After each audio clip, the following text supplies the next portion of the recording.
In the year 3937 of the Tianyuan calendar, Emperor Dian fell, and the nation crumbled. Demons shattered the borders, while the frontier collapsed. Famine swept across the land, leaving the fields barren. A great hunger arose that year, and human lives became as worthless as a breath hanging by a thread.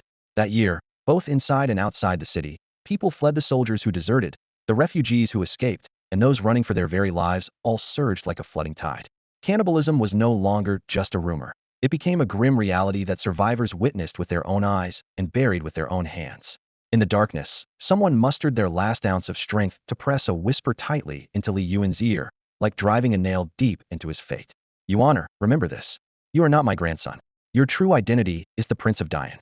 Your mother is Xiao Siming of the extreme north icefield, tried the Nguifei from 16 years ago. You must survive at all costs. The voice faltered, breath faint, but each word struck like a blade. Then the person slipped a jade pendant into his palm, cold as snow, heavy as destiny. Within this pendant is sealed a drop of the blood of the Taizu Emperor. If combined with the right elixir, it might awaken the God Soul root within you once more. Yuaner, you must slay all demons, restore Dian, and avenge your mother. As these words fell, the darkness seemed torn apart by a slit of harsh white light.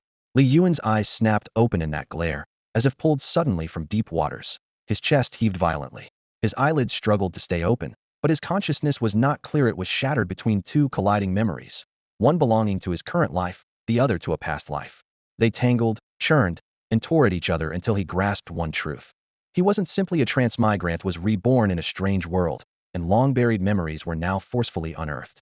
He looked down at the corpse beside him, withered skin, darkened and shriveled, bony joints protruding like a stick stripped dry by time.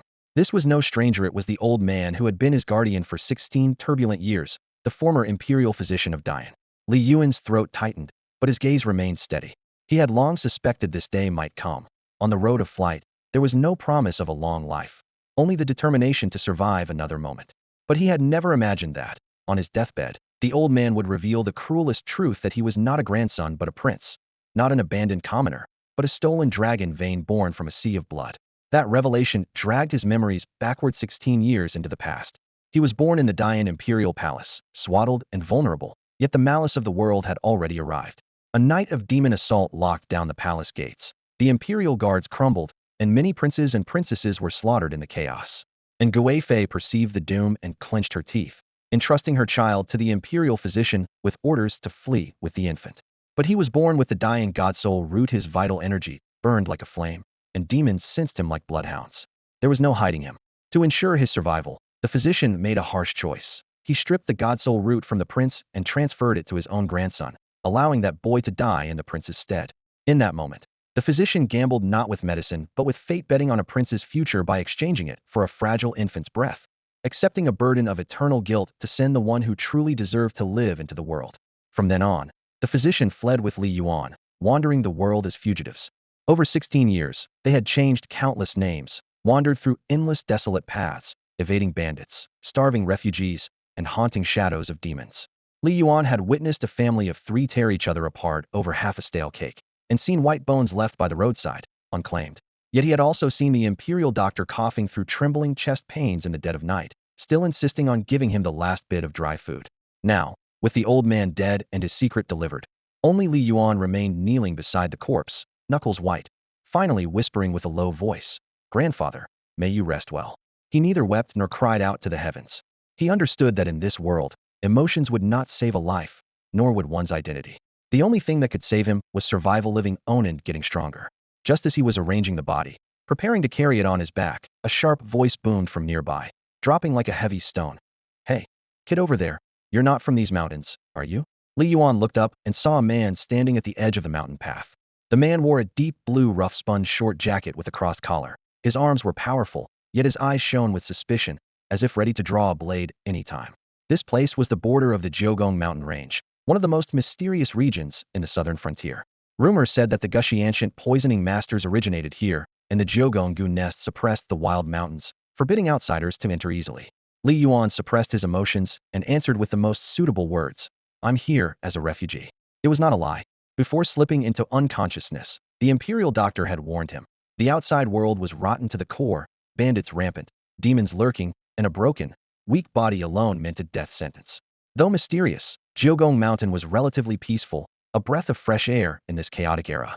The doctor hadn't brought him here for blessings, but for a chance to live be joining Jiugong Mountain. The man sneered coldly. Jiugong Mountain doesn't welcome outsiders. Leave. I want to join Jiugong Mountain, Li Yuan said plainly, his words short but firm. Retreat meant death. Moving forward might still be death, but at least it was a chance. The man scrutinized him from head to toe, his gaze lingering on the corpse on his back, then falling on Li Yuan's gaunt yet fearless eyes. After a moment's silence, he asked, "Do you have a token?" "I do." Li Yuan fished out a wooden box from his bosom. Its edges were worn shiny from countless grasping hands. It was the last ticket left by the doctor, the final lifeline. The man took the box, weighed it briefly, his expression shifting subtly before restraining himself. An ancient token, indeed. But with this alone, you can't enter the mountain freely. You must pass the Gushi's trial. Li Yuan's heart sank, yet he pressed on. What is the Gushi's trial? Without turning, the man started walking away, unwilling to explain. He threw over his shoulder, a trial of 10 deaths and 1 life. Come if you wish, leave if you won't. 10 deaths and 1 life, the 4 words hammered into Li Yuan's ears like a death sentence and a lure. But he had no choice.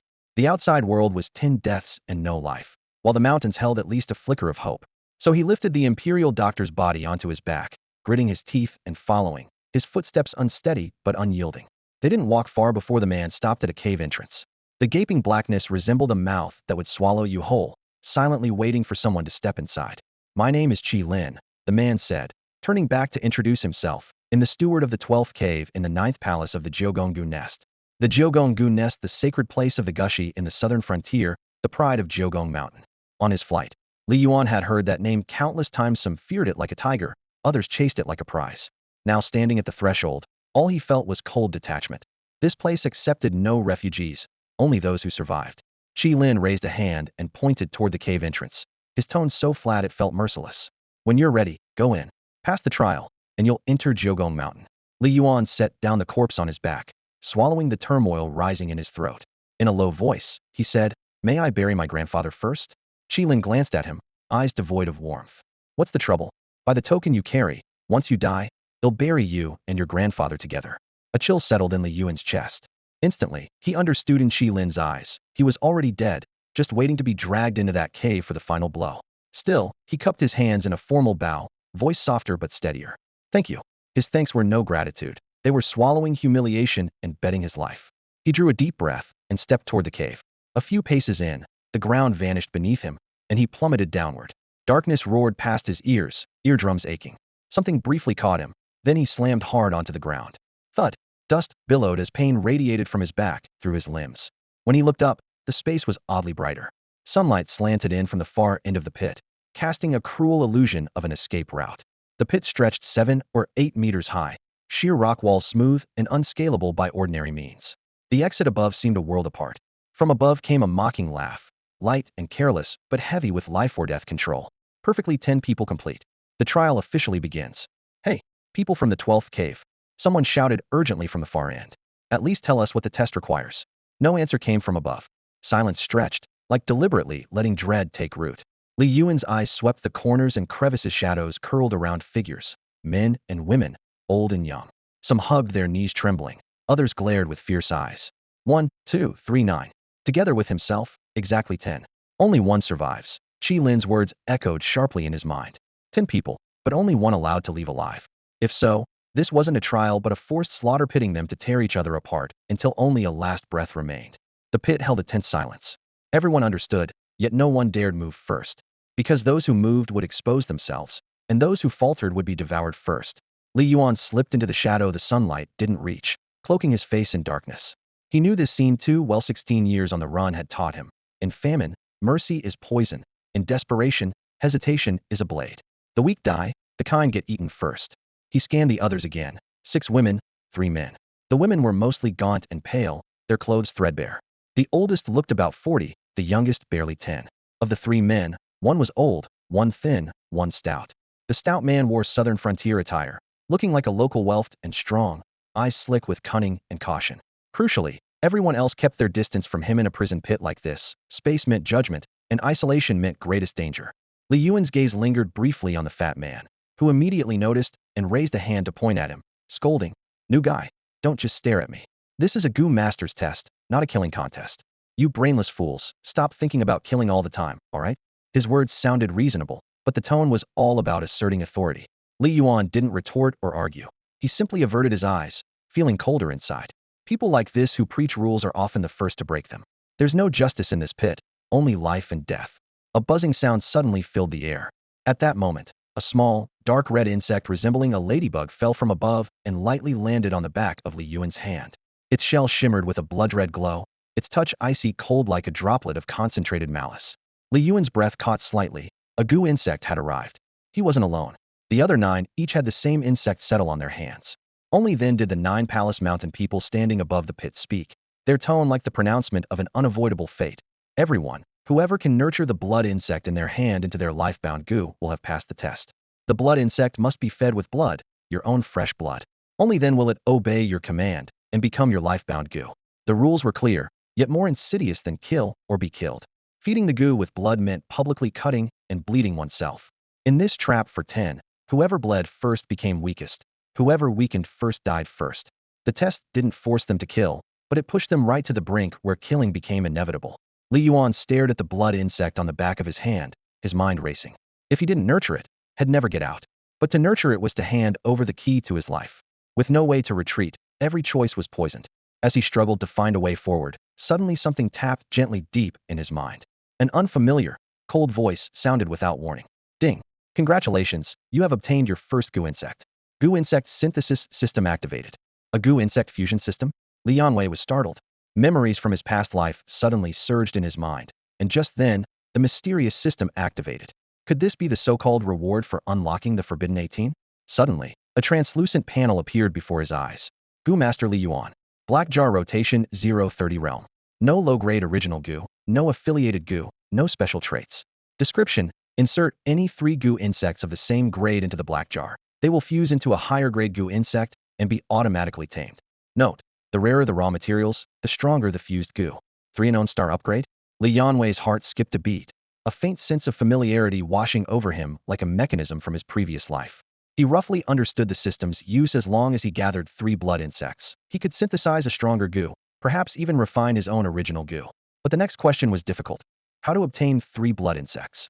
Blood insects were treasured by everyone. They were the key to passing tests and holding on to the only chance of survival. No one would give them up lightly. If he tried to snatch them by force, he would surely become the target of all hatred.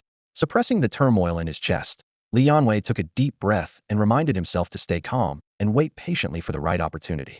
Time ticked by. Night fell, and the cave's already dim environment turned pitch black. Even reaching out his hand, he couldn't see his fingertips. An invisible fear silently spread in the darkness. Clutching a large stone tightly, he rubbed it against the rocky wall, sharpening it, preparing to handle any sudden danger. This night would be hard to endure. After an unknown length of time, hunger and fatigue combined into a torment nearly impossible to bear. Suddenly, a faint light appeared inside the cave. Dawn had come. Along with the light, the squeaking of mice echoed. Mice, sometimes the rare delicacy. Everyone was already starving, their eyes inevitably fixating on the small creature. Even Li Yuan couldn't help swallowing hard. The mouse seemed to sense danger and struggled to flee. The nearest thin man lunged forward like a monkey. Squeak! Squeak! The mouse's cries were sharp and frantic, clearly pressed down firmly. Ha ha, got it! The skinny man laughed triumphantly. Just as he tried to retreat into the shadows, a fierce figure appeared behind him. The youngest girl swung a stone overhead, striking down heavily, repeatedly, dozen times. Uffed, uffed, puffed. Blood spattered as the skinny man was pummeled, collapsing instantly in a pool of gore. Li Yuan's eyes widened in shock. Unexpectedly, the youngest in the cave was the first to pull the trigger on killing. Perhaps she wanted to show dominance. She did not disappear immediately, but snarled fiercely, scanning everyone around. Then she grabbed the mouse, tearing into its body with teeth, her blood-stained lips slowly chewing. Li Yuan sneered silently. Trying to act tough? If she were really ruthless, she'd be gnawing on the skinny man's flesh, not using a mouse to show strength. Who here hadn't eaten mice before, except for the fat guy?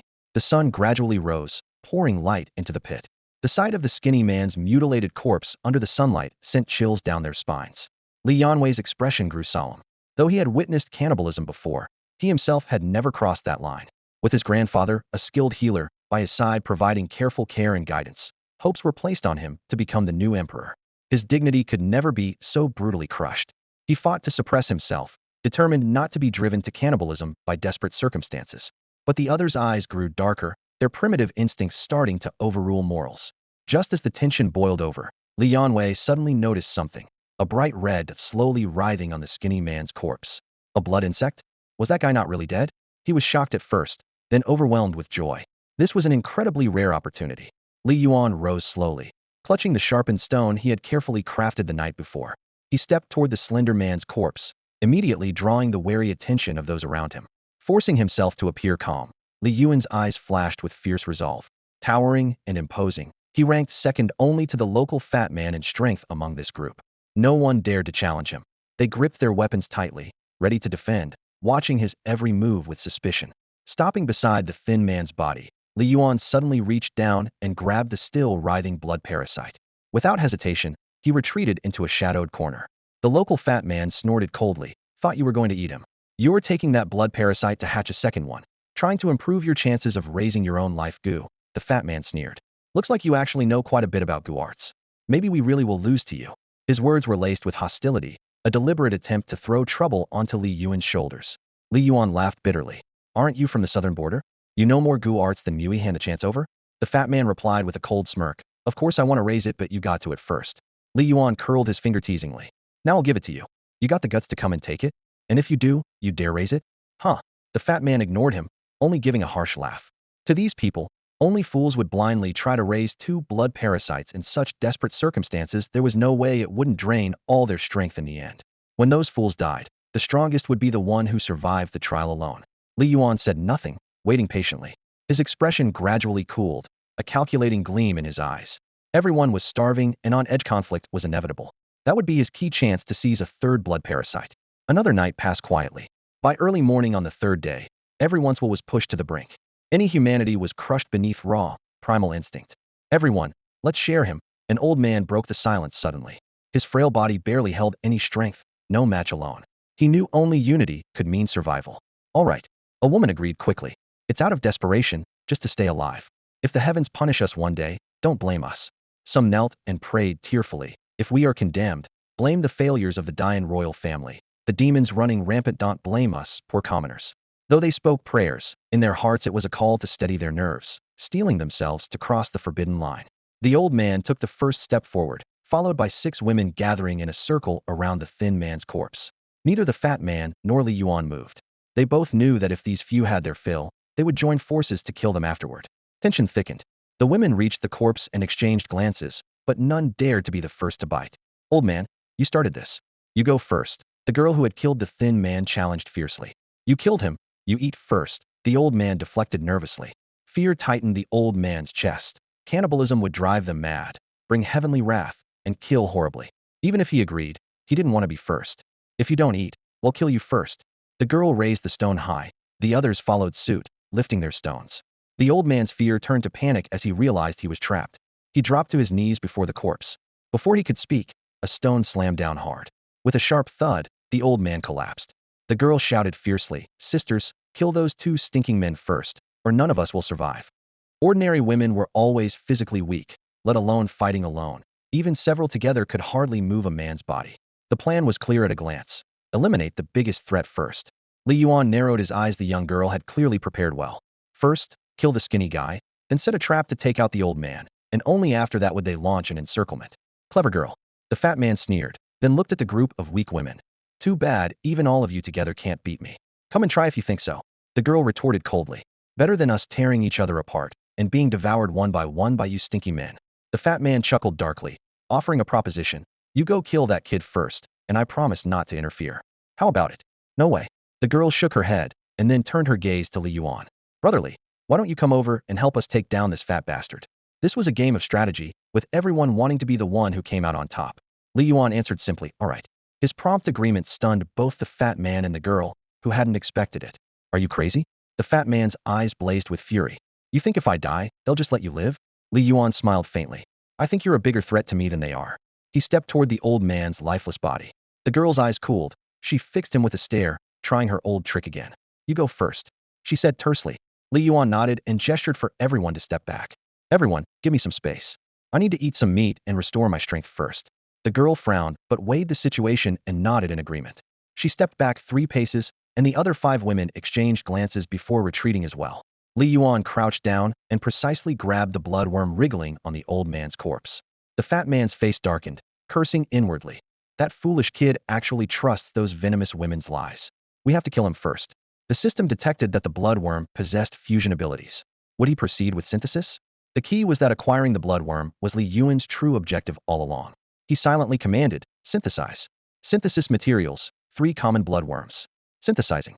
You have obtained a first-rank common goo, the vitality goo, which has been automatically tamed. Refined into Li Yuan's primary goo, the vitality goo could nourish the user's health and energy. Refined as a subordinate goo, it could absorb or replenish others' life force. Refined into primary goo, the prompt appeared. Li Yuan remembered that a goo master could only have one primary goo matching his cultivation level, along with subordinate goo. At this life or death moment, he had no choice and firmly chose refine. You have acquired your primary goo vitality goo. Immediately, a warm current flooded his body, dispelling fatigue, replenishing his vitality. Li Yuan felt his strength surge. Glancing at the women, he thought, these people are nothing to fear. No wonder goo masters held a special status in this world ruled by force. It was truly impressive. During his 16 years of exile, Li Yuan had met a few warriors.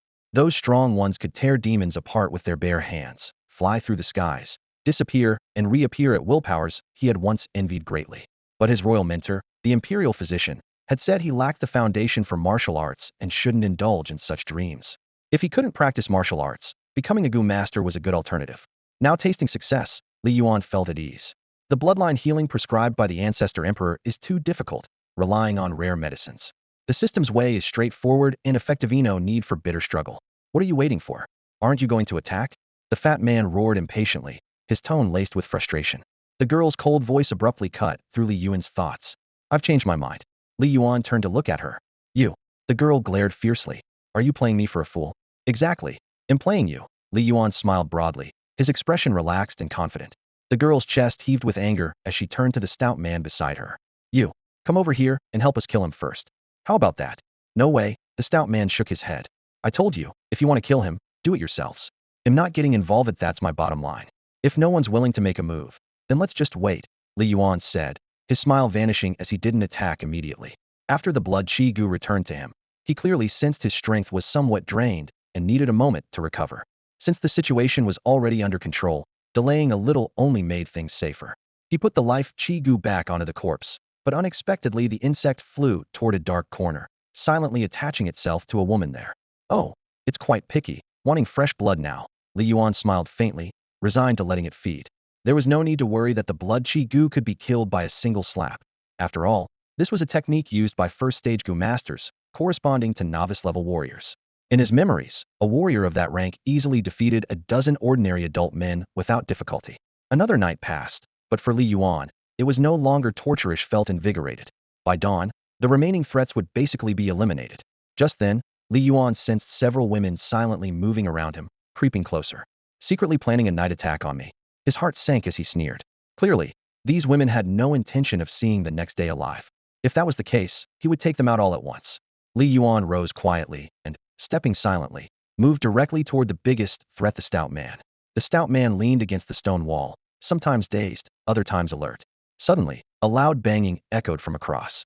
The 6 women threw stones toward where Li Yuan had just been standing. The stout man jumped in alarm. Whoosh.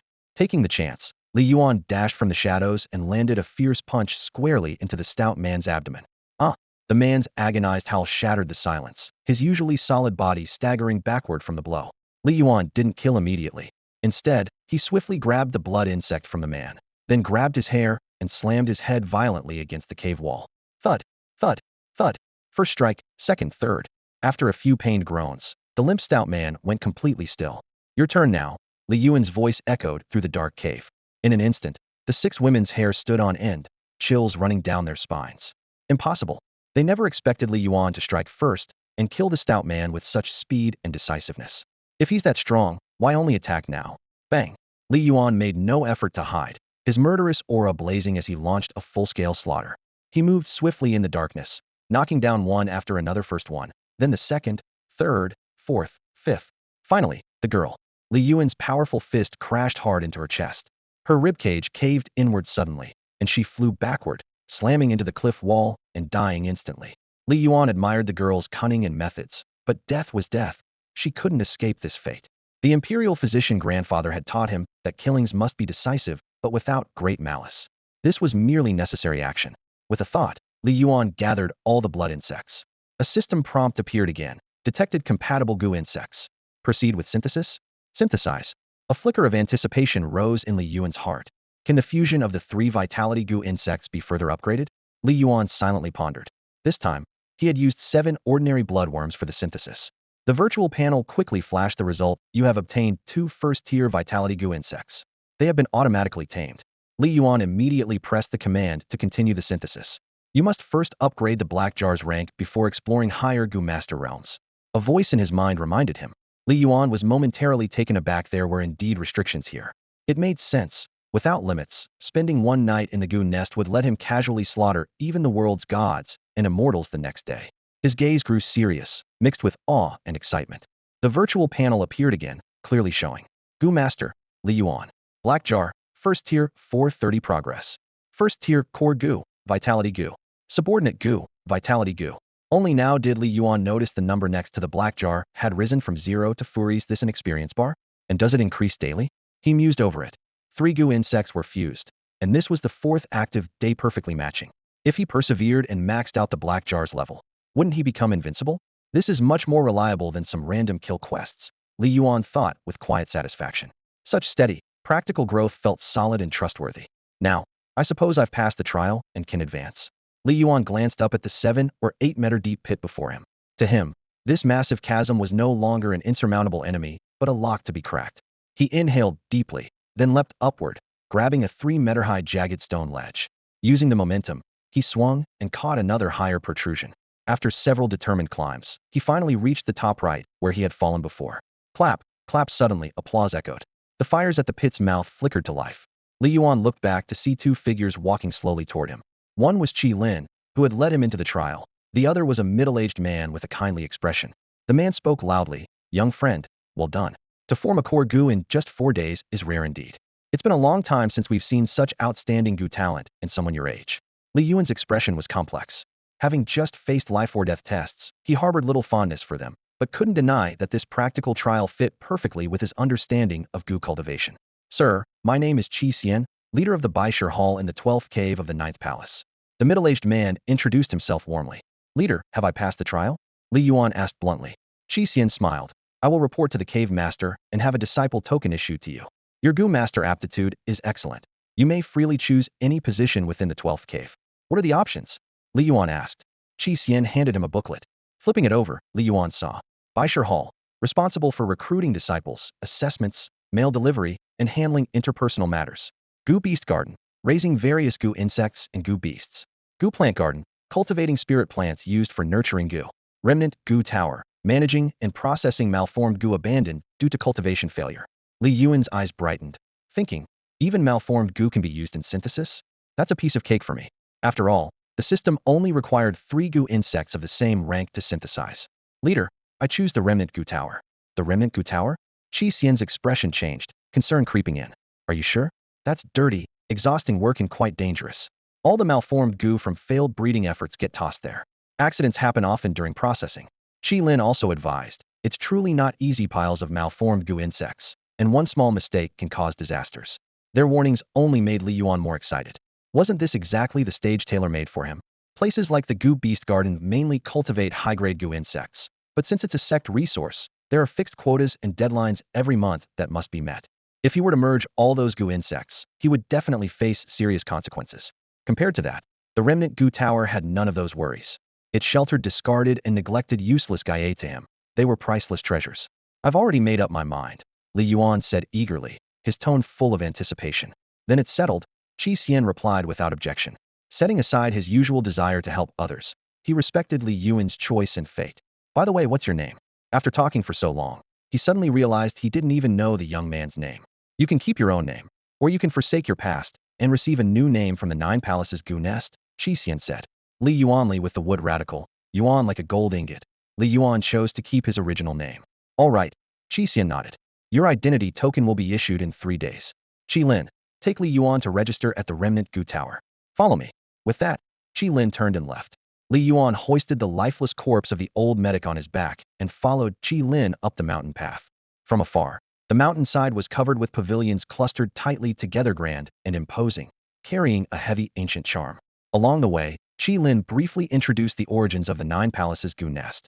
It was an ancient power rooted deep within the Nine Palaces mountain range in the southern borderlands. Not only the ancestral home of Gu masters, it was also the undisputed secret overlord of the region. The nest comprised 9 palaces, each containing 72 caves. This division dated back to the Gu ancestors' early days, when clans lived scattered in the mountain caves, a naming tradition that persisted to this day. In fact, any single cave in the 9 palaces Gu nest would be considered a third-rate sect in the outside world. Li Yuan listened with growing enthusiasm, his heart filled with hope. This truly was the perfect place for his growth. After a while, they arrived at an old 5-story pavilion. Above the entrance hung a simple plaque inscribed with 3 characters, Remnant Gu Tower. Old Wang, I've brought a newcomer, Lin called out. Shortly after, an elderly man with a full head of white hair stepped out, his face beaming. Finally, a newcomer for the Remnant Gu Tower. This is Old Wang, the overseer of the Remnant Gu Tower. I'll be your guide from now on, Lin introduced. The old man nodded and smiled. I'm Wang Lin, but just call me Old Wang. Got it, Old Wang, Li Yuan replied without hesitation. Lin patted Li Yuan's shoulder. Li Yuan's got good talent. Take good care of him. If he gets into the 9th palace intersect, you might benefit too. Good talent? Old Wang glanced at Li Yuan in surprise. So why did you end up in the Remnant Gu Tower?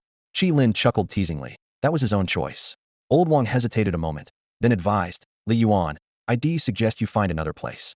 There's no future here in the Remnant Gu Tower. Thanks for your concern, Old Wang. Li Yuan smiled easily.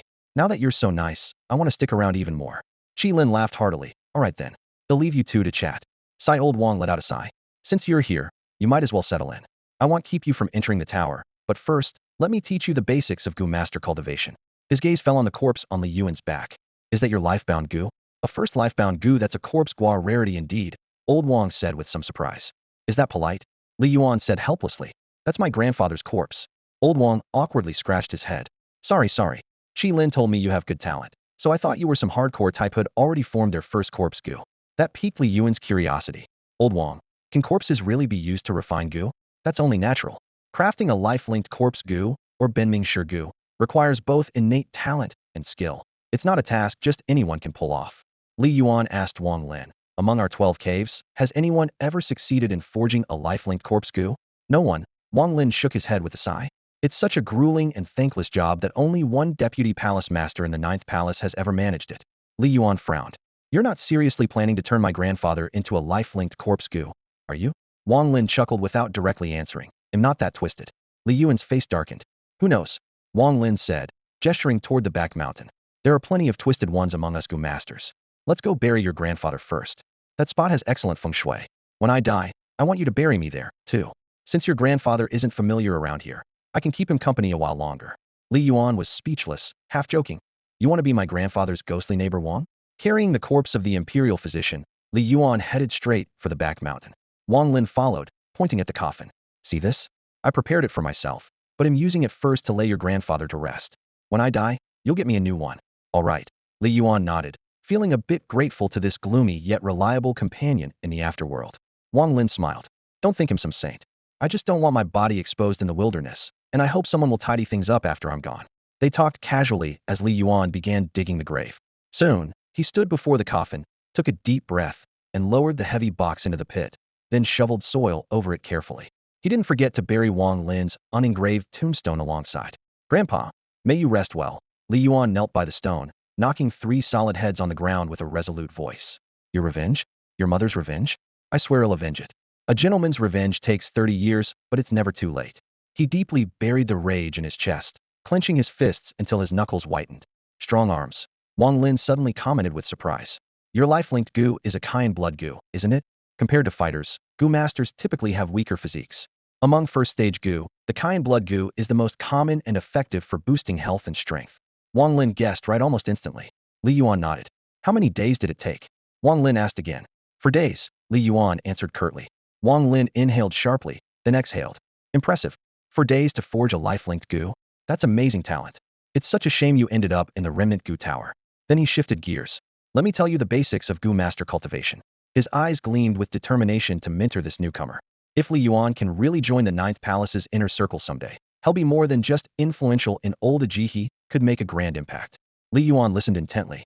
Wang Lin explained, Goo Master ranks go from 1st to 9th stage, like martial artists from low to high grades. 1st is the lowest, 9th the highest. Goo strength levels correspond to those stages, too. 1st to 3rd stage are called ordinary Goo, 4th to 6th are profound Goo, 7th are heavenly Goo, 8th are saint Goo, and 9th are divine Goo.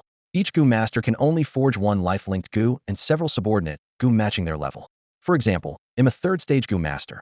I can forge one life-linked Goo and keep 3 subordinate Goo. He detailed everything carefully. Li Yuan interrupted. Wait, I have a question. Lao Wang, I've forged a Kain blood Goo now. Can I change it later on? Sure, Wang Lin replied. Before you reach 4th stage and become profound Goo, it's not hard to replace your life-linked Goo. After 4th stage, improving the life-linked Gus level depends on training and evolution. Many young Goo Masters swap their life-linked Goo at 3rd stage to choose one with better potential or rarity. That's how they walked and talked, sharing thoughts about the road ahead. If he could obtain a top-ranked innate Goo among the fragmented Goo, his future achievements would surely be even more brilliant. Li Yuan finally let out a breath of relief. Changing his innate Goo was still possible, so it wasn't a big problem. But he was far from satisfied. After all, now that he had the system, there was no reason to stop here. In his heart, he thought quietly, the limit is definitely not now. Come on, they'll take you into the fragmented Goo Tower, Wang Lin said, turning around and heading toward the back mountain. Li Yuan followed closely, one after another, penetrating deeper into that mysterious fragmented Goo Tower.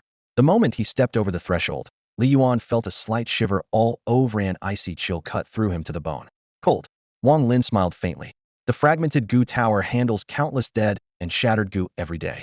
All that malevolent energy gathers here, naturally making the place freezing cold. He paused. That's why I wanted you to stay somewhere else. You're still young, unmarried, right? Staying here for too long isn't good for your health. Li Yuan shook his head, his eyes full of determination. Now that I'm here, there's no turning back. He believed this place would be where his opportunity was born. Deep in his heart, he could faintly hear the call of a Goo immortal. Old Wang, how on earth did you manage to endure? Li Yuan could no longer hold back asking. I was lucky, Wang Lin chuckled.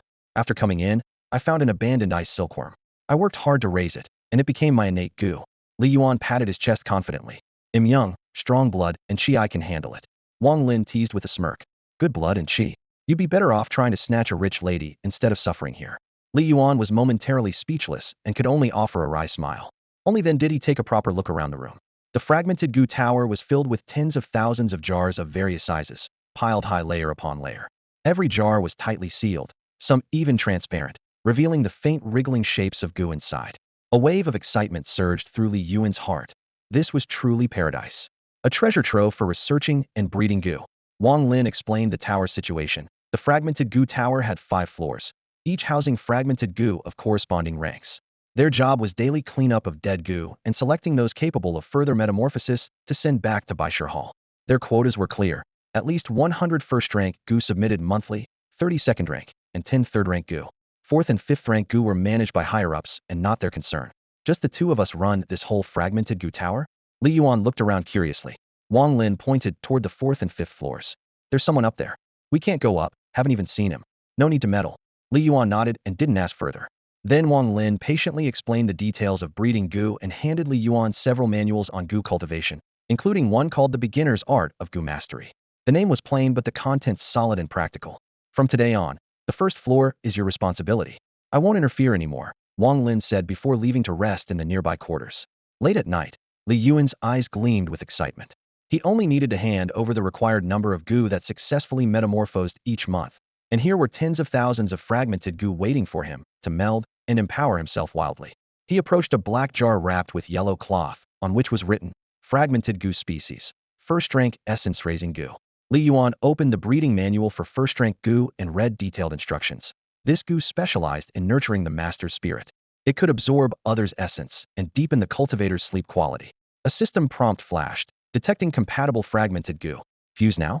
The chill in the fragmented Goo Tower and the writhing Goo seemed to herald the beginning of Li Yuan's adventurous journey. A synthesis, Li Yuan murmured to himself. This time, the materials required were 31st stage Jing nurturing Goo fragments. The screen displayed the word synthesizing. You have obtained a 1st stage common Goo, 10 Jing nurturing Goo, automatically tamed. A question stirred within him. After synthesizing fragments, do they become fully formed, functional Goo? Lost in thought, he quickly moved on to the next synthesis attempt. A prompt popped up on the screen. Please upgrade the Black Can tier before exploring higher levels on the Goo Master's path. The synthesis failed again. But Li Yuan remained calm, simply pulling up his virtual panel for a closer look. The Goo Master info showed Li Yuan's Black Can was at first stage level 430, wielding a first stage Fate Goo and a subordinate Health Goo. There seemed to be no limit on the number of Health Goo and Jing Nurturing Goo. He speculated quietly. Without hesitation, he opened a new Goo canister and began another synthesis. 31st stage Turtle Shell Goo fragments were fed in, and synthesis started. You have obtained a first stage Common Goo, 10 Turtle Shell Goo, automatically tamed. Li Yuan carefully examined the gust data. Refined into a Fate Goo, it permanently increases skin hardness. As a subordinate Goo, it briefly hardens localized skin during battle as a consumable.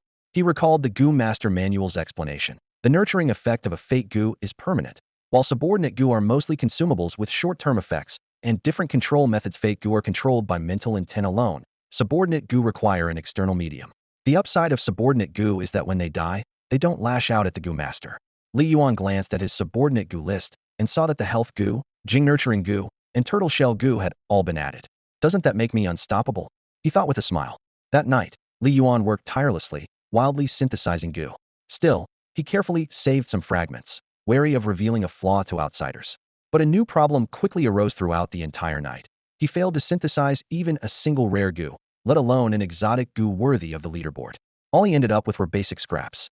He sighed softly, realizing that synthesizing exotic Goo was no simple feat, and told himself to be patient until luck turned in his favor. Time flew by. Over half a month passed, and Li Yuan blended into the routine of the Goo Fragment Tower. The place was dull and monotonous, but steady and peaceful, far better than the chaotic, monster-ridden world outside. He gradually grew fond of this calm. He was only days away from advancing to the Black Can's second stage, promotion almost within reach. One noon, Wang Lin chatted with him about the turmoil beyond Jiugong Mountain. Li Yuan, secluded all day in the quiet Fragment Tower, was out of touch and knew far less than Wang Lin, who had more worldly experience. Wang Lin asked, "Have you heard of the Wushan treasure?" Li Yuan shook his head, never having heard the term, but vaguely guessing its significance. Wang Lin explained, "It's the treasure left behind by the founding emperor of the Dian dynasty, the legendary martial god who struck fear across the land. They say it holds the key to Dian's revival. Now, all factions, warlords, and great demons are desperately hunting for it. It's throwing the whole world into chaos, and the common people are suffering terribly." Listening, Li Yuan sighed deeply. Though once a prince of Dian, 16 years of exile had dimmed all royal glory for him. Instead, he better understood the pain of the people. But at present, there was nothing he could do to change the world's course. The Jiugong mountain range lay in the farthest southern border, the only region spared from the ravages of war. But the cruel times showed no mercy. One day, even this tranquil refuge would face destruction. "I truly hope the Dian royal family can find the martial god's treasure and bring an end to this chaotic era where the people suffer. But unfortunately, it seems nearly impossible." Wang Lin sighed deeply, a trace of helplessness flickering in his eyes. "Why?" Li Yuan asked casually, sounding like an outsider. He was indeed bored here, spending his days with the Goo insects. Occasionally talking about the outside world was the only way to keep his mind from collapsing. Wang Lin spread his hands with a heavy expression. "Almost all of the Taizu Emperor's direct bloodline has been wiped out. Seems like not a single one survived." Li Yuan murmured, "Maybe some are still alive. That would be a glimmer of hope." Wang Lin nodded slightly.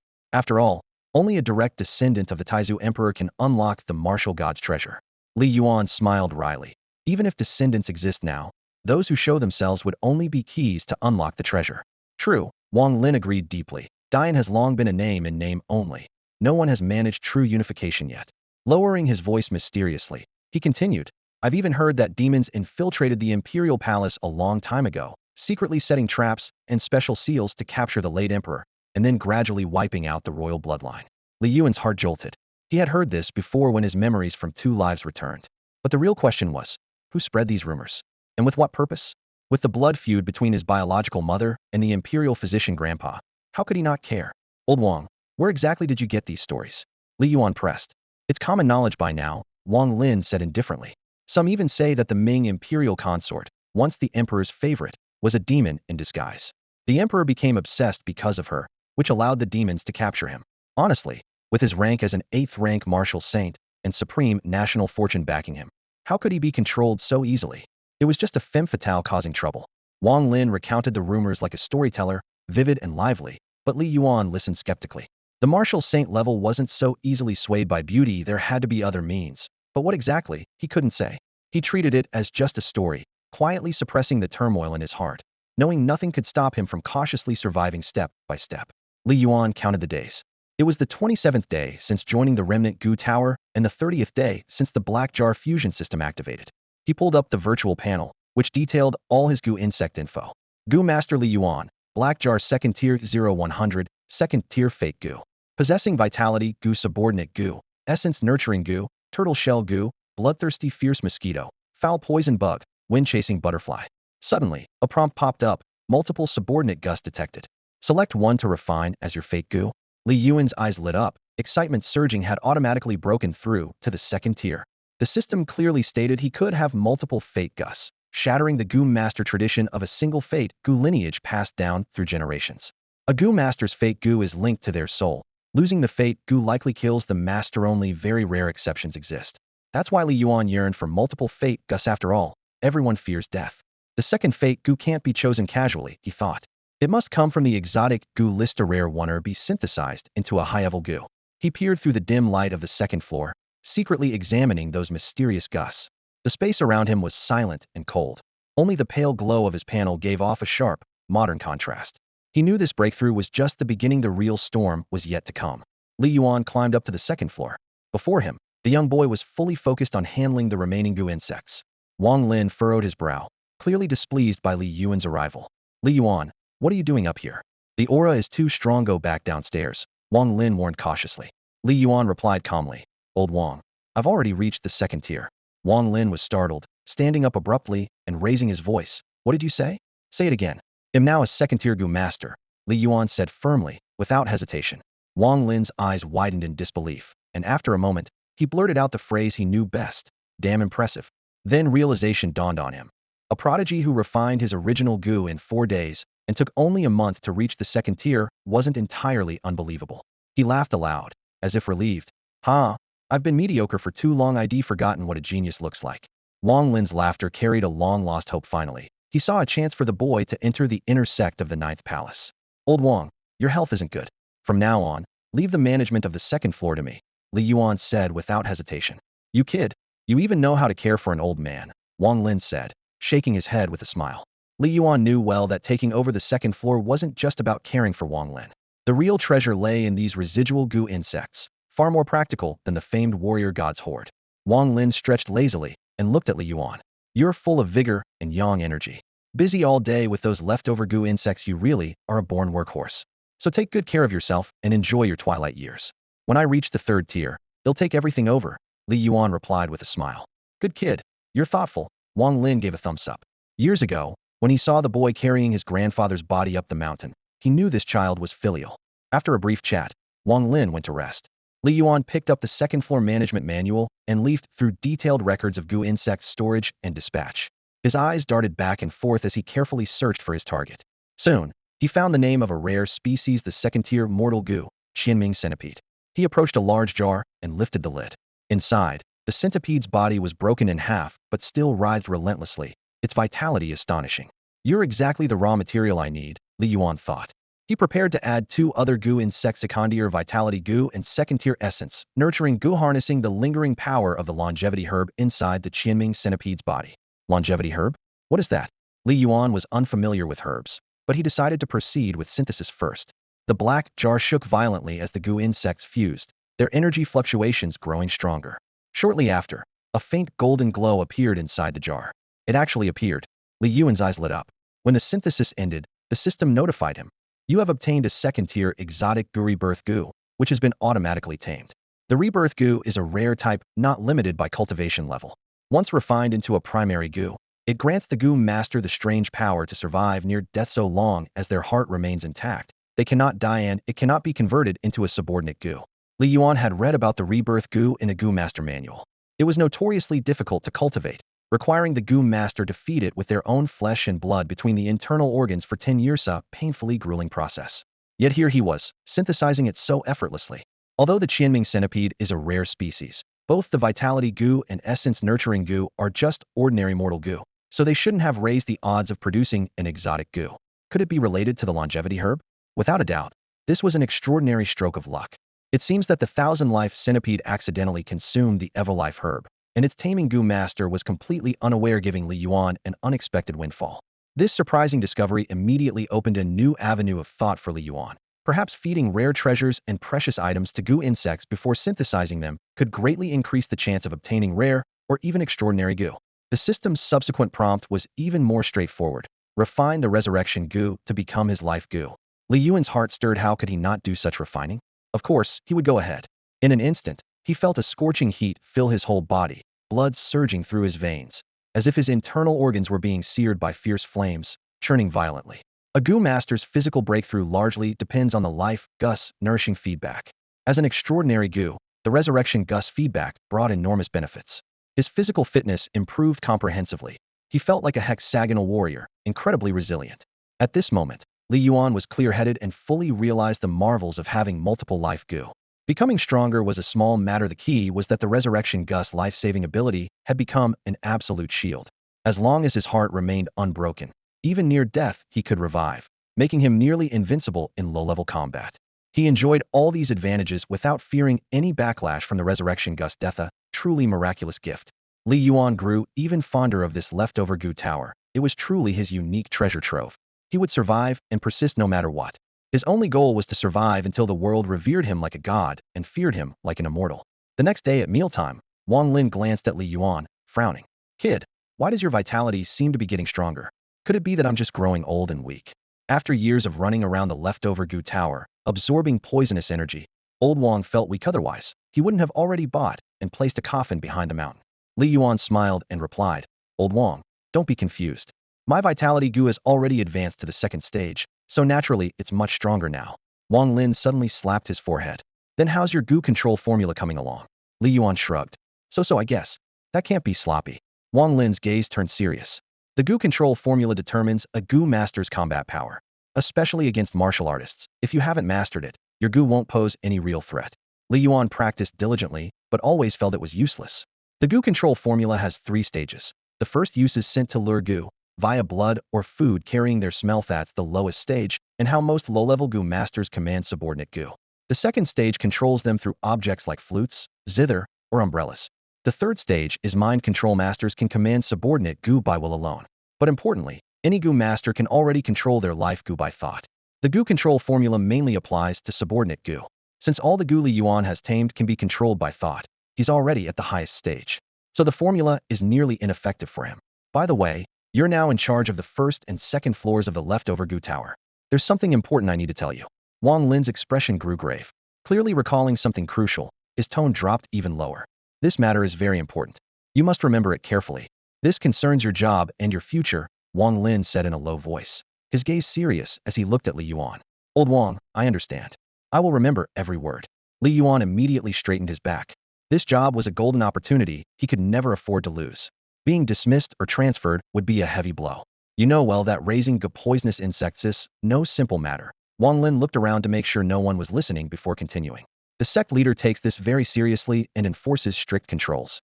In every other hall, any intact goo is sect property, forbidden to be privately kept. Only the residual goo pavilion makes an exception. Li Yuan's heart skipped a beat as a hint of understanding dawned on him. The leader cannot even predict how many residual goo here may undergo a second metamorphosis, so a rather conservative production target is set. "Old Wang, you mean someone might break the rules and come to the residual goo pavilion demanding goo?" "Exactly." Wang Lin nodded, concern flickering in his eyes. "You will have to face these matters alone. You must carefully figure out who can be trusted and who cannot. Otherwise, losing your position is one thing, but you might even lose your life." "I understand." Li Yuan committed the warning deeply to his heart. A few days later, Li Yuan encountered those certain people Wang Lin had mentioned. A disciple in blue robes swaggered into the residual goo pavilion, and Wang Lin hurried to meet him. Li Yuan quietly observed from a corner upstairs.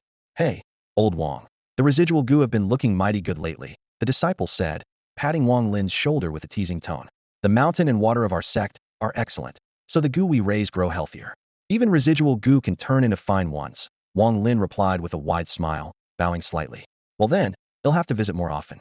The disciple glanced meaningfully at the goo rooms upstairs. "You hand everything over to the sect. No one appreciates you, but I won't forget." With that, he laughed loudly and left, leaving Wang Lin behind with a bitter smile. In the following days, visitors of this kind came frequently. Some outright demanded goo, some hinted that they wanted a share of the profits, and a few even openly plotted to replace Wang Lin with their own men. People's greed knows no bounds. Wang Lin looked out the window, voice full of helplessness. Trying to please everyone and offend no one is nearly impossible. Especially in struggles over profit. If you eat one piece, I lose one. No one wants to concede. He turned seriously toward Li Yuan. If I really am replaced, you must be extremely cautious and keep your head down. Only then did Li Yuan realize that the synthetic goo he had considered ordinary were actually extraordinarily valuable compared to the residual goo pavilion's previous output. So valuable they attracted envy and trouble. Time flew and another half-month passed. Li Yuan immersed himself daily in synthesizing goo. He arranged and tried various combinations of residual goo, hoping to create rare and exotic goo. But the limited raw materials kept him from success. Like produces like he, a dragon begets a dragon, a phoenix, and a mouse's child digs holes. Common goo combined with common goo always yield the same few varieties. Goo Master, Li Yuan.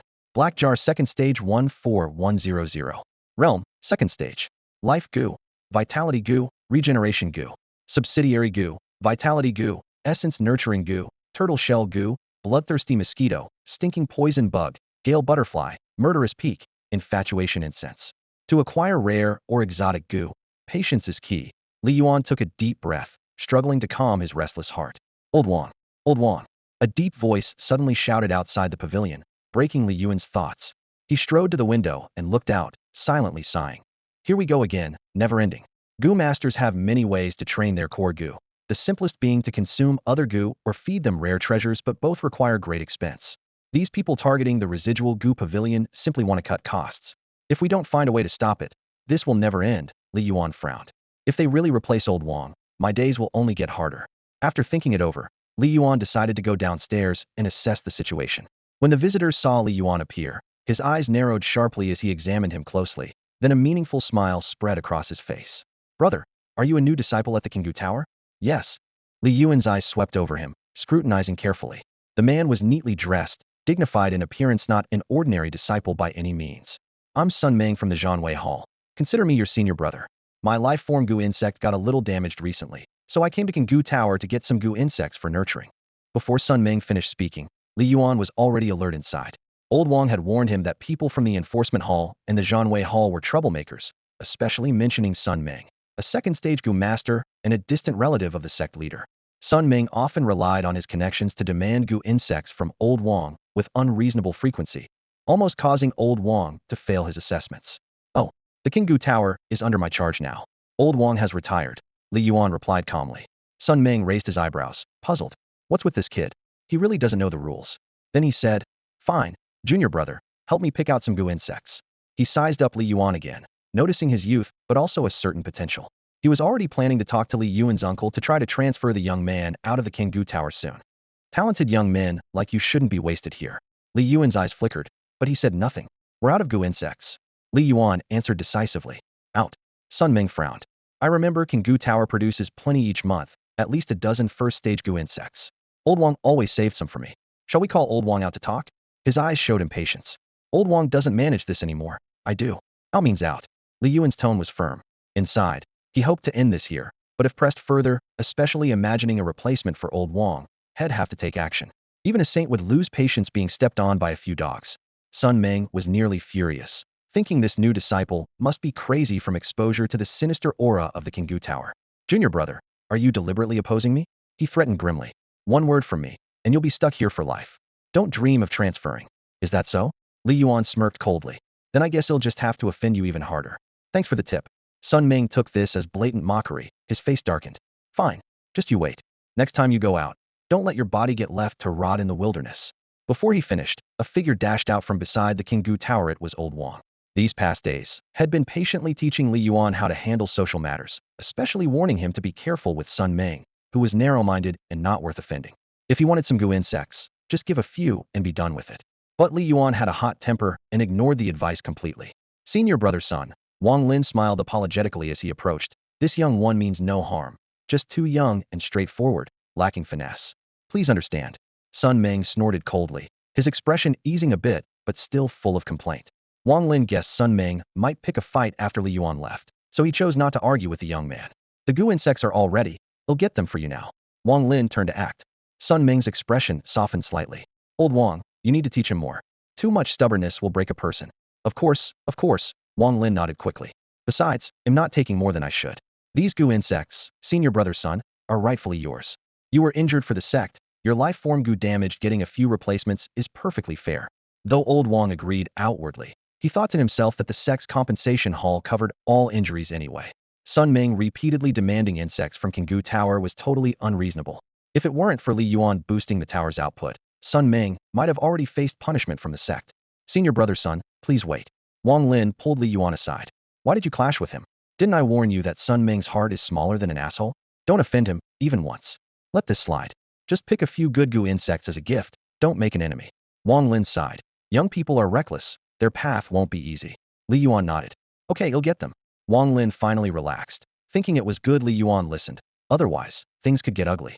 Li Yuan went to a row of goo insect jars and carefully selected some of the best specimens. He had tamed stink poison bugs, killer bees, heart-drilling goo. A generous, high-quality package as a sincere gesture. Junior brother's son, the goo insect you asked for is already prepared. Wang Lin smiled as he handed the small jar containing the goo to Sun Ming. Sun Ming nodded slightly, and, since he still had some time, said, go and properly educate that brat. Don't let me catch him causing trouble again. Wang Lin gave a faint, bitter smile and replied. He already realized his mistake earlier. He promises it won't happen again. Sun Ming coldly remarked, Old Wang, you're doing okay enough. He'll have uncle transfer you to a quiet post for your retirement and find someone else to manage the residual goo tower. He had long planned to replace Wang Lin. Breeding leftover goo was a tough job, but the real burden fell on Wang Lin. If he got a more obedient subordinate in his place, Sun Ming could secure more cultivation resources for himself. Resources were life itself. If they were given to someone as cunning and connected as old Wang, it would feel like stealing from Sun Ming's own interests. Wang Lin's expression changed noticeably, clearly sensing the hint of ill will. He quickly waved his hands. Junior brother, I understand you well. There's no need to transfer me. My lifebound goo is the ice silkworm. It's well suited for this job. So you're saying I'm harming you? Sun Ming frowned. No, Wang Lin said with a bitter smile, trying to explain. Sun Ming's smile was clearly not sincere as he reached out and firmly patted Wang Lin's shoulder. Old Wang, I remember you used to be ruthless. Now you've softened, even caring for unfamiliar disciples like this. Don't worry, after you're transferred, we'll make sure to keep that brat in line so he understands the value of life. Huh. With a cold laugh, he turned and left, clutching the jar tightly in his hand. As he walked, Sun Ming felt the goo inside the jar shaking fiercely. Alarmed, he thought, is that kid trying to get revenge by secretly putting a lethal goo inside? His heart tightened as he quickly opened the jar's lid. At once, a cloud of poisonous mist burst out. Sun Ming grabbed his nose, ready to release his own lifebound goo in defense. But suddenly his arm went numb, dizziness overwhelmed him, and he barely managed to stay standing in the dim light. More goo poured out, deadly killer bees among them. What was stranger was the intense murderous intent radiating from the insects. This was obviously a targeted attack, not some wild, randomly kept goo. Someone was controlling them. He forcefully inhaled the vitality goo and gritted his teeth to endure while scanning the area for any signs of enemy presence. But he detected nothing. Could it be a mind control goo? Few knew how to use such advanced goo within the entire 12 caves. A cold shiver ran through Sun Ming, who would bother to single out a nobody like him. The killer bee's paralyzing venom crept through his body, stabbing pain erupting in his chest like needles. His eyes widened as he realized it was a dead end, his last will to survive, fading away. With a heavy thud, he collapsed to the ground. In his dying moments, a thought flickered to the new disciple at Residual Goo Tower. Could it really be him? Sun Ming found it hard to believe. Didn't he say there wouldn't be a next time? Is this his repentance? A few days later, Wang Lin and Li Yuan were eating when suddenly a group of law enforcement corps disciples wearing silver masks entered Residual Goo Tower. Wang Lin's eyes widened and his body trembled involuntarily. The law enforcement corps? What were they doing here?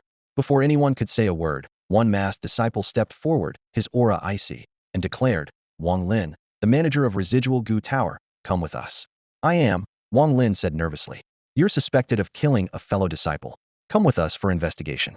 Without further ado, the masked disciple grabbed Wang Lin's arm. Li Yuan hurriedly comforted him. Don't be afraid, it will be fine. Wang Lin wore a complicated expression but forced himself calm. He instructed Li Yuan, don't get involved. Take good care of the Residual Goo Tower until I return. With that, he was escorted away by the law enforcement disciples. After finishing speaking, Wang Lin was taken away under guard.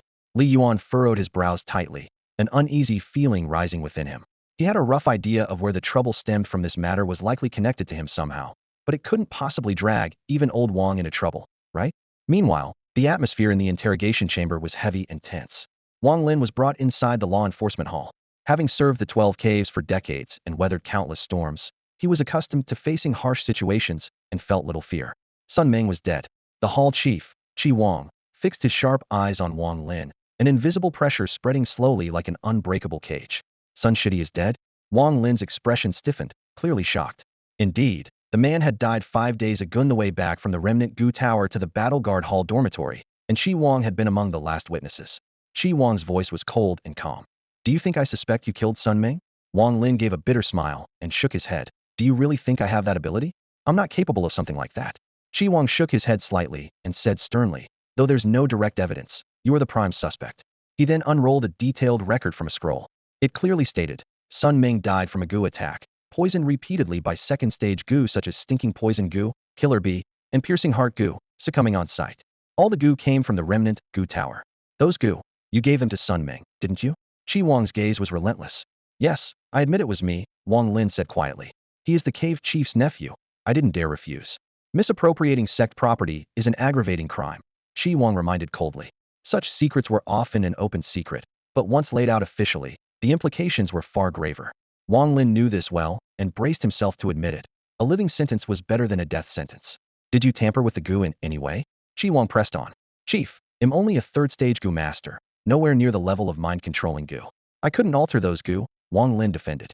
Besides, my fate Gu is Ice Silkworm, and my carried Gu are Vitality Gu, Qi Guidance Gu, and Blade Worm, none related to the Gu that killed Sun Ming. His words were filled with helplessness. Chief, I am truly innocent. Wang Lin's voice carried a note of pleading. Qi Wang knew this intelligence well, but could find no other suspects, so he started with Wang Lin to gather clues. Perhaps the real killer had connections with him? He then asked about the new disciple recently joining the remnant Gu Tower, Li Yuan. Did Li Yuan ever conspire with you and Sun Ming? No, he's new and knows nothing. Wang Lin firmly protected Li Yuan from involvement. Qi Wang nodded and did not press further. Had already checked Li Yuan's profile. A gifted young Gu master, but his fate Gu was merely vitality Gu, no way he could have harmed Sun Ming. Thus, suspicion remained only a slender thread. Qi Wang asked further, has there been any unusual activity recently from the one guarding the 4th or 5th floors of the remnant Gu Tower?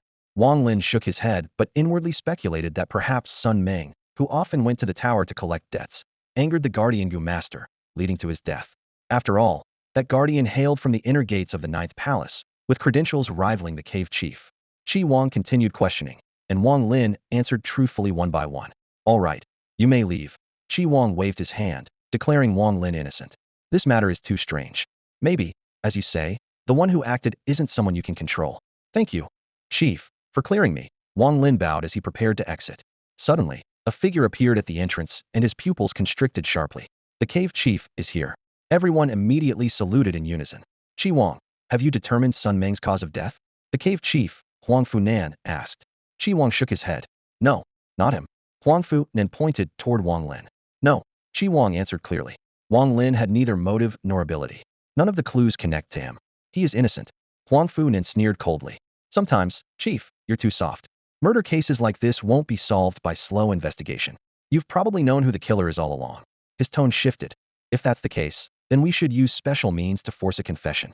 As he finished speaking, Huang Funan raised his right hand sharply and pointed. Truth Gu. Qi Wang's expression changed drastically. The Truth Gu was a 4th-stage profound Gu designed for interrogation. It breaks down a person's consciousness, numbing the mind completely. Under its effect, the implanted would reveal any secret under questioning. Qi Wang frowned. Cave Chief, isn't this too extreme? Huang Funan's expression was calm. Compared to the safety of our fellows, what's a little extreme? Chief Qi, aren't you worried some of our own might bleed because of this? Qi Wang was speechless. He knew Huang Funan never truly cared for their brethren, only wanting someone to take the fall because his own nephew was dead and his face was at stake. Huang Funan strode up to Wang Lin and looked down coldly. Speak. Was someone instructing you in Sun Ming's death? Who? No, I didn't. Nobody ordered me to do it. I didn't kill Sun Ming. Wang Lin's anguished, desperate screams echoed painfully off the crumbling stone walls of the ruined Gu Tower, filled with heart-wrenching despair. Huang Funan furrowed his brow, staring at Wang Lin's pale face slick with cold sweat. Deep down, he doubted could this really not be the madman's doing? That madman was their senior brother who lived in the tattered attic of the ruined Gu Tower and had a complicated past with Huang Funan in the 9th Palace's inner gate. If it wasn't him this time, Huang Funan flicked his sleeve, refusing to get further embroiled, and turned to leave. Qi Wang hurried to Wang Lin's side, whispering a spell to release a fire silkworm. The little creature slowly crawled into Wang Lin's body, devouring the remaining truth goo to completely erase it. Then he pulled out a life-restoring goo, applying it to heal Wang Lin's wounds. The cool insect slowly wove through his veins. Wang Lin was old and frail. Even so, the pain remained intense, and soon he lost consciousness, breathing faintly. 3 full days passed. Before dawn, the law enforcement team escorted Wang Lin back to the ruined Gu Tower. Li Yuan heard the noise and quickly came out to greet him. "Old Wang, are you alright?" After 3 days apart, Li Yuan noticed that Wang Lin seemed much older, his wrinkles deeper and complexion worse, like someone who had endured great suffering. "It's nothing major," Wang Lin managed a weak smile. "Just incredibly unlucky. Sun Meng died, and the law office suspects me. They never considered that half my body was buried underground. How could I have killed anyone?" He paused. Then a sudden wave of pain made him howl aloud. It was like fire burning inside him, residual agony left by the truth Gus interrogation. Li Yuan frowned in disbelief. "They actually tortured you for a confession?" "The law office is somewhat reasonable. The real villain is the tower master, Huang Funan. He placed a truth goo on Medhat. Thing is brutal," Wang Lin said bitterly. "It shreds a person's will, leaving them no control, worse than death." Li Yuan clenched his fists, troubled. He had heard about the truth goo before, one of the 4th-grade mysterious goo, notorious for breaking stubborn minds. He sighed deeply. "Well, it's over now. Wherever there are people, there will be conflict and struggle. Consider this a lesson. Old Wang, you have to be more careful. Don't risk your life carelessly. Some enemies aren't worth provoking. No matter how angry you get, hold back. Wait until you're stronger, then seek revenge. Don't act rashly." Wang Lin nodded knowingly but added with a sigh, "Sun Meng's death is just as well. The world has its ways of punishing despised people. If he hadn't died first, I would have been the one targeted. His death gives me a little breathing room." Wang Lin understood full well that once he was reassigned, whoever took over would likely collude with Sun Meng and try to get rid of Li Yuan. After all, a disciple dying accidentally in the ruined Gu Tower was nothing unusual. Seasons passed. After news of Sun Meng's death spread, no one dared demand death so boldly, and the ruined Gu Tower regained some temporary peace. Wang Lin often joked bitterly, "That beating I took wasn't for nothing. Sun Meng's sudden death was just right. The world does punish the despicable. Some quiet is good." "How long have you been with the ruined Gu Tower, Li Yuan?" Wang Lin asked, his voice tinged with weariness. 96 days, Li Yuan replied, his eyes still bright with youthful spirit. "You remember so clearly," Old Wang remarked with a sigh. "My old bones can barely hold memories. Sometimes I hardly recognize my own wife and children. Maybe it's a sign from heaven that it's time for me to meet them."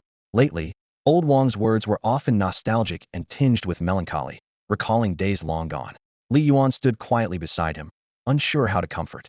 After all, even a martial god must age and one day face their own end. As Old Wang gradually felt his strength waning, he handed over almost all the day-to-day affairs of the Gu Tower to Li Yuan, even entrusting him with the management of the 3rd floor.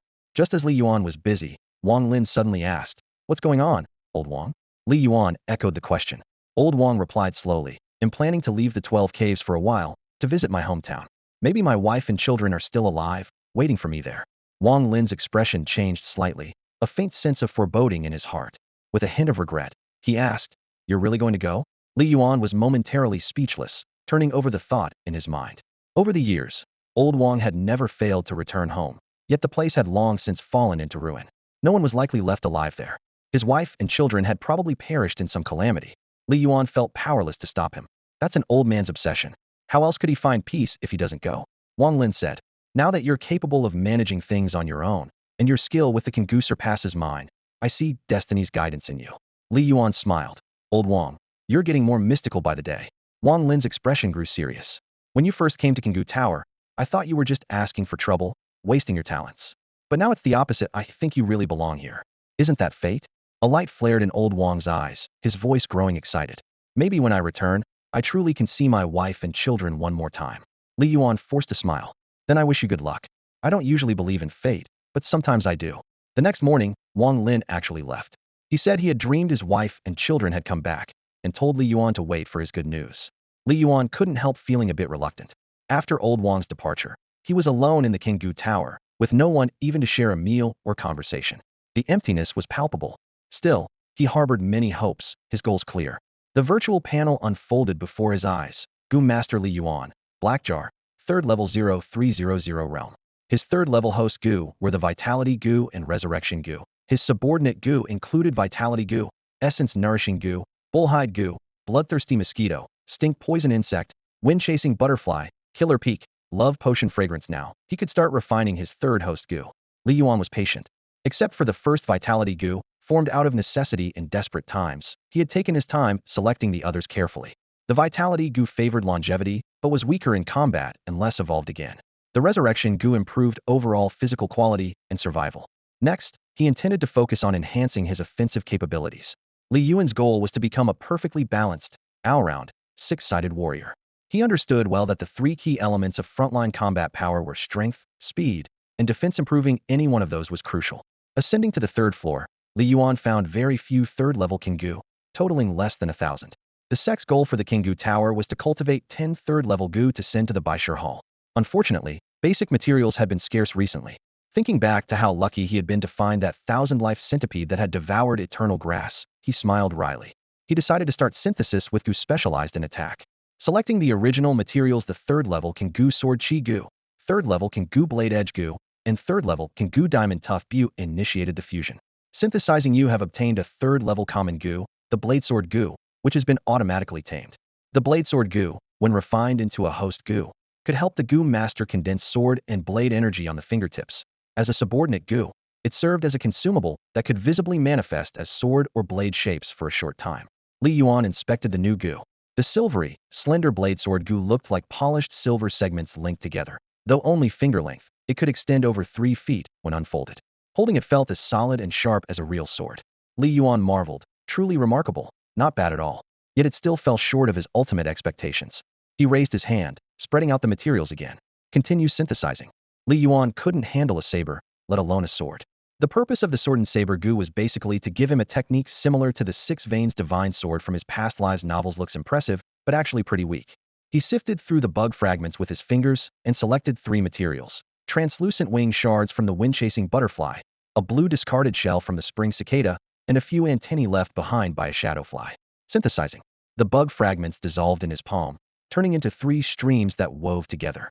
When the light faded, a tiny transparent cicada no bigger than his thumb rested in his palm. Its wings were as thin as a cicada's, nearly invisible. Synthesizing, you've obtained a third-tier mortal Gu, the shadowless cicada. It has been automatically tamed. A system prompt appeared. Shadowless cicada, when refined into a life Gu, significantly boosts the Gu master's speed. When refined as a subordinate Gu, it can release shadows to confuse targets. Refine into a life Gu. Li Yuan frowned, storing the shadowless cicada in his Gu cavity. It was still not quite enough. How great would it be to synthesize a Gu listed on the exotic Gu rankings? But the raw materials were too poor to create any exotic Gu. Keep refining. In the days that followed, Li Yuan thoroughly searched the third floor's bug fragments. He tried pairing wind-chasing butterfly with flying locust, spring cicada with nightfire glow, testing every combination. The synthesis light blinked on and off again and again. The results were either slightly faster gale bugs or mediocre invisibility shadow cicadas. Half a month later, Li Yuan had refined all the bug fragments on the third floor, but still hadn't gotten what he wanted. Failure was a constant companion for Gu masters. He just had to endure longer. Had all the time in the world. Li Yuan boy. An elderly voice called from outside the abandoned Gu bug building, echoing through the bamboo grove and along the mountain path. Old Wang had returned. Li Yuan pushed open the door. The bamboo leaves rustled softly. At the edge of his sight, an old man and a teenage girl about 15 or 16 were walking through the bamboo, the girl following closely behind the steady-footed elder. Li Yuan, let me introduce you. Wang Lin patted the girl's shoulder. This is my granddaughter, named Wang Zhao. Granddaughter? Li Yuan widened his eyes. Old Wang, you really followed fate's guidance, huh? Of course. Wang Lin threw his head back and laughed heartily, his laughter ringing through the bamboo grove. Heaven hasn't been too cruel to me after all. Congratulations. Li Yuan sincerely felt happy for old Wang. In chaotic times, life was as fragile as grass. They were all just drifting along. 16 years on the run had taught him what a blessing coming home to family truly was. Not just old Wang. Li Yuan himself felt like it was a dream. Zhao, this is the Li Yuan I told you about. You can just call him Brother Yuan from now on. Hello, Brother Yuan. The girl spoke shyly, her voice soft as a whisper. Wang Zhao had delicate features, slightly yellowish skin with a few freckles on her cheeks. Not a beauty, just a well-behaved girl-next-door type. Hello. Li Yuan nodded and turned to Wang Lin. Old Wang, will Zhao be living here now? I wish. Wang Lin's smile faded, and he shook his head. But according to the rules, to join the 12 caves, you have to pass the Gu Master trial. She can only stay here a few days under the pretense of visiting family. That. Li Yuan was silent. He had personally experienced how brutal those trials could belittle chance for a young girl to survive. Sigh, my poor granddaughter. Wang Lin looked at her helplessly. When I found her, her parents were gone. I recognized her only by the half-jade pendant passed down in our family. I don't want her to take the Gu Master trial either, but the outside world is too chaotic. If she doesn't stay here, those demons would devour her for sure. That was the truth, and Li Yuan understood all too well. He had accepted the Gu Master trial only when he had no other choice. While Zhao Zhao stays here as a visitor, he'll try my best to teach her how to control her Gu. Wang Lin clenched his fist. At least that gives her some hope. Unless Zhao Zhao could become a Gu Master within these few days, hope was slim. All right. Li Yuan nodded. Old Wang, focus on teaching Zhao Zhao. Don't worry about the remnant Gu building. I can handle it. During my time away, no one caused trouble, right? Wang Lin asked casually. No. Li Yuan shook his head. That's good. Wang Lin asked again. Any sign of movement from the person upstairs in the remnant Gu tower? Li Yuan furrowed his brow. No. Why do you ask? He still remembered the last time he was caught by the enforcement hall and felt a nagging sense that something was off. After thinking it over these past few days, a possibility came to mind. The one who killed Sun Meng might have been the person upstairs. Only he could control Gu insects with his willpower. Wang Lin's voice held a hint of mystery, leaving Li Yuan momentarily speechless. Don't disbelieve me, I've done some digging. That person upstairs originally came from the Ninth Palace as well. I heard he might be the sect leader's senior brother, and there could be old grudges between them. I fear I was accidentally caught in their feud, which led to this inexplicable disaster. Wang Lin's reasoning was clear and well supported, and Li Yuan found himself strangely convinced.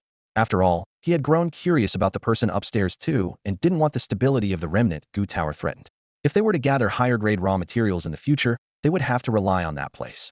So he asked, then what exactly is going on with the person upstairs? Wang Lin leaned in, lowering his voice. I heard he's cultivating a rare, exotic Gu, even to the point of sacrificing his own body to nurture it. Exotic Gu? Li Yuan immediately expressed doubt. Old Wang, where did you hear this? As far as I know, exotic Gu are extremely rare. Even the 9 great palace masters of the 9 palace Gu nest might not have a personal exotic Gu of their own. How could such a secret leak out, let alone be known by someone like you?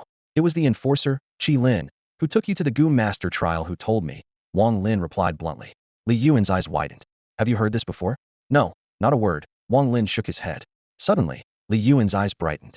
Wait, you mean someone might be deliberately spreading rumors to target the person upstairs? I'm only guessing. I can't be sure, Wang Lin said cautiously. For a moment the air grew heavy with tension. Wang Lin shuddered and shook his head. Enough, enough. That's not something we can meddle in. When immortals fight, the little people suffer. The more curious you are, the faster you die. I'm going to prepare the bed for Xiao Zhao. You focus on your own work. They'll call you when it's mealtime. With that, Wang Lin took his granddaughter Xiao Zhao back to the sleeping quarters, while Li Yuan returned alone to the remnant Gu tower. He kept turning the thoughts over in his mind. Is the person upstairs really cultivating an exotic Gu? The harrowing Gu refinement scene replayed in his head, and he recalled the warning from the Gu Master's manual that cultivating exotic Gu demanded perfect timing, environment, and harmony. Just like his second fate Gu, the rebirth Gu, it needed to be deposited inside the body for 10 years, constantly drained of fresh blood by the insects, a living death ordinary people definitely couldn't survive. Every exotic Gu carried an extremely strange and dangerous power. The Gu Master upstairs must have long perished, hadn't he? A sudden impulse made Li Yuan send a scouting Gu to the edge of the third-floor wooden panel to listen carefully. The Gu insect gave off a faint response, but there was no sign of any living human presence. Perhaps his cultivation level was too low to recognize it. Or maybe the person really was dead. He waited patiently, hiding quietly. After a long while, his eyes narrowed slightly as he caught a faint abnormal sound. A faint hissing sound came from upstairs, so subtle that without using the scouting Gu and transmitting it through his mind, Li Yuan wouldn't have noticed it at all. Frowning, he guessed, could it be a snake? The sound was intermittent, as if something was being gnawed on. After a while, the snake seemed to have eaten its fill and settled quietly. Li Yuan's heart skipped a beat. Could that person have already been swallowed by the snake? The thought made him nervous, and it was not impossible. Brother Yuan, dinner's ready. A girl's cheerful voice called from downstairs. I'm coming. Li Yuan restrained his curiosity, suppressing his anxious thoughts, unwilling to rush upstairs. He knew well that entering the 4th floor required passing the 4th-tier Gu Master trial. First acting rashly would only bring trouble. Downstairs, Wang Lin had already set out a sumptuous meal, and the aroma was mouth-watering. Li Yuan was slightly surprised. This meal is really something special today, old Wang. Are you making an exception? Wang Lin chuckled. When you're nearly gone, there's no point in hoarding a big fortune. Don't be so down. After a few comforting words, just as Li Yuan sat down, Wang Zhaozhao quickly tore off a chicken drumstick and gently placed it into his bowl. Brother Yuan, you eat this. Her cheeks flushed softly, and her voice was as gentle as a mosquito's whisper. Li Yuan looked at old Wang in puzzlement. You taught her that, didn't you? Old Wang grinned. I just taught Xiao Zhao some goo refining knowledge. She's picking it up quickly. Maybe she really can pass the goo master trial. When that happens, I plan to keep her here at the remnant goo tower for a while. Maybe you can help take care of her. What do you think? Li Yuan nodded. I trust you on this. You don't need to say more. Since you spent your life savings on my grandfather's funeral, they'll make sure Xiao Zhao is well looked after. That sounds more like it. Only then did Wang Lin's face reveal a relaxed smile. He knew Li Yuan's talent was exceptional, and his future bride, his granddaughter following in his footsteps, would be lucky. 5 days passed in the blink of an eye. Li Yuan often used his scouting goo to eavesdrop on the floor above, but never sensed the presence of a living person. Even the remnant goo sent by Bisatang remained untouched. Wang Lin had specifically asked the delivery disciples, and they all said they hadn't seen any sign of anyone. Spider webs covered the room. This only made Li Yuan more certain. That person must have long been dead. Sustaining a goo with one's body wasn't easy. Perhaps the corpse had long been devoured by the goo insects until nothing remained. That day was also the last day of their visit. Wang Zhaozhao could no longer stay in the remnant goo tower and had to leave. Wang Lin frowned deeply, his mind uneasy. Grandpa, it's okay. I will definitely pass the trial. Though afraid and with trembling fingers, Wang Zhaozhao reassured him. Wang Lin gritted his teeth. Zhao, maybe it's better not to. I can find you a place outside. It would be safer than here. Grandpa, I want to become a goo master. The girl's eyes shone with determination and longing. Knowing Li Yuan had also survived the refugee trials and joined the Jiugong Goo nest, she yearned even more for that identity. Wang Lin fell silent a moment, then finally nodded. All right. After experiencing life on Jiugong Mountain, there's no going back. This place is as peaceful as a sanctuary. Bandits don't dare to come. Demons won't provoke. It's a refuge for refugees. Li Yuan, he'll accompany Xiao Zhao. We'll stay near the trial site for a few days and return together once she passes. Fine. Li Yuan approved, his gaze gentle. Little sister Xiao Zhao, best of luck. Wang Zhaozhao bowed in thanks. Thank you, brother Yuan. As Li Yuan watched the grandfather and grandson gradually disappear down the winding path through the bamboo grove, he couldn't help but notice that old Wang's back had bent even more heavily, nearly matching Xiao Zhao's height now. Night deepened. After finishing the final tasks at the remnant goo tower, Li Yuan returned to his quarters. The data panel surfaced in his mind.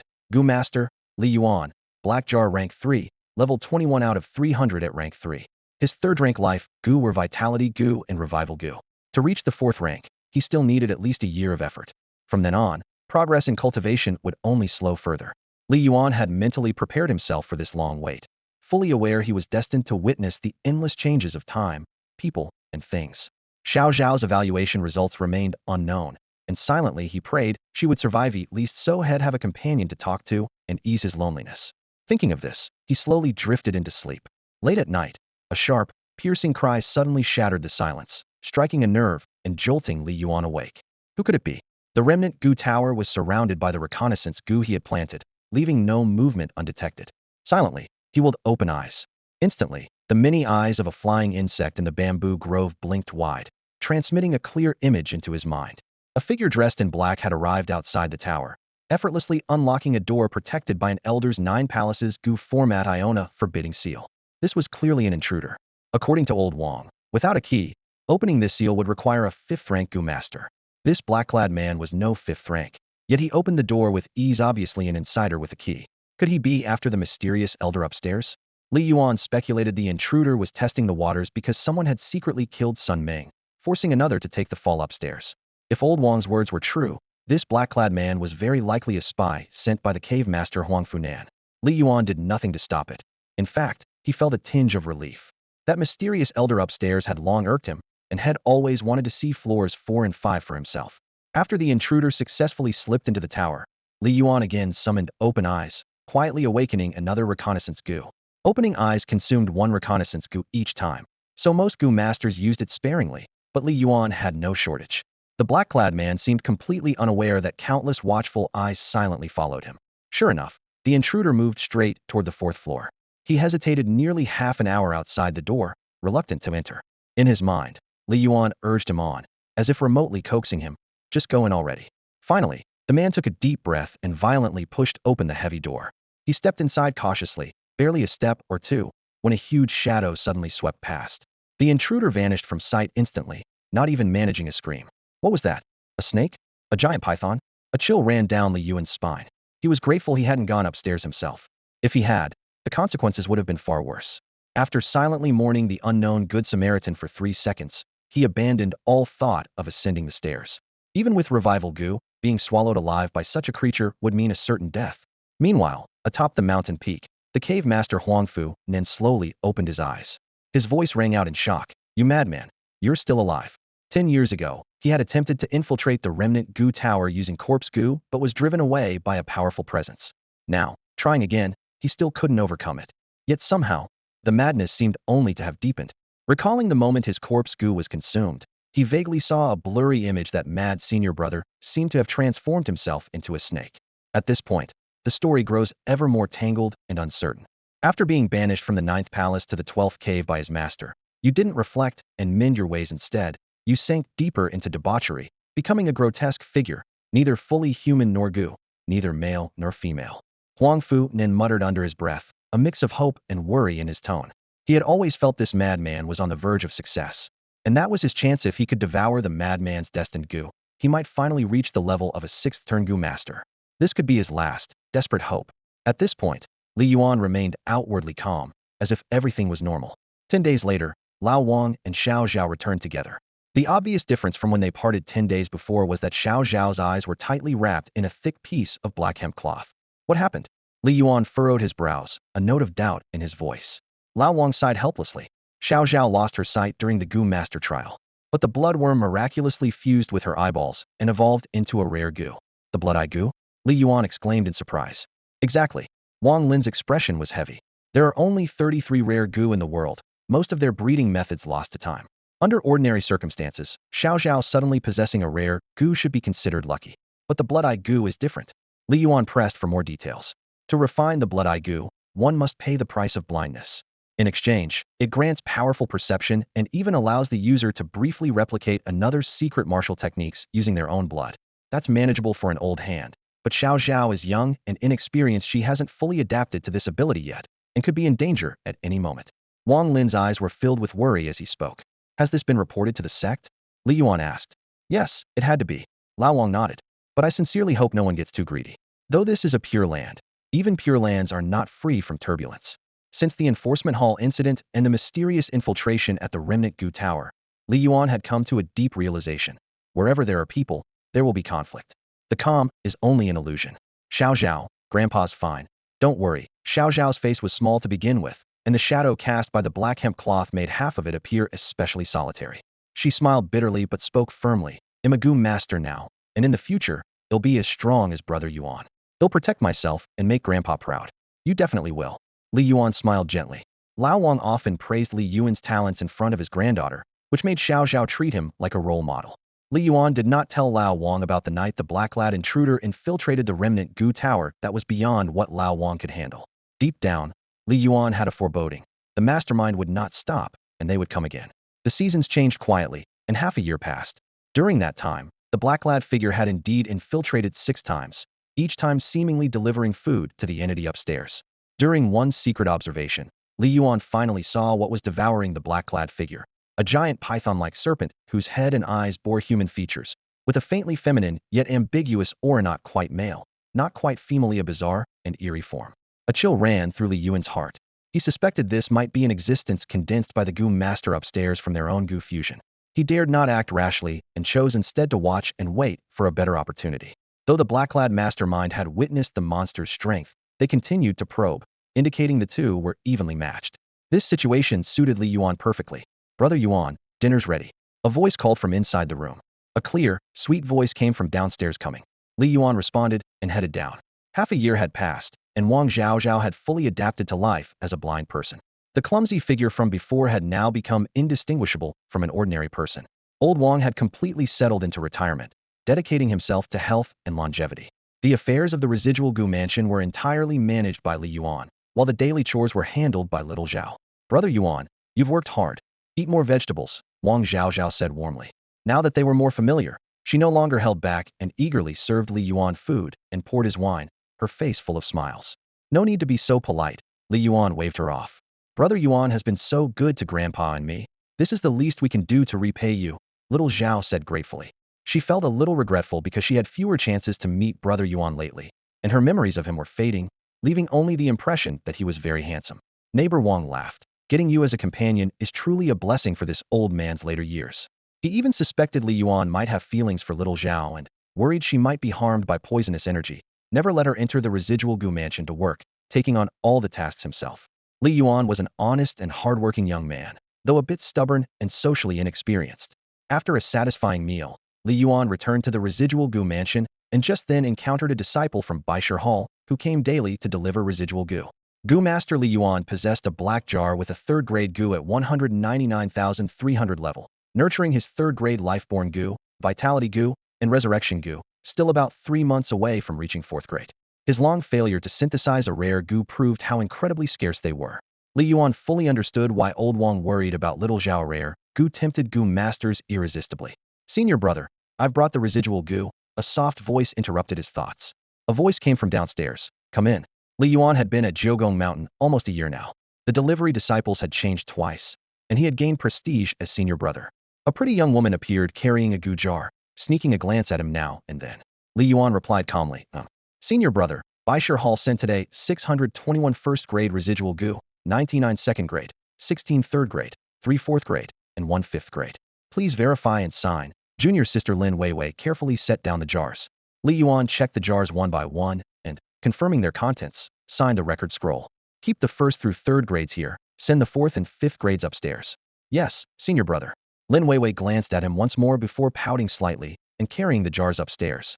She carefully pushed open the door to the 4th floor and placed the jars inside. Suddenly, help! A violent struggle erupted. Then a scaly snake tail burst from inside, tightly coiling around her arm and dragging her forcefully inside. Her cries instantly ceased. Li Yuan's expression darkened instantly here below. He fixed his gaze on the 4th floor door. In the darkness, something dangerous seemed to have revealed its sharp edge. When Li Yuan glanced upstairs, all he saw was an empty shadow. The main door was tightly shut, and not a soul remained. Had Lin Weiwei been devoured? In that instant, shock slammed into Li Yuan's chest. It was one thing for a black-clothed intruder to be swallowed after all. They had sneaked secretly into the Kangoo building with unclear motives, friend or foe indistinguishable, essentially an unheard-of incident. But Lin Weiwei had been snatched inside while on duty. This was harming a fellow disciple, a grave transgression. Such a thing had never before happened. How had it come to this? A chill tightened around Li Yuan's heart as fear crept in. Could that madman burst out and devour him too? Li Yuan had always been deathly afraid of dying. This moment was worse than ever. Snapping back to reality, without hesitation, he leapt through the window. At that moment, a piercing arrow shattered the sky, whistling as it sped forward. Suddenly, with a sharp crack, followed by a boom, the arrow exploded high above. Brother Yuan, what's wrong? From the bamboo grove, Wang Zhaozhao was cultivating. Hearing the noise, she hurried over. Something's wrong. Li Yuan's face was grave. Junior sister Lin Weiwei was dragged into a room upstairs by that senior. That senior upstairs, can he really eat people? Wang Zhaozhao turned pale, terrified. Quick, call old Wang. Let's fall back a bit and be ready to run at any moment, Li Yuan ordered somberly. Patting her shoulder, he cautioned, at times like this, staying alive is more important than anything. In less than the time it takes to drink a cup of tea, a dozen or so silver-masked disciples strode quickly through the bamboo grove. They were members of the Justice Hall. As their captain began questioning, Li Yuan furrowed his brows and stepped back behind his companions. What happened? The captain asked. Li Yuan gave a succinct account. The senior guarding floors 4 and 5 of the Kangoo building suddenly went mad and dragged away junior sister Lin Weiwei of the Baishir Hall. Has he gone mad? The captain's face shifted, alarmed. This was a figure of patriarchal rank, already having reached the 5th-tier Goo Master realm, not someone a mere 4th-tier Goo Master like himself could confront. Go get the Hall Master immediately, he commanded sharply, releasing a reconnaissance goo. The dark insect sped toward the Kangoo building at the sound of a whistle. But as it neared the pavilion, the scout suddenly exploded into fragments. The captain's face paled. Damn, run. Before he finished speaking, Li Yuan had already taken off in a wild sprint. In an instant, countless serpent scales blasted out of the Kangoo building, like poisonous locusts with deadly stings, tearing into the Justice Hall's disciples ahead, leaving them riddled with wounds resembling a hornet's nest. Li Yuan quickly activated a cowhide goo, causing his skin to harden like iron. Combined with the miraculous healing power of a regeneration goo, he barely managed to endure the onslaught. Fortunately, Old Wang and Wang Zhaozhao had already taken his orders and swiftly retreated beyond the bamboo grove's rim, or they would have been doomed. Get lost. All of you get lost.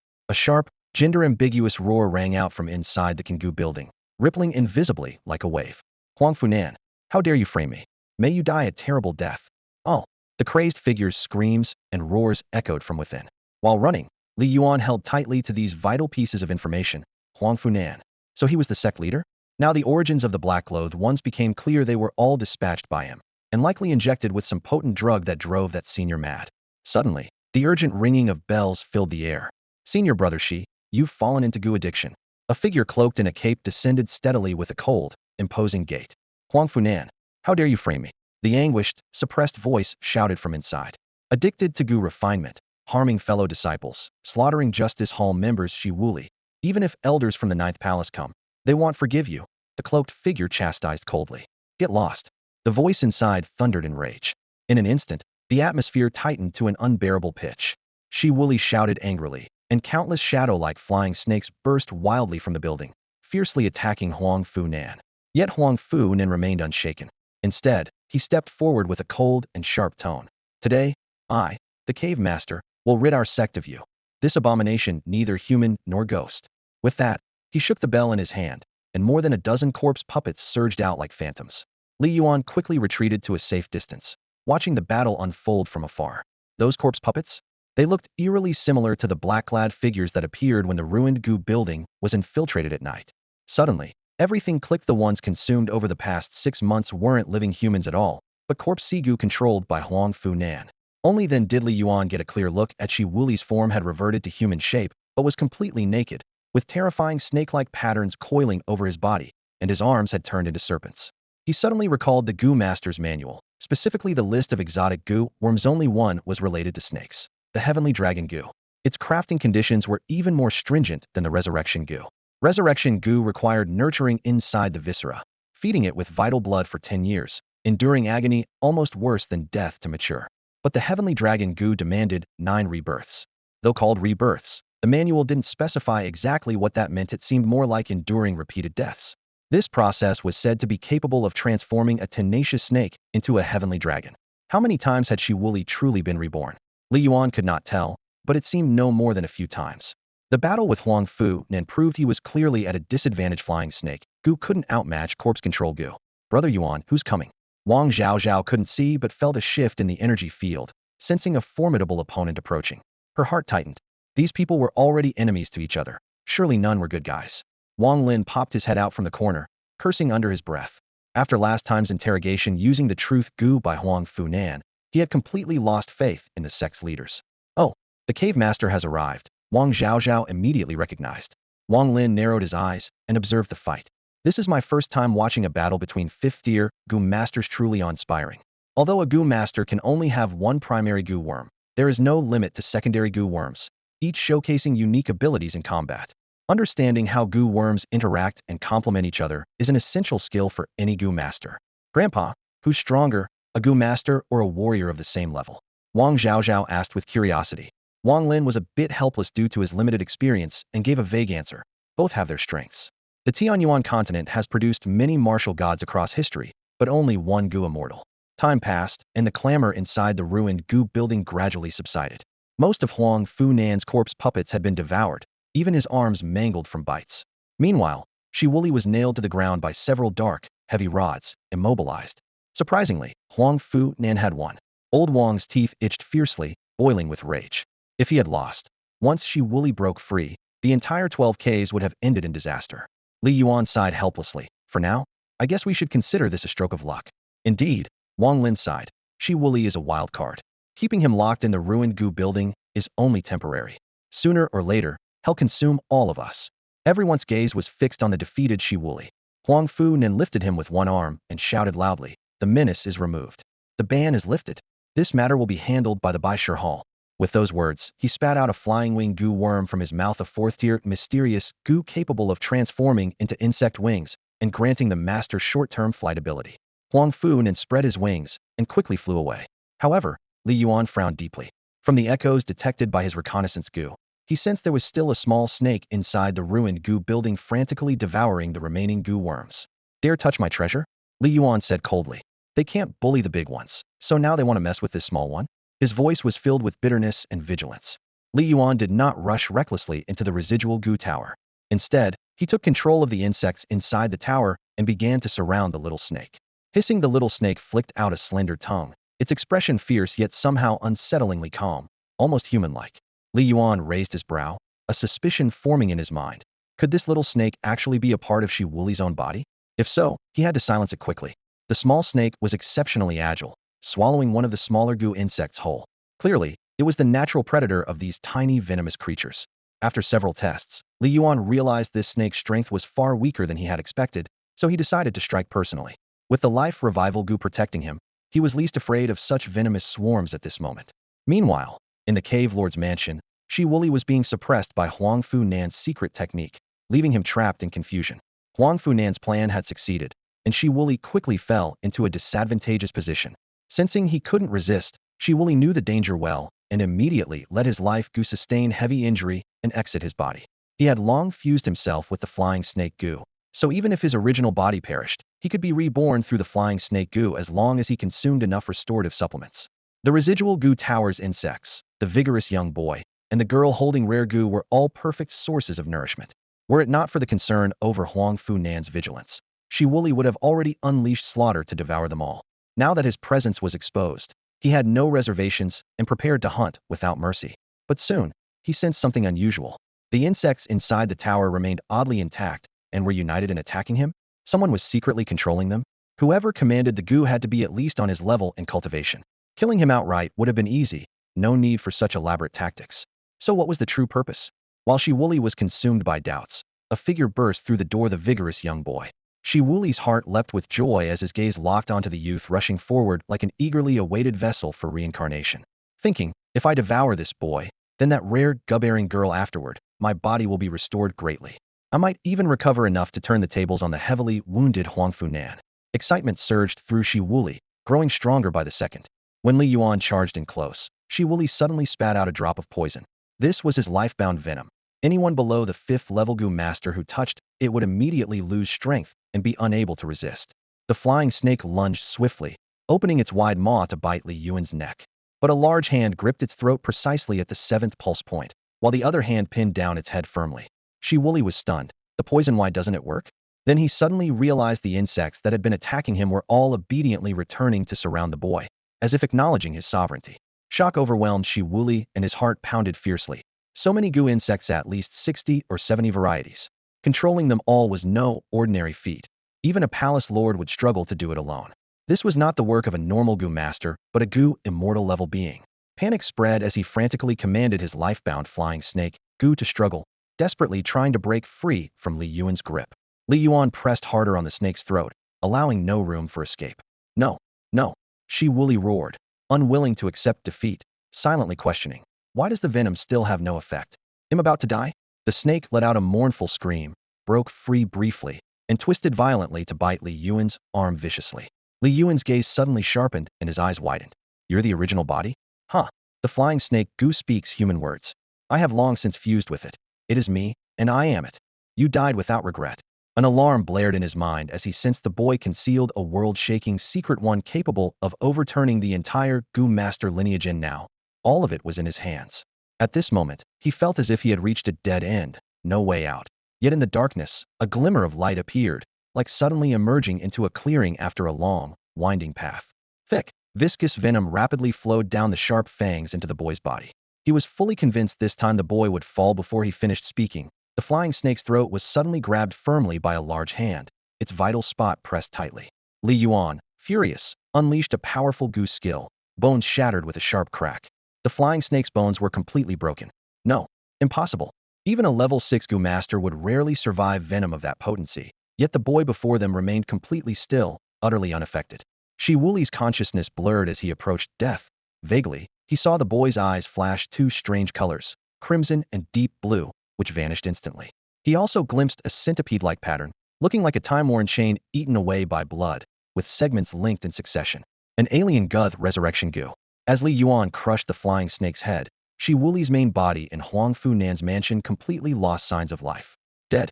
Huang Fu Nan suddenly opened his eyes, his expression turning as dark as night. Shi Wuli, the one he had schemed tirelessly to devour for power, aiming to leap into the 6th realm of goo mastery, was actually dead, just like that. He had been mutilated to bloody shreds, even lost an arm, and after returning, Huang Fu Nan had used forbidden arts to seal Shi Wuli's senses and mobility, leaving no chance even for suicide. How could he possibly die under such circumstances? Huang Fu Nan spat a mouthful of black blood in fury, his face extremely ugly, yet unwilling to accept it. He carefully inspected the corpse and found the vital life-bound flying snake goo missing, leaving behind only ordinary flying snake goo. An escape by shedding skin, faking death to slip away. He gritted his teeth, rage almost exploding in his chest. With a sudden bang on the table, Huangfu Nan roared angrily, coughing up more black blood as the flying snake venom spread through his body, threatening his life at any moment. With nowhere to turn, Huangfu Nan resorted to desperate measures. He quickly wrote a brief letter commanding a messenger insect to fly from his cave estate. The letter was simple and clear, bring that precious goo back to my cave. Meanwhile, Li Yuan was still contemplating the flying snake goo he had just crushed. The system notified him that mergeable goo insects were detected. Would he start synthesis? He hesitated, then checked the raw materials. 29 first stage residual goo dragon scale eggs? Dragon scale eggs? Isn't that the next evolutionary stage of the flying snake goo? Could it be this flying snake goo was nearly evolving into a dragon scale goo? Li Yuan's heart tightened. Peeling open the flying snake goo, he indeed found an incomplete snake egg inside, visibly rotting. Though dragon scale eggs are ordinary goo, once hatched, they can become the precious dragon scale goo. If Shi Wuli had survived another decade or so, he might well have forged the alien heavenly dragon goo. Out of mercy and hope for the Gus future, Li Yuan resolved he could not just watch these eggs rot away. They must be synthesized. His voice became resolute. Synthesis completed, this time producing 29 first-stage residual poison larvae, dragon pattern eggs. You have obtained 9 first-stage mortal poison larvae, dragon pattern eggs. The dragon pattern egg, when refined into a sovereign poison larva, only has a small chance to cause dragon patterns to appear on the poison master's body, boosting their fortune. When refined as a subordinate poison larva, it can emit a faint dragon roar. This effect is pretty disappointing. Li Yuan frowned, dissatisfied, and decided to continue synthesizing. He selected new raw materials and initiated the synthesis process again. You have obtained 3 second-stage rare poison larvae, dragon pattern larvae.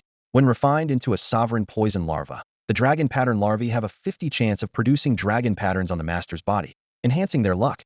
As a subordinate larva, it can be used to heal injuries. But Li Yuan still felt this effect was not ideal.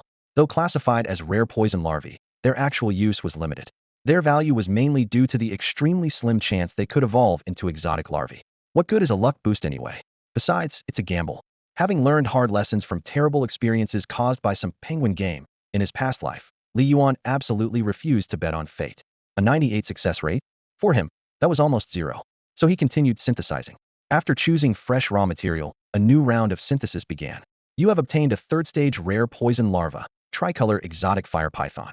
The tricolor exotic fire python is a beast poison larva with extremely high attack power. It carries 3 different colored exotic flames within its body and cannot be refined as a subordinate larva. Extremely high attack power? Li Yuan's eyes lit up. What a great find.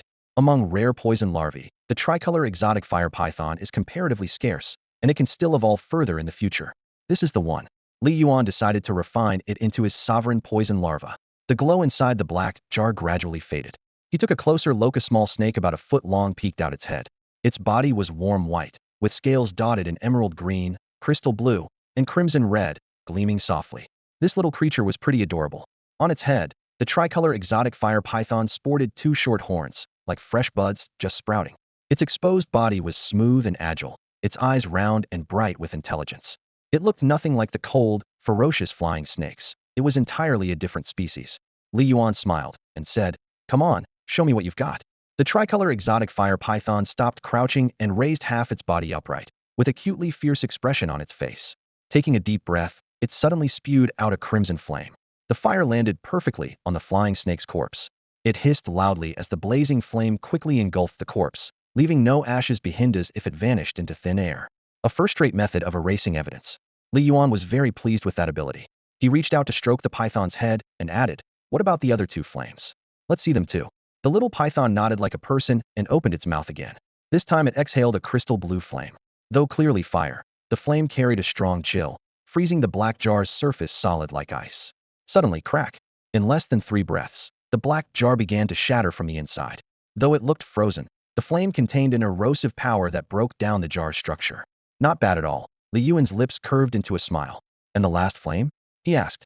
The little python lowered its head towards the ground and unleashed a jade green flame, sprinkling it onto a nearby potted plant. Before long, the little grass in the pot grew wildly, its leaves lush and vivid, clearly catalyzed by the flame. Catalyzing growth? Interesting. Li Yuan nodded in satisfaction. This little guy even had some talent. Sizzling softly, The tricolor exotic fire python shook its head and made a light sound. Li Yuan blinked in surprise. More talent? The python nodded again, then lifted its head and breathed out two flames in succession. First the crimson, then the jade-green flame blended in, gradually spreading outward. Whoosh! In an instant, the flames flared up fiercely. The catalyzed crimson fire burned longer and stronger than ever before, licking at the air like it would never die out. Li Yuan couldn't help but laugh aloud, hadn't expected the flames to possess a fusion ability on their own. Gently, he placed his hand on the iridescent scales of the tricolored fiery serpent, his tone full of affection. From now on, stick with me, and well, do great things. We'll give you a name, let's call you Shaokai. Tiny flames burst from the serpent's body, sizzling softly as if in response, clearly pleased. This intelligent tricolored fiery serpent had opened Li Yuan's eyes to a much broader world.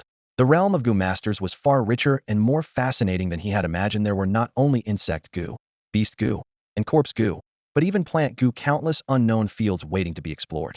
Just as he was immersed in this wonderful feeling, a sudden knocking came from outside, clear, crisp, and deliberate. A familiar voice echoed through the door. Li Yuan.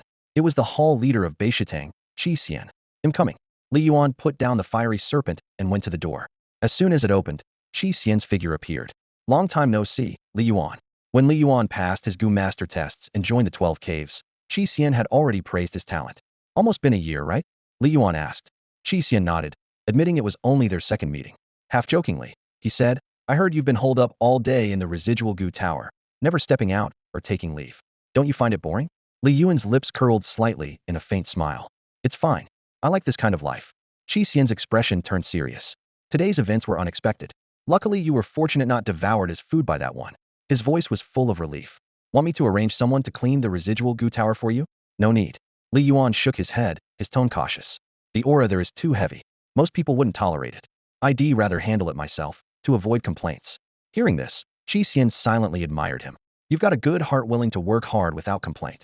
Of course, Li Yuan didn't want anyone touching his treasure. Unfortunately, after that person died, no one in the residual goo tower could handle 4th or 5th level goo anymore, so they had to request reinforcements from the 9th palace. Qi Xian sighed. They'll have to trouble you to watch over it for now. Be careful, should be fine though. Li Yuan's mind stirred as an opportunity quietly emerged. Hall leader Xian, I can absolutely handle it. I'm already a 3rd level goo master. Managing 4th and 5th level residual goo isn't a problem. Qi Xian was stunned. You're already level 3 goo master? Li Yuan nodded. He hadn't reported this strength to Beishitang yet. Qi Xian couldn't help but exclaim, wow, incredible, truly incredible. He looked at the young man again, his gaze warm and approving. Such a talented and diligent young goo master promised a bright future, quite possibly surpassing him someday and becoming a cave lord or even a senior elder of the 9 palaces. The 12 caves gave me identity and peace of mind to become a goo master. Li Yuan's expression was resolute. Now that the sect is in danger, it's time to step up. It's my duty as a disciple. Qi Xian looked at him with deep respect. Good. Since you're confident, I'll entrust it to you. 4th and 5th level residual goo were extremely rare, but Qi Xian trusted Li Yuan's talent and ability to handle them properly. Plus, requesting reinforcements from the 9th palace would dock monthly allowances from all 12 cave leaders if someone else could take over. All the better from management's perspective. His impression of Li Yuan instantly rose. Most others would have shirked responsibility or applied for transfer. After all, no one could guarantee the residual goo tower was free of danger. That formidable figure might still have unexpected tricks even the cave lords don't anticipate, meaning it could be a death sentence. But because of that, Li Yuan's character shone all the more brightly. Qi Xian silently thought, good man, model worker, brave and responsible, so kind and considerate, taking on all the dirty, hard work. What a rare young fellow. Late at night, after the Baishir Hall members had properly finished all their business, they quietly slipped away. The Kanga Tower soon regained its usual calm and silence. Wang Zhaozhao prepared a few simple dishes and, together with old Wang and Li Yuan, sat in the courtyard deep within the bamboo grove. They lit a small fire and slowly brewed some wine to sip. What? You actually want to take on handling both the 4th and 5th level leftover goo all by yourself? Li Yuan, you're crazy. When Wang Lin talked about what happened during the day, he turned pale with shock. Can you really manage all that on your own? But Li Yuan remained calm and smiled at old Wang. We've known each other for almost a year now. Don't you trust me yet? Trust you. I do, Wang Lin said, half teasingly, half concerned, but I just don't want you to get worn out and end up letting those treacherous sect members take advantage. How are they taking advantage? Li Yuan asked, puzzled. Have you heard? Wang Lin frowned. To deal with these leftover goo now, you have to apply to the 9th palace's inner gate to send reinforcements, otherwise it's impossible to resolve. And by doing that, those managers' monthly stipends get docked. Monthly stipend? Li Yuan raised an eyebrow. That's the monthly resource allowance the 9 palaces give sect members for cultivation, Wang Lin explained. It's their main livelihood. Li Yuan chuckled, a sly gleam in his eyes. No wonder Qi Xian agreed so readily. You can laugh. Wang Lin slammed the table in frustration. This isn't a joke. Li Yuan said seriously, it's no big deal. They'll take the loss, sometimes losing out is a kind of blessing. Wang Lin sighed, shaking his head knowingly. He already foresaw the troubles Li Yuan would face next. Who hasn't been hot-headed and passionate in their youth? After running into all kinds of tests of human nature, who doesn't turn into a crafty old fox? The night deepened. After solving the leftover goo problem in the tower, Li Yuan locked the door and returned to his room, drifting into a deep sleep. Outside the bamboo grove, a shadow silently slipped in. The cave lord was seriously injured and actually sent me on this risky mission to fetch the blood-eye goo. That goo is extremely precious, already reported to the 9th palace's inner gate. If I die, it'll be a disaster at worst. They just blame Shiwuli. No one can prove anything. Whispering under his breath, the shadow summoned a lizard-shaped goo, then melted into the air, vanishing as if from nothing. Passing through the bamboo forest, unseen eyes locked onto the room beside the Kanga Tower. I smell it, the blood-eye goo. The shadow's heart pounded with anxiety. The goo master who refined the blood-eye goo has sharp senses. I wonder if they can detect me? Best to stealthily abduct the refined goo without alerting anyone else, or else I'll have to kill everyone to cover my tracks. The wind blew gently, leaves rustling. The shadow was completely unaware that the young man asleep inside the room had already opened his eyes. Li Yuan lay flat on his bed, staring at the night sky through the skylight, frowning deeply. Again? Can't I have a moment of peace? From the moment the shadow entered the bamboo grove, Li Yuan sensed its presence thanks to his scout Gus alarm, though the figure soon vanished, likely aided by an invisibility goo. Over the past year, he had devoted himself to studying goo master manuals and understood the traits of various goo thoroughly. Although the invisibility goo hides the body, it still leaves traces. Li Yuan used his all-direction scout goo to lock onto the intruder's movement. Could they be after Xiao Zhao? He tensed. He had thought the enemy eyeing Shi Wuli's death flight snake goo, but the true target was the blood-eye goo. What old Wang feared had finally come true. The blood-eye goo was targeted by someone with malicious intent. Get up, little Kai. Time to work. Li Yuan was not a cold-hearted man. Old Wang had always treated him well, and the small favor of a modest inheritance was deeply etched in his heart. He would never stand by and watch Xiao Zhao come to harm without acting. Invisible bugs?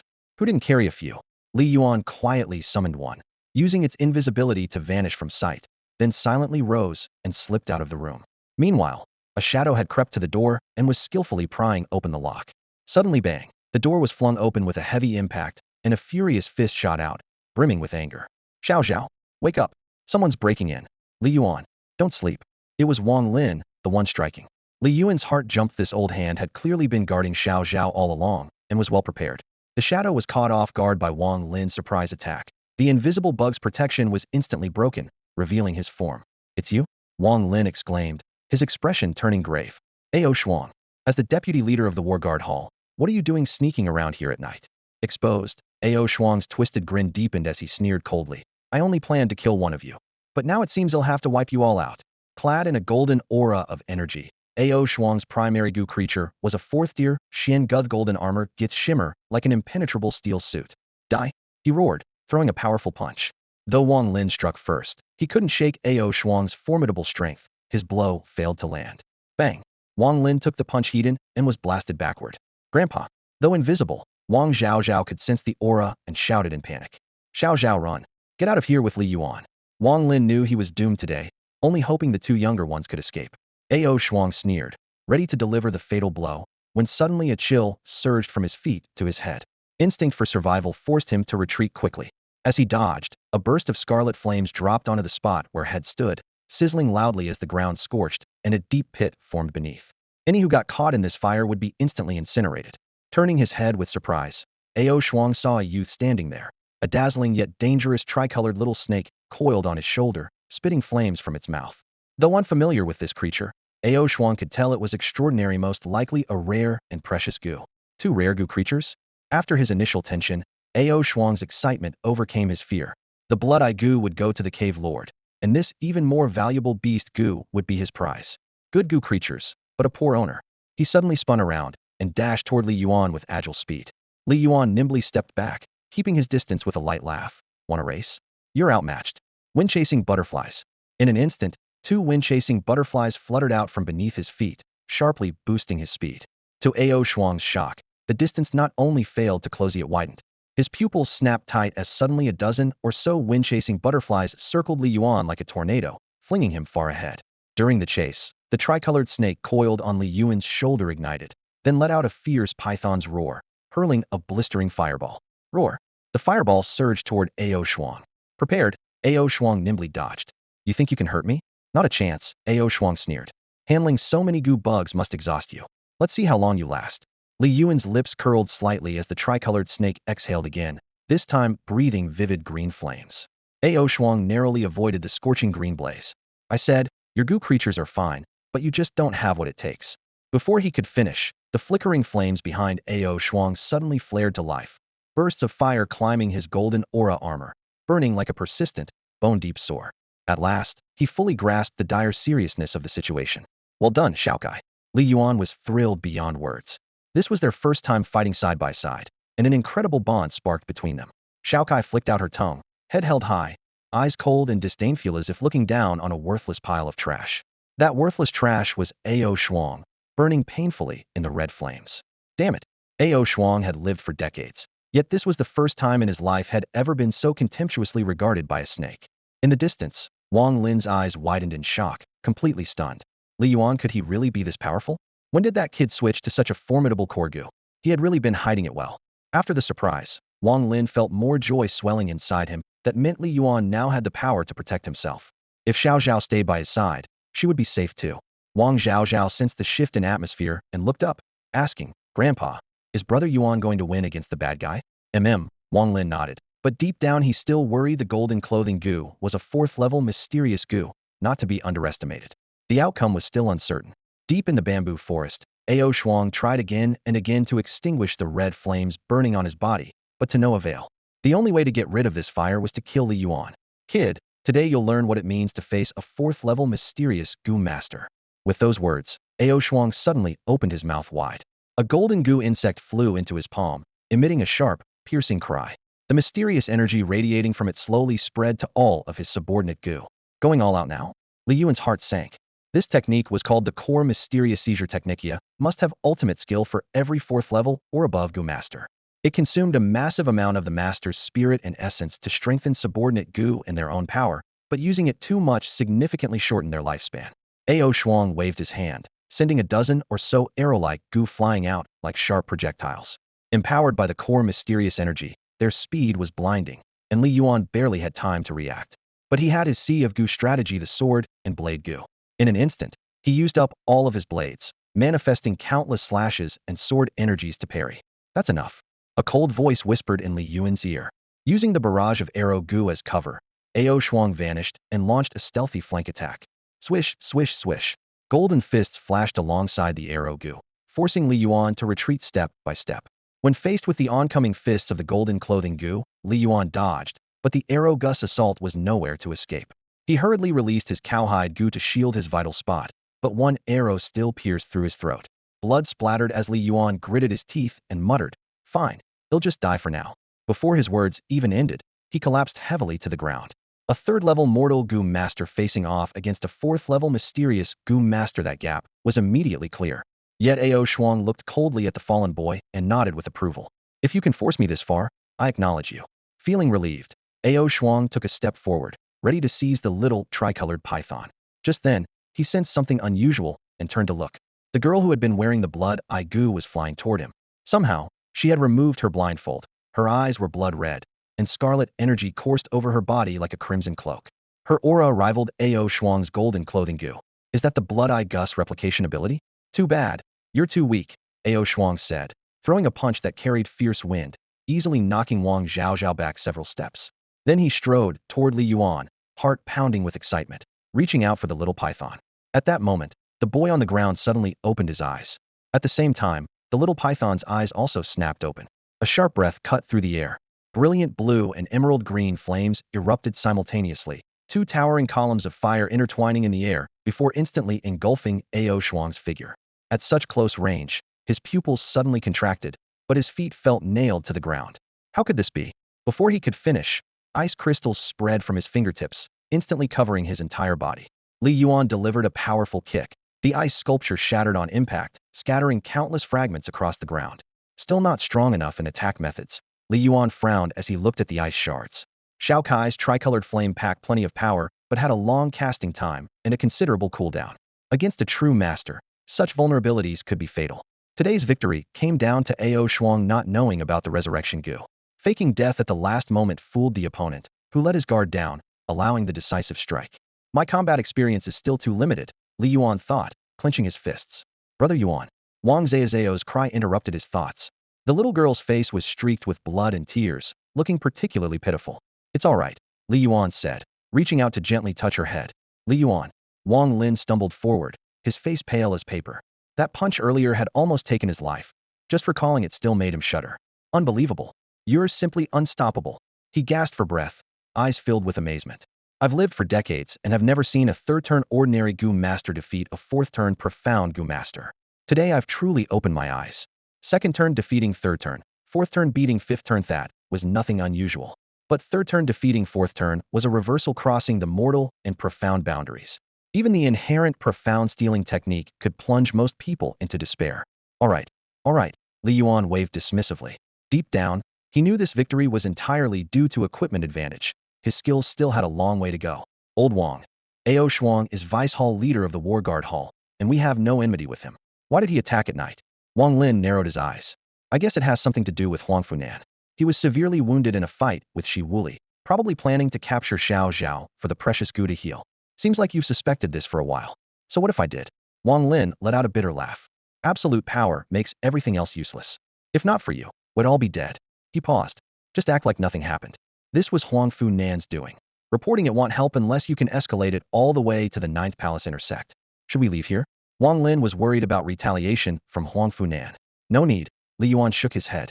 Huang Funan was seriously wounded by Shi Wuli and wouldn't dare come in person. Now that Ao Shuang is dead here, guess what he will think? Wang Lin's eyes lit up. He'll believe Shi Wuli still has backup. That Shi Wuli killed Ao Shuang. Exactly, Li Yuan nodded. That means he won't make any rash moves for a long time. Brother Yuan, what if Shi Wuli really is still alive? Wang Zhaozhao suddenly asked. Wow. Wang Lin shuddered all over. Unexpected events are rare, Li Yuan thought wryly. Shi Wuli's life goo was personally sent away by him. The body had turned to ash, no chance of survival. 3 days later, Baisher Hall. Hall leader Qi Xian hurried to the gate of Huang Funan's mansion and bowed to report. Hall master, War Guard Hall's vice leader Ao Shuang, is missing. From inside came Huang Funan's weak voice. Leaning against his bed, his complexion instantly turned ashen. Shi Wuli, you really are still alive. Ao Shuang was a 4th-tier Xianggu master, so capturing Wang Zhaozhao should have been easy for him. Yet in the end, it was Ao Shuang who died. Besides suspecting that Shi Wuli had laid a trap, Huang Funan could think of no other explanation. It was hard to believe that an old man and 2 young people from the remnant Goo Tower alone could kill Ao Shuang. The task of detoxification was urgent, and a heavy weight settled on Huang Funan's heart. If Shi Wuli recovered, the first thing he'd do would be to seek revenge on Huang Funan at that point. He would be the one to die. Time flew by, and 3 months passed in the blink of an eye. Li Yuan finally felt completely at ease. Huang Funan had clearly suffered serious wounds, and, wary of Shi Wuli, dared not set foot into this territory for the time being. This gap gave Li Yuan a rare opportunity to grow. He quietly told himself that once he reached the realm of a 4th-tier Goo Master, he would have no reason to fear anyone.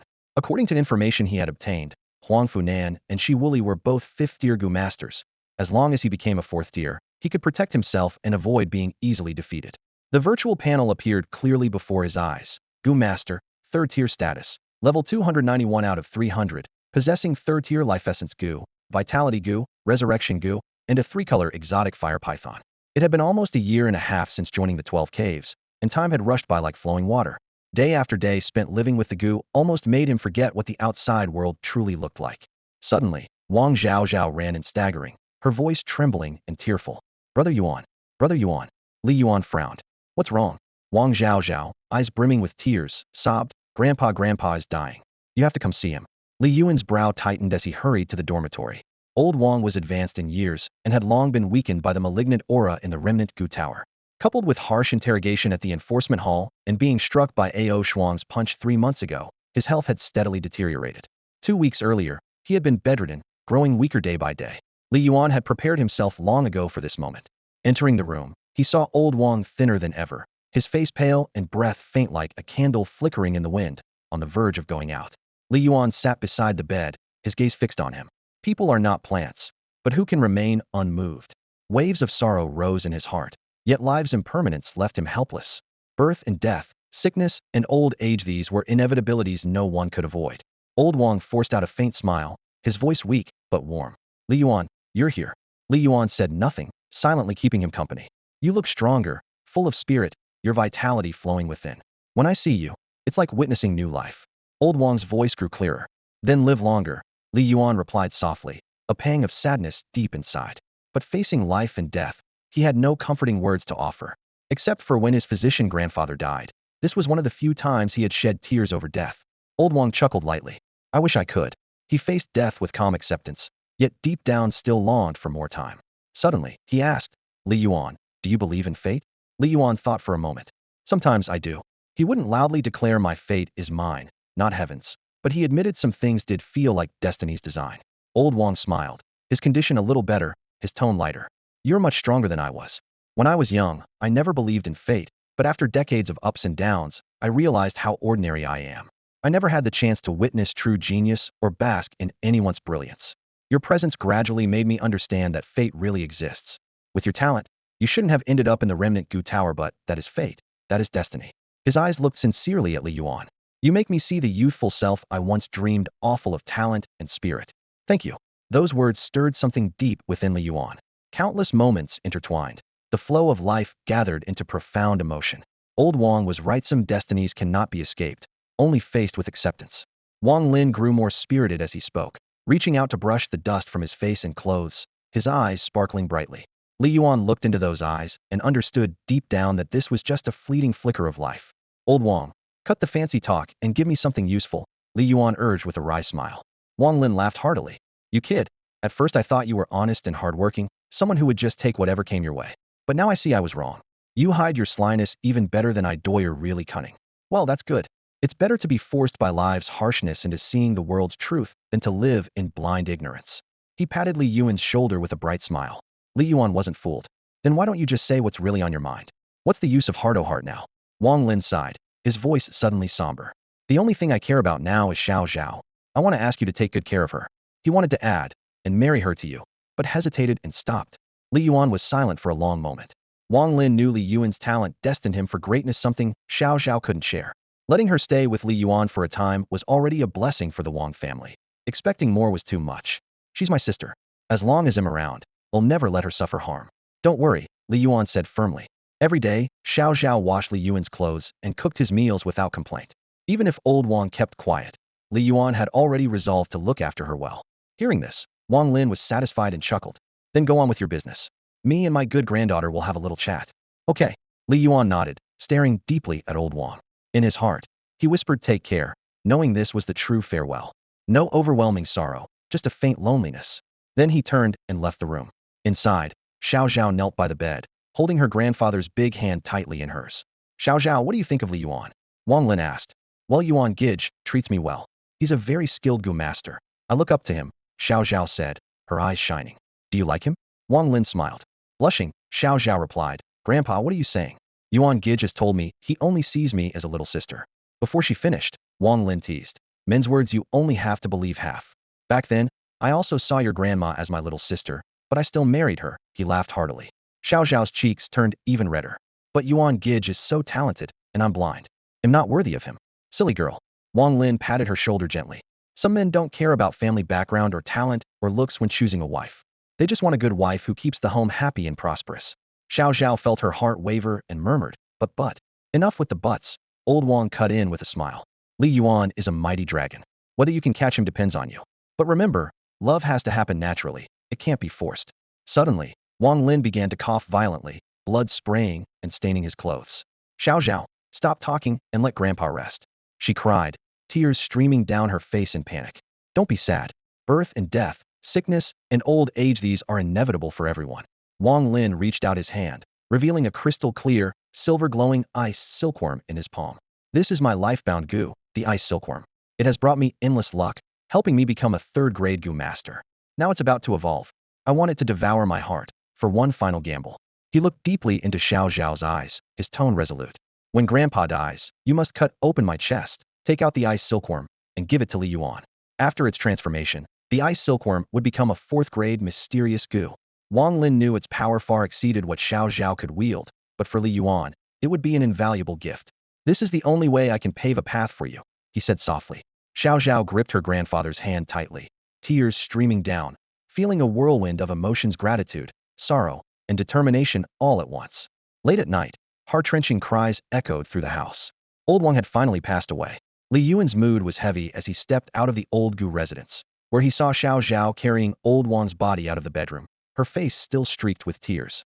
Brother Yuan, Grandpa is gone, Wang Zhaozhao sobbed uncontrollably.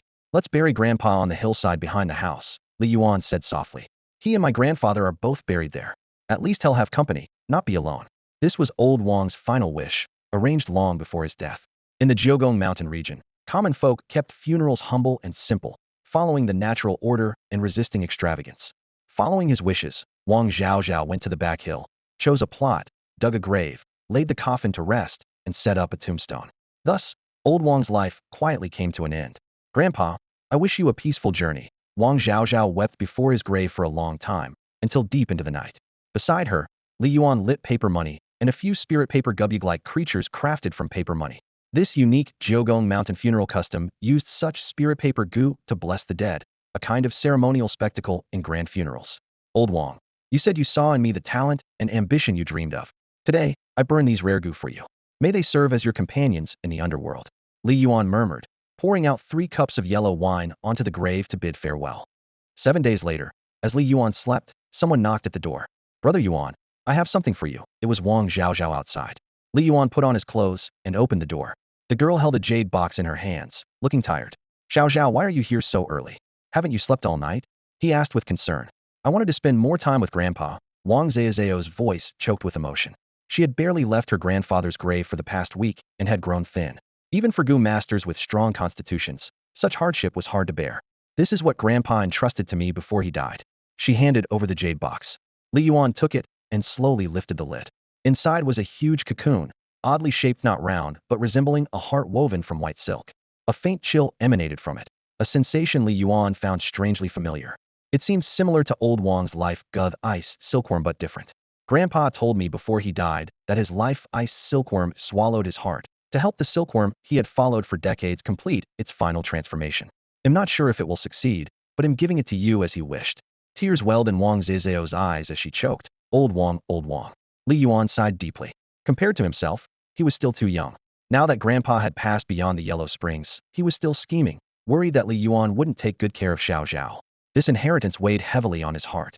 He could sense that if this ice silkworm successfully transformed, it would become a fourth-tier mysterious ice heart goo. Xiao Zhao couldn't wield it, so he would have to take it on. Old Wang, was this part of your scheming too? Li Yuan smiled bitterly, feeling conflicted. If it had been just a third-tier goo, he would have let Xiao Zhao keep it long ago. Well then, he'll take it. He closed the jade box and put it away. He thought to himself, if he didn't accept it, old Wang wouldn't rest peacefully anyway. Had probably come haunting him in dreams at midnight. Wang Zhaozhao finally let out a sigh of relief. Brother Yuan, I still need to go to the Baishir Hall to return Grandpa's disciple token. After someone dies, their identity has to be erased, and Baishir Hall handles all that. They'll go take care of it. Her eyes were resolute. Li Yuan nodded silently, watching her turn and leave with a storm of feelings churning inside. Li Yuan reached out gently to stroke the little girl's head. You haven't slept for days. Now that old Wang's 7th-day memorial has passed, he should be resting peacefully below. You have to take care of yourself and keep living. Wang Zhaozhao looked a bit timid. Usually, it was her grandfather who went to the Baishir Hall to collect the monthly stipend. She had almost never stepped foot inside herself. Then. All right, she replied softly, a mixture of unfamiliarity and unease crossing her face, as if the Baishir Hall was a completely foreign place to her. Thank you, Brother Yuan, she whispered. Without even straightening her clothes, she turned and collapsed onto the bed, falling into a deep sleep. Holding the identity token, Li Yuan slowly left the Kanga building. When he stepped out onto the bamboo grove path, he suddenly realized that he hadn't left the bamboo forest in years and didn't even know the exact location of the Baishir Hall. Everything had been handled by old Wang in his stead. I really am a kid spoiled by old Wang, he thought wryly. Finally, by following a disciple heading to Baishir Hall on business, Li Yuan struggled to find its location. Inside the hall, in the upstairs loft, the Baishir Hall's chief, Qi Xian, was busy sorting through documents when a familiar figure appeared. His expression shifted immediately, and his gaze sharpened. Li Yuan? That's impossible. Qi Xian almost exclaimed in surprise. In his recollection, Li Yuan had joined the 12 Caves Order for over a year, but had never shown up at Baishir Hall. Old Wang always handled things. After the recent out-of-control incident with Shi Wuli consuming people, Qi Xian had even asked Old Wang about Li Yuan, who was described as a quiet loner, uninterested in socializing, always accompanied by Gu and never leaving the compound. Qi Xian quickly descended the stairs, face serious, clearly believing this young prodigy deserved a personal reception. Li Yuan, why have you come? Hallmaster Xian, Li Yuan cupped his hands in greeting. Old Wang has passed on. I have come to return his identity token. Old Wang is gone. Qi Xian paused briefly but immediately accepted it as fact, showing little emotion. Give me the token. Taking it, he reminded Li Yuan. Baishir Hall affairs are busy. I may not have time to mourn Old Wang personally. Raise a cup in his honor for me. Li Yuan nodded, understanding this was merely a polite formality. Few truly mourned the dead. Oh, one more thing, Qi Xian added. In a while, the Kanglan King will visit the 12 Caves Order and inspect each hall. With Old Wang gone, you must represent the Kanggu building to receive him. Don't be disrespectful. In his eyes, Li Yuan was still the clumsy newcomer, and any slight against the Kanglan King would have serious consequences. Kanglan King? Li Yuan raised an eyebrow, vaguely recalling the title was given by the Dian dynasty before its collapse to the ruler of the southern borders Kanglan domain. Seeing his confusion, Qi Xian patiently explained, you really don't know what's happening outside. After the fall of the Dian dynasty, 5 kings divided the outer domains beyond central China. Qian King, Han King, Yu King, Ing King, and Kanglan King. The 4 kings all secretly want to establish their own kingdoms, but only the Kanglan King remains loyal to the Dacian imperial family, seeking the legitimate bloodline to support the rise of a new emperor. At this, Qi Xian smiled bitterly. But the Dian royal bloodline has actually long been extinguished. Even if it hadn't, they'd struggle to regain the throne and would only become keys for various factions to unlock the martial god treasure. These words struck a deep chord in Li Yuan's heart. He had never forgotten the blood feud against his imperial physician grandfather and clan relatives, but his current status was too weak. Revealing himself recklessly would only mean death. He understood patience and time were his greatest weapons. Taking the opportunity, Li Yuan asked, Hallmaster Xian, since the 5 kings control the domains outside central China, then who rules inside central China itself now? I thought you truly weren't interested in anything. Hearing Li Yuan take the initiative to ask, Qi Xian responded with a smile. In this world today, no one can remain unaffected. Learning more about worldly affairs isn't a bad thing if you're drawn into it someday. At least you'll be prepared. Will even the 9 Palace mountain range be affected? The moment those words left his mouth, Li Yuan immediately felt a strong sense of Krizish didn't want his homeland disturbed in any way. Qi Xian nodded and explained. If it were merely the various lords fighting for power, the impact might be limited. But the greatest hidden danger is the demons taking advantage of the chaos to enter the territory. With conflicts everywhere now, demons are running rampant, devouring living beings and growing stronger. Eventually, they'll become a plague that's impossible to eradicate. As he described the situation outside, Qi Xian's eyes revealed a heavy weight. Li Yuan gradually realized this situation was far more serious than he'd imagined. Otherwise, why would a hermit living deep in the 12 caves of the 9 Palace mountain range know so much? Qi Xian sighed. Right now, the force maintaining order in the Central Plains is an organization called Night Owl. Night Owl. Li Yuan had never heard this name before. Night Owl is a secret military force created by the martial god who founded the Great Yin dynasty, the founding emperor. They only follow orders from successive emperors. Every member possesses exceptional martial prowess, and the Night Owl King is even a martial emperor-level powerhouse. Qi Xian explained. What kind of existence is a martial emperor? Li Yuan's understanding of martial artists was virtually zero. Gu masters have 9 transformations, martial artists have 9 ranks. Reaching the 9th rank makes one a martial emperor, and beyond that is martial god, equivalent to a Gu immortal. Qi Xian explained in detail. Li Yuan nodded. He'd already given up any illusions about martial arts. It was precisely because of Night Owl that they could barely stabilize the Central Plains situation, preventing Great Yin from rapidly collapsing into chaos. There's no point talking so much about this. Qi Xian patted Li Yuan's shoulder, his tone becoming lighter. Those matters, those people theory too far from us. The world's power struggles aren't something you and I can influence. It'll be a long time before it affects this place. Just enjoy this moment of peace for now. Remember what I said when King Songlong arrives, you must mind your manners. Don't let people think you're groveling, but at the very least, don't be discourteous. 2 days later, Li Yuan sat on the 4th floor of the broken Gu building, the data panel appearing before his eyes like a holographic screen. His identity had changed to rank 4 Mystic Gu Master. The panel displayed Black Jar rank 40800, Vital Gu, Blood Chi Gu, Rebirth Gu, 3-colored Strange Fire Python Gu House, no special properties, decomposition function unlocked. A Gu House? This was a type of goo Li Yuan had never seen before, not even recorded in the manual. The decomposition function was especially practical. Previously unable to handle problems with synthesizing high-rank broken goo, he could now break down high-rank goo worms into low-rank materials and recombine them, greatly increasing the probability of refining precious goo or even strange goo.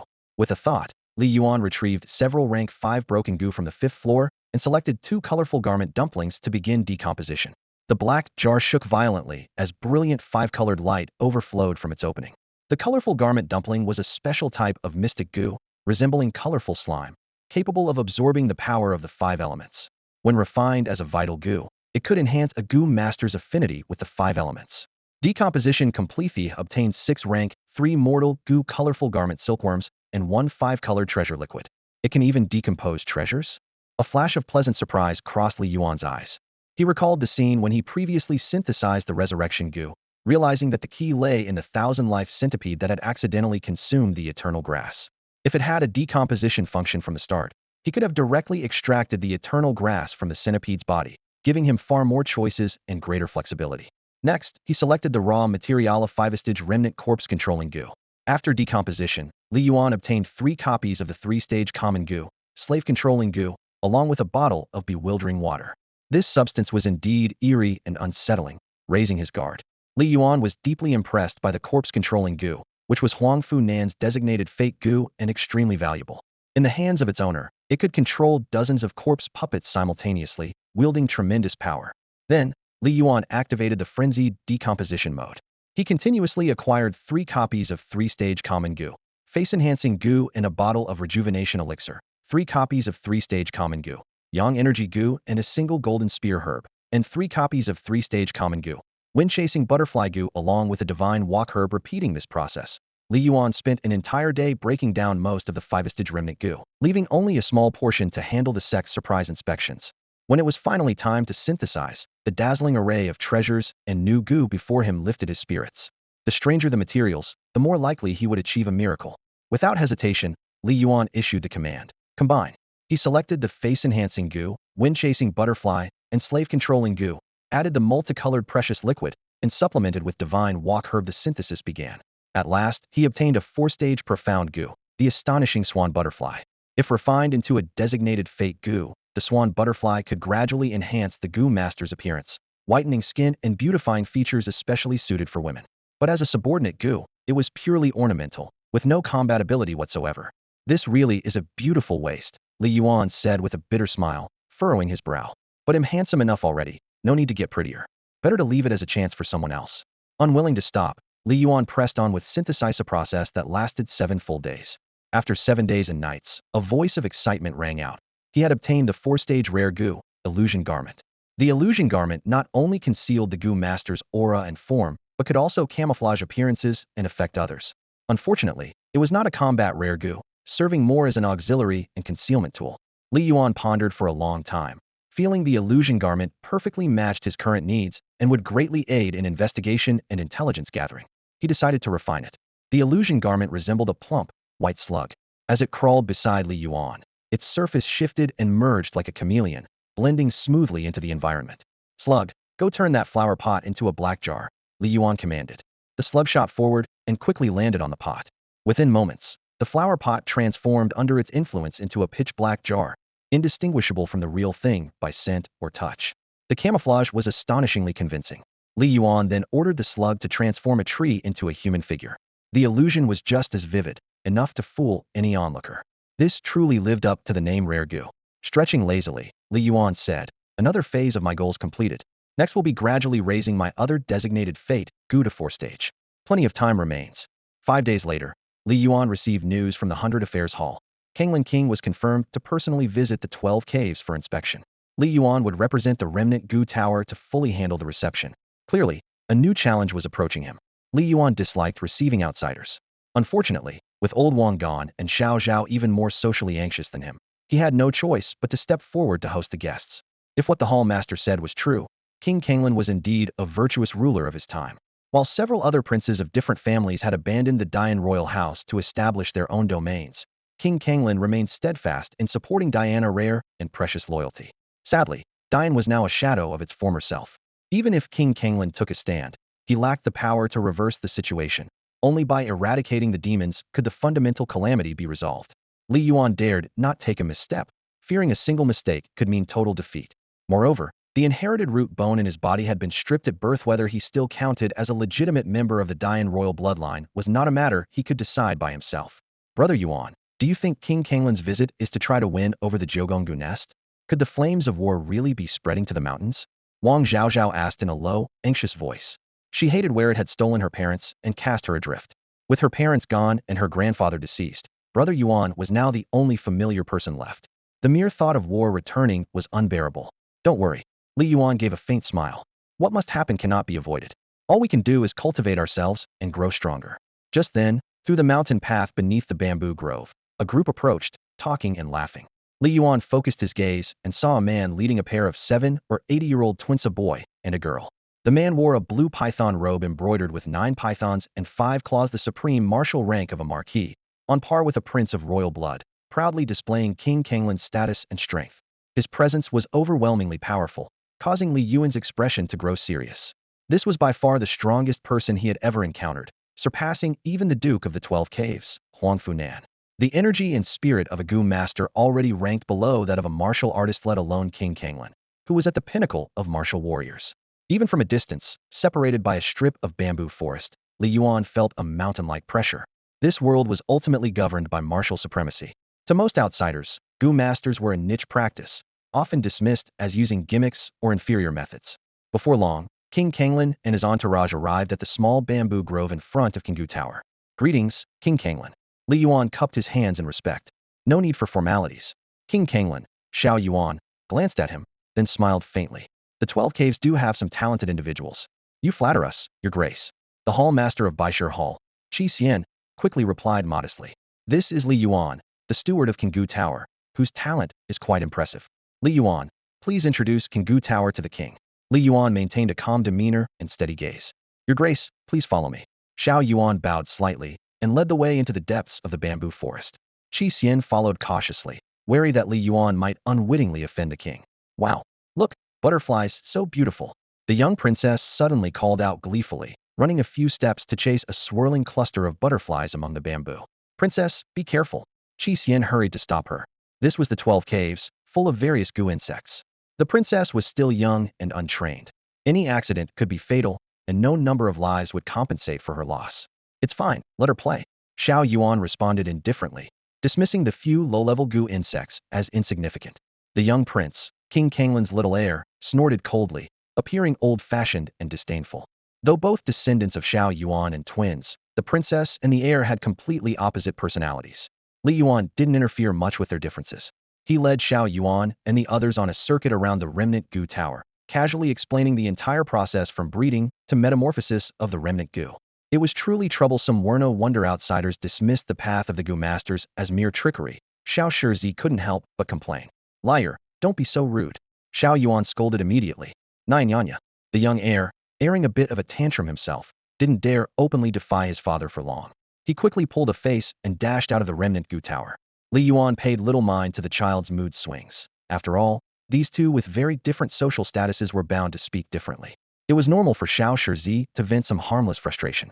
Lord Xiantang, Li Yuan, please forgive my son's disrespectful words. Xiao Yuan hurriedly apologized with sincerity, much to Li Yuan's surprise. Qi Xian politely replied. The young heir speaks without filter, straightforward and honest. We understand. Besides, he's not entirely wrong. The path of the Gu masters may not be considered a grand tradition, but it makes me believe their branch holds great potential. Xiao Yuan sighed. Liar and Sheener's mother was herself a Gu master. Qi Xian? Qi Xian looked utterly confused. Bro, why didn't you say so earlier? His mind had been filled with etiquette and social niceties. He never imagined the late princess of Kanglin was a Gu master. Li Yuan showed no expression but internally speculated. The late princess of Kanglin was likely no ordinary Gu master. No wonder the 9-palace Gu nest asked Xiao Yuan to visit, seemingly hinting at some alliance. There might be a deep connection with the princess behind it all. So, I'm actually quite interested in the Gu arts. Many of their abilities can't be replaced by warriors, Xiao Yuan said with a faint smile. Half an hour later, they left the remnant Gu Tower. Just as they stepped outside, they saw the heir and the princess standing amid a bamboo grove, locked in a fierce verbal battle, their cheeks flushed red and neither willing to back down. Warriors are the strongest. Xiao Shizi's voice was loud. Gu masters are the mightiest. The princess retorted without a hint of weakness. Warriors are unbeatable. The heir shot back loudly. Gu masters rule the world. The princess snapped back defiantly. They'll become a martial god and make all Gu masters practice fighting. The heir declared loudly. They'll become a Gu immortal and make all warriors eat coriander. The little princess lifted her chin in challenge. They each took their side, posturing fiercely, exchanging blow for blow, competing who could yell the loudest and who could make the longest retort until their voices echoed through the bamboo. Watching these two little rascals, Li Yuan couldn't help but laugh out loud. The long silent remnant Gu tower had finally come alive with noise again. That's enough, both of you. Xiao Yuan shook his head with a father's authority.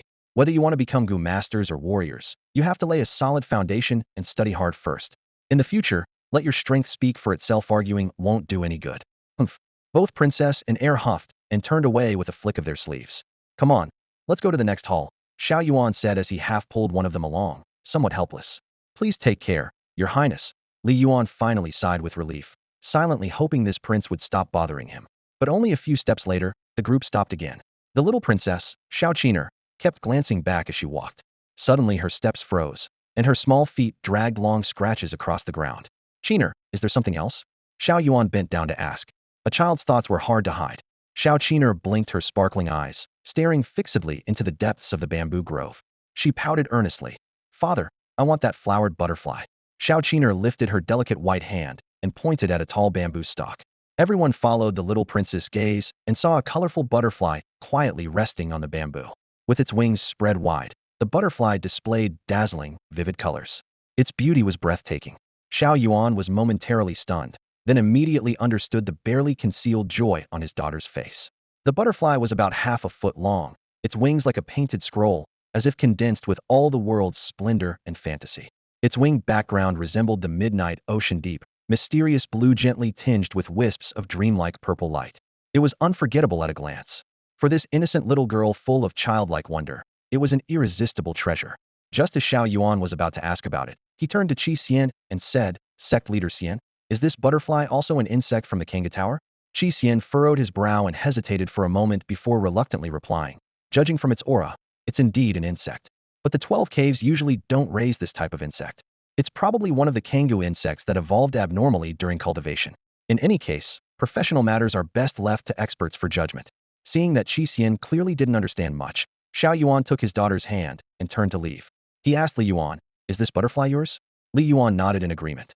It was his so-called beautiful useless the Jinghong butterfly, which was strikingly beautiful but nearly worthless otherwise. Before Xiao Yuan could say anything, little princess Xiao Qiner suddenly spoke up. Brother, can you sell it to me? Li Yuan generously replied. If the princess likes it, then it's yours. To me, it's just a useless waste. But Xiao Qiner said seriously, Mother said we must not take others' things for free when we're away from home. Hearing this, Xiao Yuan smiled and said, Qiner is right. This butterfly is clearly special. A lot of effort went into raising it. We can't just take it. Li Yuan, name your price. Assuming Li Yuan might hesitate because of his status, Xiao Yuan added, feel free to ask for anything in exchange, you'll consider it. Li Yuan laughed and waved his hand. You are mistaken, Prince. What I lack is only time. Seeing this, Xiao Yuan took a token from his waist. All right then, whenever you decide what you need, just present this token to me or anyone in the Kanglan domain. They will help you. Li Yuan readily agreed without further refusal. After taking the token, Li Yuan called the Jinghong butterfly, which fluttered its wings and gently landed on the little prince's shoulder. Xiao Qiner danced in delight, exclaiming, it's truly so beautiful. Thank you, big brother. May you live forever. Li Yuan was amused by the child's innocent words and chuckled. Goodbye, big brother. The little princess waved, hugging the Jinghong butterfly contentedly as she left.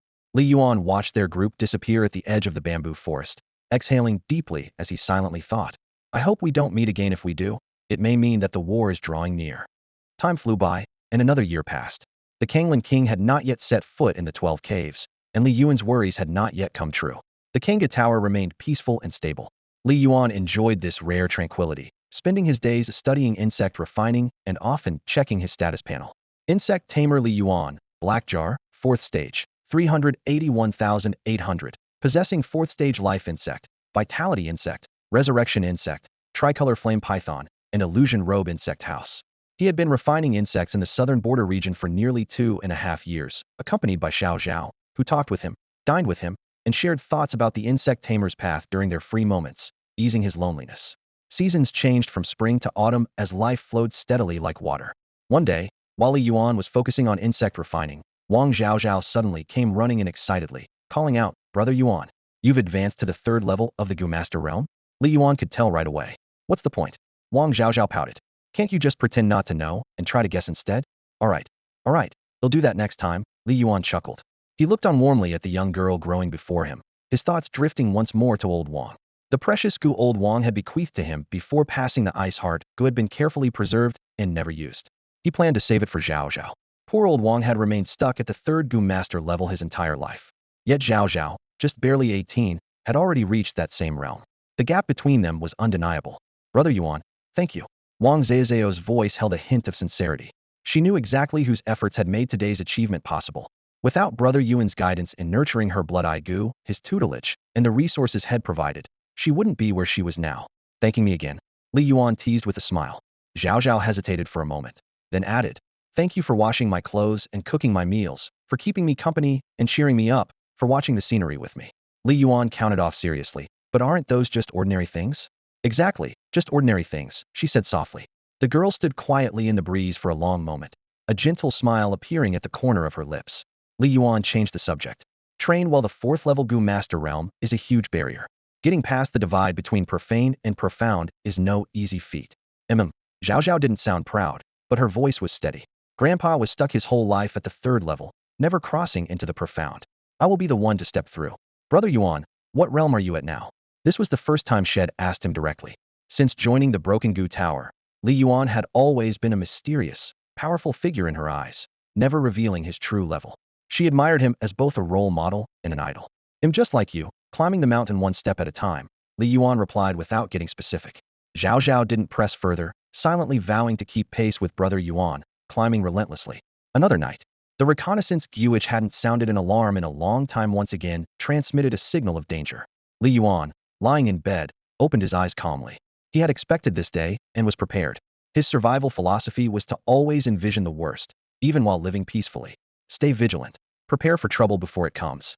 Outside the bamboo grove, 6 shadows slipped in from all directions. Huangfu Nan was badly injured and still exhausted, only able to control 6 corpse puppets. Li Yuan had seen him fight before, commanding over a dozen puppets effortlessly against Shi Wuli. But Li Yuan had since learned the fate-seizing Dao, giving him at least some chance even against the formidable Huangfu Nan. After weighing the risks, he decided to take on the role of the underdog, the number 6, focusing on assassination tactics and avoiding direct combat. Slug, quickly transform into Huangfu Nan's beloved yet despised flying snake Gu, Li Yuan whispered at the bedside, using the illusion Luo robe to completely conceal his and the tricolored flame python's aura, while transforming his blanket into the shape of the flying snake Gu. Soon, a pair of green eyes appeared outside the window, the flying snake's form shimmering in the moonlight. "Shi Wuli, so you're still alive." Huangfu Nan's killing intent surged. Turns out the other party had possessed a disciple of the Broken Gu Tower and survived. He remembered that disciple's name, Li Yuan, a promising talent. "Li Yuan, today this cave lord will avenge you. May your spirit hear me as I refine Shi Wuli and the Blood-Eye Gu." Deadly corpse puppet formation. Lock. Huangfu Nan stopped hiding and shouted angrily. Immediately, 6 corpse puppets burst through the crumbling wall, bursting in. Each twisted blackened chain, covered with corpse oil, was swung fiercely in their hands. Huangfu Nan roared, "Shi Wuli, you won't escape this time." The 6 chains instantly coiled tightly, securely locking the entire bed. Killing intent flared. Huangfu Nan's body exploded forward in a flash, his hands stabbing like sharp blades toward the flying snake's head on the bed. With a wet, piercing sound, the flying snake's head was pierced and exploded, blood spraying everywhere. Huangfu Nan's face instantly changed. A grave premonition rose in his heart. Shi Wuli would never surrender so easily, nor be killed without a struggle. At that moment, countless sharp spikes shot from all directions like rain. Huangfu Nan was caught off guard, pierced by the spikes, numbness quickly spreading as his limbs lost feeling. He hastily activated his life-controlling corpse Gu, injecting corpse oil into his body. Gradually, the numbness subsided. Suddenly, an alarm blared in his senses. He snapped his head up and faintly saw a lithe small snake emerging from the shadows. This dangerous yet alluring little snake opened its bloody maw, summoning a crystal-clear blue flame inside. Huangfu Nan shouted in alarm, "Treasure Gu, the tricolored flame python." A cold dread pierced his soul, as if death itself had appeared. "Shi Wuli, you actually succeeded in your transformation." Shock and despair surged in Huangfu Nan's heart. Then, The bright blue flame sprayed fiercely over Huang Fu Nan's body. At the same time, a vibrant green flame erupted, scorching his skin while freezing invaded his internal organs. Huang Fu Nan screamed in agony, "Aya!" His shrill cries tore through the air. Watching from the shadows, Li Yuan raised his brow, eyes filled with surprise. No wonder he's a cave lord. Even in this state, he still screams and hasn't been instantly frozen into a statue. "I'm dying. You won't live either." Huang Fu Nan released his final remaining willpower. He barked low, activating his life goo, which merged into his body to form a giant corpse puppet. Though knowing this would certainly lead to his death, seeing Shi Wuli reborn, he accepted his fate. Bang! A muffled crack rang out as multiple bones in his body shattered. Skin, brain matter, eyeballs, lungs, and flesh were reduced to dust fragments. Yet some leftover organs still clung to the hollow skeleton, swaying precariously. Wow! Still alive? Li Yuan was dumbfounded. A fifth-tier goo master was truly extraordinary. The unprecedented goo fusion technique was unbeatable. Huang Fu Nan's remaining half-eyeball rolled vaguely in its socket, barely capturing a movement at the bed's edge. The flying snake's head was gone without a trace, leaving only a quilt that had been ripped open, and a grayish, plump slug hurriedly crawling beneath the bed. From his shattered throat came faint, broken words, almost impossible to hear. "Treasure, treasure goo." Huan Luoyai, his mind nearly collapsing. Huang Fu Nan summoned all his strength to crawl painfully toward Huan Luoyai. "Shaokai, fire again." Li Yuan's thoughts moved. Shaokai the fire snake spewed red flames once more, slamming toward Huang Fu Nan. "It hurts. It hurts so much." The scorching flames burned his ruined body, making his consciousness blur further. Huang Fu Nan gave up chasing Huan Luoyai and turned to confront Shaokai. Li Yuan stopped hiding, slowly retreating with Shaokai, his gaze cold and resolute. He stared at Huang Fu Nan, lips curling slightly. "No need to waste effort. The crimson fire will soon reduce you to ashes, leaving nothing behind." Nearly at death's door, Huang Fu Nan rasped out bitter words. You are not she." His awareness dimmed. Li Yuan nodded. "That's right. I am not Shi Wuli. I am the Grim Reaper, here to collect payment for an old friend. Any regrets? Go to the underworld and repent slowly." Crack! Huang Fu Nan's spine was shattered by fierce flames, and his head immediately rolled to the ground. His memories evaporated in an instant. Who was he? Who were his old friends? Or was he merely kin to some lifeless puppet? The red fire devoured his final thoughts completely. Huang Fu Nan was dead. Li Yuan's face showed no emotion as he ordered, "Shao Kai, clean up the scene. Leave no trace whatsoever." Everything had unfolded perfectly. Li Yuan, at the peak of his power, delivered an ostensibly effortless but calculated fatal blow to his opponent, securing victory by taking advantage of the right timing, place, and people. In comparison, Zhang Aishuang's path had been far more complicated. Now, Li Yuan's worry was this: since the cave master had fallen, the Ninth Palace's members would surely launch an investigation. Would he become implicated? His gaze swept over Shao Kai, who was busily destroying all evidence in coordinated actions. Li Yuan was confident that nothing would be left behind. Without concrete proof, no one could pin the deed on him. Instead, blame could be conveniently shifted to Shi Wuli. The logic was sound and reasonable. Li Yuan stepped out, reaching the doorway to Xiao Zhao's room. His eyes briefly scanned inside. The girl lay peacefully asleep. He had set up a ceiling poison in advance to block any sound, unwilling for Xiao Zhao to know what had just taken place. He pondered quietly. When would the sect discover that the cave master had died? When would the new cave master take over? To this day, Li Yuan still didn't know the exact location of the inner gate to the Ninth Palace's poison nest. He only knew that the forces of the Ninth Palace's poisons were scattered throughout the southern frontier's vast mountains. Recalling when he first joined, Qi Lin had told him that each palace controlled 72 caves. So within the 10th Sandmile mountain range, there could be as many as 648 poison nests like the Ninth Palace's 12 caves. Perhaps this was how the Ninth Palace managed to survive a millennium outwardly secluded, yet firmly entrenched. Their chosen method was a false seclusion they hid within. But true seclusion needs no hiding because it is invincible. Dynasties rose and fell, martial heroes emerged constantly, and the turbulent rivers and lakes changed without end. Only the Ninth Palace's poison nests remained unshaken for 1,000 years. Li Yuan thought to himself, if the 12 caves were dragged into warfare, should they retreat even deeper into the mountains to stabilize their position and avoid unnecessary conflict? If he had the choice, he would never leave here. After all, the pest poison tower where he refined poisons for 2.5 years was by far the longest place he had ever stayed. Thunk, thunk, thunk. At that moment, heavy bell chimes came drifting down from the main peak. Surely not funeral bells? Li Yuan almost forgot that on Tianyuan continent, soul lamps and life tokens existed, devices that could monitor and announce a cave master's death. The cave master has fallen. All members of the 12 caves, be on alert. The voice was carried by a flying beast poison that circled overhead to broadcast the message. That was a yuk, a type of beast poison responsible for vocal transmission. Bang! The door to the neighboring room suddenly burst open. Li Yuan withdrew the sealing poison. Inside, Xiao Zhao was startled awake and hurriedly ran outside. The cave master's dead? Her delicate body trembled slightly, unbelieving. Brother Yuan, did you hear that? The cave master's dead. She showed no sadness in her eyes, only a hint of delight. If Grandpa knew, he'd probably be happy too, she murmured softly. Li Yuan chuckled lightly. Old Wang's up on the back mountain. He's probably heard by now and is clapping his hands in joy. Suddenly, Wang Zhaozhao noticed flickering firelight and residual warmth in Li Yuan's room. Puzzled, she asked, Brother Yuan, is the house on fire? No, Li Yuan replied evenly. Xiao Kai was just practicing fire breathing. Nothing serious. Oh, Wang Zhaozhao finally understood, thinking to herself how hard-working Xiao Kai was training even her poison beasts so intensely while she herself could still sleep soundly. It was rather strange. This was Li Yuan's world, a tangled web of shadows and firelight, where beneath a calm surface, hidden currents roiled endlessly. 10 days after Huang Fu Nan's death, agents from the Ninth Palace's inner division arrived. This time, an elder named Yuhing Chuan, who had reached the 8th level in cultivation, came accompanied by 2 disciples at the 5th level. Fully equipped, they launched a thorough investigation into Huang Fu Nan's demise. A routine inspection quickly zeroed in on the remains of the insect tower hidden within the small bamboo grove. When questioned, the steward revealed that the tower's caretakers were a 3rd-level insect master named Li Yuan and a 2nd-level named Wang Zheizhou, the same disciple who had refined the rare blood-eye insect. The law enforcement team had investigated before, but found nothing suspicious. The accompanying investigator assigned to this case was Qi Xian, head of the Baishir Hall. Qi Xian held a high opinion of Li Yuan, considering him an honest and grounded insect master who acted by the rules and wouldn't overstep boundaries. Li Yuan was diligent and capable enough to handle double the workload, saving Qi Xian the trouble of requesting extra personnel from the Ninth Palace and avoiding monthly quota reductions. An impressive contribution. A 3rd-level insect master? Elder Yuheng furrowed his brow. Chief Xian, it seems the reports from the 12 grottos weren't timely enough.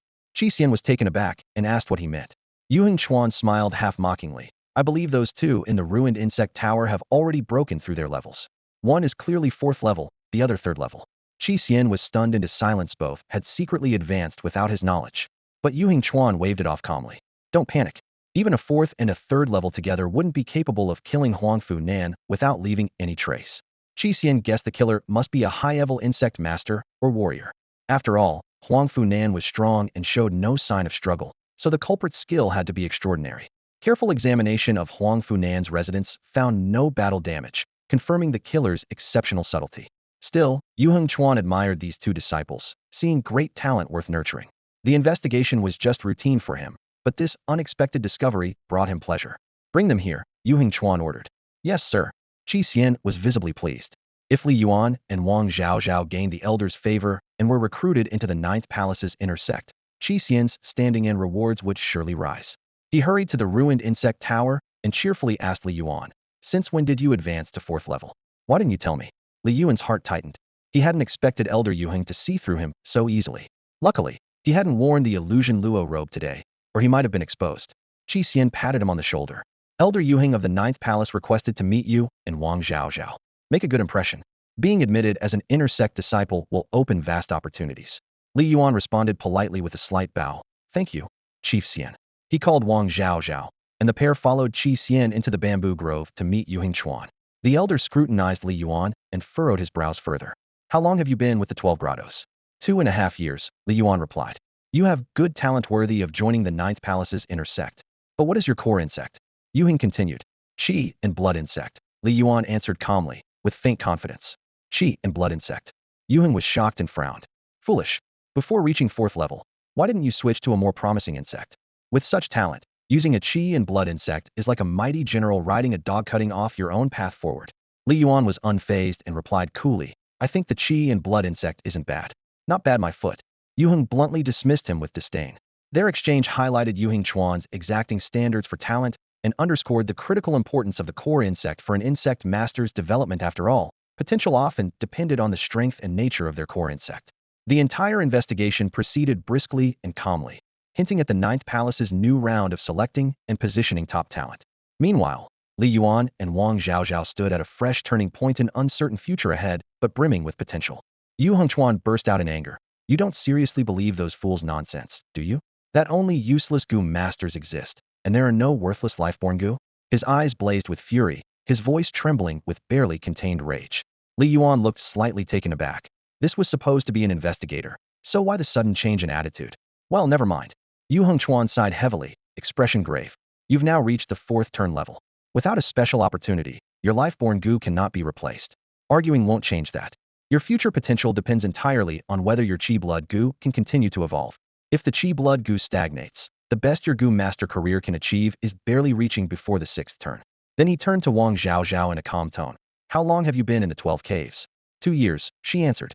Yu Hengchuan nodded approvingly. Your talent is barely acceptable, but your life-born blood goo is quite good. If you're willing, I can offer you a chance to study inside the inner gates of the 9th palace. His voice held a trace of hope.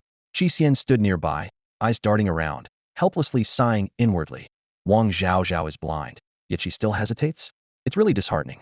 Wang Zhaozhao paused, then gently declined the offer. I want to stay in the 12 caves, stay in the Broken Goo Tower. If she leaves, Yuan Ge will be left all alone. With her here, at least someone can keep him company, eat meals with him, and chat. Her voice was firm yet tender. Yu Hengchuan was slightly stunned, revealing a flicker of surprise. He could sense this affection. Clearly the young girl obviously cared for Li Yuan deeply and didn't want to leave him. He had also gone through similar hardships in the past, coming from the mountains alone, stepping into the 36 caves of the 9th palace with no guidance, stumbling and enduring setbacks before finally succeeding. That experience made him willing to give lower-ranked disciples a chance. But he also understood that young people's stubbornness is hard to sway, especially in their youth. Shaking his head, he said, if that's the case, suit yourselves. I already gave you a chance. I will no longer insist. Xixian was so frustrated he could barely contain himself. You too, ah? And just like that, the bonus is gone? He swallowed hard, watching Yu Hengchuan walk away. Li Yuan showed no expression. Yu Hengchuan took a few steps, then suddenly stopped, raising his hand. Several scrolls landed steadily in Li Yuan's palm. These are some of this elder's insights on goo nurturing, a gift to you. If you can make your Qi blood goo evolve further, come find me anytime. I will accept you as my direct disciple. Li Yuan clasped his fists in thanks. Thank you, elder. He would treasure this kindness in his heart. Soon, the figures of Yu Hengchuan and his group gradually vanished deep into the small bamboo grove. After walking a long distance, a disciple accompanying them spoke softly. Elder, there's something suspicious about the Broken Goo Tower. The repaired parts show signs of battle. It seems a fierce fight once took place there. Yu Hengchuan's expression remained unchanged. What are you getting at? He asked coolly. The disciple hesitated, then whispered, could it be that Huangfu Nan died at the hands of Li Yuan and Wang Zhaozhao? Yu Hengchuan sneered. You have quite the imagination. Even if that's true, Huangfu Nan brought it on himself, called even defeat one disciple, yet fancied himself as the cave leader. He deserved his fate. Yu Hengchuan's personality was not rigid. As long as Li Yuan hadn't been parasitized by Shi Wuli, but genuinely killed Huangfu Nan with his own skill, he preferred to pretend ignorance. Rather than assigning blame, he chose to appreciate Li Yuan's potential.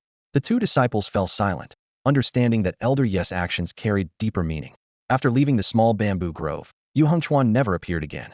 Li Yuan sat under the dim yellow light. His hand spread out the scroll. Yu Hengchuan had given him a detailed treatise on the art of nurturing goo insects. The scroll was densely filled with Yu Hengchuan's unique insights into goo cultivation, along with meticulous analysis of the insect breeding paths and their evolutionary metamorphoses. This was worlds apart from the sect's official manual for goo masters, which only covered the basics. Yu Hengchuan's knowledge felt like a master's secret transmission. Indeed, goo cultivation required profound expertise. Li Yuan's eyes never left the notes on the scroll, and a deep respect welled up in his heart.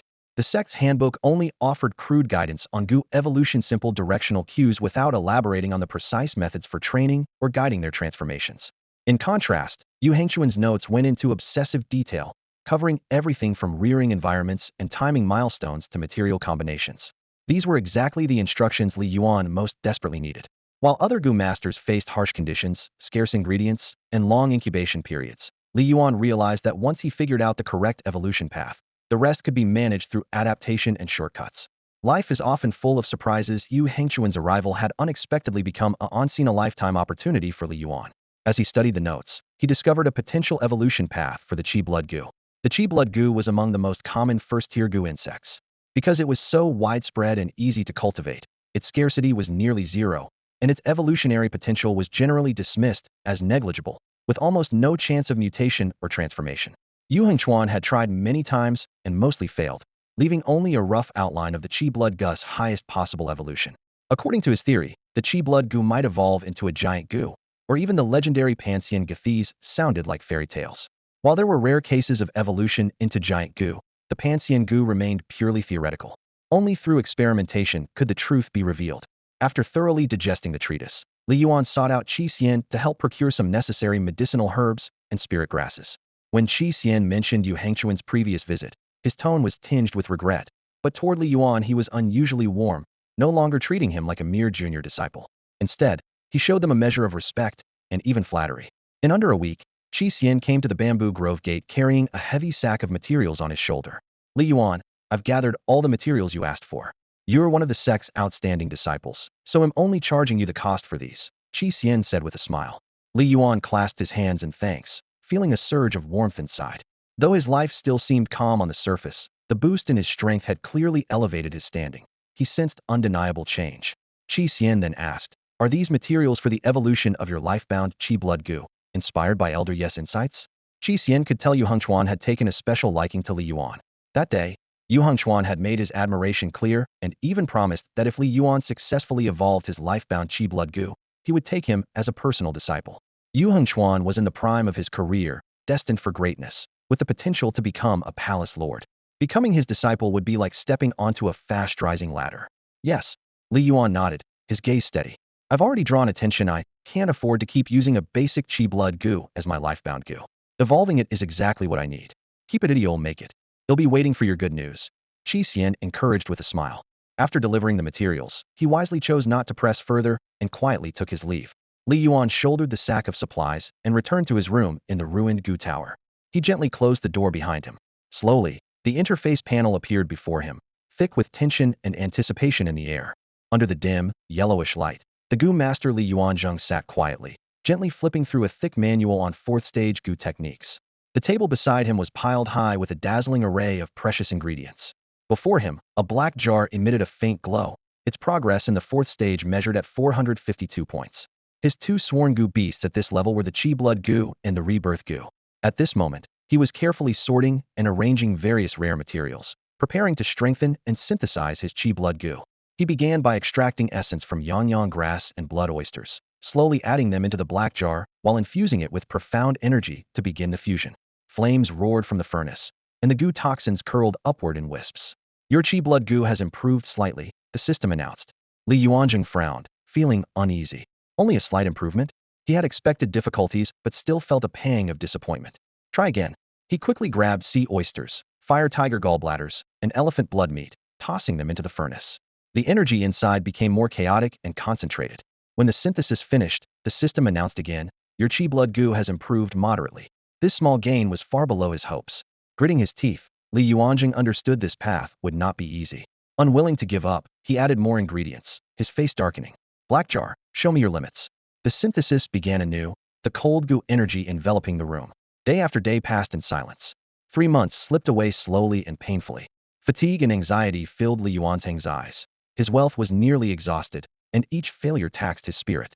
In that moment, he deeply grasped why goo masters must switch to highly potential sworn goo before reaching the fourth stage. The difficulty of refining ordinary goo to a higher level was suffocating. Even skipping long nurturing and feeding processes, 3 months yielded no breakthrough. Other masters? They might wait 3 years, even 30, without success. This time, he resolved to step back, gather his thoughts, save money, and prepare materials before trying synthesis again. Reluctantly, he admitted, money flows like water, but saving it demands sacrifice. Thus, half a year slipped quietly away.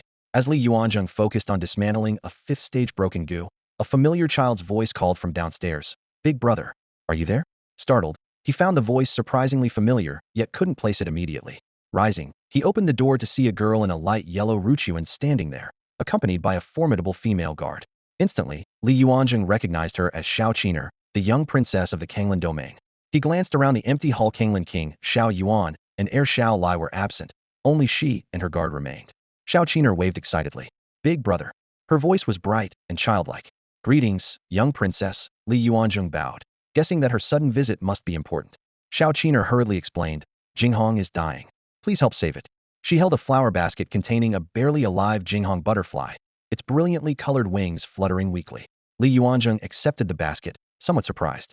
He had thought she merely brought the butterfly home out of curiosity, but didn't expect such concern. Is Jinghong sick? Xiao Qiner's wide, watery eyes showed urgency. Moving the butterfly into the light, Li Yuan smiled. It's not seriously ill. It just can't tolerate the exotic flowers in the basket. Princess, don't put so many flowers in next time. I see, Xiao muttered. It's all father's fault. These strange flowers nearly killed Jinghong. She angrily slammed the basket down. Li Yuan shook his head. You can't blame King Kanglin. These flowers are precious, but creatures like the Jinghong butterfly beautiful but fragile cannot handle such a burden. Then he gently infused the butterfly with his profound energy. Moments later, life returned to the delicate creature, which fluttered to perch on Xiao shoulder, refusing to leave. Wow, big brother, you're amazing.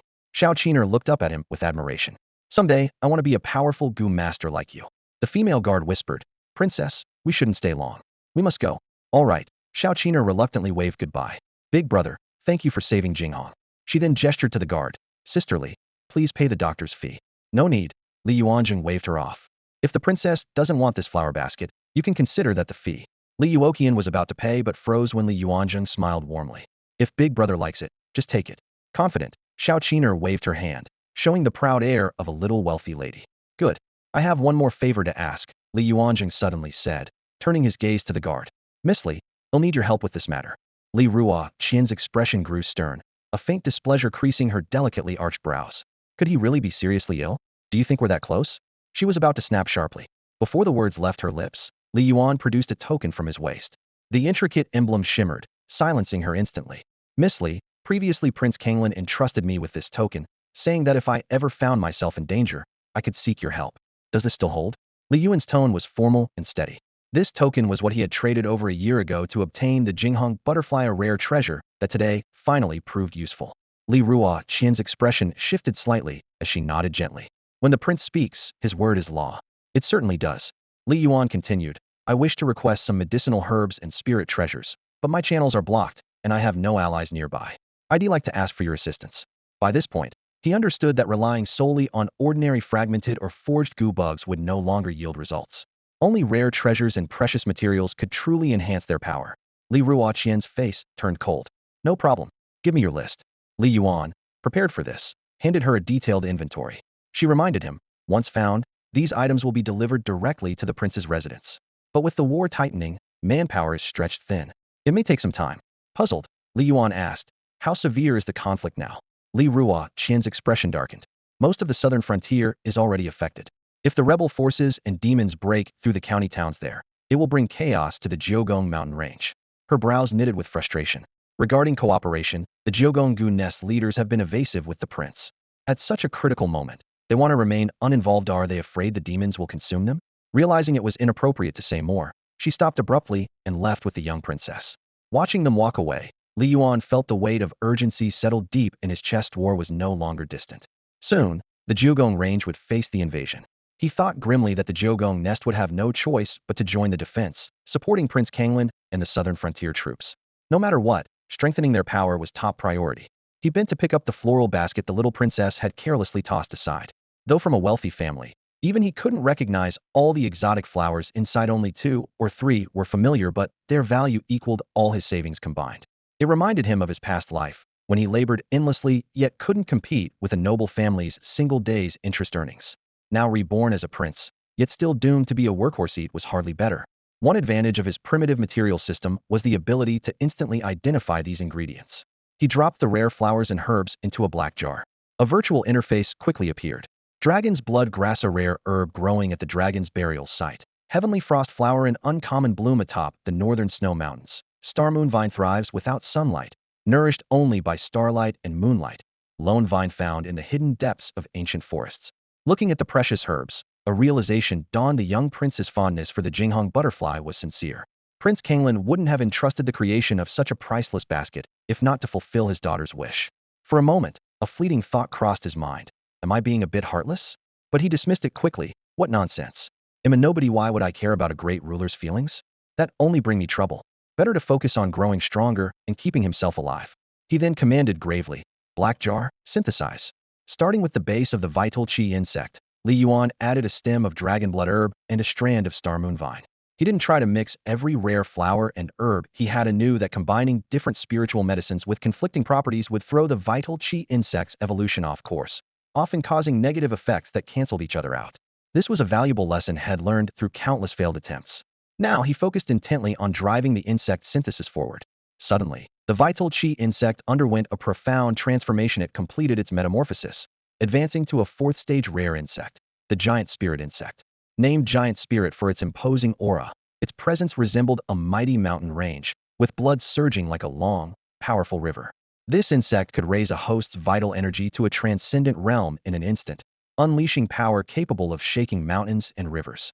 Li Yuan stared in shock. The vital chi insect had evolved into the giant spirit insect in a single step. He thought to himself that this must be the result of steadily nourishing the insect with herbs to build a solid foundation, finally meeting a just right rare treasure to bring it to fruition. Still, he wondered, why the giant spirit insect?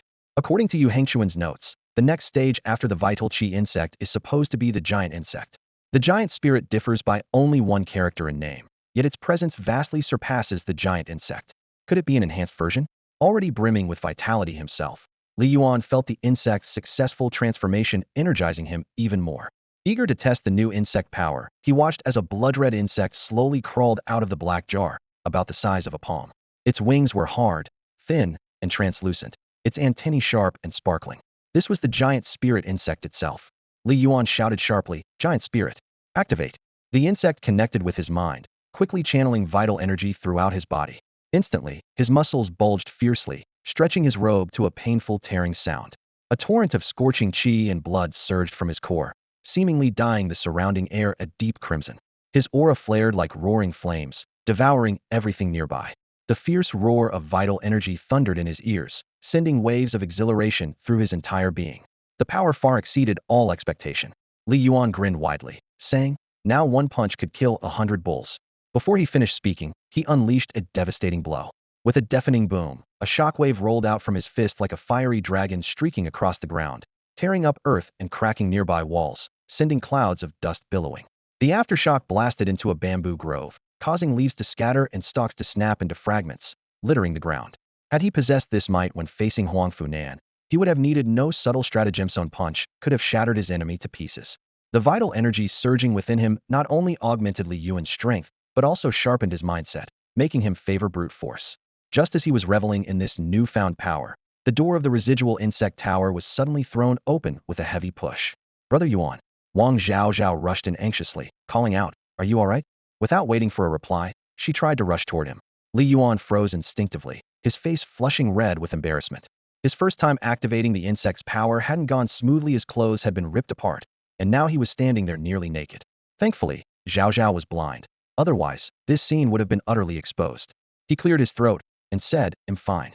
There was just a mishap while cultivating the vital chi insect, and my clothes burst. But it's stable now." As he spoke, the bulging muscles gradually subsided, leaving a well-defined but not overdone physique. Zhao Zhao took a few hesitant steps forward, then suddenly stopped, her face marked by nervousness. I thought it was an enemy attack.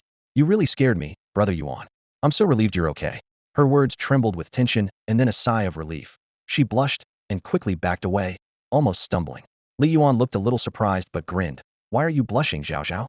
Suddenly, he realized something: the girl might truly see things that others couldn't.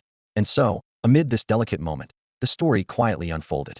Because of the blood ague situation, Li Yuan had gone through numerous medical texts. He discovered that blindness came in different types. Some only caused blurry vision rather than complete darkness. With this realization, he stopped worrying. It wasn't a major problem after all. Now, all he had to do was wait for the Kanglan royal manor to send the medicinal ingredients. His fate blood goo had long since evolved into a fourth-stage giant spirit goo, but Li Yuan was not satisfied. He was determined to keep pushing the evolution of all his fate blood goo. Aside from the resurrection goo, which didn't need upgrading at the moment, the two rare and exotic Guth, three-colored fiery python, and the phantom silk slug cloak still held tremendous potential for further evolution. The waiting was long and silent. 2 months slipped by like that. Still, Li Yuan hadn't seen Miss Li yet. Instead, he received news he least wanted to hear. Qi Xian, leader of the Baishur Hall, hurried up the mountain, his expression heavy as he said, "Li Yuan, you need to prepare yourself. War might be coming." "Has the upper echelon of the Jiogong Gu Nest agreed to cooperate with the Kanglan king?" Li Yuan asked. "Not yet, but it's not far off," Qi Xian replied in a grave tone. "Just now, the Ninth Palace sent a new cave master. The War Guard Hall leader is no longer acting as the proxy. The new cave master brought bad news last night. The entire 16th cave of the Ninth Palace was massacred. No survivors." Qi Xian's words hit Li Yuan like a boulder pressing on his chest. This meant the flames of war had already reached the Jiogong Mountains. The enemy dared to openly challenge this sacred land of Gu masters that had lasted for millennia. Was it the work of demons? Li Yuan asked. Not entirely, Xian said. The elders found traces of martial artists on the battlefield. Someone allied with demons? Li Yuan was clearly surprised. Yes, Xian nodded. Right now, there are 3 contenders fighting for control of the southern border. Kanglin King Xiao Yuan, Yu King Lingyu, and the southern general Yi Feng acting on imperial orders. Who is friend or foe is unclear. The Ninth Palace has ordered all 71 caves to remain on full alert. Once fighting breaks out, it will be a fight to the death. Nobody wanted war, but when the threat reached their doorstep, the Jiogonggu nest had no choice but to strike back. I understand. Li Yuan asked again. Xian, how strong is this new cave master? A 6th-stage profound Gu master. Xian reassured him. A 6th-stage Gu master can rival a 6th-rank martial artist, often called a minor grandmaster. They have mastered the grandmaster realm and are formidable experts. Although you haven't fought martial artists yet, you can be confident you're unrivaled among equals. Understood. I came specifically to warn you to stay vigilant. It's best if you and Xiao Zhao take turns keeping watch at night. If the alarm sounds, head straight to the main peak to regroup, got it? Good. Li Yuan nodded. After Xian left, Li Yuan relayed the urgent news to Wang Zhaozhao. Having endured a life on the run, Zhaozhao showed no fear. Instead, she devoted herself even more intently to cultivation. Li Yuan knew in his heart that this rare calm might not last long. A data panel appeared before him. Li Yuan, Black Canister, 4th stage 784800 realm. Possessing 4th-stage Fate Blood Guth Giant Spirit Gu. The Resurrection Gu as well as the 3-colored Fiery Python and Phantom Silk Cloak. In less than half a month, he would step onto the threshold of the 5th-stage Gu Master. Time. I need more time. Li Yuan's heart cried out. As his realm advanced, his demand for primal materials soared. Piecing together low-grade residual Gu was no longer enough. New challenges were approaching, and the weight of waiting grew heavier by the day. High-grade, incomplete Gu worms are extremely rare. To synthesize even stronger and more elusive Gu, Li Yuanqing knew it would be no easy task. He had to endure countless failures and trial-and-error experiments, gradually refining the perfect formula, all while consuming vast amounts of precious treasures and rare materials to make up for the losses each attempt incurred. Just as Li Yuan was about to step into the 5th transfer realm, an unexpected visitor appeared at his secluded dwelling hidden within a small bamboo grove. The man was none other than Pei Luoqing, the newly appointed leader of the 12 caves. Junior brother Li Yuan. I should have visited sooner, but with the recent upheavals and endless affairs, I only just found the time, Pei Luoqing said with a gentle smile, tinged with apology. Li Yuan was taken aback, staring at the visitor in surprise. Why do you call me junior brother all of a sudden? Pei Luoqing chuckled knowingly, as if anticipating the question. Yehengquan is my master. But am not Yehengquan's disciple. Li Yuan frowned, recalling their brief encounter, only a few kind words of praise and some advice on nurturing Gu, but no deep connection. Pei Luoqing raised an eyebrow and countered, you still don't see it? Our master values you highly but feigns indifference outwardly. That's just how he is, a bit aloof and cold on the surface. Li Yuan was startled, feeling confused. Pei Luoqing went on. Do you think he would nitpick you? On the contrary, he's full of praise for you. At first, I was skeptical, but once I entered the bamboo grove, I was convinced what Yehengquan said is true. You really are a peerless genius. Li Yuan felt puzzled and nervous. You flatter me, cave chief. How did I become a peerless genius? Pei Luoqing smiled and shook his head. Don't overthink it. In my opinion, it's because your Gu control technique has advanced to the level of controlling Gu by thought alone. When I first entered the bamboo grove, I sensed countless scout Gu densely monitoring the area, Pei Luoqing said with amazement. For someone so young to command thousands of subordinate Gu, our spiritual power must have already reached the sea realm, right? Hearing this, Li Yuan was immediately jolted awake, but also shaken with fear. It turned out Yehengquan's unusually friendly demeanor had been a fact. He had long been aware of Li Yuan's dense scout Gu. Fortunately, Li Yuan had only deployed scout-type subordinate Gu. If other types had been discovered, Yehengquan might have dissected and studied him immediately. I thought I was careful, but I hadn't realized my limited experience and lack of insight into stronger powers almost caused me to suffer a great defeat, Li Yuan reflected soberly. This lesson reminded him to exercise far greater caution when facing higher-level opponents. I heard that the spiritual power level of a 6th transfer Gu master is comparable to a minor martial arts master. Marking a qualitative leap, Li Yuan clenched his fists. Since you can perceive these levels, how exactly is spiritual power classified? Pei Luoqing's expression grew enthusiastic. Just call me senior brother. Spiritual power is a matter of realm and state. In major cultivation systems, you must reach the 6th grade to perceive clearly. For goo masters, spiritual power is vital. It directly determines how many subordinate goo you can control and the upper limit of your core gust strength. Spiritual power divides into 4 realms: river, sea, domain, and abyss. He paused, his tone humble. I'm embarrassed to admit that although I'm a 6th transfer goo master, my spiritual power is still at the river realm. I'm not even as strong as you. Hearing this, Li Yuan was both shocked and pleasantly surprised. After talking with Pei Luoqing at length, Li Yuan suddenly felt a new clarity. Although he could use the black jar to control mind manipulation goo with no limits, cultivating his mental strength was far from optional. Overall, junior brother, you have exceptional talent in mental abilities and outstanding aptitude for goo refining, which means the path to becoming a top-tier goo master is already mostly laid out for you. Pei Luoqing spoke sincerely, his eyes filled with admiration. The teacher assigned me to be the chief of the 12 caves partly because he worried that you might be harmed by demons and monsters, and wanted me to look out for you, Pei Luoqing said with a sense of responsibility. Thank you very much, senior brother Pei, Li Yuan said sincerely. This genuine care warmed his heart, and he vowed to always remember this kindness. Why don't you come live at my residence? Pei Luoqing offered. Li Yuan shook his head with a smile. Thank you for the kind offer, senior brother, but I'm used to living here. There's no need to disturb your quiet cultivation. Pei Luoqing then joked. No way, this is your base of operations. Even if the sky falls, you can't just move out. All right then, Li Yuan agreed, and Pei Luoqing didn't press further. If you ever have any questions about goo methods, just come ask me. Don't be afraid to bother me. I definitely won't hold back, Li Yuan replied with a smile. Since his strength had improved and his talent fully manifested, it felt like the whole world was suddenly kindred to him.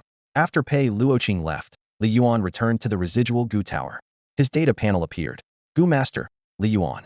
Black Jar 5th Stage Progress, 01500. 5th Stage Host Goo, Giant Spirit Goo, Resurrection Goo, Tricolor Fire Python, Phantom Luo Robe. Goo Dwelling, none. Seeing the Goo Dwelling entry, Li Yuan suddenly slapped his forehead. Had completely forgotten to ask senior brother Pei about it. But he quickly gave up the thought. There would be plenty of opportunities later. For now, he would focus all his energy on synthesizing 5th Stage Goo insects. His goal was clear. This breeding round would prioritize goo that could conceal their aura and scout effectively during battle. Choosing as raw materials a 4th Stage Scout Goo, a 4th Stage Sealing Goo, and a 4th Stage Tracking Goo, he began the synthesis. Normally, these types of scout, sealing, and tracking goo are considered mortal goo. Ordinary goo masters rarely raise them beyond the 3rd stage. To reach the 4th stage, they must undergo metamorphosis and evolution. By using the black jar, Li Yuan bypassed this limit, could directly promote mortal goo to the 4th stage. However, this did not change their essence, so their overall effectiveness remained limited. They were still low-level mortal goo, easily detected by goo masters or warriors with strong mental power. Therefore, Li Yuan knew he needed these scout, sealing, and tracking goo to complete full evolution, so they could truly conceal their mental presence. As expected, the first synthesis only resulted in a higher-level mortal goo, which did not alter their fundamental nature. So he chose to use rarer materials, 3 4th Stage Scout Goo as a base, adding the rare 7-color flower and moonshadow leaf, hoping that these precious items would increase the success rate. This method cost a fortune.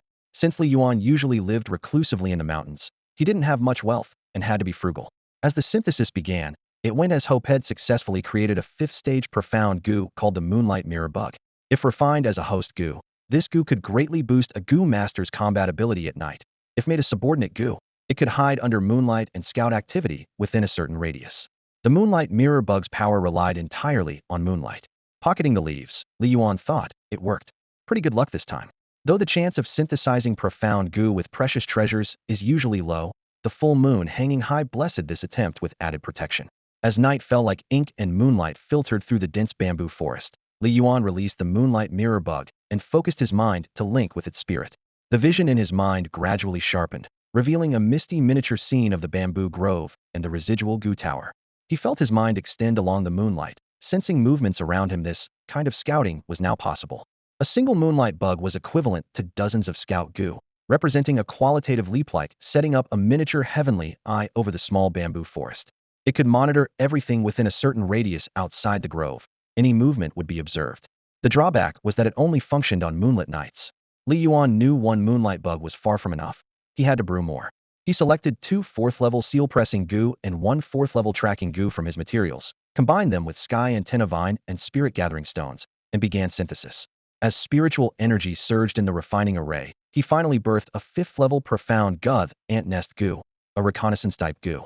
If refined into a primary goo, it could nurture an endlessly reproducing ant nest, with the colony's size limited by the goo master's mental power. If a subordinate goo, it could detect movements within a certain range, though the feedback was faint but full of potential. Li Yuan took the ant nest from a black jar. Inside was only one ant, the queen ant, roughly the thickness of a finger joint. He entered the bamboo grove and carefully placed the nest, feeding the queen some food. Before long, the queen rapidly spawned a swarm of small ants that scattered in all directions. These ants weren't goo, and Li Yuan controlled only the queen. To sense any movement, he relied on information transmitted back by the queen. Though the signals were complex and weak, this method had one brilliant advantage: the small ants carried no trace of the goo master's aura, making them invisible to enemies. This was the reconnaissance tool Li Yuan desperately needed. Continuing to refine with raw materials, a month passed. Prepared for whatever might come, Li Yuan successfully developed 5 types of scout monitoring goo, deploying them inside and outside the bamboo grove. These goo could operate around the clock, day or night, rain or shine, and could not easily be detected by enemy mental powers. Although their effectiveness against 6th level or stronger goo masters and warriors remained to be tested, they greatly increased Li Yuan's sense of security for now. Meanwhile, beyond the 10,000 Great Mountains, tension ran high inside the command camp of the Kanglan army. A guard hurried into the tent, kneeling on one knee to report, "Prince, the 9th Palace has sent a reply agreeing to cooperate with us, but with one condition." "What condition?" Kanglan King Xiao Yuan frowned deeply. The guard hesitated, then handed over the letter. "You can see for yourself." Xiao Yuan tore it open and scanned the message, fury flaring instantly. "This is outrageous. The 9th Palace actually demands my daughter as a hostage." The guard grimaced bitterly. It seems the 9th Palace still holds a grudge over the incident with the late princess. Xiao Yuan sighed heavily. Indeed, memories from 10 years ago surfaced. His wife had been a sacred maiden of the 9th Palace, the destined inheritor of the palace leader. They met by chance and quickly fell in love. The princess opposed the 9th Palace's reclusive and indifferent stance toward the suffering in the southern border. She abandoned her title and followed Xiao Yuan on campaigns, slaying demons and fighting evil. 10 years ago, she bore twins. 7 years ago, to cover the people's retreat, she led the army in a desperate battle against demons and perished from exhaustion. The guard spoke quietly. "Your Highness, how should we reply?" Xiao Yuan sank back into his chair, heavy-hearted, exhaustion and conflict etched on his face. He clenched his fists as his mind echoed with the blood-written will. His late wife left him 2 mandates: to expel demons and save the southern border's people, and to care for their children. Now fate forced him to face another agonizing choice. A heavy silence filled the tent, broken only by soft sighs and the weighty stillness of decision. "Father! Father!" Just as Xiao Yuan was lost in deep thought, a small, eager figure suddenly burst into the inner chamber. The young princess Xiao Qiner's cheeks puffed out in a pout as she stamped her foot and exclaimed, "Father, am not fair. Why do you only teach Xiao Li martial arts, but refuse to let me learn goo cultivation?" The heir apparent Xiao Li sneered proudly. "The teacher already said it being a goo master isn't a proper path. Martial artists are stronger. Besides, you refuse to practice martial arts yourself." Xiao Qiner stomped angrily with a face full of grievance. "You never even let me try. Just wait, once I master goo techniques, they'll be far stronger than you, you lousy fighter." Their endless arguments about whether goo arts or martial arts were superior often turned into shouting matches. Usually, Xiao Yuan would just smile it off, but now his brow furrowed deeply, weighed down by worry. Slowly looking up, he met his daughter's gaze, his voice tinged with a tremor. "Qiner, do you truly wish to learn the goo arts?" Xiao Qiner straightened her back, her lips curling with determination and hope. "Of course. I want to be as powerful as brother Li Yuan, as strong as mother, and become the greatest goo immortal in the world." Xiao Li scoffed, puffed. "Forget mother, other goo masters are just cowards hiding away. Only martial artists and soldiers can roam battlefields freely and save the world." "That's nonsense." Xiao Qiner blushed, retorting, "As a goo master, I can slay demons and save the people too." And again, the 2 children plunged into another endless debate. Clearing his throat, Xiao Yuan struggled to steady his emotions. "Qiner, if I asked you to go train alone in the 9 Palace goo nest for 2 months, without staying by my side or receiving any care, would you resent your father?" "Resent you for a very long time?" Xiao Qiner pondered seriously, her little face a mixture of hesitation and longing. Xiao Yuan nodded, eyes heavy with unspeakable sorrow.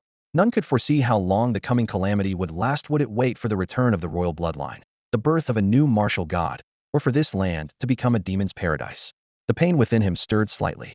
The young princess swallowed hard, her tone softening. I really want to learn, to become a heroine like mother. Father, when I'm strong enough, they'll definitely come back to find you." She quietly resolved that mastering goo arts was her path back to her father. Xiao Yuan's expression eased somewhat, though complexity lingered. Then, Qiner, have you made your decision? Mum. She nodded firmly.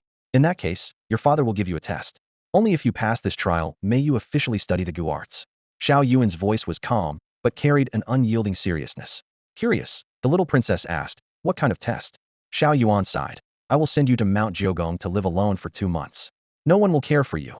No servants to attend you. No fine food or toys.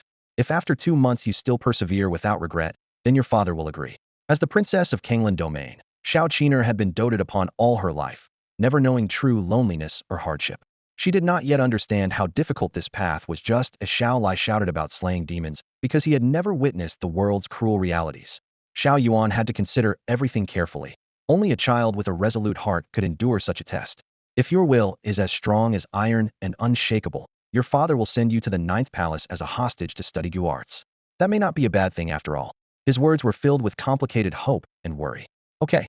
Xiao Qiner's eyes lit up, her whole being energized as if she already saw a glorious future. Father, send me to the 12 caves. 12 caves? Xiao Yuan frowned slightly, his gaze deepening. Thus, amidst rising winds and gathering clouds, this story quietly began to unfold. Xiao Yuan couldn't immediately recall where that was. It's the 12 caves where brother Li Yuan is, Xiao Qiner said, her eyes sparkling. Li Yuan?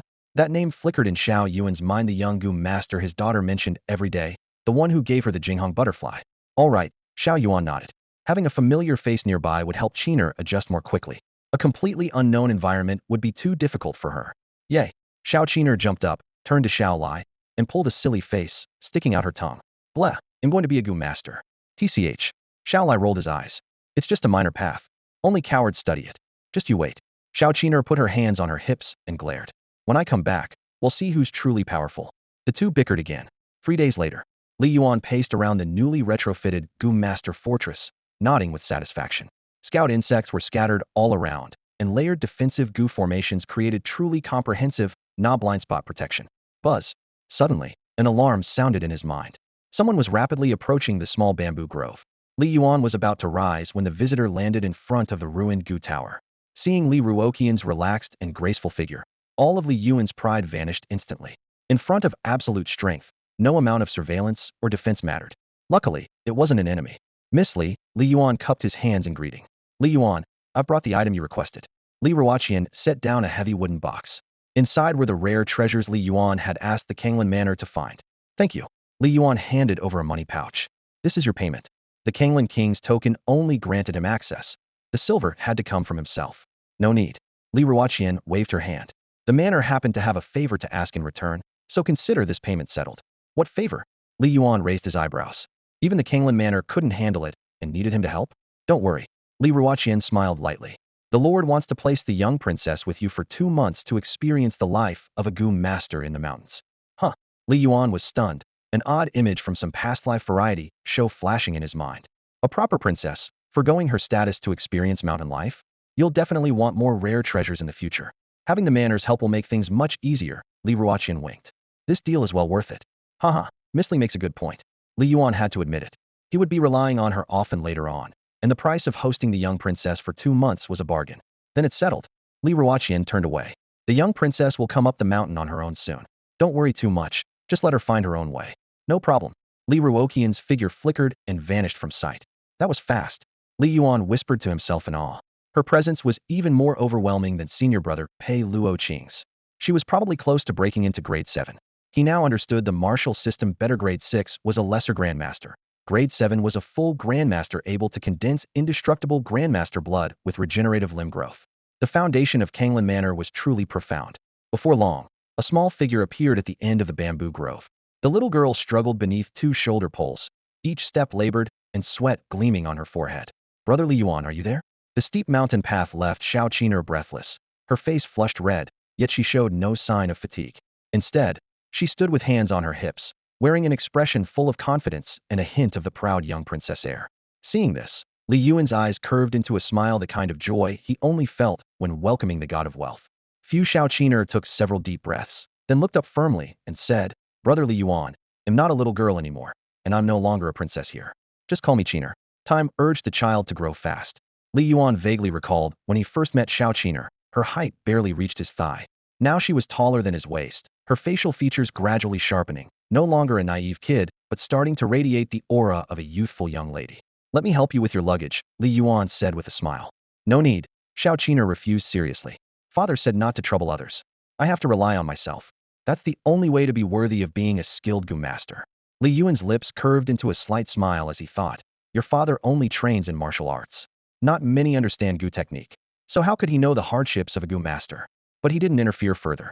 Instead, he accompanied Xiao Qiner, carrying their luggage, and followed her through a lush bamboo forest to the dormitory beside the remnant Gu tower. Brother Yuan, who's here? Hearing the voices, Wang Zhaozhao hurried over. The young princess from Kanglan domain, Xiao Qiner, Li Yuan introduced. Qiner, this is my junior apprentice sister, Xiao Zhao. You two will share a room from now on, Li Yuan said. Hello, sister Xiao Zhao, Xiao Qiner greeted warmly, showing no hint of arrogance. Greetings, young princess, Wang Zhaozhao replied somewhat shyly. Meeting someone with authority so closely for the first time made her a bit nervous. Just call me Qiner, Xiao Qiner said with determination, already prepared to temper herself and prove her resolve to her father. The next morning, just as dawn tinged the sky, Xiao Qiner woke up with dark circles under her eyes. The smile had completely vanished from her face. Good morning, brother Li Yuan, she greeted softly, her voice tired and weak. The setbacks she faced in her first day as a Gu master had left her sleepless. Why not sleep a bit more? Li Yuan teased. No, I want to watch you refining Gu, Xiao Qiner said, stifling a yawn despite her fatigue. Better watch Xiao Zhao then. My Gu technique is too advanced for you yet, Li Yuan joked seriously. One charmer, two believers. Both Wang Zhaozhao and Xiao Qiner looked up to Li Yuan as a Gu master, their eyes shining as they watched his guidance.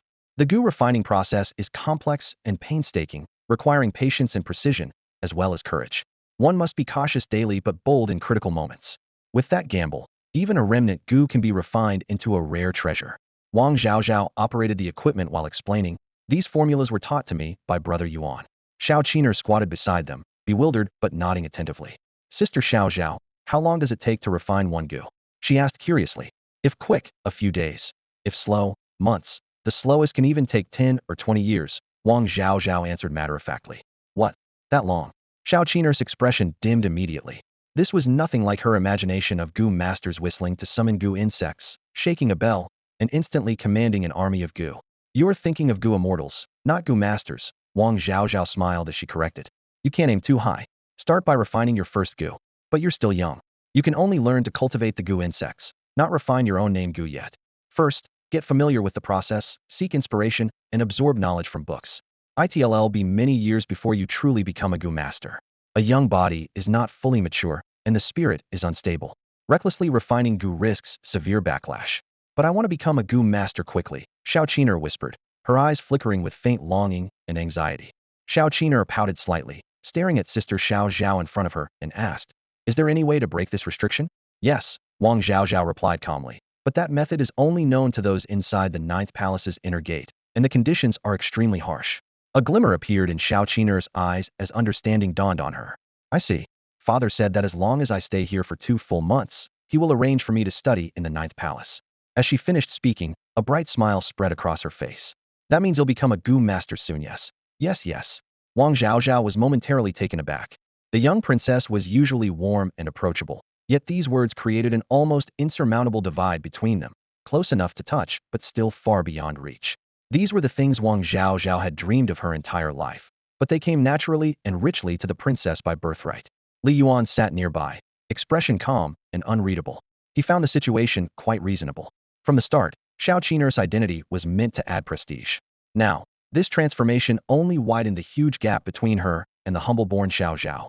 1 month later, Xiao Qiner gradually adapted to life on the mountain. Much to Li Yuan's surprise, the young princess had not once lost her temper or expressed regret. Her attitude was even more earnest than when she first arrived. She no longer seemed restless. Though she had not yet refined her core Gu, she applied herself to nurturing basic Gu insects, took notes diligently, and refined her insights. Li Yuan began to regard her differently. He recalled that Kanglan Wang had said the princess mother was also a Gu master, which might explain Xiao Qiner's innate passion for the Gu way. The prince's journey to the mountain also gave Li Yuan valuable clues about shifting winds. He already had a rough idea of the unfolding political landscape. Clearly, the alliance between Kanglan Wang and the Nine Palaces Gu nest was about to be unveiled. As a steadfast fief lord of the Dian royal house, Kanglan Wang joining forces with the millennia-old Gu master sanctuary of the southern frontier should stabilize the region without too much trouble. Whether they could expel demons and quell unrest, however, depended on the broader situation in the world. After all, the fate of the whole realm could not be decided by just one corner of the southern frontier. Late at night, Li Yuan woke abruptly from sleep, alerted by the ant nest Gus warning. Finally arrived? Since the massacre at the 16 caves of the Ninth Palace, he had known disaster would eventually reach here. The anxious months had come true. Taking a deep breath, he focused and used the ant nest goo to sense the ant colonies scattered in the forest around the 12 caves. Although the information in his mind was blurry, it was enough to deduce countless important details. Thousands of demons and warriors were steadily closing in on the 12 caves. Humans and demons working together?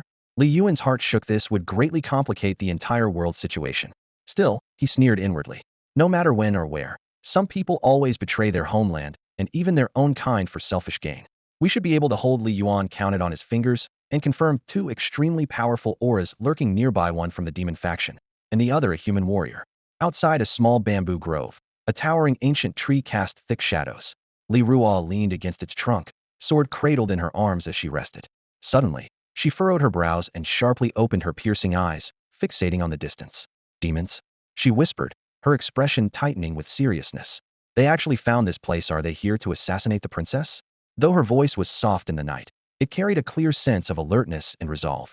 The crocodile chief, the strongest of the 12 caves, is a 6th-tier goo master. If you and I work together, we can kill him within 3 moves. In the shadow outside the mountain, the young man in the dark robe spoke in a low whisper. Before him stood the crocodile demon, human body, crocodile head, with a wide, blood-red maw curved into a chilling arc. All right, the demon licked its fangs. As usual, the bodies are mine, the goo souls belong to you. My brothers and sisters will take care of sealing the aura. Let's aim to finish within half an hour. Begin. No sooner had he finished speaking than the night sky above the 12 caves suddenly changed. White spider silk cascaded down like an avalanche, weaving a dense web that sealed off the entire area. Boom, boom, boom. The deep tolling of a bell shattered the silence, shaking stones loose from the cliffs. Enemy attack! Enemy attack! Monsters are coming! Monsters are coming! Just as the magpies in the sky cried out, one was impaled through the chest by a spider thread. Blood splattered and feathers drifted to the ground. Monsters surged into every mountain of the 12 caves like a tidal wave. The sounds of claws tearing flesh, agonized screams, and clashing weapons filled the air. Li Yuan stood before the bamboo hut, the image of the small bamboo forest outside reflected in his moonlight goo. This was not his first encounter with monsters. They had crossed his path several times, escaping danger before, but this batch was clearly more savage. They retained humanoid shapes, but had beastly claws and fangs, exuding a stench of bloodlust. Rumble. From the direction of the main mountain came earth-shaking thunder. A massive figure slowly rose, a 10-hang-tall giant infant, pure white, surrounded by an eerie pale mist.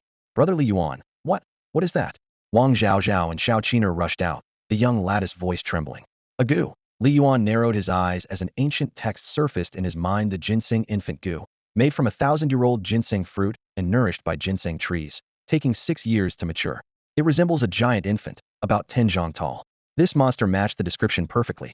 Looks like I don't need to worry. Li Yuan breathed a sigh of relief as he felt the terrifying pressure radiating from the ginseng infant goo. With this presence and Li Qian holding the line, the enemy wouldn't take the 12 caves lightly. But Li Yuan's gaze shifted toward the edge of the bamboo forest, where several black shadows were rapidly approaching. Qiner, monsters are attacking. The next scenes might get bloody. Do you want to stay inside the hut? No. Xiao Qiner clenched her fists until her knuckles whitened. I'm not afraid. How about you, Zhao Zhao? Even if it means death, I want to stay with Brother Yuan. Wang Zhaozhao bit her lip, tears welling up. Not that bad, not that bad, Li Yuan smiled wryly. The 16 caves were wiped out completely, with no survivors. Brother Yuan, can we really survive this? Things are different here. Li Yuan raised his hand, pointing ahead. What's different?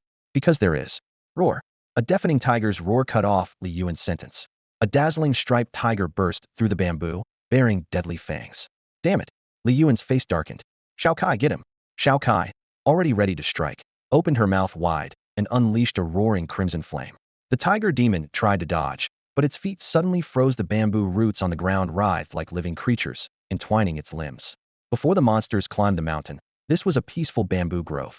Now that the monsters had arrived, this place had become a deadly trap with no escape. Bound to the ground goo, bewildering soul goo, sword kill goo, self-destructing madness worm, shadowless deadly mantis, 5 poison dream butterfly. All kinds of deadly insects were deployed. The tiger demon was tightly ensnared by the bound to the ground goo, unable to dodge. It could only roar fiercely, releasing a deafening tiger roar sound wave, hoping to shatter the red flames spit out by Xiaokai. But the red flames pierced through the sound wave and shot straight into the tiger demon's wide-open jaws. The fire immediately burned into its body. The three wolf demons accompanying it watched in stunned silence as the tiger demon's belly was scorched, a searing red hole burned through the flesh. The flames quickly consumed it from the inside, and with a miserable howl of pain, the tiger demon died on the spot. A fourth-tier demon beast just died like that? Nearby, a human warrior who had been swooping and shouted sharply. He wore a bamboo hat and mask, clad all in black, his face hidden in shadow. The three wolf demons immediately obeyed, spreading out in three directions to pounce on Li Yuan. Yet Li Yuan still smiled calmly, showing no sign of panic. Bang! Within 2 breaths, a loud crack echoed as one wolf demon's head was pierced by the sword kill goo. Its brain splattered, dead instantly. 3 breaths later, the second wolf demon was overwhelmed and had its head severed by the shadowless deadly mantis. 5 breaths afterward, the last wolf demon crashed out of the bamboo grove, took a few steps, then collapsed with a splat, its body rotting and death pitifully complete. The human warrior covering the wolves rushed forward, his long blade flashing coldly. He shouted fiercely, "Divine Fiend Gale Blade, die!" The blade moved so fast it was barely visible, slashing straight at Li Yuan's head. The warrior's head rolled to the ground, blood staining the dirt. A 5th-stage Gu master? Not much at all. Using petty tricks with forbidden arts, no match for me Hedon. The southern frontier should have changed rulers long ago. The warrior boasted loudly, chest heaving, ready to claim total victory. Uft. Before he finished speaking, his pupils suddenly contracted as he stared in disbelief at the fist piercing through his chest. The fist passed straight through his body, knocking him staggering backward. Then, his head suddenly turned into a stubborn block of wood, hitting the ground with a dull thud. Illusion? The warrior gasped dumbfounded, about to speak only to be cut off by a calm voice behind. Wrong. This is proper Gu technique. Li Yuan wiped the blood from his arm. He knew that while he could easily kill this 5th-rank warrior with a frontal punch, caution was wise. His principle was always, never give the opponent a chance for a fair fight. Strike from behind, straight to the heart and lungs. That was truly Li Yuan's style. Plop. The warrior's corpse fell to the ground as blood quickly pooled. Nearby, Xiao Qiner had long since withdrawn to a safe distance. Seeing the brutal scene, her eyes glazed over, her body shaking violently. Unable to hold back, she banged her head against the wall and started violently vomiting. Her voice trembled. You should have dodged. But she said no more, knowing this slaughter was merciless. Li Yuan, however, showed no trace of guilt. Born into a royal family, destined to wield life and death, blood on his hands was unavoidable. To him, this small-scale battle was nothing. Brother Li Yuan, this is just too ugh. Xiao Qiner couldn't finish, vomiting again. Meanwhile, Wang Zhaozhao stood stunned for a moment, then burst into tears and threw herself into Li Yuan's arms, already prepared to face death at any moment. But the outcome was unexpected. All those demons, monsters, and traitorous warriors were easily dispatched by Li Yuan. She realized then that the pain of losing everything was merely an illusion. I should have saved one for you to practice on, Li Yuan said with a faint smile. Although he occasionally sparred with Xiao Zhao, real combat was another matter entirely. He hoped she could handle danger on her own when no one was around. At that moment, the poisonous snake on Zayakai's shoulder hissed and flicked its tongue continuously. Li Yuan paused slightly, understanding Zayakai's meaning. You want to eat some demons? The flesh and blood of demons and monsters actually had a strong attraction for Xiaokai. A flash of realization crossed Li Yuan's mind. Could the elusive raw materials he had been desperately searching for be hidden right before his eyes? Demons treated humans as delicious prey, but for humans, many things found on demons were nothing short of priceless treasures. He pondered for a moment, then his thoughts shifted. The black ant swarm lurking deep in the bamboo forest quickly gathered, flowing like a dark stream to haul several demon corpses over. SSS Xiaocai leapt down from Li Yuan's shoulder and pounced on the tiger demon's corpse, eagerly biting into it. Just as Li Yuan reached out to analyze the demon's body with his magic, a sudden warning from the Zhaoyue Gu came. Another wave of demons had invaded the forest. Could there really be more surprising discoveries? Rarely did Li Yuan feel a glimmer of joy. This twist of fate had truly led him to treasure this night. Had the demons not attacked unexpectedly, he would never have thought to dig deeper in this direction. Before long, 2 demons strolled into the bamboo grove. One was a python demon, with a human upper body and a massive snake tail over 10 feet long. The other was a spider demon. Their auras were imposing, far surpassing the dead tiger demon, even overshadowing a 5th-rank martial artist. Facing such formidable opponents, it was clear a hard nut was concealed here. Let's finish this quickly, the spider demon said grimly. Something unexpected happened. We might have to retreat early. Normally, our strength can cleanse 12 caves within half an hour without a trace, but they even have reinforcements. You control the battlefield. We'll take him down in 30 breaths, the python demon said sharply, her sharp gaze sweeping the forest, locking onto Li Yuan. She and her spider sister had cooperated closely, slaughtering countless goo masters recently. All right, the spider demon nodded. Sister, you strike. He'll handle the goo insects me webs love chasing after jumping little bugs. She smiled confidently. No sooner had she spoken than the python demon moved like the wind, weaving swiftly through the bamboo, her figure agile as a venomous snake lightning fast, advancing as she fought. The spider demon remained steady, manipulating vast strands of silk that swelled like white waves, guarding the front lines while intercepting flying goo insects. But just 3 breaths later, the spider demon's expression changed drastically, her voice anxious over the telepathic link. Snake sister, act quickly, the goo master is no ordinary opponent. What's wrong? The python demon asked, turning her head. The variety and number of goo insects in this area is abnormally large. The ambush is far more extensive than we imagine, Edno. It's dozens, and still growing. The spider demon's tone grew more frantic. In an instant, she let out a choking wail, as a huge bamboo worm goo was shoved into her mouth, a goo that could disguise itself as a bamboo stalk, instantly hardened like iron, and released deadly poison. Talkative pest.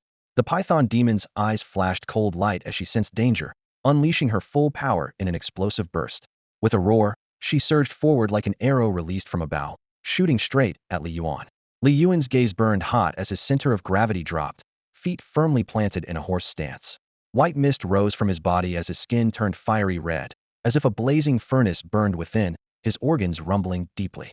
Giant spirit, he roared, his fist gathering unstoppable force. At the exact moment the python demon lunged, he unleashed a perfectly timed and devastating uppercut. Fly for me. His fist slammed into the python demon's jaw with a resounding crack. Like a kite with a broken string, she was blasted high into the air, her body uncontrollably shooting straight upward. How could a human goo master unleash such incredible divine strength? Was he truly a goo master or a martial artist? The python demon panicked, her body soaring higher and higher, completely out of her control. Li Yuan leapt into the air and suddenly grabbed the serpent demon's tail. Suspended briefly midair, he immediately gathered all his strength in his arms and fiercely swung it down toward the ground. Smash! Boom! The serpent demon was flailed like a whip by Li Yuan's overwhelming force, slammed violently onto the earth. The ground cracked instantly, spewing blood splatters in all directions. Yet Li Yuan was not satisfied. He held onto the tail tightly, tracing wide arcs with his arm, wildly smashing the ground again and again, blood spurting everywhere. After countless swings, he finally released his grip. The serpent demon was barely alive, its once beautiful and seductive face now a grotesque, bloodied ruin resembling a pig's head. Li Yuan's gaze remained unyielding, silently acknowledging he had not yet used even half of the power from the giant spirit goo. According to his calculations, at 70% power his muscles would balloon and tear his clothes apart. At full power, his entire body would be surrounded by blazing spiritual energy, hair standing on end, consumed by uncontrollable ferocity, so intense it would drown his own thoughts. Around 50% power was just right enough to stun his enemies without losing control. You're not human. The serpent demon stammered, eyes filled with terror. I'm certainly not human. I'm the father of all demons. Li Yuan sneered coldly and stepped forward, crushing the demon's twisted, shattered skull with a heavy stomp.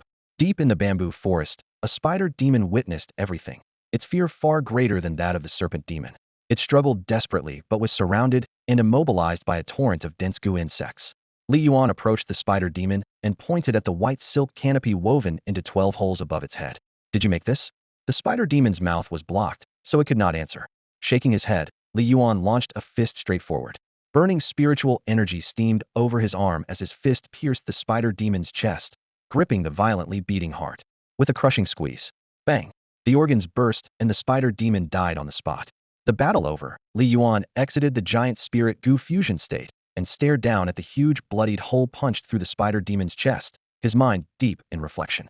The immense combat power of the giant spirit goo was undeniable, but its drawbacks were clear. The surging energy clouded his mind, causing him to speak harshly and act recklessly at times. Though not arrogant, there was an unmistakable pride in his demeanor. So far he had been able to overwhelm foes, but if faced with equal or greater adversaries, those weaknesses would be dangerous. He resolved to use this power more carefully in the future. This battle was a valuable experiment. Li Yuan also noticed the demons were not mere beasts, but humanoid creatures with human-like traits. He observed the spider demon's internal organs with surprise. About 70% of the structure resembled human anatomy.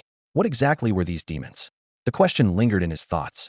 With the skirmish in the small bamboo forest fully ended, Li Yuan turned his gaze toward the main peak, where a great battle was also winding down.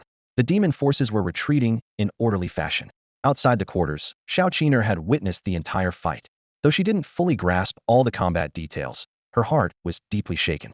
She felt as if she had seen the perfect Gu master. She had imagined the bloodstained, resolute, and stern figure of Li Yuan burned into her mind. It was both terrifying and inspiring. Wang Zhaozhao stood nearby with a confused expression.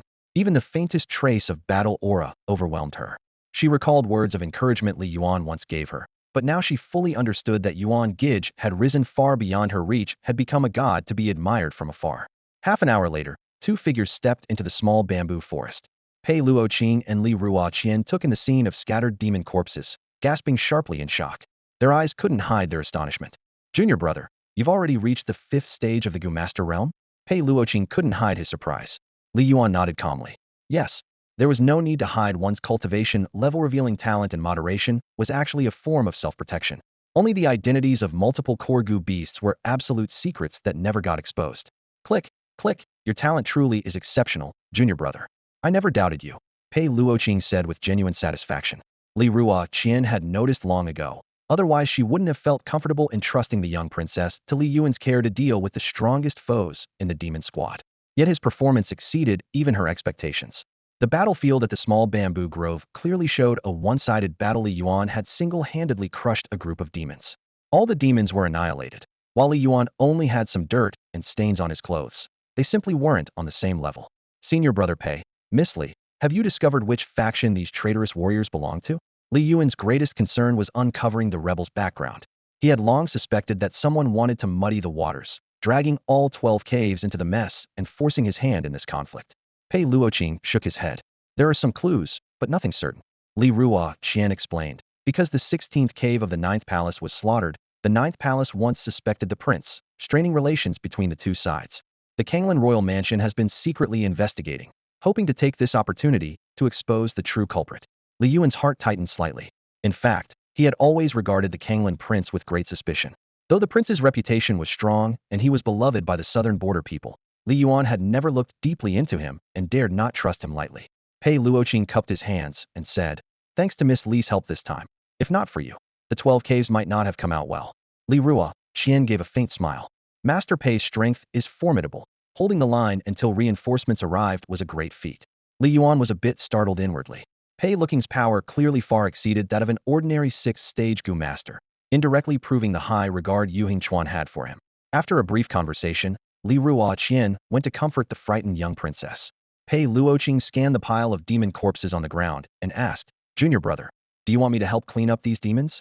No need. Li Yuan smiled and asked in return, Senior brother Pei, can the materials from these demons be used for refining Gu beasts? Yes, but be careful. Their ferocious aura is difficult to control, Pei Luoqing warned. Li Yuan shrugged it off. What are demons and monsters? Just throw them all into the black jar for suppression. Pei Luoqing reminded him again. They'll report this to the 9th palace. The master will definitely come again, so you need to prepare in advance. The master will surely be pleased. This might be the chance to formally recognize you as a direct disciple, Pei Luoqing said with anticipation.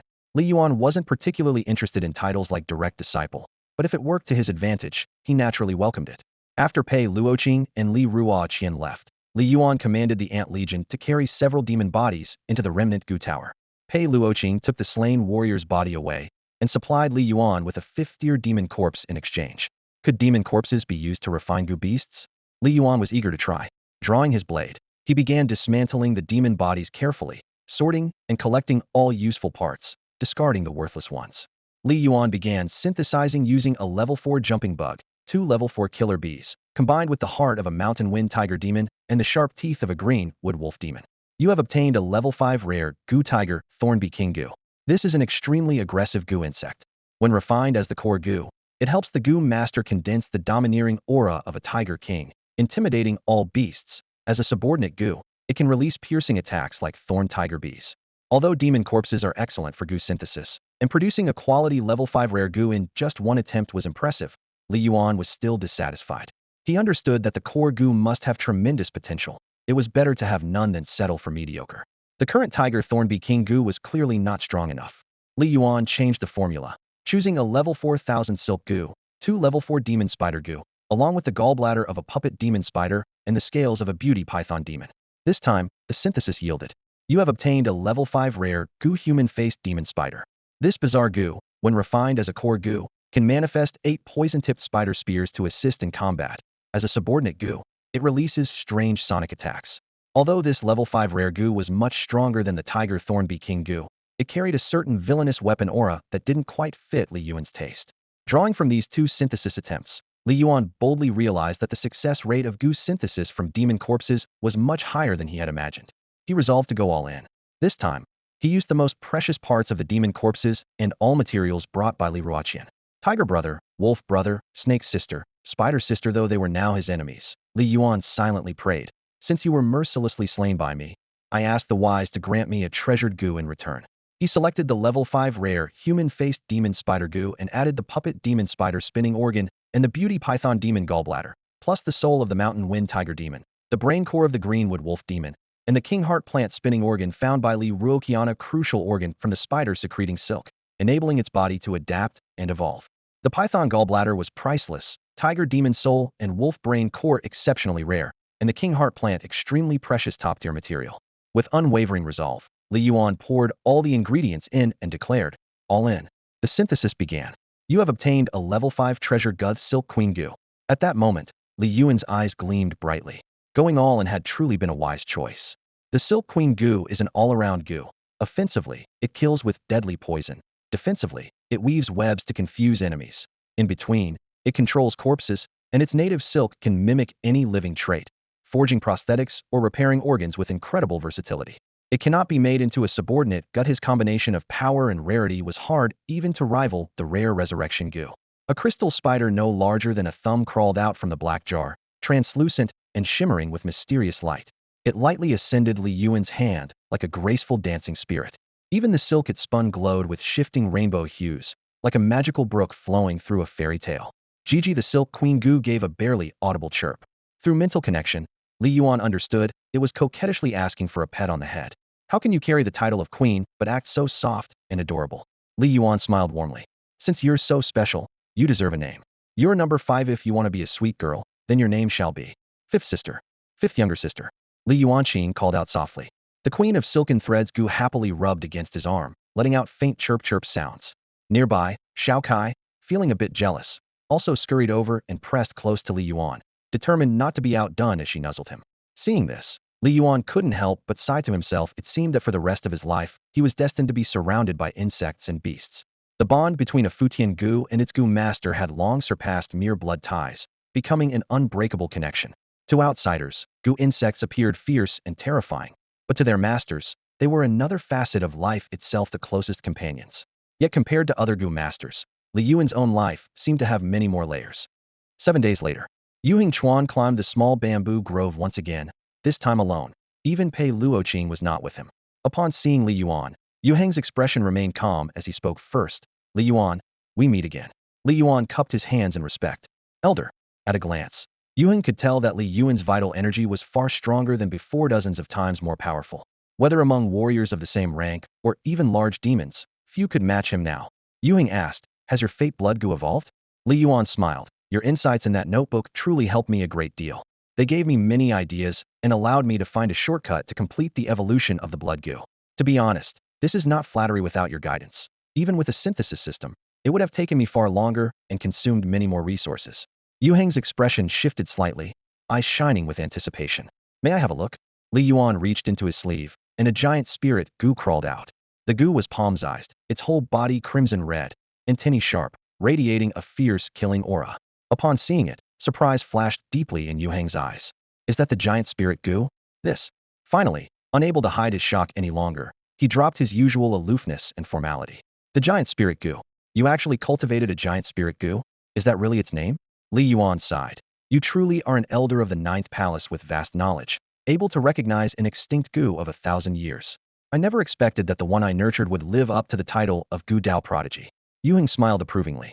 You give me too much credit. The achievement today is thanks to your own efforts and the blessings of fate. Yu Heng then spoke of a promise made when he left previously. When I departed last time, I promised that if you could successfully evolve your fate blood goo, I would accept you as my personal disciple. This visit is precisely for that matter. Li Yuan's heart stirred, but he did not answer immediately. Yu showed no disappointment. Instead, he understood well. After all, a top-tier Gu master like Li Yuan surely had the right to choose his own sect. Suddenly, Li Yuan asked, Elder, is there a ruined Gu tower in the inner ranks of the Ninth Palace?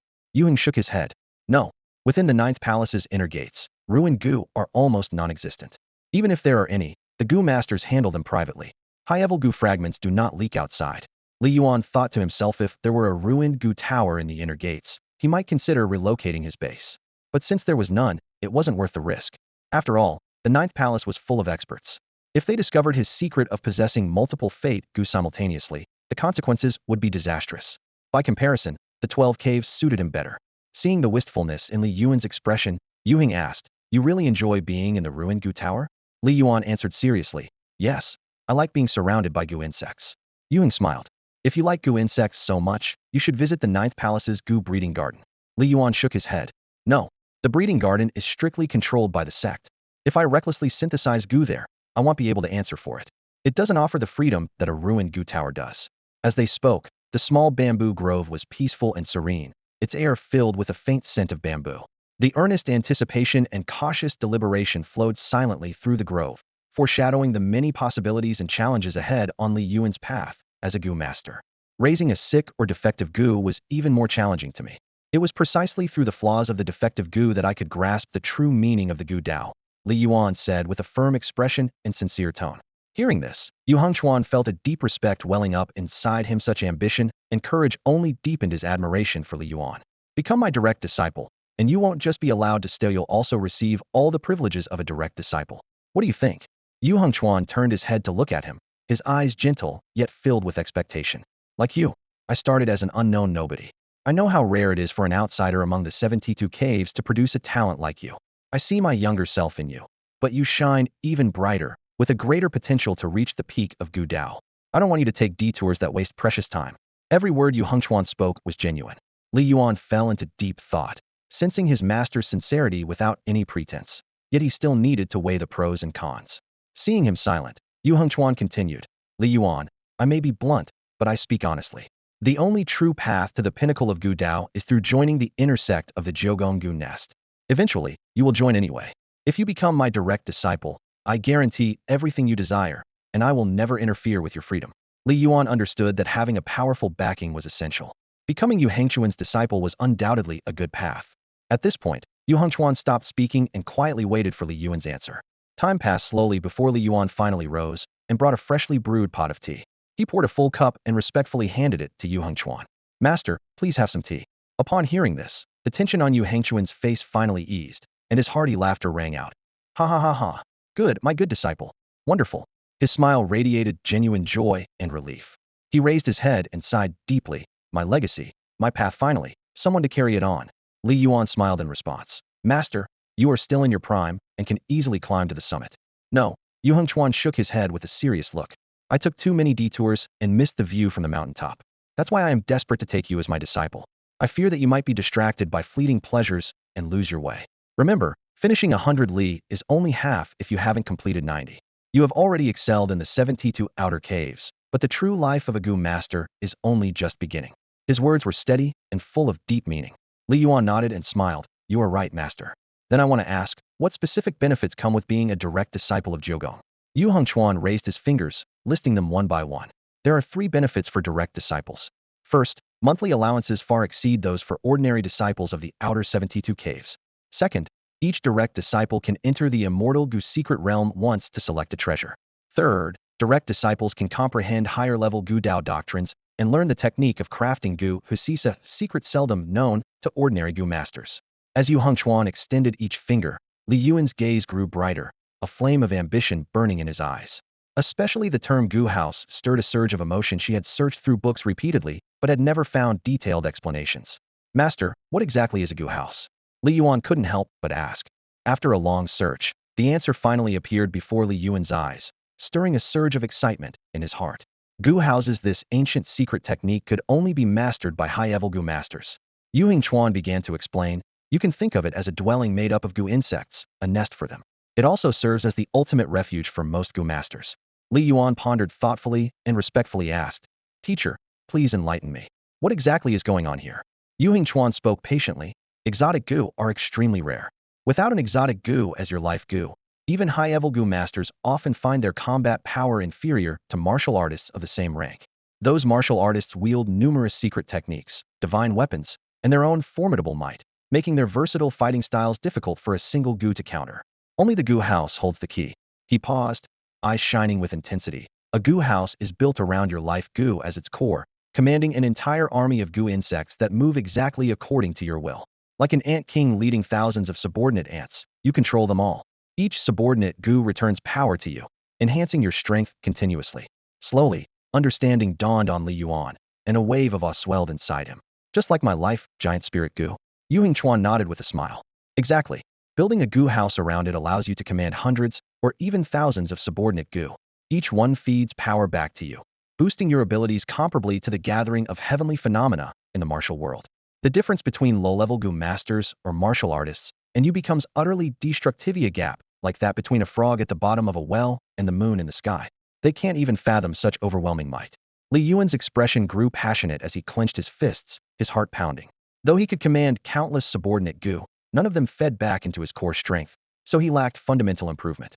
Even if he assembled a large army alone, a powerful enemy could still decapitate him, leaving him vulnerable. So he asked, "Teacher, what are the requirements to forge a goo house?" Yu Hingchuan's tone grew grave. Usually only an 8th turn goo master can hope to forge one. Like in martial arts, only an 8th grade martial saint can create a gathering of heavenly phenomena. A rare few geniuses at 7th turn have a chance to work miracles too. But they must meet 3 strict conditions. First, their spiritual power must reach the high level of the domain realm among river, sea, domain, and abyss stages.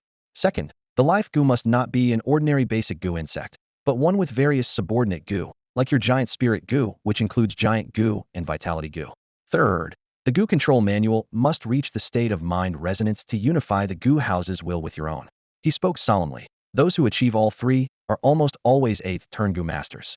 Li Yuan frowned, deep in thought. Mind resonance, what exactly is that level? He realized there was much he didn't yet know, and if he didn't join the 9th palace's inner gate, trying to learn alone would be a tough path. Yu Hingchuan smiled gently. You know nothing yet, but through effort and talent you have come this far. It's truly rare. A golden scale fish isn't just pond water treasure. When the wind and clouds rise, it transforms into a dragon. You are like an uncut jade destined to shine brilliantly. Li Yuan blushed slightly from the praise and lowered his head, softly saying, I'm merely lucky. No need for false modesty. Yu Hengchuan's voice was full of approval. The head of Bai Tang told me you've barely left the remnant Gu Tower since you entered. Except for returning the token when a senior passed away, that was your only outing. I know the sweat and effort you have poured in. His gaze was warm. Taking you as a disciple was no spur of the moment. I have been quietly observing you for some time. The weight and warmth of those words tightened Li Yuan's fists, and the riddle of the Gu house in his mind finally began to clear through the mists, coming into focus at last. Having fled from a distant land, carrying his grandfather's lifeless body, Li Yuan stepped into the courtyard. Through all these years, he had devoted himself to cultivation with unwavering focus. Today, for this venerable elder, he broke his usual routine and stepped out of the familiar small bamboo grove. Yu Hengchuan saw in Li Yuan far more than just talent. He valued his rare virtues and diligence above all else. Li Yuan felt a pang of shame instantly. Disciple is ashamed, Li Yuan said softly, his face flushed with humility. Enough of that, no need to be so shy. Young people should be full of energy. Don't be so serious all the time, Master Yu Hengchuan said with a warm smile, his tone gentle and encouraging.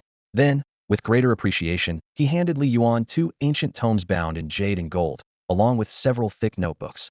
These 2 ancient books contain advanced Gu control techniques and secret methods for refining Gu houses. You can study them first. The notes are my many years of experience. They should give you some ideas when you cultivate high-level Gu. Thank you, Master, for these precious books. Li Yuan bowed his head, gratitude deeply evident in his voice.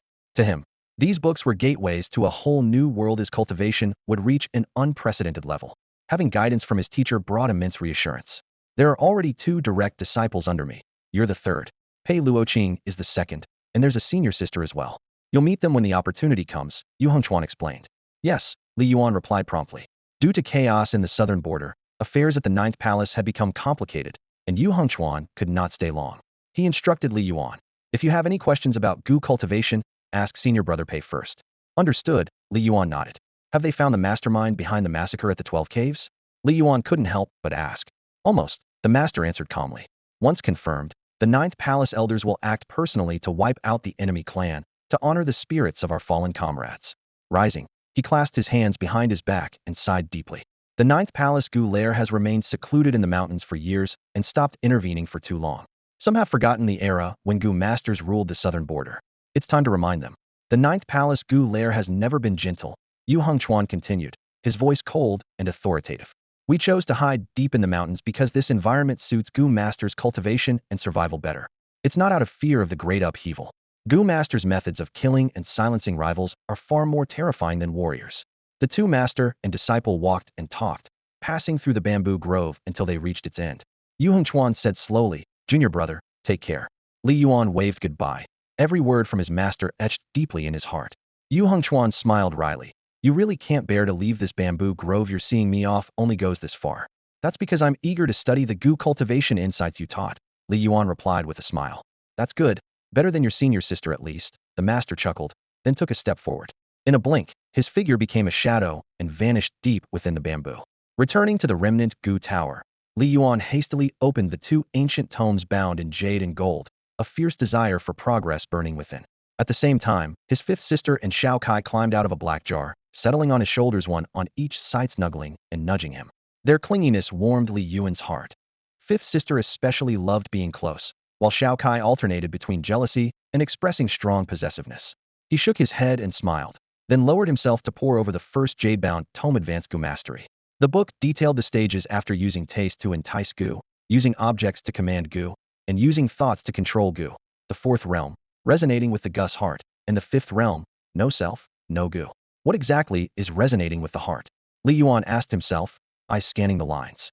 The text explained that reaching this stage meant the cultivator could feel the emotions of their life, joy, anger, sorrow, and happiness, and regard it as their closest companion, a part of their very life. Without words, they could communicate mentally and act in perfect harmony. Li Yuan tilted his head toward Shao Kai on his shoulder, then to fifth sister. Both were clearly sending him feelings of joy. "Master, this realm of heart resonance doesn't seem so out of reach," he thought quietly. This sense of connection and bond felt like something waiting for him to nurture with genuine care. Perhaps it was precisely because both Shao Kai and Wu Mei were so perceptive that Li Yuan could clearly sense their emotional responses, as if he could directly read their joys, angers, sorrows, and pleasures. In contrast, the feedback from the Juling Gu and Huixing Gu was much weaker. The Juling Gu only conveyed intense emotions during battle, repeatedly shouting something like "fight." "The man's gotta fight." That was roughly the idea. The Huixing Gu was more low-key, silently channeling life force to heal his wounds and bear some of the damage only when he was injured. As for the Kuayu Huanluai, it was somewhere in between. If he had to describe its personality, it would be that ultimate lazy soul who's reluctantly working a job it doesn't want but has no choice, always slacking off in a half-hearted way. Li Yuan pondered this thoughtfully. Since he wanted to construct a Gu house, the core Gu could only be the three-colored exotic fire python and the queen of silk Gu. As for the supreme realm of no self and no Gu mentioned in the secret manual, there was no detailed record in the book. It was left to personal realization. Even ninth-turn Gu masters might not reach that state, so Li Yuan didn't dwell on it for now. There was a second key condition to building the Gu house: possessing spirit power at the domain level in order to withstand the immense feedback from the Gu house itself. Without spirit power reaching the domain boundary, one could not control multiple Gu with a single thought. Unified control of many Gu was impossible, and thus building a Gu house was out of the question. For him, this shouldn't be difficult. Daily refining Gu and manipulating numerous subordinate Gu was already training his spirit power. So he began practicing spirit world cultivation methods recorded in the Advanced Gu Control Secret Manual, gradually gaining insight into the spirit realm. Entering the spirit world for the first time was an extraordinary sensation, like stepping into a tranquil and secluded celestial garden, a gentle breeze caressing him, body and mind feeling empty and uplifted, immersed in pure freedom.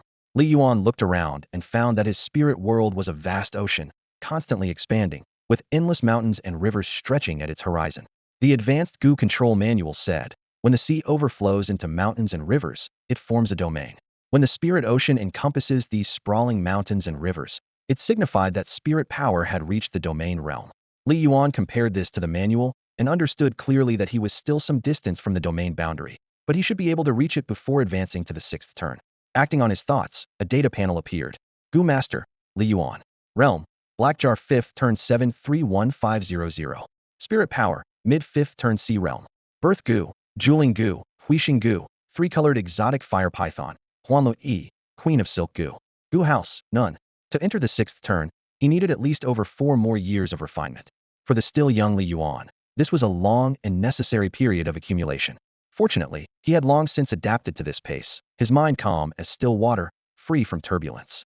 Time flew by, and more than half a month later, Li Yuan appeared again in the small bamboo grove to find Li Yuan. The county prince's 2-month training period in the mountains was over, and the prince ordered Li Yuan to escort her back, preparing for her deeper study within the 9th Palace's inner sect. Xiao Qiner had never been on the same level as Li Yuan, so her departure was entirely expected. Li Yuan still held a good impression of the young county princess. She genuinely loved Gu mastery and had devoted sweat and passion. Brother Li Yuan, when we meet again, you'll be a true Gu master. The princess' eyes shone with determination. Although Xiao Qiner was reluctant to leave the peaceful life of the bamboo grove, her longing was outweighed by anticipation of the 9th Palace's inner sect. She yearned to break through age restrictions with secret techniques and become a real Gu master as soon as possible. After we part, you will definitely become an outstanding Gu master, Li Yuan encouraged her. My goal is to be as powerful as you, Brother Li Yuan. Xiao Qiner's eyes gleamed brightly, full of hope. Since that night when the demons launched their sudden attack, Xiao Qiner had witnessed Li Yuan's fierce and heroic battle against them. Her admiration for Li Yuan ran as deep as a mountain and was impossible to forget. Li Yuan smiled and said, "You'll have to be stronger than me." Xiao Qiner clenched her small fists tightly and declared with determination, "Okay, I will surpass Brother Li Yuan." Li Yuan stood quietly nearby, showing little reaction. After all, the innocence of children often feels out of place in the adult world, and they might never meet again. In life, many so-called first meetings are actually farewells. Suddenly, Li Yuan called out to Li Yuan, "Miss Li, I have a favor to ask." Li Yuan raised an eyebrow. "What is it?" "When the Kanglan army battles demons, how do you usually handle the demon corpses?" Li Yuan asked. Li Yuan replied, "Those with value are usually collected for medicine or food. As for the useless bodies, could you sell them to me?" Li Yuan's eyes gleamed with longing. To him, demon corpses were treasure troves, and collaborating with the Kanglan mansion would bring a steady stream of valuable resources. Li Yuan nodded. "Of course. What will you offer in exchange?" "Gu," Li Yuan said, holding only Gu insects. "Almost all of the Kanglan army are martial artists. There are very few Gu masters. Your Gu won't be of much use to us." Li Yuan refused without hesitation. "It's different." Li Yuan smiled and took out a bright red little insect, opening his palm. "This is a Qi blood Gu. It replenishes Qi and blood, which are crucial to martial artists. Once tamed by Gu masters, not only they but ordinary fighters or even civilians can use it." Li Yuan's interest was immediately piqued. "How many can you provide?" "As long as the Kanglan mansion keeps supplying demon corpses, I can keep providing Qi blood Gu endlessly." "Really?" Li Yuan's tone grew cautious. "Absolutely." Li Yuan's face was sincere. Li Yuan said seriously, "This isn't something I can decide alone. I will consult the Lord once I return." Li Yuan cupped his fist in gratitude. "Thank you, Miss Li." Then he handed over a jade bottle. Inside are tamed Qi blood Gu. Anyone can use them. They quickly replenish Qi and blood on the battlefield. Please have Lord Kanglan try them. Li Yuan nodded. "All right. I will respond as soon as possible." Half a day later, Li Yuan returned to the Kanglan army camp with Xiao Qiner. "Father, I'm home." Xiao Qiner exclaimed joyfully, waving her arms and legs. "Father, I've completed the trial. You should take me to the 9th palace now, right?" Xiao Yuan sighed deeply, his gaze fixed on his daughter with mixed emotions. Seeing this, Xiao Qiner frowned. "Father, why the sigh? Are you having second thoughts again?" "No, nothing like that." Xiao Yuan quickly shook his head, though he clearly felt reluctant. "Don't worry, father. Once I become the strongest Gu master, I'll raise my own army and return to help you conquer the world, cutting down all demons." Xiao Qiner spoke with passionate resolve. Xiao Yuan nodded in approval and took out a gourd, crouching to hand it earnestly to his daughter. "Qiner, this is the treasured gourd your mother left you. Carry it with you always, but remember, only when you reach the 9th palace can you unlock its secret." Bright sunlight bathed the camp as Xiao Qiner gripped the gourd, her eyes firm. It was as if she had embarked on a new journey. The treasured gourd left by mother? Xiao Qiner was stunned, her eyes wide with surprise. "Father, what exactly is inside this gourd?" Xiao Yuan's expression grew solemn as he shook his head. "Even I do not know." Memories surfaced. Many years ago, when his wife died in battle, she left behind this precious gourd. With her blood, she had written a final message. She instructed him to cremate her body, collect her ashes into the gourd, and then bury it deep within the scorching sand. She said that if someday either Liar or Qiner were to embark on the path of a Gu master, the gourd should be retrieved and given to the child. Now, his wife's last wishes were finally being fulfilled. A complex mixture of sorrow and longing swept across Xiao Yuan's face. He believed his wife would never harm their daughter. As the former sacred maiden of the 9th palace, She was deeply respected by the sect and cherished by the elders. Whatever she left behind would surely be of great help to Shao Qiner in the years to come. Perhaps this is fate's design, he whispered quietly to himself. The day after the midday banquet, King Kanglin personally saw Shao Qiner off, escorting her deep into the Jiugong Mountains. Amidst overlapping mountain shadows, the father and daughter shared laughter that barely concealed the sadness of parting. When they would reunite again was uncertain. Back at the military camp, Li Yuan finally spoke up. Your Highness, I have a matter to report. Speak. After bidding farewell to his daughter, Shao Yuan felt his heart grow heavier, weighed down by guilt. Though the ninth palace would surely favor his daughter in honor of his late wife, Shao Qiner was still a hostage in name, a significant restraint. It concerns Li Yuan. Li Yuan presented a jade vial. This is a qi blood goo animal he tamed. It can supply soldiers with vitality and strength whenever needed. Shao Yuan took the vial, fingertips brushing it. He knew the function of the qi blood goo, but that alone wasn't enough to forge cooperation with King Kanglin's mansion. Li Yuan continued. Li Yuan proposed that if we keep supplying him with demon corpses, he could provide us with a continuous stream of qi blood goo. Shao Yuan frowned skeptically. Li Yuan is just a minor official in the 12 caves. Could he really do that? Is he aiming too high by trying to cooperate with my Kanglin mansion? Without wasting words, Li Yuan detailed Li Yuan's background. At only 20 years old, he was already a 5th-level goo master and a direct disciple of Jade Balance River, an elder of the 9th Palace's inner sect. Jade Balance River highly praised his talent. Li Yuan possessed extraordinary mental power, capable of controlling vast numbers of subordinate goo, and even bred a rare 1,000-year-old goo. His potential was limitless. Recently, demons and traitorous warriors attacked the 12 caves. Li Yuan's small bamboo forest was ambushed by 2 5th-rank demons and a 5th-grade warrior. The outcome stunned everyone. All demons were slain, and Li Yuan emerged barely dusting his clothes. Li Yuan recounted with admiration. A glimmer of light sparked in Shao Yuan's eyes. He no longer underestimated Li Yuan. This young master's talent was remarkable, and with endorsement from Jade Balance River, he truly deserved cooperation with Kanglin Mansion. Start with a trial collaboration. Provide him some demon corpses. If the qi blood goo he returns are effective for our troops, then gradually deepen our partnership, Shao Yuan decided. Ruo, this is yours to implement. Yes, Your Highness, Li Yuan replied respectfully.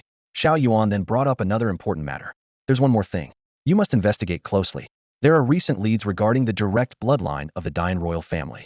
Li Yuan's expression darkened, shock barely concealed. They're truly still alive. I always thought that was just a ruse created by the Night Owl Guard to stabilize the situation. Shao Yuan's face was complicated, words unspoken, his gaze deep and unfathomable like the abyss.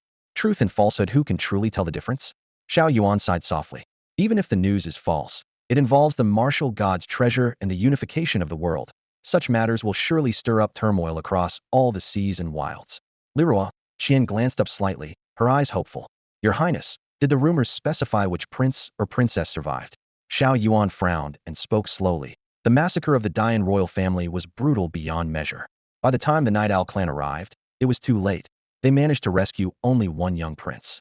During their escort, that prince was ambushed by demons and monsters, and the Night Owl guards were all slain. The prince was then hidden away, eventually lost among the common folk. To this day, no one knows where he is. Deep within the mountains, in the 12th cave, stood the forsaken Goo Tower. 2 months had passed. Li Yuan leaned back in his rocking chair, sunlight warming his face as he savored a rare moment of peace. On his shoulders, Shao Kai and 5th sister nestled close, their movements gentle and familial. Li Yuan considered this time a bonding period for nurturing sync with his destined Goo, laying the groundwork to build their Goo house. He couldn't help but recall a movie from his past life. The gambler saint spent countless nights training his connection with mahjong tiles. Surely, Shao Kai and 5th sister, far more sentient than mahjong, deserved the same attention. Now, whether awake or asleep, the two Goo always stayed by his side, each leaning on a pillow. Suddenly, Li Yuan's brow furrowed as a flicker of awareness stirred. Senior brother Pei is here. Shao Kai, 5th sister, hide quickly. With a swoosh, the 3-colored flame python Goo and the silken web queen Goo slipped into the black jar, their aura instantly sealed and concealed. Li Yuan suppressed a chuckle. Why does it feel like we're sneaking around? The gap in strength shows she haven't even fully bonded with the Goo yet. Moments later, Pei Luoqing appeared at the edge of the bamboo grove, quickening his pace straight towards Li Yuan. Junior brother, I bring good news, Pei said, eyes sharp. We've identified the traitors conspiring with the demons to attack the caves. Curiosity sparked in Li Yuan's gaze. They found out. Exactly. Pei nodded. The traitors are the 3 largest outlaw sects in the southern border: the Wind Snow Sword Manor, the Heavenly Blade Cliff, and the Star Moon Palace. Li Yuan's brow tightened. Why would they collude with demons? Despite their strength, these three have always been under the Nine-Palace Goon Nest shadow. Pei's voice dropped. Maybe they want to use demonic power to shake the Nine Palaces' dominance, or the demons promised them great rewards enough to risk annihilation in a desperate gamble. But they forget, the Nine-Palace Goon Nest never shows mercy. When the truth comes out, revenge will be absolute. A chill ran through Li Yuan's heart. The Nine Palace would undoubtedly strike back. Yes, Pei nodded solemnly. The entire Nine Palace has ordered a strike to eliminate all members of these three sects, destroy their holdings, until the three are wiped from existence down to the very last earthworm before the effort ends. Li Yuan gave a wry smile. Tell me, why on earth would I want to provoke them? He knew this was about the Nine Palace Goon Nest's overall interest. She couldn't stay neutral. If his senior brother came, there must be orders. Pei's tone was grave. Per ancestral decree of the Nine Palace Goon Nest, when outside enemies massacre disciples, all caves under its dominion must join the revenge. From the palace lord to the lowest disciple, none are exempt. This mission will be decided by lot. Those chosen must fight. Victory doubles the monthly stipend and brings rewards. Death in battle earns a separate lineage record, and descendants will forever be under the Nine Palaces' protection. The air grew heavy with solemnity. Li Yuan knew this was a storm of blood and steel they could no longer avoid. Li Yuan was an outsider, but he had long been familiar with the many customs of the Jiugong Mountains. The Jiugong Goon Nest originated from a great clan surnamed Qi, who had lived for generations in deep mountain caves, regarding bloodline and kinship as fundamental. This strong sense of clan identity gave the genealogy an irresistible allure, even leading clan members to view sacrificing themselves for the clan as an honor. It was precisely because of this that the Jiugong Goon Nest had endured for thousands of years, spanning multiple dynasties, and consistently maintained its formidable and undefeated presence. Li Yuan didn't feel this deeply, but he could imagine that once such a highly cohesive force took action, its lethality and iron will would be truly terrifying. Pei Luoqing said with a smile, "You and I are both outsiders. The rule is this. If there aren't enough volunteers from the clan, we must also draw lots." Li Yuan nodded. He wasn't cold-blooded or heartless. The 12 caves had shown him kindness, and he had feelings for this land. When war came, he naturally wouldn't hesitate. The lottery will be held tomorrow at Baishir Hall. Remember to bring Xiao Zhao, Pei Luoqing reminded him. The next morning, Li Yuan and Wang Zhaozhao rose early. This was his second time leaving the quiet little bamboo grove of the Kanga building. The first time was for old Wang, and this time it was for those fellow disciples who had died tragically at the hands of demons and traitors.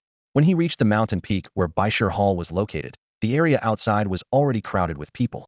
Li Yuan quietly queued up in the crowd. Not many people in the 12 caves knew him. Only a few regular disciples who delivered goo to the Kangoo building were familiar with him. Before long, Pei Luoqing appeared and personally presided over the lottery ceremony. Fellow disciples of the 12 caves, thank you for coming to Baishir Hall on time to commemorate our departed brothers and sisters. Pei Luoqing, with white mourning cloth wrapped around his arm, bowed deeply.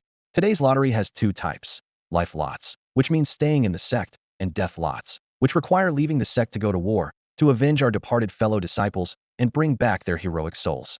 Now, please have the hall masters and stewards from each hall lead their disciples forward to draw lots. Begin. As the main combat hall of the 12 caves, the Zhanwei Hall naturally went first. Everyone immediately became tense. The hall master of Zhanwei Hall stepped forward, reached into the ancient wooden box, pulled out a slip of paper, and handed it to Pei Luoqing. "Qi Huan, death lot," Pei Luoqing announced loudly.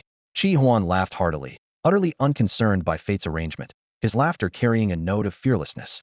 Next, the three deputy hall masters drew lots in succession. Two got death lots, and one got a life lot. The one who drew the life lot let out a long breath of relief.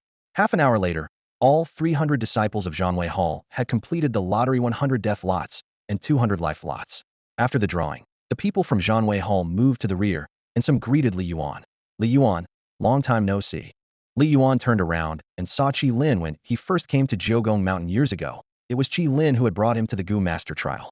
Back then, Qi Lin had seemed mysterious and powerful, but now he appeared quite ordinary. "I drew a death lot. I wonder how your luck will be," Qi Lin asked casually. Li Yuan replied calmly, "Either one is fine with me. Are you still working at the Kanga building?" Qi Lin asked again. "Yes," Li Yuan nodded. Qi Lin smiled. "You certainly can endure solitude. Looking at your abundant vitality, you haven't changed your natal Gu, have you? You should have reached the 3rd turn Gu Master level by now."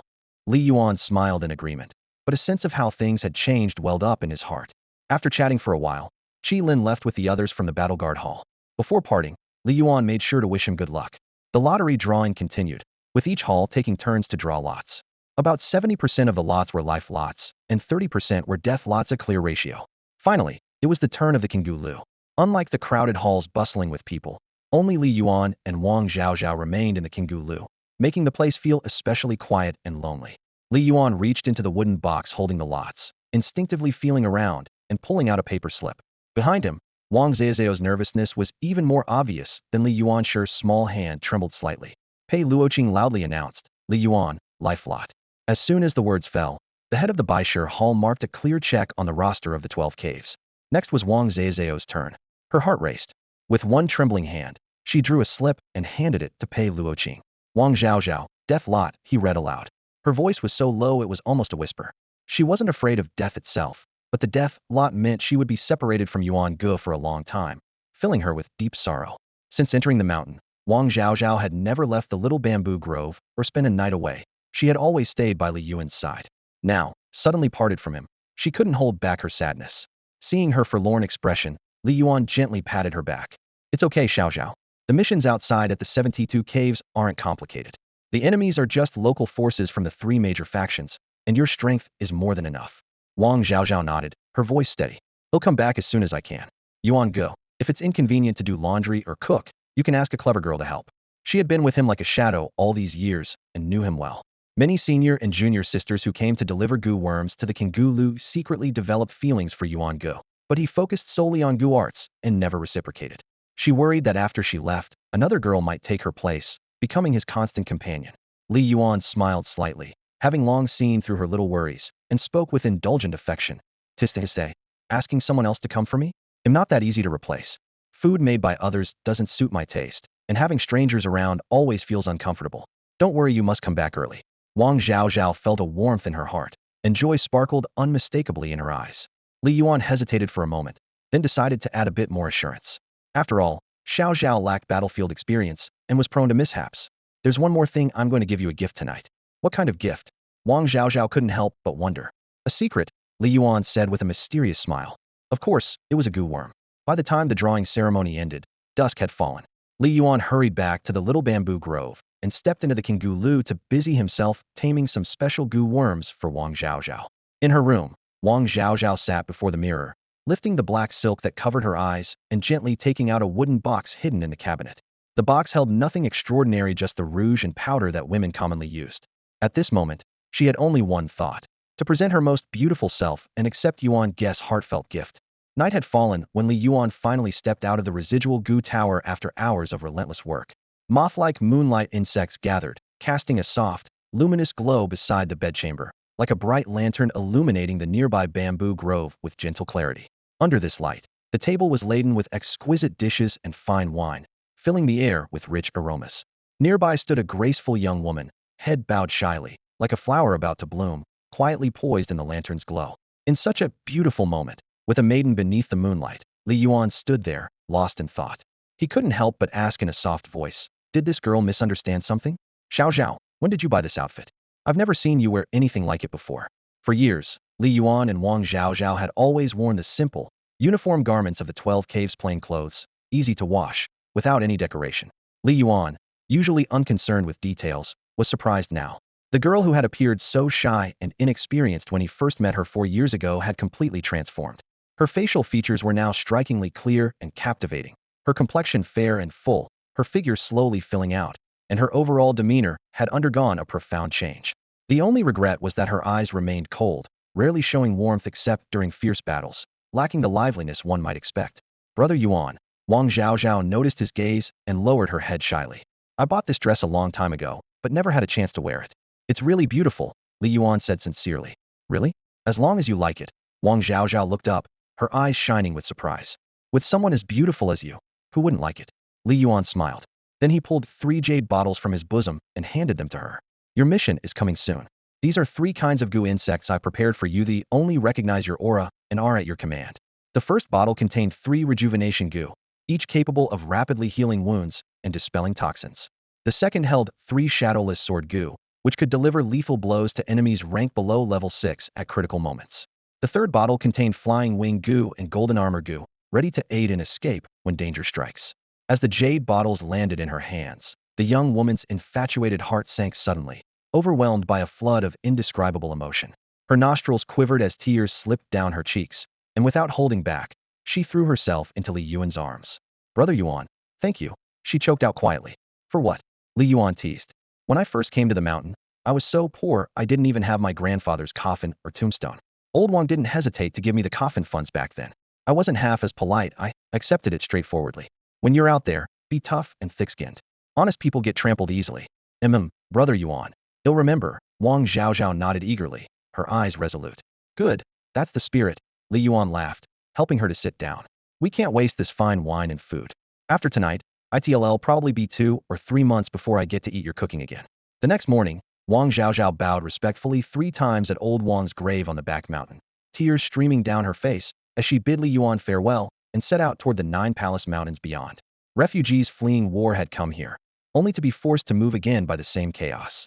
This scene made Li Yuan deeply realize that in these turbulent times, no land is ever truly safe. Only by constantly growing stronger can one protect oneself. 2 weeks later, Qi Xian, the head of Beishitang, hurried up the mountain and handed a list to Li Yuan.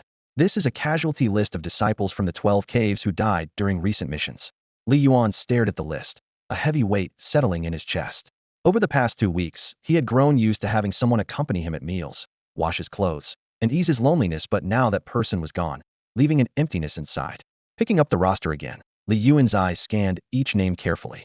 After a long moment, he exhaled slowly. Thankfully, Xiao Zhao's name wasn't on the list, but his gaze lingered on another named Qi Lin.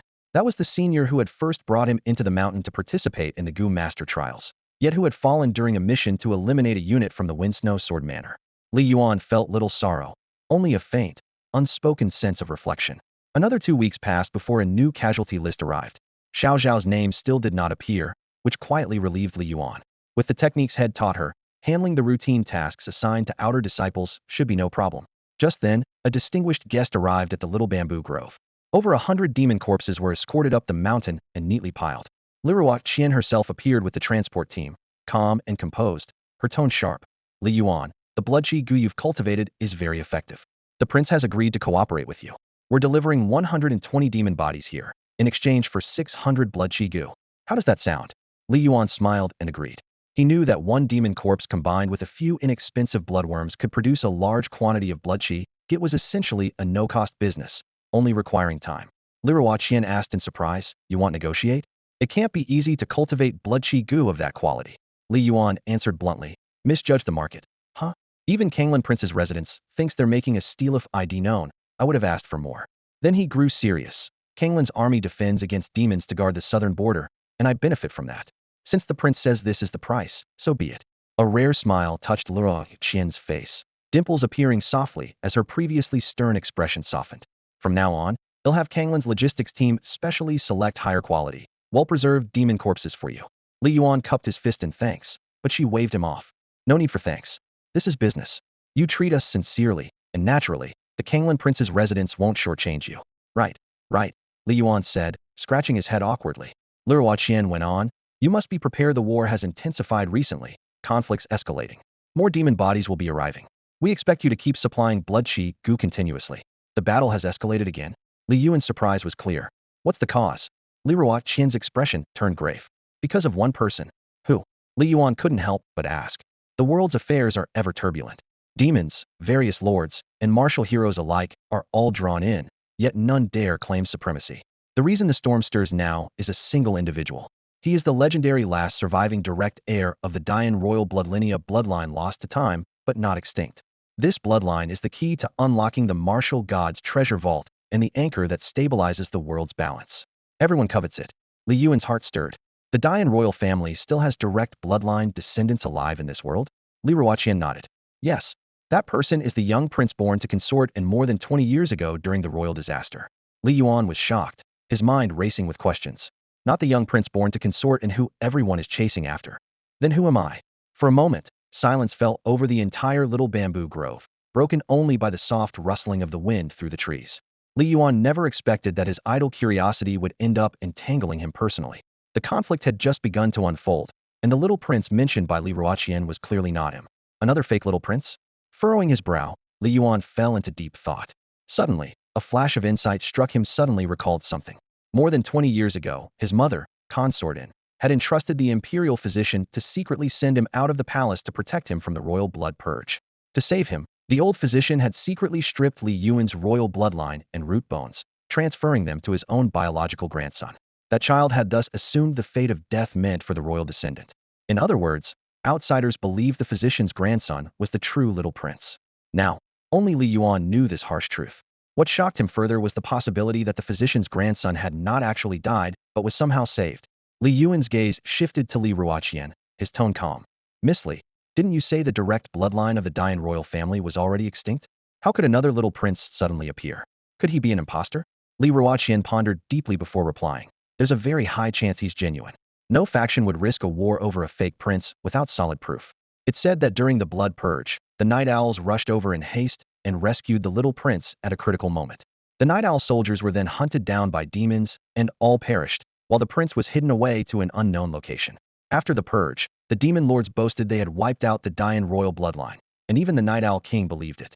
It wasn't until recently, when the Night Owl King killed a demon lord and read his memories, that he learned the prince might still be alive. Li Yuan recounted the sequence in detail, and Li Yuan frowned, taking a deep breath. The possibility that the physician's grandson was still alive suddenly became very real. In the old physician's final moments, his hoarse, ancient voice echoed in Li Yuan's ears. Yuaner, you must remember, you are not my grandson. Your true identity is a Dian prince. Your birth mother is Shao Siming of the far northern Ice tribe, none other than consorting from 16 years ago. You must survive. The pendant sealed within it a drop of the ancestral emperor's blood, which combined with a sacred elixir could help you regenerate the roots of the martial god. Yuaner, you must wipe out the demons, restore Dian, and avenge your mother. After joining the 12 Caves sect, Li Yuan immersed himself in the Gu Dao path and never touched the pendant nor tried to refine the ancestral blood. He had long suspected that after the bloodline swap with the physician's grandson, did his own royal bloodline still hold any power? And could the physician's grandson awaken that secret martial god's treasure? The current situation had grown even more complex and obscure, forcing Li Yuan to reevaluate a problem he had never dared face: the mystery of the royal bloodline's inheritance. The truth was far more complicated than he had imagined. Not all descendants of the ancestral emperor were considered legitimate royals. Only those born after the emperor's coronation, who had undergone the ritual blood baptism, were regarded as direct heirs and eligible to awaken the martial god's treasure. Sons born before the coronation and descendants of collateral princes had no right to the royal bloodline's legacy. A shadow settled over Li Yuan's heart. He had to carefully plan his future steps. The physician had saved his life. Even that grandson of the physician was his savior in a way. The tangled blood feud was immense, and he could not stand aside indifferently. Just as his thoughts swirled, Li Yuan's voice brought him back to reality. We should leave now. Hopefully when we return, you'll have obtained the promised 600 chi blood goo. Li Yuan nodded slightly and watched Li Yuan walk away. Miss Li, take care. Watching Li Yuan's figure gradually fade into the distance, along with the scattered corpses of the demons, Li Yuan took a deep breath. The current situation was beyond his control. Facing the various princes and demon lords, rash interference would be tantamount to suicide. He had to stay calm. He held the only means to turn the tide, but it required time to cultivate. Recklessness was out of the question. Settling his mind, Li Yuan began to deal with the demon bodies. Most of the demons escorted by the Kanglan army were below the 3rd tier. There were only 6 4th-tier demon corpses, and just 2 from the 5th tier. The rarest find was the remains of a 6th-tier demon, but its heart had been removed. Li Yuan directed his Ant Warrior Legion to carefully sort and arrange the bodies by rank and type, then turned his attention to studying the 6th-tier demon carcass missing its heart. With a soft hiss, Xiaokai and Wu Mei sprang out simultaneously. Li Yuan looked at the 2 goo creatures and smiled, asking, "Hungry?" The tricolor flame python and the queen of coiling silk goo were extremely rare, with tremendous evolutionary potential, requiring a steady supply of rare heavenly materials to grow and evolve. Li Yuan never held back when feeding Xiaokai and Wu Mei, and this time he allowed them to pick whatever they needed. With his permission, the 2 creatures quickly leapt onto the corpse, selecting their preferred parts. Xiaokai snatched the demon's gallbladder and landed on a nearby clearing, while Wu Mei spread out her silk and gently peeled the brain matter from the demon's skull. Li Yuan smiled and said, "All right, eat slowly over there. I'm going to start refining the goo." Xiaokai shook her head, placing the gallbladder on the ground, then opened her mouth to breathe out a burst of bright red flames. As the flame roasted it, the gallbladder's skin cracked and blackened, with bulb bubbling inside. Curious, Li Yuan leaned closer and asked, "What are you doing?" After the flames died down, the gallbladder's skin had turned to ash, while the bile had condensed and crystallized into a golden yellow hard stone about the size of a thumb. Li Yuan was shaken. a sudden flash of insight striking him as he recalled a term from his previous lives novel's golden core. Unlike ordinary gallstones, this stone contained clearly immense energy. Xiaokai grabbed the golden core and jumped back onto Li Yuan's shoulder, excitedly spinning around as if bragging, or perhaps deliberately provoking Wu Mei. Li Yuan carefully examined the golden core and tried to activate it with his Gu Dao spiritual energy, but the stone remained completely inert. As he pondered this, he noticed Wu Mei moving swiftly. Wu Mei carefully returned the brain matter back into the demon's skull, her 8 spider-like legs moving rapidly as she wove silk to precisely stitch the brain tissue, as if performing microsurgery. Then, she spun silk to create a bionic heart, sewing the demon body back together. Suddenly Li Yuan realized the queen of coiling silk Gu was an all-around type whose silk could mimic any life trait, and he had completely forgotten this powerful ability. Boom! The demon's body suddenly trembled. The repaired black bear demon rose slowly to its feet, towering over 2 zhang tall like a small mountain in stature, robust and imposing. Its eyes burned hot like copper furnaces, blazing with life, looking nothing like a corpse. Li Yuan watched quietly as the black bear demon knelt, prostrated itself with a deep bow, and a rumbling voice echoed from its chest like rolling thunder. Black bear pays respects to master. So this is how it works? A brand new idea suddenly lit up Li Yuan's mind. At this moment, the true secret of the Spider Queen Gu seemed to quietly reveal itself. Hisses Xiaokai flicked out her slender tongue, eyes flashing with a hint of resentment, as if she felt overshadowed by Fifth Sister. Fifth Sister nimbly crawled back onto Li Yuan's shoulder, even playfully weaving a quick la face with her silk in the air, sticking out her tongue. Li Yuan chuckled helplessly. Where did you two learn these tricks? Though Xiaokai and Fifth Sister often bickered, it was never serious or complicated, and it didn't truly affect the bigger picture. Otherwise, Li Yuan would have been in big trouble. Composing himself, he turned to Fifth Sister. With a demon corpse like yours, how many can you control? What's your control range? Fifth Sister had just spat out a large amount of silk to mend the black bear demon, looking especially weak, so Li Yuan guessed her control capacity must be limited. Chit Fifth Sister's silk trembled faintly, and Li Yuan roughly understood her meaning. At most, she could control 2 demon corpses 1 rank above herself, 10 puppets of the same rank, and hundreds, or even thousands of lower-ranked puppets with ease. With Fifth Sister, does that mean I could command an entire army by myself? Li Yuan beamed with delight. Fifth Sister was not only his beloved sweet girl, but could also become the queen of a demon legion. Hisses. Xiaokai was once again unwilling to admit defeat. Stop arguing, Xiaokai, Li Yuan quickly interjected. You and Fifth Sister each have your uses. You're both my closest, most trusted Gu. Before he finished speaking, another thread of silk shot out, tightly binding a golden glowing stone extracted from the black bear demon's body and securely embedding it into the black bear's brow. Instantly, the bear's aura surged with renewed strength. Li Yuan smiled brightly. Xiaokai, see? This is your value. From now on, you and Fifth Sister together can create the strongest demon army. Afterward, Li Yuan began to assign tasks more clearly. Xiaokai, your sense of smell is sharp, focus on extracting treasures from demon corpses. Fifth Sister, concentrate on controlling the most powerful demon bodies to use as puppets. He'll continue refining the Gu. Another month passed. During this time at Beishitang, 2 death rosters arrived, yet Xiao Zhao's name still did not appear. The mission was dragging on longer than Li Yuan had expected, likely to last several more months. Meanwhile, a major announcement came. The Jiugonggu Nest had officially forged a partnership with King Kanglan. This meant the Jiugonggu Nest would no longer keep their doors closed and isolated, but face the myriad demons hidden. Li Yuan's window of quiet development was growing increasingly narrow. Not long after, the leading power in the southern border Jianghu, the Fengshui Sword Manor, was utterly wiped out. The manor's lord, a legendary sword saint, along with every disciple young and old, sick or healthy and even their pets, were slaughtered without exception. All of Fengshui Sword Manor's assets and sect resources were completely seized. The massacre had been masterminded jointly by the 3rd and 6th palace masters of the Jiugonggu Nest. The next day, another major southern Jianghu faction, Xingyue Palace, was forced to relocate entirely, moving to the impenetrable stronghold where Tiandao Cliff stood, abandoning their old mountain gates for good. Soon after, the 1st palace master personally struck down a demon lord. This earth-shaking event officially declared the Jiugonggu Nest's public entry into the world, ushering in a new era. The flood of consecutive news overwhelmed Li Yuan with mixed emotions. In this chaotic era, even powerful faction leaders were falling one after another. Compared to them, he was but a tiny speck in the ocean. The 8th-rank Saint Warrior realm marked the peak of martial arts, and demon lords had to be at least 8th-rank demons to earn respect. Such a massive wave of elite deaths was truly tragic. No wonder everyone coveted the martial god's treasure so desperately. Li Yuan once again deeply understood that temptation it was profound beyond words. Once any powerful figure obtains the martial god treasure, even if they don't immediately ascend to martial god status, as long as they reach the 9th rank realm and achieve the form of a martial emperor, they can secure an invincible position. As for the first palace lord, it's unknown whether he has already stepped into the 9th transformation realm.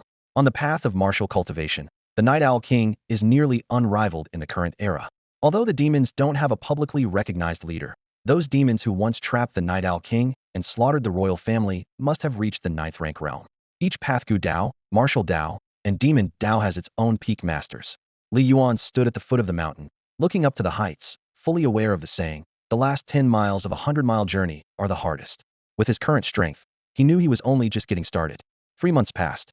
Li Yuan received news from the Baishir Hall that the operations to root out the Tian Dao Cliff and Xingyu Palace's various industries had come to a close, and the 72 caves of the Outer Gate missions were basically complete. Next, the 9 Palaces Inner Gate would launch a full assault on Tian Dao Cliff and Xingyu Palace. It seemed that Xiao Zhao would be returning soon. During this time, Li Yuan personally formed his own corps of demon zombie puppets. The army was led by 2 6th-rank demons, commanding 10 5th-rank demons and 300 4th-rank demons, quite an impressive formation. Li Yuan tested their combat strength himself. Their battle power was about 70% of his own, though they lacked flexibility, relied solely on instinct with simple reactions, and couldn't adapt. Yet they never felt pain or feared death. The only downside was that so many demon corpses cramped the space of the small bamboo forest where they were controlled. Li Yuan considered applying to senior brother Pei to expand the bamboo forest, but felt it might seem inconsiderate since his disciples were still on missions outside. So he decided to wait until they returned before bringing it up. Just as Li Yuan expected, 3 days later he received another report from Baishir Hall. Tomorrow, the 12 cave disciples returning from battle would be coming down the mountain. All the hall leaders and managers were ordered to go down to welcome them, and they would bring back the bodies of the last fallen disciples to give them proper burials. On the way down, Pei Luoqing teased Li Yuan with a smile. Junior brother, since I became cave leader, except for the time we drew the life and death lot together, you've hardly left the small bamboo forest. You really have patience for solitude. I thought without Xiao Zhao these months, you might go out and have some fun. I really underestimated you. Li Yuan replied calmly, when Xiao Zhao's not here, I have the goo insects for company. Tut tut, Pei Luoqing joked. That reminds me of the 7th Palace Lord. Did you know? He actually married his own native goo. Li Yuan was shocked. What? That's unheard of. Pei Luoqing laughed heartily. If you didn't have Xiao Zhao around you, I'd worry someday you'd do something just as shocking. Curious, Li Yuan asked, what kind of native goo does the 7th Palace Lord have? A humanoid corpse goo?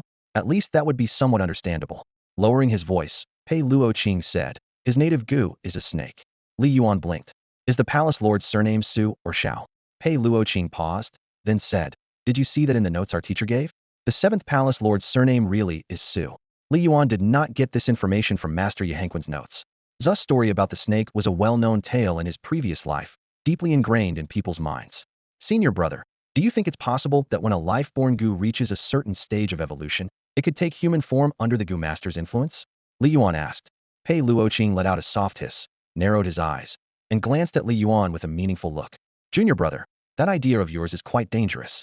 Senior brother, don't overinterpret, Li Yuan teased back. I'm just curious about the 7th Palace Lord story. Pei Luoqing smiled faintly. In theory, it's possible, but we won't have any proof until a second goo immortal appears on Tianyuan continent. Li Yuan had no reply, quietly filing the words away. Sometimes, one insightful remark is worth more than reading countless books. As they chatted, they were already nearing the mountain's base. Looking down, the area was deserted, no sign of anyone. Clearly, they still had to wait a bit. So Pei Luoqing sat down and suddenly asked, Junior brother, have you heard about the Kanglan little princess? No, Li Yuan shook his head. He only knew she had been sent to the 9th Palace's inner sect to study goo arts, but nothing more. Pei Luoqing's expression turned serious. There was indeed an incident. The cooperation between the Kanglan King and the 9 Palace goo nest owes a great deal to that little princess. The Kanglan little princess, is that capable? Li Yuan frowned. She's only a teenager, talented, but not even old enough to refine her life-born goo. How could she influence the 9 Palace goo nest? That's what I just heard from senior sister recently, Pei Luoqing sighed. Seems like my tutor, whom I've never met, spreads news very fast and far. Li Yuan forced a bitter smile. He hadn't even met senior sister in person yet. Exactly, Pei Luoqing continued with a wry smile. Senior sister told me a secret. The previous 9th Palace Saintess was actually the Kanglan Queen consort. Li Yuan was stunned. Earlier, when the Kanglan King mentioned that Qin'er's mother was a goo master, he had suspected the Queen consort's relationship with the 9 Palace goo nest was significant. He never expected she had been the former Saintess. A saintess is a title only bestowed upon the inheritor of the palace lord's position, Pei Luoqing explained. Rumor has it, the last saintess was a prodigious Gu talent, once in a millennium, but she fell in love with the Kanglan king at first sight and secretly pledged herself to him. During her years with the Kanglan king, she witnessed the suffering of the southern border's people and vowed to eradicate demons and relieve their hardships. She begged the Nine Palace Gu nest to intervene, but was coldly rebuffed. Eventually, differences in ideology forced her to leave the Nine Palace Gu nest. Looking back, the queen consort's persistence was justified. Had the Nine Palace Gu nest acted earlier, the situation in the south might not have deteriorated so badly. It was only after suffering themselves that they finally took up arms and gained great momentum, Pei Luoqing said with deep feeling. Li Yuan suddenly understood and asked, then how does all this relate to the little princess? Because she recently inherited the Kanglan queen consort's life-born Gu, Pei Luoqing answered. That's the third-ranked exotic Gu on the exotic Gu leaderboard. You mean the heart-questioning Gu, right? Li Yuan immediately realized. Refining the heart-questioning Gu required extremely harsh conditions beyond cultivation, a lifetime of acting with a clear conscience. Maybe it's exactly that which forged the Kanglan queen consort into a woman who loved boldly, hated fiercely, opposed evil relentlessly, and lived without regret, Pei Luoqing said with admiration shining in his eyes. The moment she refined the heart-questioning Gu, her fate was sealed. No matter what or who, her true heart would never be clouded. Li Yuanzhong said solemnly. So that means the young princess has already embarked on the path to becoming the appointed sacred maiden? Otherwise, the Nine Palaces Gu nest wouldn't have relented so quickly, and cooperation with King Kanglan would have been delayed much longer. Pei Luoqing let out a deep sigh. Senior brother, I have another question, Li Yuan continued. A flicker of doubt appeared in Li Yuan's eyes. Why can the inquiry heart Gu remain for so long? Logically, it shouldn't have vanished along with the Kanglan princess. Pei Luoqing shook his head. That's uncertain. Although the inquiry heart Gu grants average combat power, it ranks third on the exotic Gu list for a reason. It must have some unique secret function. That makes sense. Li Yuan, familiar with the exotic Gu records, analyzed. Its combat strength is indeed mediocre compared to main battle Gu or rare Gu. But it has a very special ability. It can clarify the Gu master's mind. He paused, then continued. The moment it is refined, it allows the Gu master to skip the first 3 stages of Gu mastery and instantly reach heart resonance. It greatly enhances mental power. A clear mind and extraordinary spirit lets the master communicate smoothly with subordinate Gu insects, boosting their strength rapidly and enabling control over many Gu in battle. So holders of the inquiry heart Gu are often regarded as geniuses with the greatest potential to ascend to Gu immortal status. Pei Luoqing smiled. Junior brother, don't overthink it. For people like us, refining the inquiry heart Gu usually backfires and kills us. That kind of opportunity is beyond most people's grasp. Li Yuan smiled grimly but resolved silently. I admit him not without guilt, but if I truly had the chance, I wouldn't let it slip. I would seize it immediately and refine it, because I won't be harmed. They discussed this topic for quite a while. As dusk fell, the sunset slowly sank behind the western hills, casting a golden glow across the mountains. Yet the 12 cave disciples still had not returned. Could something have happened? Pei Luoqing furrowed his brow. He immediately ordered the mountain patrol disciples to search along the paths, gradually expanding the search area. Soon, a returning scout appeared pale and anxious, reporting hurriedly. Cave Master, bad news, all nearby roads are blocked. By which force? Pei Luoqing asked grimly. The scout gasped for breath and answered. It seems to be the Yu King's army. Yu King. Pei Luoqing narrowed his eyes coldly. That old devil has made his move. I knew he wouldn't just sit back and watch Kanglan King cooperate with the Nine Palaces Gu nest. Li Yuan knew quite a bit about the situation in the southern border. He heard years ago about the ongoing conflicts between Kanglan King and Yu King over south border control. Now it seemed the rivalry had truly escalated to open hostility. Pei Luoqing lowered his voice. Maybe Yu King was behind the recent collusion of the 3 major south border underworld factions with demons. What do we do now? Li Yuan asked. We can only hold out and wait for reinforcements, Pei Luoqing commanded with steady resolve. Recently, the Nine Palaces Gu nest and Kanglan forces have been busy fighting demons and the 3 factions.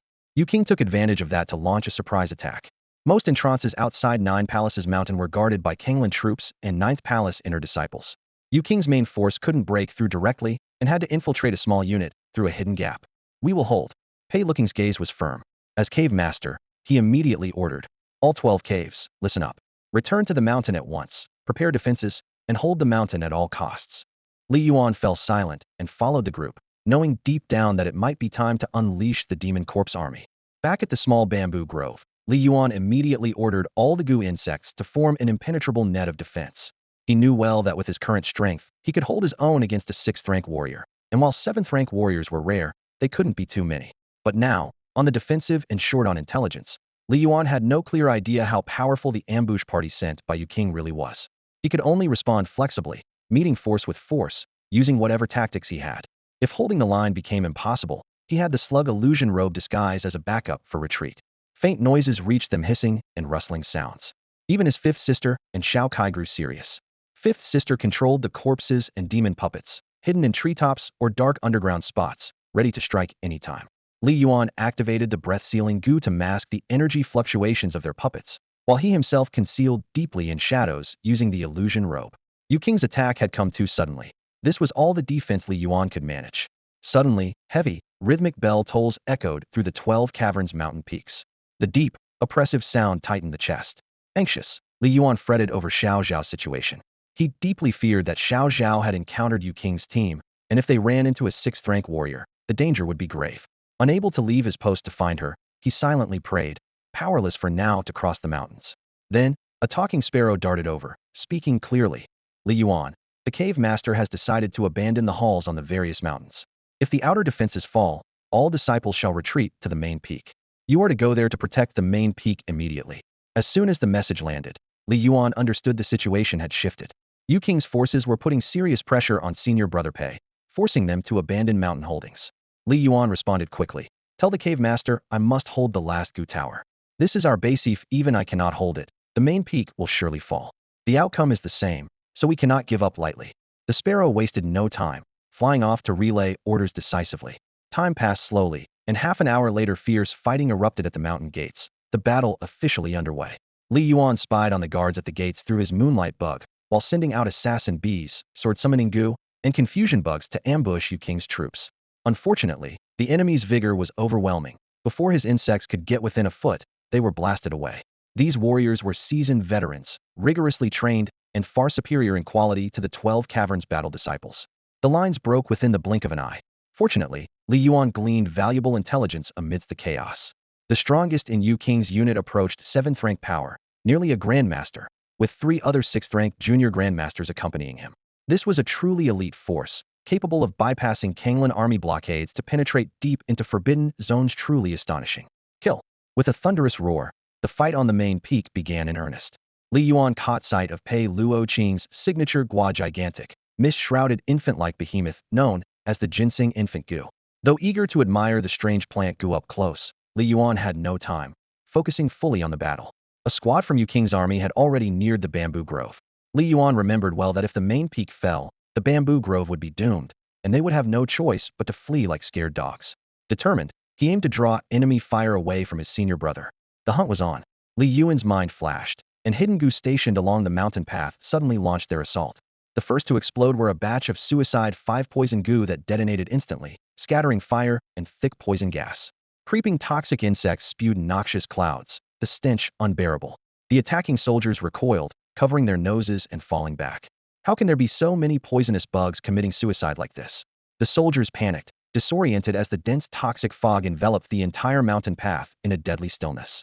There must be many goo masters hidden on this mountain. Quick, send Lord Baihu here. The soldiers instantly became alert, but it was already too late. With Li Yuan's current strength, facing a squad of soldiers not led by a 6th-rank martial artist was as easy as slaughtering a few chickens and ducks. Those low-level weaklings weren't worth mentioning. Only if a few 6th-rank masters appeared could the pressure on the main peak possibly ease. Thanks to his numerous subordinate goo insects and the corpse puppet legion stationed in the small bamboo grove, without a 6th-rank or higher martial artist leading them, even if the enemy sent 2,000 or 3,000 troops, Li Yuan could still defeat them one by one. This was the source of Li Yuan's confidence and the reason he was unwilling to abandon the small bamboo grove. Once he left, many of his goo insects couldn't be taken away at once, like cutting off his own arm. Soon, another enemy squad arrived at the foot of the small bamboo grove, this time sending 2 6th-rank martial artists. This showed just how desperate the situation on the main peak was, so dire that even 6th-rank minor grandmasters were urgently sent, leaving the Yuan army virtually no pressure and forcing them to pull out 2 top experts. This was likely Li Yuan's first direct encounter with martial arts minor grandmasters, and he couldn't help but feel nervous. After all, the opposing side had reached the grandmaster level. Low-level subordinate goo attacks seemed weak and ineffective, at best only able to delay the enemy. The two sixth-rank minor grandmasters advanced with deadly intent, charging into the bamboo grove like a raging tide. Li Yuan was unsurprised. As only a fifth-stage Gu master, the power of subordinate Gu insects was limited. To kill sixth-rank minor grandmasters by breaking through ranks, he had to rely on the raw strength of his life Gu. He lurked in the shadows while his slug illusion cloak morphed into a flow of energy wrapping around him, concealing his position even from top sixth-rank grandmasters. What's going on? The two charging sixth-rank grandmasters looked puzzled. Scanning the area, not a single figure was visible on the mountain, despite the small uphill path being swarming with Gu insects where even fifth-rank martial artists had been assassinated from ambush. Why was the main peak so eerily silent? Big Hammer, be careful.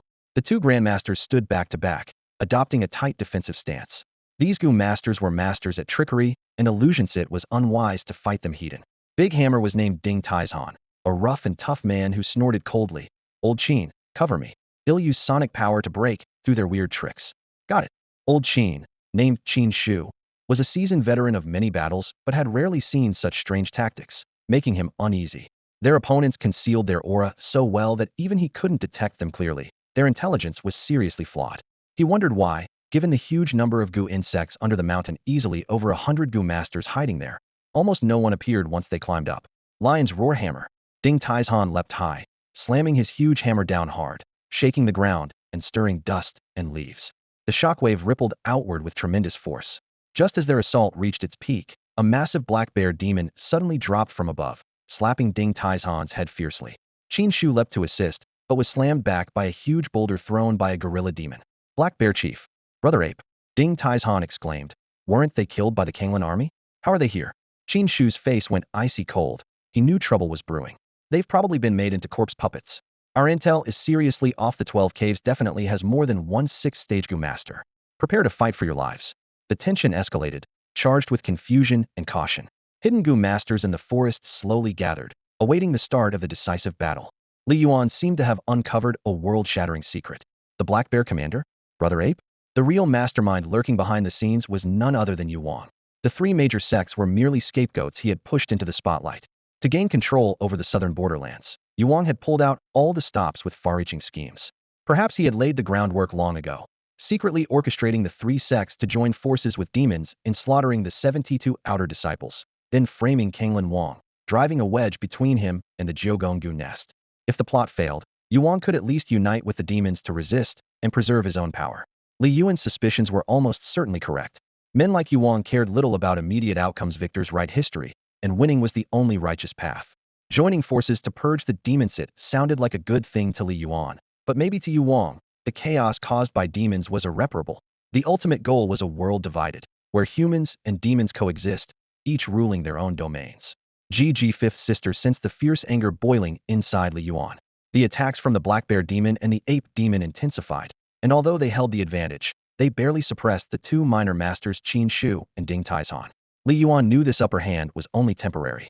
Once the enemy figured out their fighting patterns, the threat would drastically diminish. To win, the decisive move had to come from himself. He had only one chance for a surprise attack, had to take down one of them first. His gaze fixed on the burly figure wielding a large hammer. The heavy-set giant showed obvious sluggishness, making a successful ambush more likely. Concealed by the slug illusion robe, Li Yuan held his breath and moved silently. The small color disc on his shoulder sensed the fluctuation of his mind and quietly gathered energy. At the same time, Fifth Sister helped by skillfully baiting the Black Bear Demon into deliberately exposing a weakness. Black Bear Commander, your corpse has been desecrated. Let me help you find release. A flicker of hope flashed in Ding Taizhan's eyes. Seizing the moment, he swung his twin hammers, the true intent of a master concentrating in his fists, crashing down like a furious beast's roar against the Black Bear Demon's body. Bang! He expected this strike to shatter the demon's corpse to pieces, but inside the body was densely woven white silk.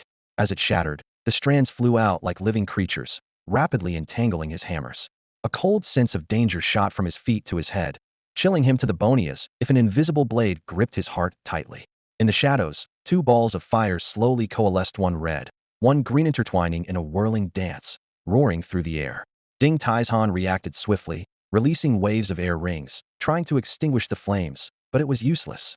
The dual-colored fire clung to his flesh, burning his arms, his agonized screams echoing across the bamboo grove. With the illusion robe dispelling the ink-black veil, Li Yuan's attack followed closely. The giant spirit Gu empowered him, his muscles bulged, Hair stood on end, vital flame bursting from every pore. The sleeves of his robe tore apart. Thud! Without a shred of mercy, his fist crashed like a violent storm through Ding Taizhan's chest, blood spraying everywhere. Clang!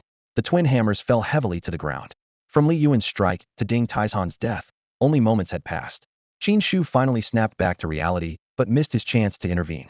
Worse, a sixth-stage ape demon puppet twisted around him, making every step a struggle. Twin hammers. Qin Shu's face went pale, fear evident. Your turn. Li Yuan's eyes were like blades cold and merciless. Qin Shu gave a bitter smile, realizing his fate was sealed. 2 sixth-stage Gu masters lay in ambush here. Have you already seen through Yuan's conspiracy? 2. Li Yuan paused momentarily, then everything became clear. To outsiders, it probably seemed like there was another Gu master secretly controlling the corpse puppets from the shadows. You guessed right, but you're still going to die. Li Yuan nodded in acknowledgement, deliberately giving his opponent more psychological pressure to keep him constrained and hesitant. That would make the fight easier to finish. After a dozen or so exchanges, Qin Shu's body crashed to the ground. His skull shattered into pieces under the monstrous ape demon's crushing kick. Li Yuan finally exhaled deeply. A 6th-rank minor grandmaster was still quite formidable.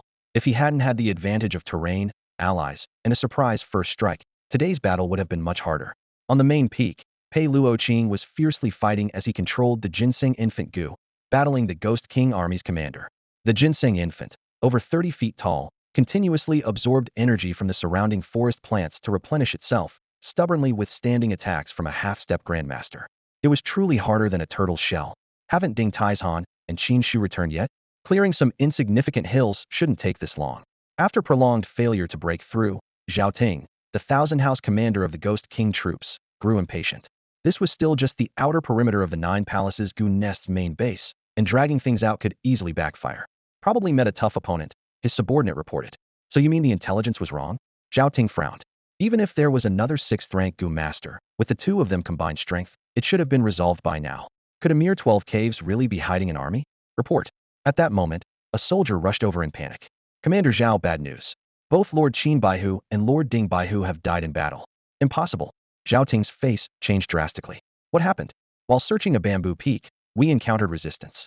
A minor flag officer leading his squad was ambushed and killed. Upon receiving the distress signal, Lords Qin and Ding led reinforcements up the small bamboo grove. Shortly after, fighting ceased, but the 2 lords never returned down the mountain. They were likely ambushed by the enemy. The soldier explained the full situation. The intelligence had indeed been faulty. Zhao Ting's expression turned extremely dark. The 12 caves must be hiding at least 2 6th-rank Gu masters, deliberately holding our main forces here so they can pick us off one by one. We have a traitor among us. The 9 Palaces Gu Nest has long known our intelligence and deliberately set a trap. Retreat immediately. Alarmed, Zhao Ting dared not linger and ordered an immediate withdrawal. Pei Luoqing's eyes gleamed brightly as he shouted. The 12 caves aren't a place you can just enter or leave at will. He had already guessed it was Li Yuan behind this. Brother, just how deeply have you hidden yourself? 2 6th-rank minor grandmasters, effortlessly ambushed like that? The other 12 caves Gu masters looked equally stunned. Besides their cave leader, who else could possess such skill to casually kill 2 minor grandmasters? Could it be that the 9 Palaces inner sect had long made arrangements? At this thought, the 12 caves' morale surged. Attack! Under Pei Luoqing's lead, the counterattack sounded.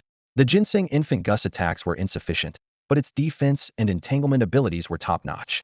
The plants and trees of the world, serve me. The essence of sun and moon, infuse my body. The greenery of the surrounding forests turned into a flowing torrent of vibrant emerald light, continuously fueling the Ginseng infant Gu. The huge creature sat down, blocking the path downhill, leaving only a narrow trail open. This was to prevent the Ghost King troops from losing hope and launching a desperate counterattack. Lu Baihu, take your men back first. He'll cover the rear. Zhao Ting had no choice but to step in and stop Pei Luoqing. What he didn't know was that at this moment, an old 6th had already quietly approached the foot of the main peak. Li Yuan hid deep in the shadows, intently watching the narrow path descending from the mountain. Among the 1,000-strong Yuan army, only 2 were truly formidable now, a half-step grandmaster and a 6th-rank minor grandmaster. The rest posed no threat to him. Such a rare opportunity was not to be missed. His only regret was that the enemy were all humano-demons to tip the scales. Otherwise, this would have been a windfall indeed. Soon, a contingent of about 400 soldiers gradually made their way down through the forest. Li Yuan's gaze quickly locked onto one of them, Captain Lu Baihu's last remaining minor grandmaster. This man was cunning, deliberately hiding deep within the group to avoid Li Yuan's ambush. Li Yuan had to first disrupt their formation, using his core of demon puppets to create an opening. He did not unleash all his demon puppets, only sending out two 6th-rank corpse puppets, a black bear demon and an ape demon. In a low voice, he signaled, "Fifth sister, begin." With a roar, the ceiling goo was lifted, and the two puppets burst forth from underground. The black bear's massive claws swept through, instantly killing 7 or 8 soldiers, blood splashing everywhere. The ape demon charged furiously toward the minor grandmaster. "Black bear commander? Brother ape? You have been turned into corpse puppets?" Captain Liu's eyes widened in shock. His sharp eyes quickly caught on to what was happening, realized the truth before he could finish speaking. Liu understood that Ding Taizhan and Qin Shu had also died at the hands of these corpse puppets. "Qufenji," Liu bellowed, swinging his long blade as his grandmaster's intent radiated outward like a wave, trying to find the puppeteer controlling the corpses, but there was nothing. The opposing puppeteer was hiding extremely deep, sending a chilling sense of dread through him, as though unseen eyes were watching him relentlessly. Meanwhile, the other soldiers of Yuan's army were being wiped out by the black bear demon. Swarms of deadly insects attacked from all directions, tearing the soldiers apart with horrid screams carried on the cold wind. Liu Baihu shouted angrily, "Cowards hiding in the shadows, come out and fight." But no one responded. Li Yuan remained calm and still, his eyes sharp as a hawk, carefully observing the battlefield. Without absolute certainty, he would not make a rash move after all. He had survived many fights by pretending to be weak before turning the tables. He knew his own cunning well enough to assume his enemies were equally devious. Minutes ticked by. The siege by the black bear demon and countless swarming insects shattered Yuan's forces, and Liu Baihu's mental defenses slowly crumbled. Finally, Li Yuan sensed the perfect moment to strike and moved silently. Whoosh, whoosh. He and Shao Kai struck in perfect harmony, like twin souls connected by thought, their movements synchronized without words. A fiery red fist, wrapped in blazing blood flame, surged forward, unstoppable. It pierced straight through Liu Baihu's chest. "You." Liu Baihu's eyes widened in disbelief, blood gushing from his mouth. "Captain Baihu is dead." His voice was filled with shock. Seeing this, the remaining Yuan soldiers erupted into chaos, dropping their weapons and fleeing in all directions. Li Yuan's cold order rang out, "Kill them all. Don't let a single one escape." His poisonous insects were already everywhere. Anyone who had witnessed his methods knew there was no way out. Everyone had to be wiped out. After some time, the forest fell silent again, littered with bodies. Li Yuan looked up at the towering mountain ahead, but still did not step forward to climb. The half-step grandmaster was formidable. A careless move might cause him to lose everything. Besides, if the enemy wanted to escape now, it was unlikely they could be stopped. An hour later, Pei Luoqing arrived at the small bamboo grove. The others in the 12 caves thought this victory was just a fortunate coincidence arranged by the 9th Palace's inner circle, but as the cave master, he knew this was a deadly ambush. Without Li Yuan's intervention, the 12 caves would likely have been wiped out. Pei Luoqing gazed at the rarely damaged bamboo grove, feeling astonished. "Junior brother, you've really hidden yourself well. Is it really that easy for a martial artist to defeat an opponent far above their rank?" "Senior brother, you flatter me. I'm just someone who fears death and likes to set small traps in the bamboo grove. Didn't expect they'd actually come in handy this time." Li Yuan neither denied it nor argued back. Pei Looking's mouth twitched slightly. "Are you sure it's only a little?" Li Yuan replied calmly. "Don't get caught up in trivial details." Then he asked, "Who was commanding the Yu King's army this time? Did they stay behind?" "No, they didn't." Pei shook his head. "There was a half-step grandmaster leading them. I couldn't stop him from leaving." Li Yuan frowned deeply. "So this isn't an ordinary army, right?" "Exactly." Pei nodded. "They are the elite Qingyu guards under the Yu King. I almost made a huge mistake because I didn't recognize them at first." Li Yuan suddenly understood. Didn't expect that even a 1,000-man unit would be led by a half-step grandmaster. Makes sense now, since they're the Yu King's personal guard. Pei Luoqing sighed. "With you around, we were lucky to escape with our lives. The brothers in other caves weren't so fortunate. Heavy casualties, almost wiped out completely. By now, the Kanglan King and the Yu King had broken ties beyond repair. It was a battle to the death. The situation in the southern border was clearer than ever, but who would come out on top was still unknown. "Junior brother, I have to handle sect matters now. Get some rest." Pei glanced at Li Yuan, seeing he was unharmed, so he didn't press further. "Take care, senior brother." Li liked how Pei respected boundaries and avoided asking too many questions. Too much probing would just seem rude and reckless. The next day, the prohibition was lifted. Li Yuan received notice to attend a memorial at the Baishir Hall for fallen comrades. Even the hallmaster Qi Xian had died in the battle. Watching the dispersing crowd, Li Yuan felt heavy inside. Of those he met in the 12 caves, the first 3 Qi Lin, Qi Xian, and Lao Wang had all passed on. When he first arrived in the mountains, he thought life here was peaceful, but he never imagined fate's cruelty would catch up so relentlessly.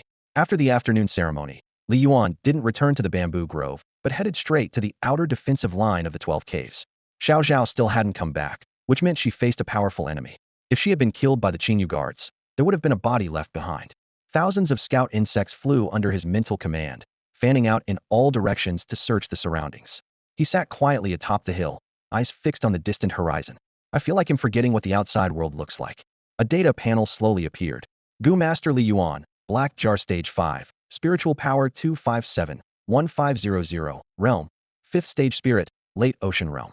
Innate Gu, Giant Spirit Gu, Revival Gu, Trilith Fire Python, Illusory Silk Robe, Queen Spider Gu, and Gu House.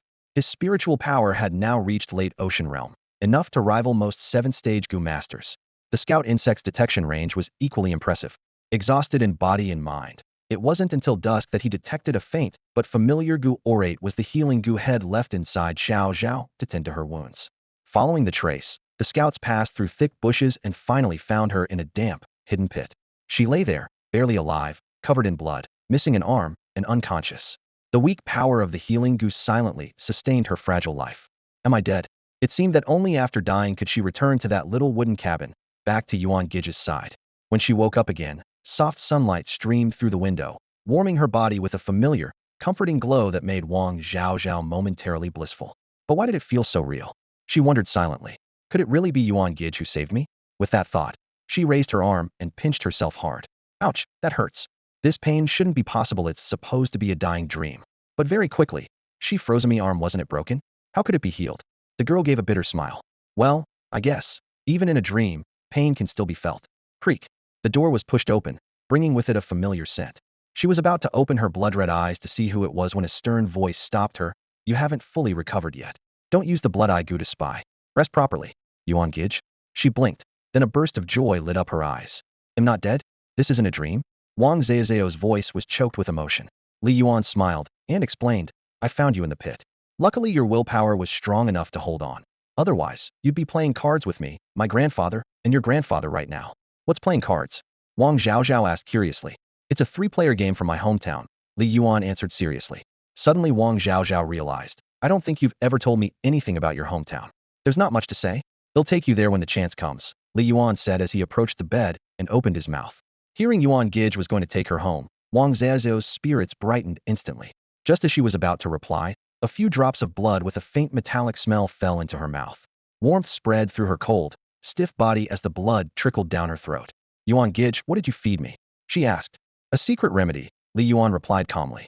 It's my blood, refined with the resurrection goo. It has potent restorative properties. Oh, Wang Zhaozhao responded softly, then asked again, my arm was broken, right? Who healed it? A distant cousin of mine, Li Yuan said quietly. Cousin? Where is she? Wang Zhaozhao was surprised, her expression turning puzzled. Rest more, talk less. Li Yuan refused to elaborate and turned away. Stifling her frustration, Wang Zhaozhao silently closed her mouth. Life went back to normal. Wang Zheozheo's return brought everything back to order. Finally, someone sat with Li Yuan to eat and talk. The atmosphere at the table was no longer cold and empty. Since the surprise attack on Qingyu Guard, the Zhougonggu Nest, and the Kanglan army had strengthened their patrols, leaving no room for demons or the Yu King to take advantage. Time passed, and the 12 caves gained more members. Li Yuan's cooperation with the Kanglan Prince Mansion grew closer. Through this channel, he obtained many high-quality demon corpses, pushing goo insect synthesis into a frenzy. He continuously experimented with new goo combinations. Adding a toad demon's eyes, he synthesized the 5th stage Xianggu bloodthirsty toad. Adding a dog demon's gallbladder, he obtained the 5th stage Xianggu sky encapsulating dog gall goo. With a stone demon's crystalline core, he created the 5th stage Xianggu mountain rock goo day by day. Synthesis experiments carried on relentlessly as Li Yuan explored the evolution and transformation of goo insects. Gradually, Li Yuan replaced all the low-tier goo with higher-grade ones, greatly enhancing overall combat power. During this time, he applied to pay Luoqing to transform and expand the small bamboo grove, receiving warm approval. Taking advantage of this, Li Yuan built his own goo breeding garden, beginning to cultivate higher-tier goo and stockpile materials for future syntheses. Under Li Yuan's careful guidance, Wang Zhaozhao also successfully reached the 4th stage Goo Master realm, mastering control of the blood-eye goo to near perfection. This peaceful and idyllic life went on until 2 years later. Yu Hingchuan came to visit again. Li Yuan watched his former master slowly retreat into the distance, noticing for the first time how much older and more worn his face had become.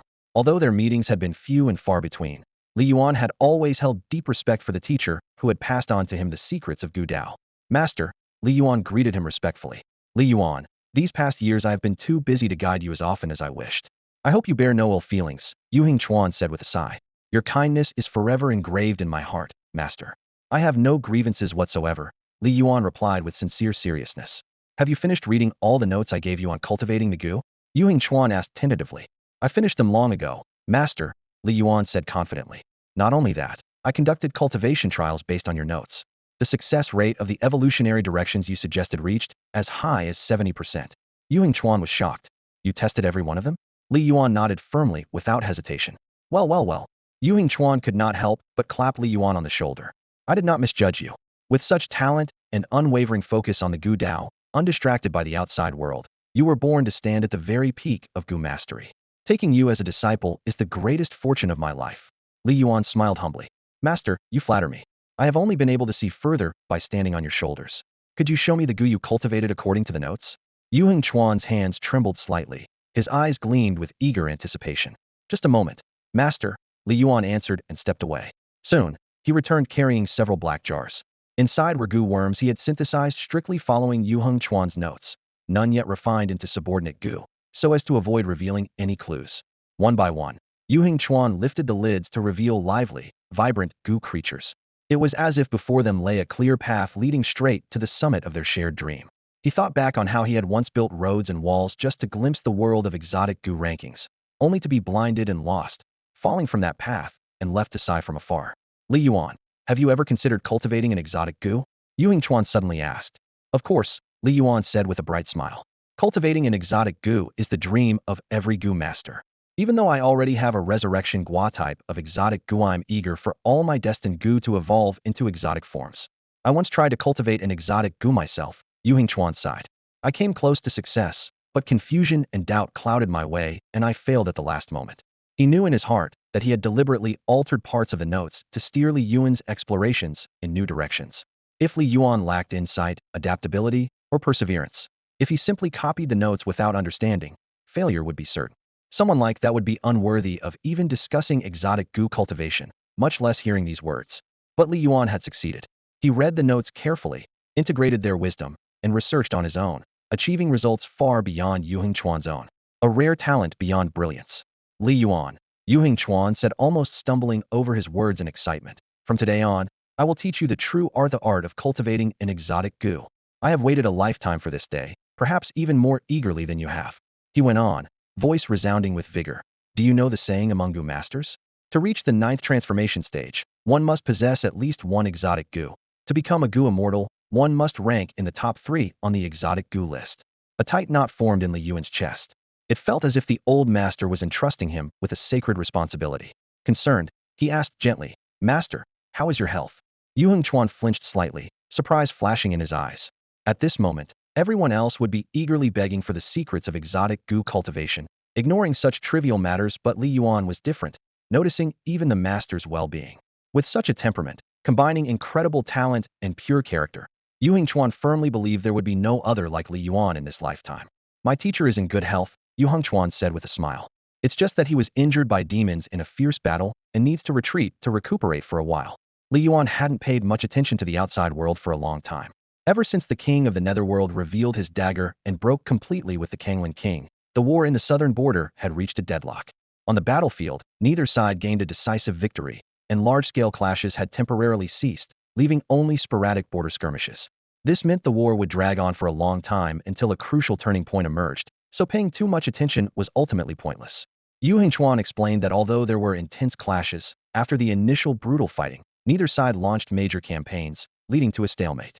Even as an 8th-stage Gu master himself, he was powerless to change the course of this war. In the end, the fate of the world was controlled by the handful of 9th-stage experts. He paused and added with firm resolve, those affairs are not for you to worry about. A young genius like you is not yet ready to charge into the fray.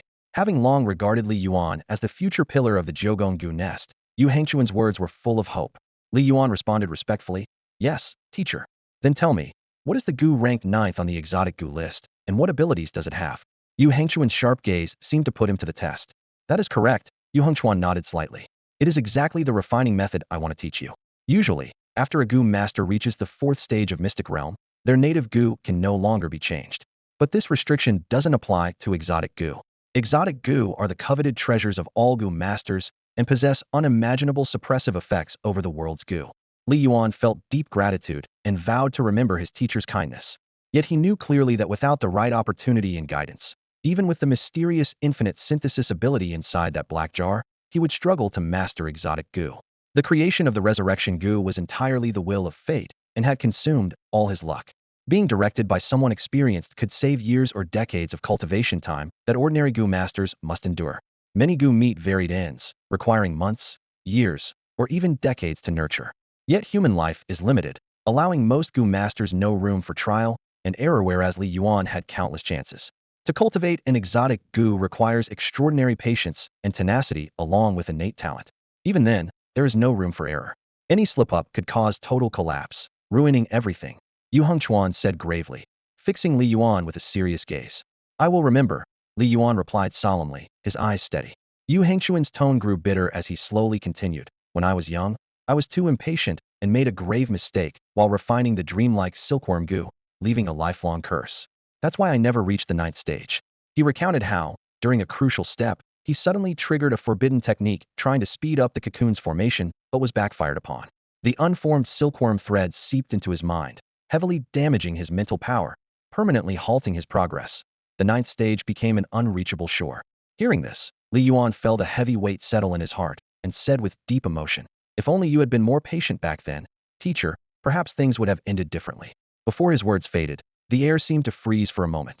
Their eyes met, and in that silent exchange, the emotions and ambitions between master and disciple resonated profoundly. Yes, but back then I was young and reckless, arrogantly believing I was the greatest in the world. In the end, I paid a heavy price for my arrogance and ignorance. Yu Hengchuan clenched his fist, his face clouded with regret. The mistakes of his youth had long been etched deep into his heart, becoming an unshakable obsession. It was precisely because of this that he understood all the more clearly just how rare a calm and steady genius like Li Yuan truly was at such a young age, a talent seemingly born to master the Gudao. Gudao differs from traditional martial arts. Martial arts emphasize the spirit of breaking through enemies and an invincible determination, demanding boldness and willingness to risk everything against formidable foes. Gudao, on the other hand, values steady progress and patient accumulation. Yu Hengchuan sighed and motioned for Li Yuan to bring paper and brush. Now, I will pass on to you all I know about cultivating the dream silkworm. Originally, he wanted to observe Li Yuan a while longer to gauge his potential, but this recent injury tightened his chest with urgency. If he didn't entrust the secret teachings now, his lifelong efforts would be lost forever, and that thought left him no peace in death.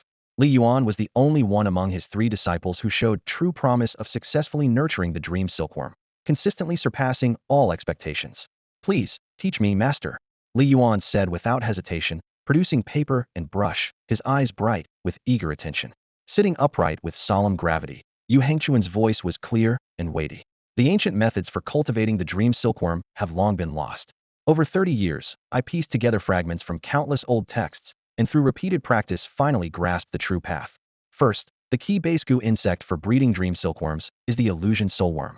You must obtain many illusion soulworms and feed them individually with herbs such as cloud lotus seed, seeing hand purple, and crimson mushrooms, sometimes feeding a batch with a single herb, sometimes mixing herbs to feed another batch. He paused briefly, and then slowly laid out the following steps.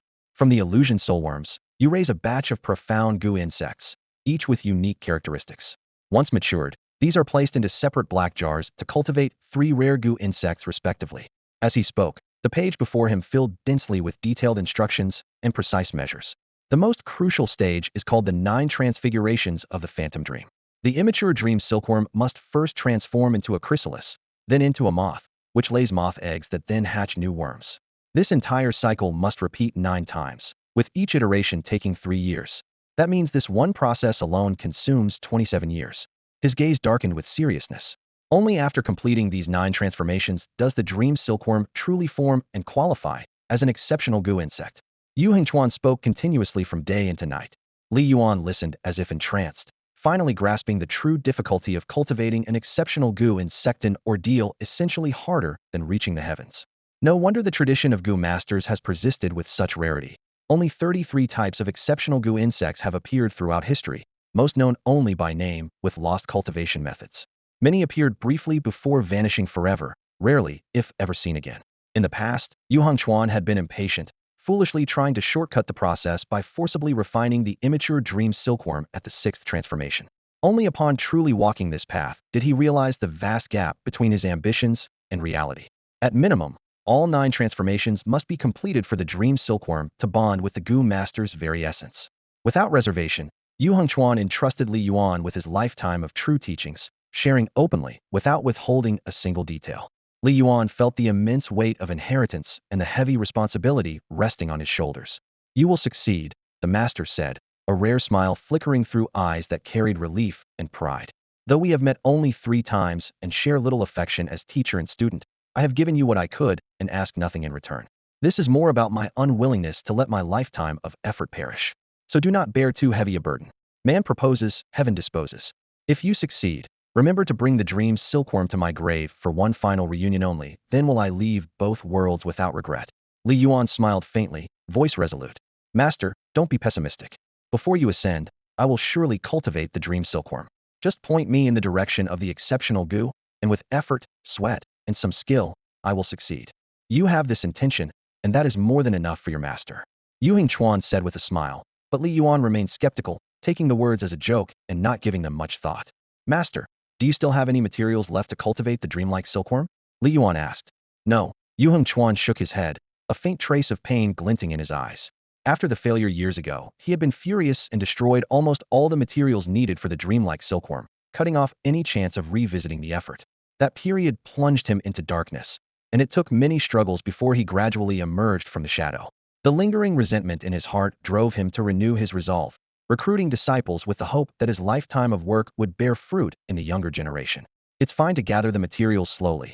There's still plenty of time, Yu Hongchuan said with a relieved smile. Li Yuan had no further words and simply nodded, silently accepting this hope. Your master must leave now. Yu Hongchuan sighed heavily, his expression serious. If I do not return from this battle, once you reach the 6th cycle realm, you must go to the 9th palace's inner gate to find your senior sister. She will take you into the Immortal Grass secret realm. That realm offers a rare chance to change your destiny as a Gu master. You must seize the opportunity well. Li Yuan engraved those words deeply in his heart, but since he was not yet ready to enter the 9th palace, he never brought it up. He understood that this matter was no trivial affair. Rushing into the 9th palace's inner gate might reveal the secrets of refining multiple original Gu, which would be disastrous. Li Yuan planned to wait until his spiritual power reached the domain realm before venturing into the Immortal Grass secret realm, striving to maximize his potential.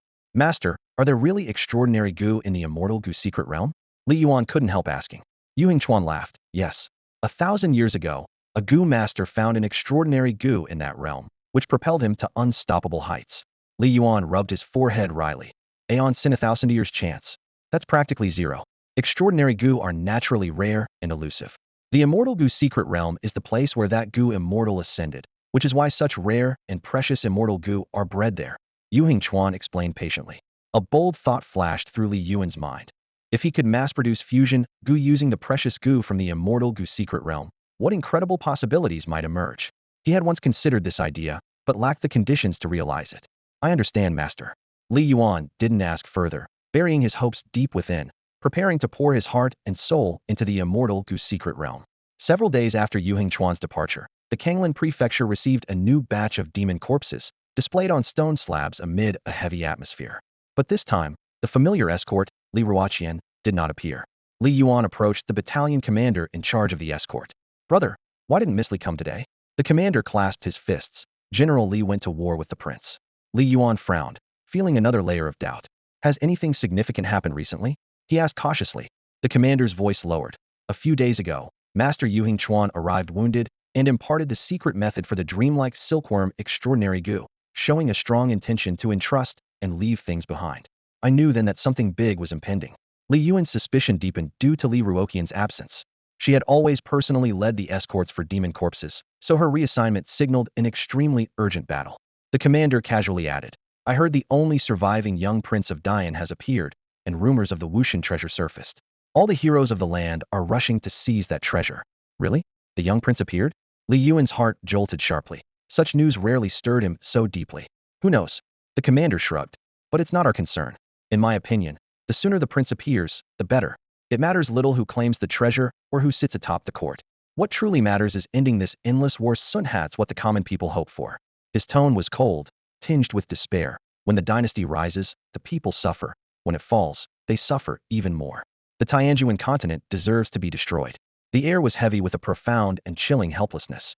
The flames of war had not ceased, and the hearts of the people were far from calm. The soldiers were visibly worn out, their faces etched with frustration and restlessness. Seeing this, Li Yuan said nothing further, knew all too well that the current predicament couldn't be changed overnight.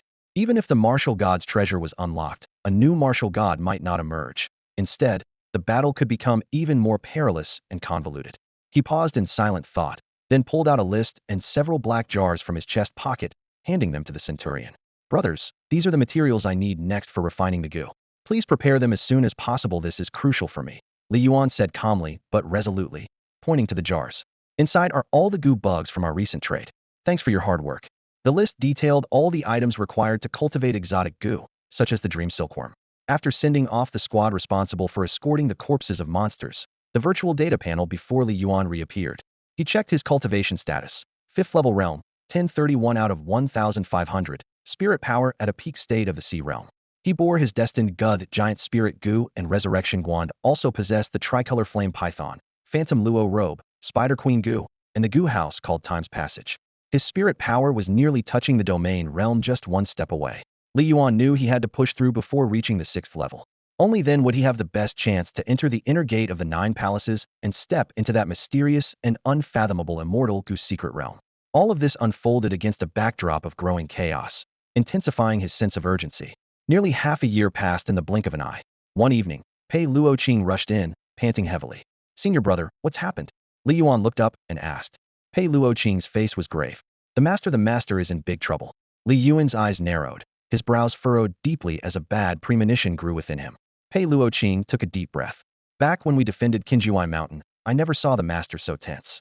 This time, he was attacked by a demon beast, and his destined goo was devoured by the monster. Luckily, the 9th Palace Lord intervened just in time to barely save his life. That bad? Li Yuan's whole body shuddered. Pei Luoqing gave a bitter smile. Even if he kept his life, the master is now crippled, no longer able to advance in the goo path. For a goo master who was just one step from reaching the pinnacle, this fall is more brutal than death. Where is the master now? Li Yuan asked urgently. He's been sent to the 9 Palaces inner gate. Eldest senior sister sent word Wei can only wait until he wakes before visiting. Pei Luoqing replied with helplessness. The war had grown fierce, yet clues regarding the young prince's whereabouts remained buried in silence. Li Yuan kept watch for any news, but none came. Pei Luoqing shook his head in frustration. Half a year ago, that anomaly with the Kunlun void dragon vein the young prince caused it was probably a fake. Maybe even a trap set intentionally. Otherwise, with so many powers gathered there, even the Night Owl King personally acting, how could there be no trace? He sighed with a bitter laugh, voice rife with frustration and bitterness. But since it's tied to the martial god's treasure, no one wants to back down. This fight will inevitably become extremely deadly. It's true, Li Yuan murmured. Pei Luoqing cursed under his breath. It's maddening. We can't seem to kill these greedy bastards. Don't they understand this is their ancestors' legacy? If I were Di Yan's young prince, I'd rather hide away my whole life, train quietly, and only claim the martial god's treasure after becoming invincible. His words were soaked with helplessness toward the chaos, yet tinged with a flicker of hope for the future. Even as the situation grew ever more dangerous, dreams and hopes still shone bright amid the turmoil. Junior apprentice brother, do you think what I said is right? Because I'm absolutely correct, Li Yuan said seriously. I also believe the young prince thinks the same way. It feels like it won't be long before the younger generation has to go to the battlefield and gain real combat experience. Pei Luoqing took a deep breath and sighed. Once the war escalates, it won't be about drawing life or death lots anymore. It will truly be a total war where everyone becomes a soldier. Junior brother, you need to step up your training. He patted Li Yuan's shoulder with a mix of hope and urgency. Try to reach the 6th turn realm before the big war breaks out. Only then can you secure your place in this chaotic world. Li Yuan nodded in agreement, sharing the same understanding. Reaching the 6th turn meant becoming an elite among the top factions, not just fodder on the battlefield. 3 months passed in a blink. The Kinglan army sent another batch of demon corpses, along with some of the materials Li Yuan needed to cultivate the dreamlike silkworm. Li Yuan called out, Shaokai, 5th sister, get ready to start work. During this time, Shaokai had extracted many precious treasures from the demon bodies.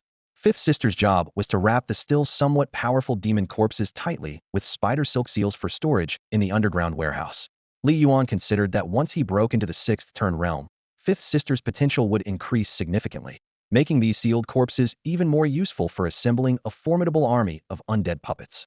Sizzle Shaokai nimbly leapt onto the largest corpse, a three-headed snake demon. All three heads had been slashed open by sharp weapons, and the most valuable crystal cores had already been removed. Given how incomplete it was, Li Yuan knew he could only extract treasures from what remained.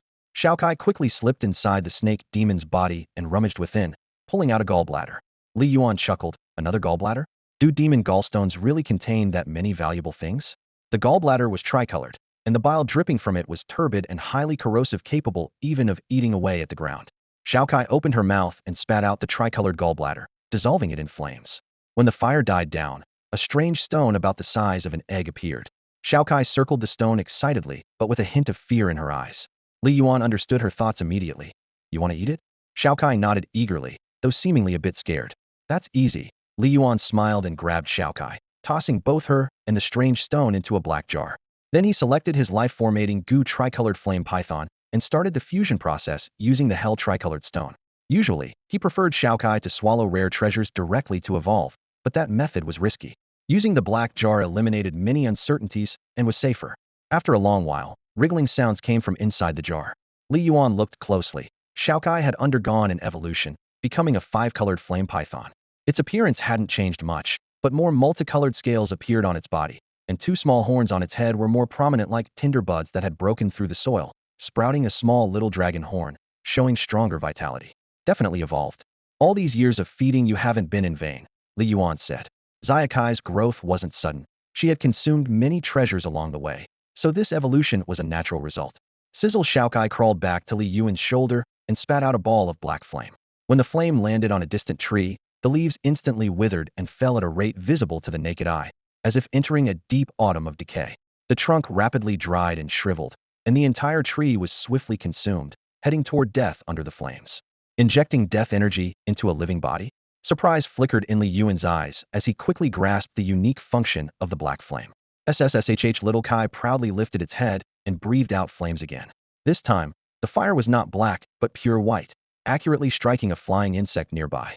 Moments later, the insect emitted anxious buzzing, then wildly crashed against a tree trunk. After several fierce collisions, it plummeted to the ground in a gruesome death throw. Li Yuan immediately understood that Little Kai could drive living creatures into madness, sending them into a berserk rage. The offensive power of this attack type, Beast Goo, was far beyond his expectations. Though the feedback to the user was minimal and it required some build-up time before striking, its method of attack was nearly flawless, a masterpiece of perfect design. Feeling satisfied yet hopeful, Li Yuan secretly rejoiced. Better still, Little Kai was not yet in its final form. It still possessed tremendous potential to evolve, promising ongoing boosts to his combat strength. While Little Kai displayed its power, his fifth sister was busy creating demon mummy constructs nearby. An idea formed in Li Yuan's mind, planned to seize an opportunity to obtain corpses of 7th-rank demons. Once he reached the 6th transformation stage, he could use the Orb Weaver Queen Goo to control 7th-rank demon corpses, which would dramatically increase his fighting capability. But 7th-rank demon corpses were extremely rare. Last time, he shamelessly asked Li Ruoqian about it, and was coldly refused. Demons valued physical evolution highly, especially those above 7th rank, who existed on an entirely new level. Their flesh and blood were treasures. 7th-rank demons were almost equivalent to 7th-grade grandmaster martial artists, possessing regenerative limbs and nearly immortal, endless vitality. Even a single bite of such a corpse could greatly benefit an ordinary warrior. These corpses were not sold on the market, and he lacked valuable items to trade for them. Unable to buy or obtain one through strength, Li Yuan could only hope for a miracle. Steadying his mind, he stopped being distracted and turned his attention back to cultivating the dream silkworm's required materials. Come on, master's 30 years of hard work, let's see when the disciple can fully comprehend it. He selected 10,086 ordinary-grade phantom soul bugs as original materials and began synthesis, quickly producing 3,362 first-level mortal goo, called Phantom Soul Goo. Still unsatisfied, he chose Phantom Soul Goo again, adding Jianshou Z and Dahong Mushroom. The fusion succeeded, this time producing the 4th-level Profound Goo, the Great Nanny Goo. The Great Nanny Goo, when refined into a life goo, could enhance the user's spiritual power. As a subordinate goo, it also had a hallucinatory explosion ability that induced illusions in enemies. Li Yuan muttered in surprise, "There's goo like this? Every Gus name surely carries a unique story behind it." The goo artist who named Great Nanny Goo must have lived through a harrowing ordeal. He continued his work, selecting base materials step by step to advance the Dream 9 transformations. Just relying on profound goo wasn't nearly enough. To cultivate the Dream Silkworm, 3 prerequisite rare goo had to be grown first. Without meeting these conditions, deeper levels of the Dream 9 transformations couldn't be reached. Meanwhile, in the towering mountains of Kunlun Void where the great Een Dragon Vein lies, mist swirled, as if isolating this pure land from the mortal world. Along the borders of Kunlun Void, various powers lurked in secret night owl guards: Kanglin King, Ghost King, Qian King, Han King, Ing King. The general who pacifies the nation all gathered, each harboring the same goal: to find the long-lost great Een young prince. Conflict seemed imminent, tension and expectation bubbling beneath the valley's misty veil.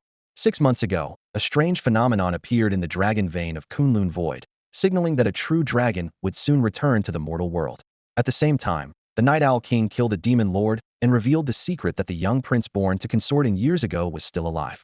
Once this news spread, all major powers agreed that the sole direct descendant of the Dian royal family, the young prince, was very likely hiding somewhere within the vast expanse of Kunlun Void.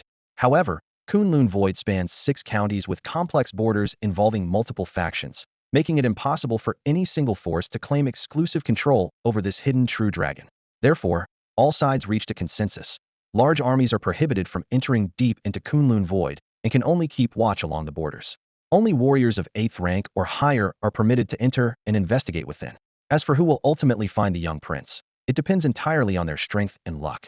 In a small mountain village deep within Kunlun Void, a strong, dark-skinned young man hurried swiftly along a muddy path, carrying bundles of firewood on his shoulders.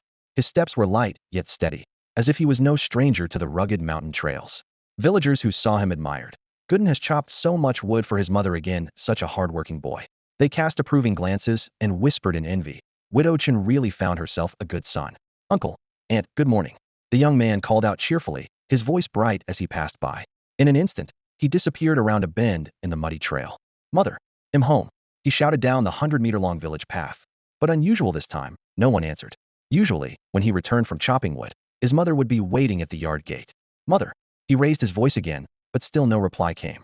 Frowning deeply, Gooden felt a pang of concern. Could she be asleep? Setting down the firewood, he quickened his pace and entered the house. At the door, a pool of bright red blood caught his eye, trailing all the way from the main room to the back bedroom. Mother, his heart suddenly pounded. Rushing through the house, he found a headless woman's body lying in the back hall, soaked in a pool of blood. Crouched on the bed was a demon towering nearly 9 feet tall, with a humanoid torso but the head of a ferocious dog, a sharp blade hanging at its waist. Demon, monster. Terror washed over him, and his first instinct was to run. But then a fierce anger lit his mind. Mother, I will avenge you. His eyes filled with tears, his teeth clenched tightly, with only one thought in his mind: to kill this beast before him and seek justice for his mother. The demon smiled, revealing sharp fangs. Little one, you give off a special aura. Eating you would surely be a feast. Suddenly, the youth lunged forward, but the demon casually raised a hand and waved it lightly. A gust of force blew like wind, slamming Gooden into the wall and sending him flying backward. What foolish ignorance from a mortal! Such pathetic, yet pitiful courage. Come, let your blood boil and your flesh meld tighter, that will make you taste even better. The demon licked its lips as if savoring its future meal. Gooden struggled to stand, spitting out blood, his eyes icy with rage.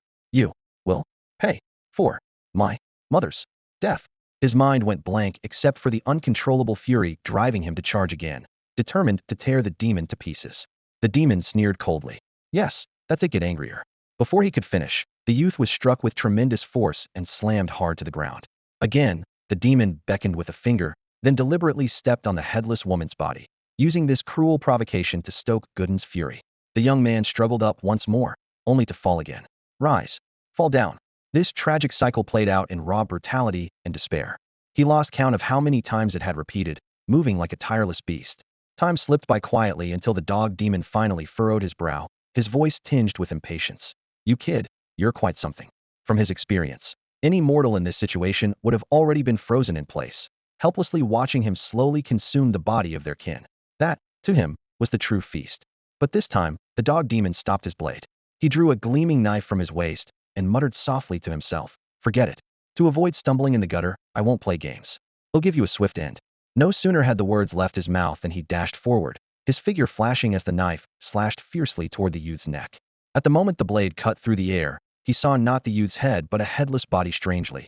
It wasn't the youth's body, but his own. Am I dead? Shocked, what finally met his eyes was a tall man cloaked in black, wearing a bronze mask, who slowly entered the room. With a heavy thud, the youth collapsed to the ground like a deflated balloon, his eyes vacant as he blankly stared at the tall man. A single glance from that godlike figure caused the dog demon's body to fragment instantly. A god, if that truly was a deity, could he resurrect his mother? This absurd hope flashed through his mind. Just as he was about to kneel and beseech the god for his mother's salvation, the godlike man knelt first, his voice low and reverent.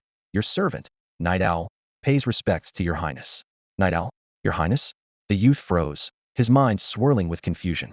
He tried to kneel, but didn't know how to lower himself. An invisible force held him up, preventing him from bowing. What are you talking about? The youth stammered. Night Owl bowed his head. 23 years ago, the Dian royal family was ravaged by a blood disaster, its direct lineage slaughtered by demons. The Night Owl guards were betrayed by demons during the rescue, arriving too late, thus the royal family was destroyed. Only you, a child, were saved by the Night Owl guards. Afterwards, the guards escorting you were pursued by demons, forced into hiding. They perished making a final stand. Your whereabouts have remained unknown. We have searched tirelessly ever since. Thanks to Dian's divine favor, Night Owl finally found you in Kunlun Void. He lowered his voice with remorse. Night Owl is guilty and unworthy of forgiveness. We dare to implore your highness to return to Longdu, ascend the throne as emperor. When Dian is stable and the realm peaceful, Night Owl will gladly die to atone and repay your dragon's grace. His voice was grave and earnest. No one could see the expression hidden beneath his mask. Deep in the mountains, the youth understood the turmoil of the age. He had thought the Dian dynasty long gone, never imagining he was the last bloodline descendant of that chaotic era. Yet he did not want to be emperor at all. He only wished for his mother to be alive. Can you save my mother? His voice trembled, full of desperate hope. Your servant is powerless. Night Owl shook his head. When the dragon vein phenomena first appeared, I sealed this place entirely and observed in secret. If salvation were possible, action would have been taken long ago. But if you relinquish distractions and let go of your rage, only then can you become the emperor who shakes the world. True power demands severing all attachments. Only then can you fear nothing, uphold Dian, pacify the realm, and restore peace. The youth smiled bitterly, self-mocking, then shakily rose and walked to his mother's lifeless body. He covered her with a blanket, hoisted the corpse onto his back, and stepped outside. 7 days later, after completing his mother's funeral rites, the youth sat before her grave, hollow inside, as if emptied out. Life felt directionless, his mind lost and wandering. Your Highness, we must leave. Night Owl's voice was stern. So long as you refuse to ascend the throne, the realm remains divided. Demons cannot be eradicated, and calamity will repeat. No, the youth shook his head, frustration coloring his voice. I can do nothing. I couldn't even protect my mother. How can I bring peace to the world? Only his deep sigh mingled with the whispering wind filled the air. You are the only direct heir of the Dian imperial family. The Night Owl's voice was low and resolute. Only if you ascend the throne as emperor can your claim be legitimate, earning the unshakable loyalty of all the feudal lords. The young man shook his head slightly, his tone tinged with helplessness and sarcasm. Am not worthy. He laughed bitterly. You would make a better emperor than I ever could. Or you could just find someone else to claim to be the rightful royal bloodline. Why fixate on someone as insignificant as me? He scoffed. Me, ascend the throne? How ridiculous, how arrogant. What kind of emperor would I be? The dog-egg emperor? He let out a dry laugh, clearly unwilling to indulge in such an unrealistic daydream. Suddenly, a heavy aura exploded outwards, as if an invisible mountain pressed down on his shoulders. The young man's face turned deathly pale, his heart weighed down by the crushing pressure. In the past, the Taizu emperor rose from plain cloth to wield the 3-foot sword, emerging amidst chaos to secure the Kunlun dragon vein and lay the foundation for Dian's millennia-long reign. Night Owl's voice rang firm and commanding. The Taizong emperor combined civil governance with military prowess, implementing benevolent rule so that the common people could live and work in peace. The dynasty flourished to its peak. Every predecessor tirelessly devoted themselves to stabilizing the realm's lands and people. His eyes sparkled with conviction. Yet your highness remains trapped in personal attachments, heedless of the world's peace and the common folks' well-being. How can you face the honored ancestors of Dian with such shame? The young man shrugged and sneered, striking back. Because I'm powerless. You keep telling me to submit, respect me as your highness, but in the end, even you don't truly acknowledge me. Why should anyone else? The so-called royal ancestors, the so-called peace of the realm, it's all laughable and has nothing to do with me. His gaze turned cold, dismissive of any talk about the past when he never received any imperial favor. His mind was filled with memories of his mother's tragic death, the helplessness and despair. To him, if he really took the throne, it would only make life harder for the people. Night Owl withdrew his gaze, his tone softer. I will teach your highness martial arts. You carry the bloodline of the martial god. Even though you missed the prime time for cultivating strength, there is still a chance to break free from your chains and reach the pinnacle of martial arts. The young man scoffed. You just want to turn me into a puppet. He didn't believe ordinary men could win the loyalty of those martial saints and martial emperors who seemed more like gods. Meeting Night Owl, he remained wary. Your request for me to ascend the throne must have some hidden agenda. Your Highness, the Night Owl clan has been loyal to the royal family for generations, continuing the Taizu Emperor's legacy without a shred of betrayal. Night Owl's voice shifted from stern to solemn and sincere. The young man fell silent. Night Owl said no more, simply staying quietly by his side. Sitting atop the mountain, the young man gazed toward the sparse village below. That was his root, his true home. His mother's figure was vivid in memory, along with the familiar neighbors, the girl he liked, and the children who once ran alongside him, all seemingly alive again. He did not want to guard a complex and chaotic realm. He only wished to protect this peaceful haven. After a long pause, he suddenly asked, if I refuse you, will the village be drenched in blood? Night Owl responded calmly, not just here, but all across Dian. Every inch of land was protected with the blood and sweat of the Li family's ancestors. The young man fell silent again, then asked softly, what was my original name? Li Qingxiu. Night Owl answered crisply. What does that name mean? He murmured. Cheng means to inherit and bear responsibility. Su is like the warm spring sun. May your highness inherit the great mandate, govern with benevolence, and bring warmth and blessings to the people. Night Owl's voice carried earnest hope. A deeper bitterness spread across the young man's face. But I have done nothing. Now is the perfect moment to build your achievements. If you give the order, it's not too late. Night Owl's tone grew gentler. If you agree to one condition, then I will go with you. The young man suddenly turned his gaze, piercing through the bronze mask hidden beneath the cloak. At that moment, he felt no fear. Instead, a complex, resolute feeling rose up. After all, even beings like gods are only human. Your Highness, please speak. Night Owl remained expressionless, calm as a deep abyss. Since the newborn little prince's first breath, fate had tightly gripped him, burdening him with the heavy task of restoring Dian. This path was inevitable and inescapable. Please protect this village for me. Make sure no one here gets hurt, the young man pleaded softly, his voice a mix of unspoken guilt and unwavering resolve. My mother has toiled all her life. Her peaceful rest is my only wish. Can you do this? Night Owl nodded slowly, his voice deep and resolute. I, Night Owl, swear here and now. From this day forward, no demons shall ever threaten this place again, nor shall chaos spill into these lands. Guarding one village is no great task, but only your highness can guard this whole realm. No sooner had the words fallen than the two rose together. The young man drew a steady breath, eyes shining with determination. From now on, I am no longer Chen Go Dan of Xiaofeng village. I am Li Qingxiu, the beacon for all the people of the world. Night Owl dropped to one knee, solid as a mountain, bowing deeply. His voice boomed like a great bell. I, Night Owl, humbly welcome your highness' return. And now where do we go? Li Qingxiu's gaze sharpened. To meet with the various lords and princes, Night Owl said, rising and standing behind the tall and imposing Li Qingxiu, who seemed to grow even more formidable with him there like an invincible warlord. Side by side, they stepped out of quiet Xiaofeng village. Above Kunlun Void, thunder rumbled, clouds churned, and strange omens reappeared. The warlords who had been searching for the little prince suddenly paused, expressions shifting in shock. Their instincts told them a great event was about to unfold, and they hurried back in haste. When they reached Night Owl's guard camp, one figure drew all eyes, a dusty, plainly clothed country youth astride the armored iron-forged dragon horse. This majestic steed, graceful and awe-inspiring, was held by Night Owl himself. The identity was clear, the sole legitimate heir of Dian's royal bloodline, the little prince born 23 years ago to imperial noble consort in Li Qingxiu. News spread fast, and the faces of the lords showed a mixture of surprise and complexity. The royal bloodline's return meant hope for unity, an end to chaos, and control over demonic calamities. Yet it also meant they must submit, relinquishing their carefree princely status. Though the demonic disturbances were dire, they allowed these lords to entrench themselves in power and profit. Now all that was threatened. You there, have you not knelt before his highness yet? Night Owl's voice cut through the crowd like ice striking metal. Your highness. The lords, overwhelmed by Night Owl's imposing presence, bowed with no resistance. None dared be the first to defy. Since his highness has returned, we ask you to manifest the Kunlun Void's dragon vein miracle once more, to signal the world and intimidate the demons, the national general Bai Chen proposed. Just as I hoped.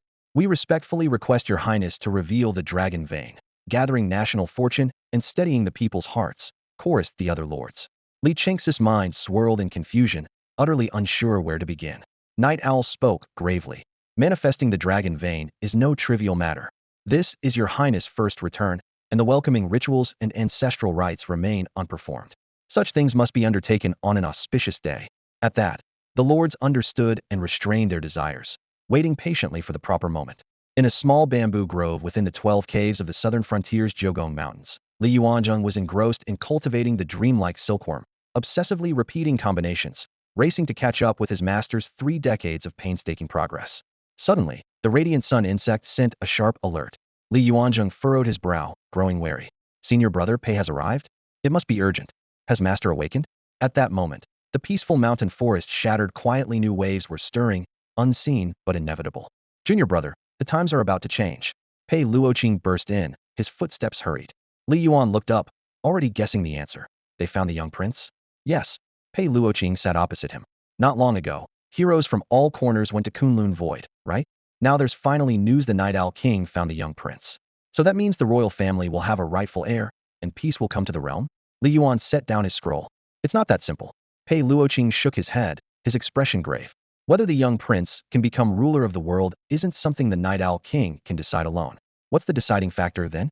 The Kunlun Fengchan ceremony, to honor heaven and earth, resonate with the dragon veins, and prove his true lineage. Pei Luoqing spoke deliberately. Only by gaining the recognition of the great yin dragon veins can he be honored as the legitimate heir. Otherwise, who knows if the young prince is a counterfeit set up by the Night Owl King. That makes sense. Li Yuan nodded, but unease stirred inside him. Even if the imperial physician's grandson had exchanged his bloodline and roots, it was unlikely he'd ever be recognized by the great yin dragon veins. If the bloodline of a millennia-old dynasty and the heir of the martial god could be so easily replaced, the royal house would have long since fallen. The core of the royal bloodline was probably that single drop of Tysus blood the imperial doctor had left him, sealed in the jade pendant. In other words, the true identity of the imperial doctor's grandson would inevitably be exposed. When that happened, the Night Owl King who would surely discover the truth could very well kill him. Senior brother Pei, do you know when the Fengchan ceremony will be held? Li Yuan suppressed his thoughts. Not decided yet. Pei Luoqing was clearly concerned. I heard the Night Owl King has already taken the young prince back to the capital to welcome him and celebrate, while selecting an auspicious date. Once fixed, the ceremony's date will be announced to the world. Every faction in the Great Yin realm will attend, including the Jiugong Gu Hive. Senior brother, how long do you think it will be until the ceremony? At least half a year, maybe longer. Why so long? Several reasons. Pei Luoqing counted on his fingers. First, the Fengchan ceremony is normally only for reigning emperors. The young Prince Li Qingshu is an exception and will face greater opposition. Second, the ritual is complicated and requires extensive preparation, especially in these chaotic times of demons and divided loyalties. He paused, but that's not the most important reason. The most important is that before being found, the young prince was just an ordinary person. He can't yet withstand the power of the Fengchan ceremony and needs time to train first. I see. Li Yuan sighed quietly. It seemed the imperial doctor's grandson had fared poorly all these years, struggling in the muddy mortal world just like him. If the young prince truly carries the bloodline and roots of the martial god, and is blessed by the true dragon's fortune, he will progress quickly in his cultivation. Pei Luoqing smiled. By the way, once the Fengchan ceremony begins, all who visit Kunlun Void to pay respects and show support will receive a blessing of fortune. It's called celebrating heaven and earth together, with all nations paying tribute, a rare opportunity. His eyes gleamed with hope. No matter the dynasty, every emperor invites the Jiugong Gu Hive to attend. Perhaps you and I could even get a spot. If our teacher is safe, he would surely fight for us. It might happen sooner than we think. Understood. Li Yuan lowered his head, fingers tapping the table absent-mindedly. After so long in the mountains, for the first time he felt a strong urge to go out and see with his own eyes. To see the replacement benefactor, the one abandoned by the imperial grandfather doctor who saved his life. The truth was unbearably harsh to him. As the only person who knew the whole truth, Li Yuan's mood was hard to describe. From a humble commoner to the ruler of all under heaven, and then having his identity exposed, only to discover he was nothing more than an abandoned pawn. Such dramatic rises and falls, how could they not break one's heart? Could the other person truly bear such turbulent ups and downs of life? Even Li Yuan himself couldn't be certain. If given the chance, he wished to see him. A true man knows what to do and what not to ascertain matters. Li Yuan knew deep down. He must handle personally. After Pei Luoqing departed, Li Yuan came alone to the back mountain. He stood before the weathered grave of the imperial physician, his eyes filled with solemnity and reverence. Grandfather, heaven be praised, your true grandson still lives. He spoke in a low voice, tinged with sorrow. All these years, fleeing day and night with me by your side, your heart must have known no peace. Both mother and I have failed you. Please rest in peace, and know that I will never allow your true grandson me Brotherto come to harm again. Li Yuan knelt before the grave and kowtowed heavily, the sound echoing through the silent mountain forest. His heart surged with emotions long suppressed, and a mysterious, ineffable thought suddenly welled up within him, like tidal waves crashing against the boundaries of mountains and rivers. His consciousness rumbled and trembled, as if countless giant waves were pounding against his inner world. He calmed himself, sat cross-legged, and focused inward. Within his consciousness, the vast spiritual ocean churned with tremendous waves, shaking the mountains and rivers, finally breaking through all barriers and transforming into a brand new realm. After a long while, Li Yuan suddenly opened his eyes. A virtual panel materialized before him. Gu Master Li Yuan, Black Jar Rank 5, 123315000 Realm. Rank 5 Spiritual Power, Domain Realm Early Stage. Natal Gu, Giant Spirit Gu, Revival Gu, 5-colored Exotic Fire Python, Phantom Silk Robe, Spider Queen Gu. Gu House, no breakthrough. Li Yuan hadn't expected to break through his spiritual realm at such a moment, leaping from Sea Realm Grand Perfection directly into Early Domain Realm far faster than he had anticipated. Could this be the true meaning of enlightenment through clarity of mind? A thought stirred in his heart, and he recalled the second ranked on the exotic Gu list, the young princess of Songlong, Shao Qiner, who benefited from the aid of the heart-questioning Gu and would surely advance rapidly in the future, rising swiftly to prominence. Li Yuan exhaled a long breath and bowed deeply once more before the imperial physician's gravestone. Grandfather, thank you for guiding my path from the underworld. This breakthrough on the spot gave him even greater confidence. With domain realm spiritual power, even experts of the 8th or 9th realm would find it difficult to discern his true capabilities. Many things that were previously beyond his reach could now be accomplished with ease. Returning to the remnant Gu Tower, Li Yuan immediately took out the books his teacher Yu Hengchuan had given him and carefully studied the secret methods of refining a Gu house. There were 3 strict conditions for refining a Gu house. Spiritual power must reach the domain realm. One must achieve resonance with one's natal Gu, and the natal Gu must be supported by a sufficient number of subordinate Gu. Now, he met all 3 requirements. His teacher had once said that only when a rank 7 Gu master refines a Gu house can they truly be considered a prodigy of the Gu path. Yet here he was, only at rank 5, having already reached this step truly astonishing to the world. Li Yuan sighed inwardly, yet was filled with confidence. The road ahead was long and filled with promise. Li Yuan held the book carefully, his eyes scanning every page with intense focus, as if he were completely immersed in the dense knowledge of Gu refinement. He had already fulfilled all the prerequisites for forging a Gu house, yet actually building a complete one was still a monumental task. The construction of a Gu house took an extremely long time. The higher the quality, the longer it would take. Just like his teacher, who had spent a full 12 years crafting a Gu house regarded as a masterpiece, not to mention other precedents that had taken 2 or 3 decades. Li Yuan knew that although he could significantly shorten the building time, completing the Gu house before the Fengshan ceremony would still be a very difficult challenge. With the situation so urgent, even a slight boost in strength would be precious assurance. I've decided to use the 5-colored flame python and the queen of coiling silk as the core ingredients to refine the Gu house, he muttered to himself, a hint of anticipation shining in his eyes. Hopefully, he'll get some unexpected results. Besides greatly enhancing the feedback functions for Gu masters themselves, the Gu house also had a unique effect nurturing spiritual materials. These spiritual materials were a rare heavenly and earthly treasure within the Gu path, but they weren't naturally born from heaven and earth. Instead, they were produced by Gu houses designed by previous generations of Gu masters and were thus called spiritual materials. Different Gu houses, fused with different core Gu, produced vastly different results. Li Yuan searched through the book for a long time, but found no record of a Gu house core made from the queen of coiling silk and the 5-colored flame python. Accounts of precious Gu insects were always scarce, and data on spiritual materials produced by Gu houses was even rarer. Deep down, he felt a flicker of hope. If it can produce valuable spiritual materials, not only will my strength increase, but I can also sell them for a good price and raise funds to acquire higher-grade demon corpses. Running short of funds seemed to be a problem Li Yuan could never fully shake off. The quality of spiritual materials depended heavily on the Gu house's grade and the species of the core Gu. The book mentioned that Yehenquin's core Gu, Butterfly Phantom Wuhan, specialized in creating illusions to deceive opponents.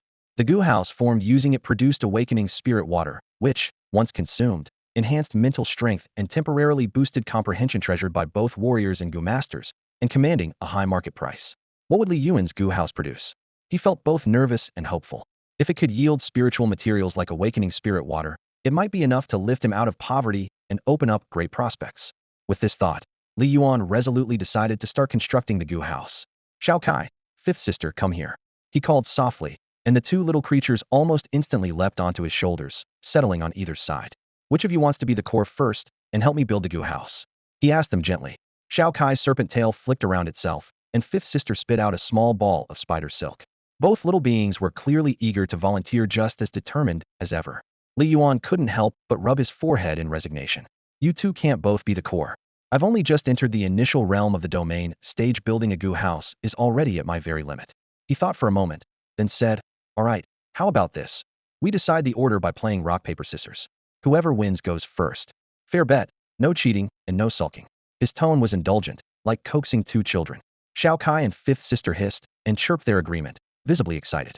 At his signal, 1, 2, 3, go.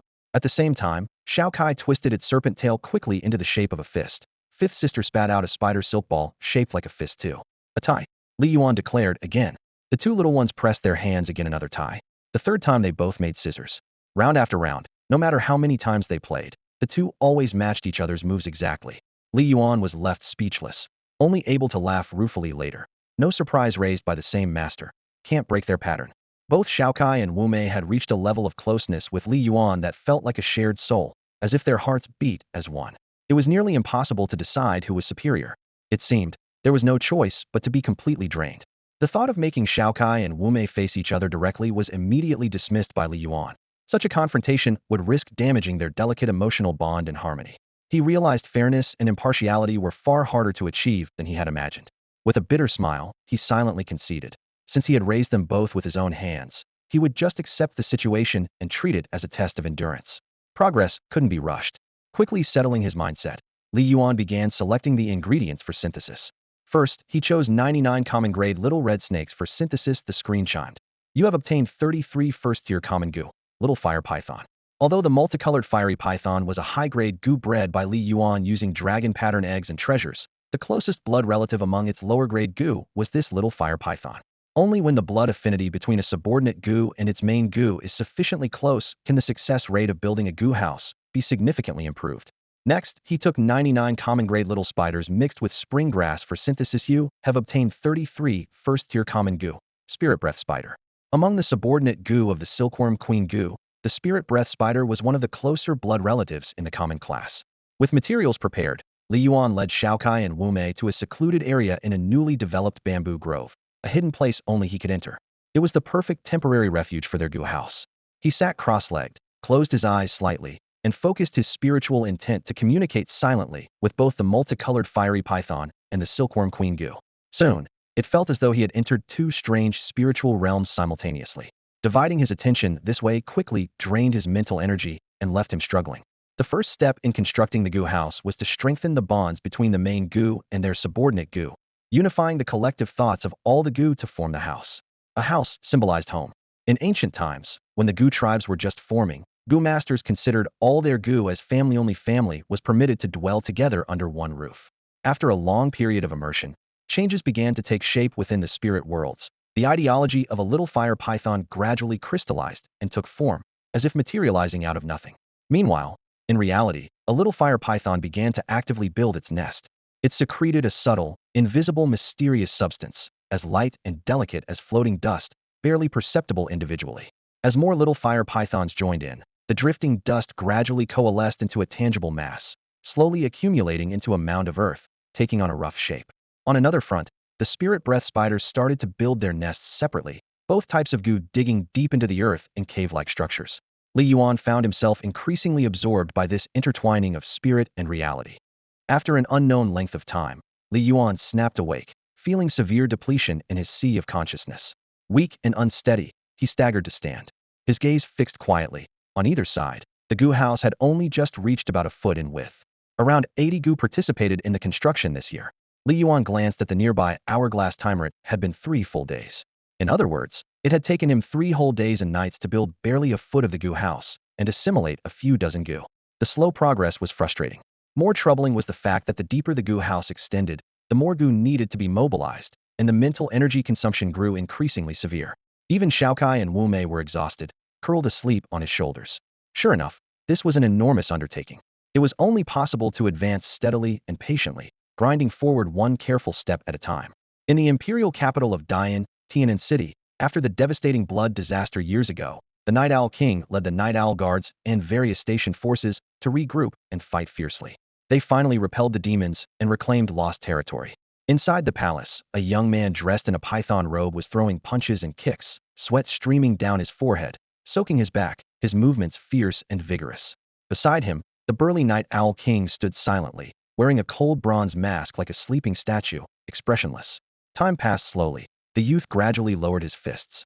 Suddenly, a surge of energy burst forth from his body, rippling outwards, shaking the branches in the courtyard and stirring a clear, crisp sound. This young man clad in the python robe was none other than Shin Guden, a rustic farmer the Night Owl King had brought back from Kunlun Void, the only bloodline of the Dian royal family, the young Prince Li Qingshu. His Highness possessed extraordinary talent and innate essence. Within just 7 days, he had advanced to the second-grade Qi guiding realm and mastered the first stage of the heaven-shaking divine fist, earning the Night Owl King's deep admiration. I have fulfilled my promise. Now is it time to teach me the real skills? Li Qingshu spoke calmly, his gaze steady. Since returning from Kunlun Void, his mind had been clear of all distractions. He only wished to purge the demons and restore peace, avenging his mother. But all this could only be achieved through great power. That is my duty, the Night Owl King replied with a faint smile. He slowly began to explain the cultivation systems across the Tianyuan continent, whether Confucianism, Buddhism, Taoism, the demons' evolution paths, or the lesser arts like goo poison techniques, talisman arts, and formation arts, all pale in comparison to martial arts. The martial path was divided into 9 ranks. First rank is body tempering. Second is Qi guiding. Third is spirit gathering. Fourth is cocoon breaking. Fifth is freedom. Sixth is minor grandmaster. Seventh is grandmaster. Eighth is martial saint. And ninth is martial emperor. Beyond the 9th rank lies the legendary martial god. He recalled the first emperor, who ascended to the martial god realm long ago, sweeping through the 6 directions and 8 wilds, commanding all nations' respect. The demons had been driven beyond the borders and dared not return for 1,000 years. The Night Owl King patiently narrated the martial arts' origins, analyzing core principles in detail. The first emperor created 3 divine martial arts: heaven-shaking divine fist, 10,000 phenomena sword, and heavenly dragon fate technique. The heaven-shaking divine fist is the simplest sect legacy, preserved within the Night Owl Guards as a safeguard. The 10,000 phenomena sword belongs exclusively to the emperors and requires Li Qingshu to ascend the throne and journey to the ancestral land's depths to comprehend the legacy. The heavenly dragon fate technique is a mysterious art that gathers and suppresses royal destiny. It cannot be understood by ordinary martial artists, but is the foundation for Dian's revival. His words were weighty, repeatedly demonstrating the heaven-shaking divine fist's moves, his actions clean and precise, sending sharp gusts radiating outward. I understand, Li Qingshu slowly said, his expression serious. The Night Owl King smiled. Your Highness is extraordinarily wise and will quickly advance to the 4th rank, cocoon breaking. When that time comes, you may return to Kunlun Void to hold the grand Fengshan ceremony and reveal the Dragon Vang. Li Qingshu nodded lightly, his expression complicated. Whenever he thought of his mother's helpless death at the demon's hands, or the millions still suffering in the world, a turbulent pain rose within him. His feelings had gradually shifted from resentment, defiance, and self-destruction towards steady responsibility. He knew he had to act. Sometimes, he found it almost laughable couldn't even protect a small mountain village or save his mother, yet he hoped that a few days' training could guard the vast lands, protect millions, even save the world. It felt absurd. In his confusion, his fists never stopped moving. In his mind, the fist techniques kept evolving, leaving fleeting images of his punches dancing. Silently, the Night Owl King departed. Only the roaring wind remained in the hall. Soon after, they arrived at a towering spire. Inside the elegant chamber within the tower sat a woman dressed in a blue robe, her face veiled. Her skin was as pale and flawless as jade, her presence cold and distant, exuding an air of frostbound chill. Siming, have you seen clearly? Yi Xiao sat down, his gaze piercing through the window toward the courtyard, where the young man Li Qingshu was diligently practicing martial arts. The woman shook her head slightly. Not clearly enough. She was Amu Yao, Siming of the far north Ice Plains tribe, summoned by King Yi Xiao to assist in locating the only surviving child of his elder sister, who had died years ago in the royal bloodshed. Is there any sign of his bloodline? Amu Yao asked. Back then, the elder sister had been sent to marry into the royal family, sacrificing herself to save their people. Their father had harbored guilt and sorrow for her fate. Without her sacrifice, the Ice Plains tribe would have long since perished. Though the tribe had grown strong again under their totem, the sister never returned. and even her bloodline had scattered. So when King Yi Xiao found An Mu Yao, the newly appointed Shiesiming, she agreed without hesitation to help. Xiao Liner must still be alive. The young Prince Li Qingshu quietly trained in the distance before them. Yet An Mu Yao felt no warmth toward the boy. A deep instinct warned her that the bloodline he carried was not truly from the elder sister. She knew she had to verify this carefully. Even if he was not the true child, he might be the only clue to find Xiao Liner, so she could not let this go. This is his blood, King Yi Xiao said, handing over a transparent jade vial filled with fresh red blood. His gesture was simple but extremely cautious. With his status, collecting mortal blood was easy. However, the success of the Fengshan ceremony was tied to many factions, and no one dared to be careless. If the Ritter Ni was not the true Dragon Emperor's heir, it would be a fatal blow to the Dian royal family. An Mu Yao took the vial carefully, examining it closely. Slowly, she formed seals with her hands, her fingers flashing through rapid movements. The blue kirin-shaped mark on her brow glowed brightly, casting a clear light that seeped into the jade vial and intertwined with the blood. At that moment, blurry visions flashed through her mind. Two infants in swaddling clothes, in the black of night, exchanging blood and bone essence through secret rituals. This revelation made An Mu Yao understand the truth immediately. During the historic royal blood disaster, to protect Xiao Liner from tragedy, the elder sister had secretly found a substitute, swapping his bloodline and bone essence to deceive the demons. In other words, the young prince before them was a fake, but the real Xiao Liner was still alive, hidden somewhere in the world. Fate had been cruel to the child, burdened with suffering. An Mu Yao looked into the distance, her gaze softening. Liner, your aunt will definitely find you. The knowledge that the elder sister's child still lived was her greatest comfort. Shiesiming, what is the outcome? King Yi Xiao's voice was low and cold, sharp as the scorching sun. The oppressive force in his tone made her uneasy, almost causing her to reveal the truth then and there, but at the last moment, she swallowed the words. If she exposed the truth immediately, the substitute prince would be doomed.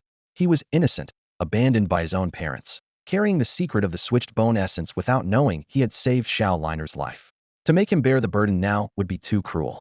Who would have thought that in this deadly ruse, both the real and false princes were still alive, making the situation all the more complex and tangled.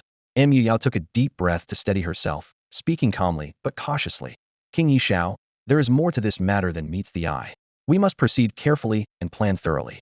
Before her words faded, the wind whispered outside the tower, as if urging a deeper test of fate to come. Deliberate carefully? Even the lesser fate deity can't tell truth from falsehood? The Night Owl King furrowed his brow deeply.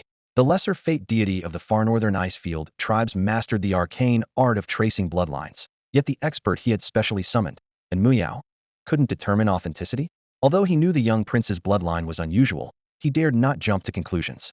Let's wait till he grows a bit older, and Mu Yao deliberately spoke ambiguously, refusing to give a clear verdict. Since the Night Owl King himself had summoned her, it was clear he harbored doubt. She suspected the young prince might not be the true Qilin child, but had no way to verify it. The Fengshan grand ceremony was imminent, a matter that would shape the fate of the realm. Leaving no time for delay, the Night Owl King said gravely. And Mu Yao firmly declared she had a method to temporarily resolve this urgent crisis. She was determined to save the ill-fated substitute prince, hoping to accrue some merit for her elder sister's child. How do we save him? The Night Owl King asked. By passing off the fake as real, to muddle through for now, stabilizing the current situation so the feudal lords and various monsters won't see through it, and Mu Yao whispered. Absolutely impossible. The Night Owl King flatly rejected.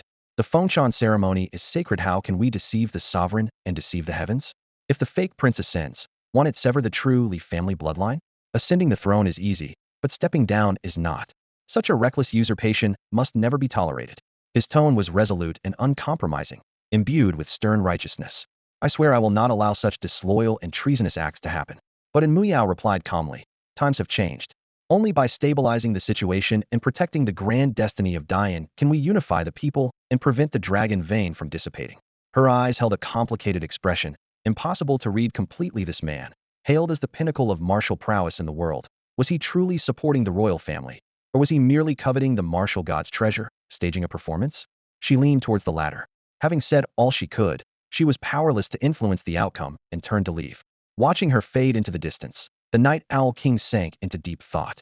The young prince was likely an impostor. Could it be a case of the cat for crown prince swap, with the real prince secretly sent out of the palace long ago? This thought was not baseless. In the past, Consort N was no ordinary woman. Rising to lesser fate deity of the frosty northern tribes was far beyond the reach of any ordinary palace woman. When the blood calamity erupted, She may have sensed something wrong and sent someone to replace the prince's bloodroot bone, covering up the truth and secretly sending the real prince away. The Night Owl King began searching through scattered clues for traces of this conspiracy. If his theory was correct, and Muyo's intervention was meant to save the substitute prince's life after all, a debt of life cannot be erased.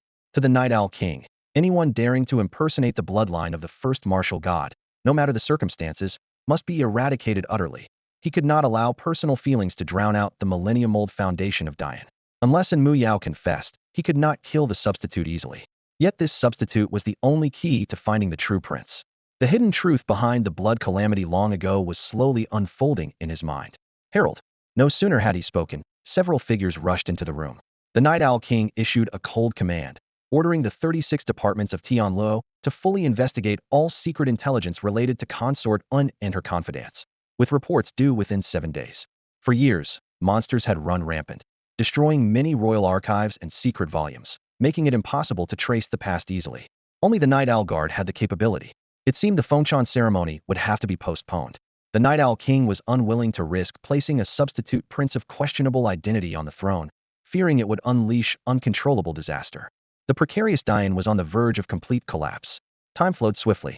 Every day, Li Yuan immersed himself in the profound mysteries of constructing goo houses, diligently studying and experimenting without rest. At last, results began to show. In the dead of night, silence reigned. Li Yuan slowly relaxed his tense nerves to reveal 2 small nests before his eyes. One was slender and narrow, the other spacious and wide, crisscrossed inside with intricate webs. These were goo houses built around the 5-colored flame python and the queen of coiling silk's goo. A data panel appeared before him. Goo Master Li Yuan, Black Jar, 5th stage, 14901500 points. 5th stage mental power, mid-domain realm life goo, giant spirit goo, resurrection goo, 5-colored flame python, illusion robe, queen of coiling silk's goo house, 5-colored flame cave 1000 goo house, coiling silk profound realm 1000 goo house.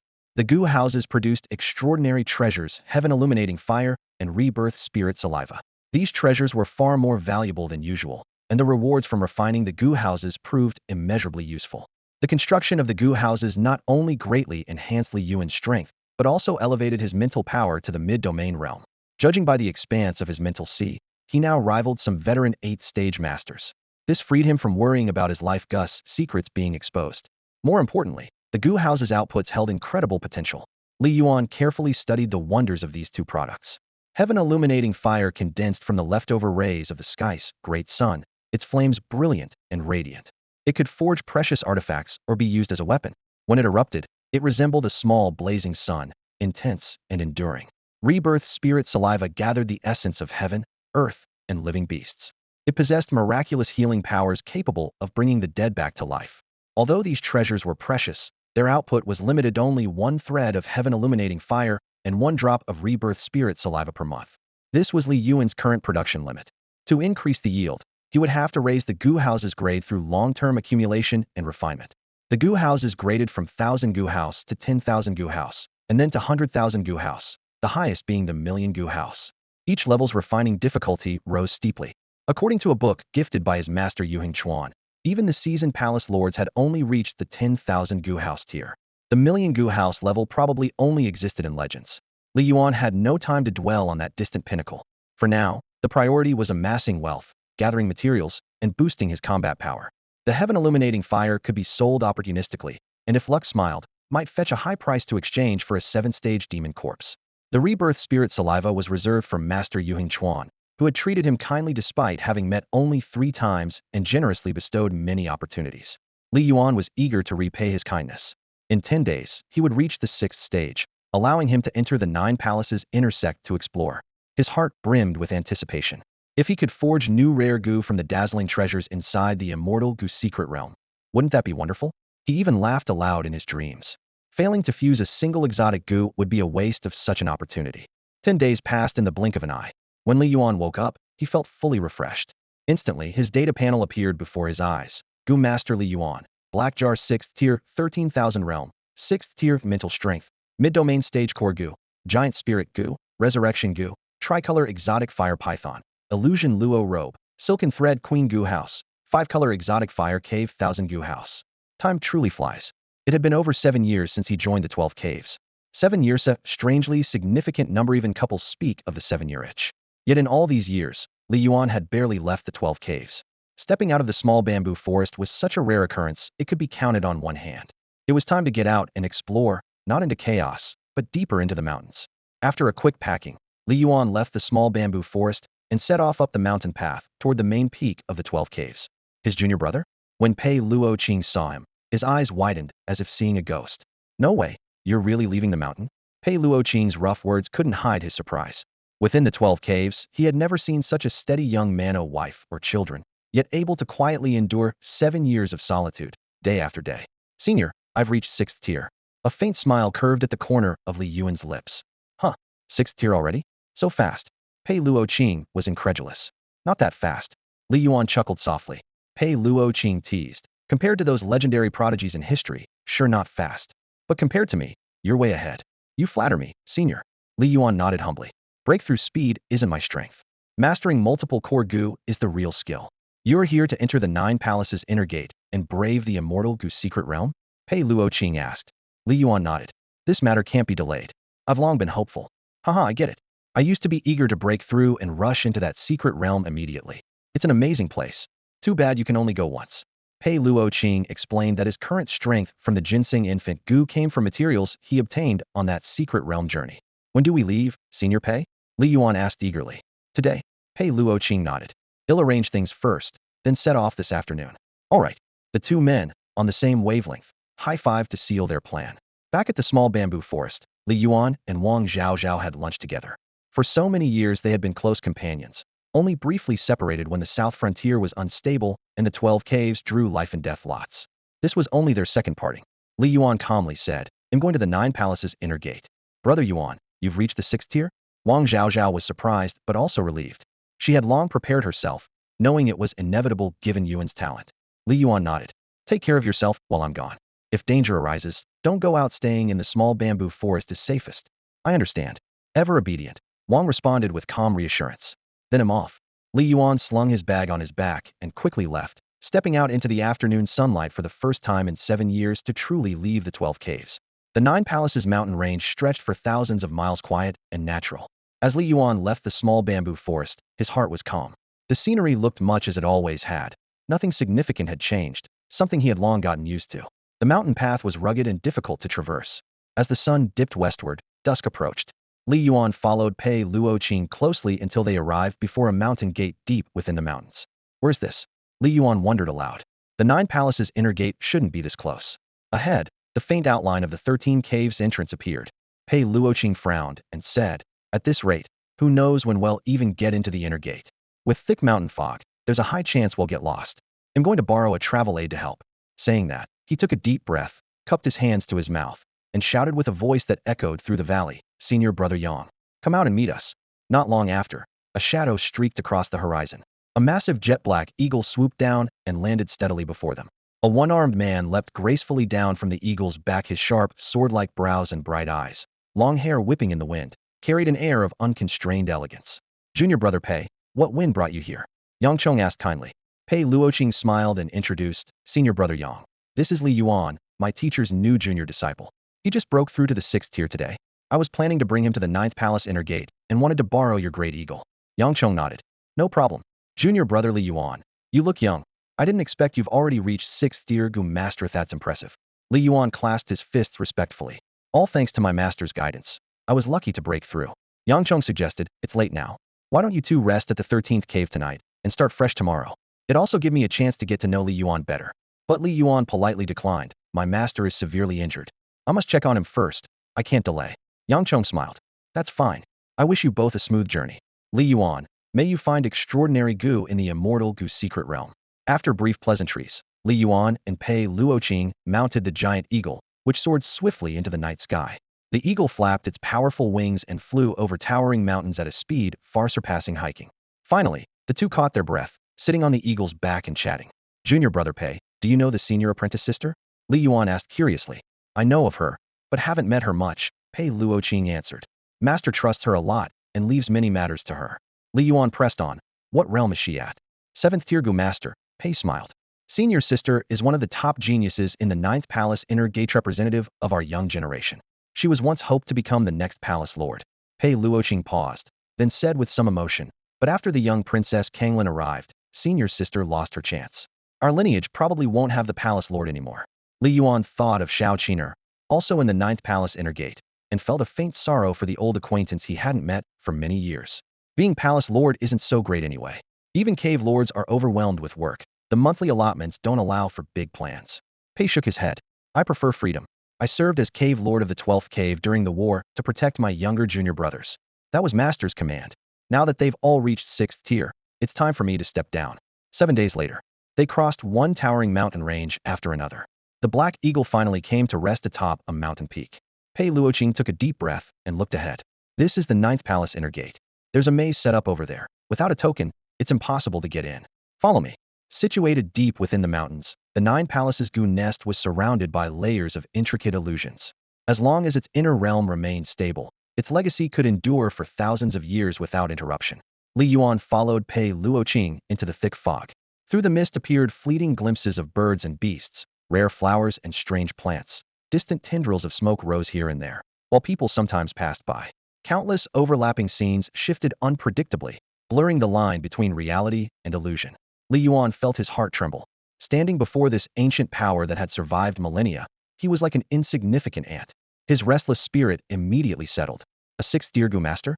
What was that compared to the colossal forces that ruled across the Tianyuan continent? The Nine Palaces Gu nest was simply the giant of the southern borderlands. The Northlands, Eastern Wastes, and Western regions all had their own overlords. Not to mention the mysterious, time-honored powers of the Central Plains. For now, Li Yuan only wanted to hide securely and bide his tomato endure some more. After winding through the layers of fog and twists and turns, Pei Luoqing finally stopped and pointed toward a narrow crevice cutting through the mountain valley. The gap seemed barely wide enough for a person to slip through sideways. Li Yuan hurried after him, watching Pei Luoqing enter. After several dozen steps, the dense fog opened to reveal neatly arranged houses, smoke gently rising from chimneys, and the rich scent of everyday life in the air. Li Yuan's eyes brightened. This was the first true haven he had ever personally witnessed. The inner gate of the ninth palace was nothing like he had imagined, yet it was precisely the kind of place he loved. You must like it here, Pei Luoqing said, reading his thoughts. Li Yuan replied softly, yeah, but too many powerful people live here. I can't stay long. Otherwise, I would have moved in with the master years ago. Pei Luoqing nodded. Come on, they'll take you to meet the senior sister and the master. They walked along a rural path lined with singing birds and fragrant flowers. Bamboo leaves rustled gently, and flecks of sunlight dappled the ground. When a plain farmhouse finally came into view, Pei Luoqing stopped.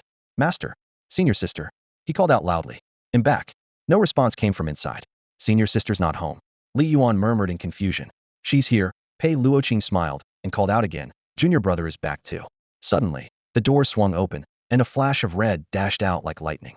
In the blink of an eye, she reached Li Yuan, grabbed his arm, and pulled him inside the house. Hey, senior sister. I haven't.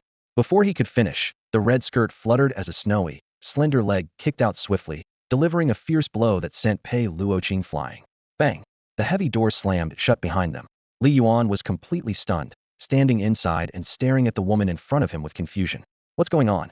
Who am I? Where am I? Greetings, junior brother Li Yuan. A soft voice brought his senses back. The woman wore a striking red dress that hugged her graceful curves, exuding a captivating charm. Her peach blossom eyes were gentle yet enchanting, as if able to stir the heart with a single glance. The dress revealed a glimpse of her flawless, slender legs beneath the hem. Her black hair was swept up high and adorned with a crimson jade hairpin, shining brightly in the sunlight, perfectly complementing her scarlet attire. Yet this dazzling beauty seemed at odds with the peaceful, picturesque retreat around them. Say senior sister? Li Yuan's heart skipped a beat as he looked at her. Pei Luoqing had said senior sister Ning Hongyu was warm and hospitable, but he hadn't expected her warmth to take this form. You're quite handsome, junior brother, Ning Hongyu teased with a smile, her eyes scanning him up and down. Li Yuan felt a bit flustered, unsure how to take her words. Quickly, he asked, senior sister, is brother Pei alright? Ning Hongyu gave a faint smile. He won't die? Ning Hongyu said with a smile that the natal gu raised by Pei Luoqing would act like a pig whenever it was released, always rubbing against the rare flowers and exotic plants in her courtyard, making a complete mess every time. Upon hearing this, Li Yuan suddenly understood and didn't know whether to laugh or cry. So senior brother Pei appeared proper on the surface, but was actually quite careless behind the scenes. Junior brother, do you have someone you fancy? Ning Hongyu asked again. Li Yuan was taken aback. thinking that this senior sister seemed even less proper than senior brother Pei. He answered seriously, no, no. Ning Hongyu's eyes lit up, quite satisfied. Very good, very good. What about you, eldest senior sister? And what about our teacher? Li Yuan felt somewhat overwhelmed by her predatory gaze and quickly changed the subject. The teacher is still inside the house, still unconscious, with only a faint trace of life remaining. Ning Hongyu turned around. Come with me. Li Yuan followed his senior sister into the room. Lying on the bed was Yu Hengchuan. When they met again, Yu Hengchuan's hair had turned completely white, dry as tree roots, his face pale and bloodless. Teacher.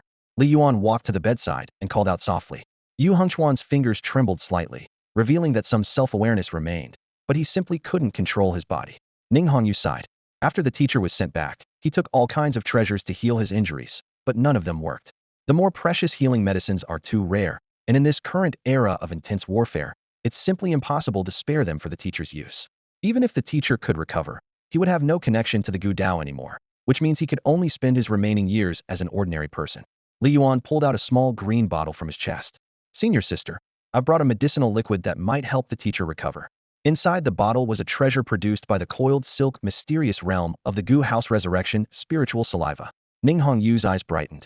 She uncapped the bottle and sniffed lightly. A rich aura of vitality hit her face, clearly a rare treasure. Junior brother is so thoughtful. She didn't ask about the origin of the liquid. After carefully diluting it, she fed it drop by drop into Yu Hengchuan's mouth. Before long, Yu Hengchuan's withered skin gradually became moist and smooth, and some black color returned to the roots of his hair. His vital energy clearly began to rise. A divine medicine. Ning Hongyu looked at this scene in amazement. The effects far exceeded her expectations. Worthy of being our junior brother. No wonder the teacher always talks about you. She continued. Before the great battle began, the teacher repeatedly urged me to look after you. He also arranged for you to enter the Immortal Gu secret realm, and the quota for the Fengshan Grand Ceremony has been prepared as well. I estimate the teacher will wake up soon. Ning Hongyu let out a long breath. That's good then. Li Yuan sighed with emotion. I hadn't reached the 6th transformation realm before, so I couldn't visit the teacher in time. Now that the resurrection spiritual saliva has taken effect, it can be considered some compensation for my duties as a disciple. Ning Hongyu asked, do you plan to wait for the teacher to wake up or go to the Immortal Gu secret realm first? Li Yuan answered, I'll go to the Immortal Gu secret realm. I only had 1 drop of resurrection spiritual saliva, and I've already used it. Staying here wouldn't serve any real purpose, so I might as well resolve what's on my mind sooner. All right. Ning Hongyu nodded. I'll apply to the palace master as soon as possible. Rest here for 3 days while you prepare to enter the Immortal Gu secret realm. Li Yuan couldn't help but glance at his senior sister, feeling slightly nervous inside. Those strange questions from earlier made him somewhat uneasy. Why was he so nervous? Was he afraid his senior sister would devour him? Ning Hongyu teased. Afraid your senior sister will devour you? A little. Li Yuan laughed awkwardly. There were plenty of perverts among Gu masters. Who knew what kind of true face was hidden behind a beautiful exterior? Don't worry. I'm not some demon or monster. Ning Hongyu laughed cheerfully. Junior brother, tonight we'll talk by candlelight. Once you understand your senior sister's heart, you definitely won't be afraid anymore. Night had fallen. Pei Luoqing had been locked outside the courtyard all day, and it was only after she swore never to harm the strange and rare flowers and plants inside that she was finally allowed back in to sit down and eat a warm meal. A smile flickered at the corner of her eyes as she teased, Senior sister, your favoritism is so obvious. You fuss over Li Yuan, serving him food and pouring his wine with such care, but what about me? Am left to serve with just words, how humiliating. Then get lost. Ning Hongyu shot back bluntly, with a hint of mock reproach in her tone. You've got a face as thick as a pig's. I haven't even laid a hand on you, thoughts me giving you face. Senior sister, you're not seriously falling for junior brother, are you? Pei Looking's eyes widened in surprise. PFT Li Yuan suddenly spat out his drink, utterly confused. Why am I being dragged into this again? Ning Hongyu lifted her graceful neck, a proud smile on her lips. Junior brother is handsome and talented, who wouldn't like him? Pei Luoqing was momentarily speechless, then nodded in agreement with a shocked expression. Makes sense. Why let outsiders benefit? I'm all for this marriage.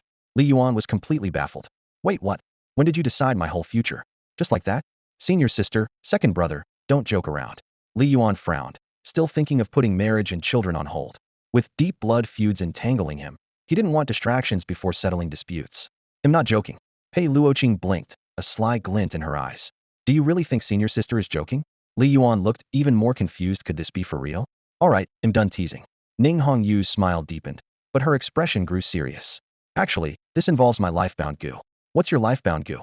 Li Yuan's mind raced through countless Gu names, but none matched her condition. True love Gu, Ning Hongyu said firmly. That name was famous in the Gu world, and Li Yuan naturally knew it well. True Love Gu was an extremely rare and precious exotic Gu, with two evolutionary paths, one leading to the third-ranked Asking Heart Gu, and the other to the 11th-ranked Mortal Dust Gu.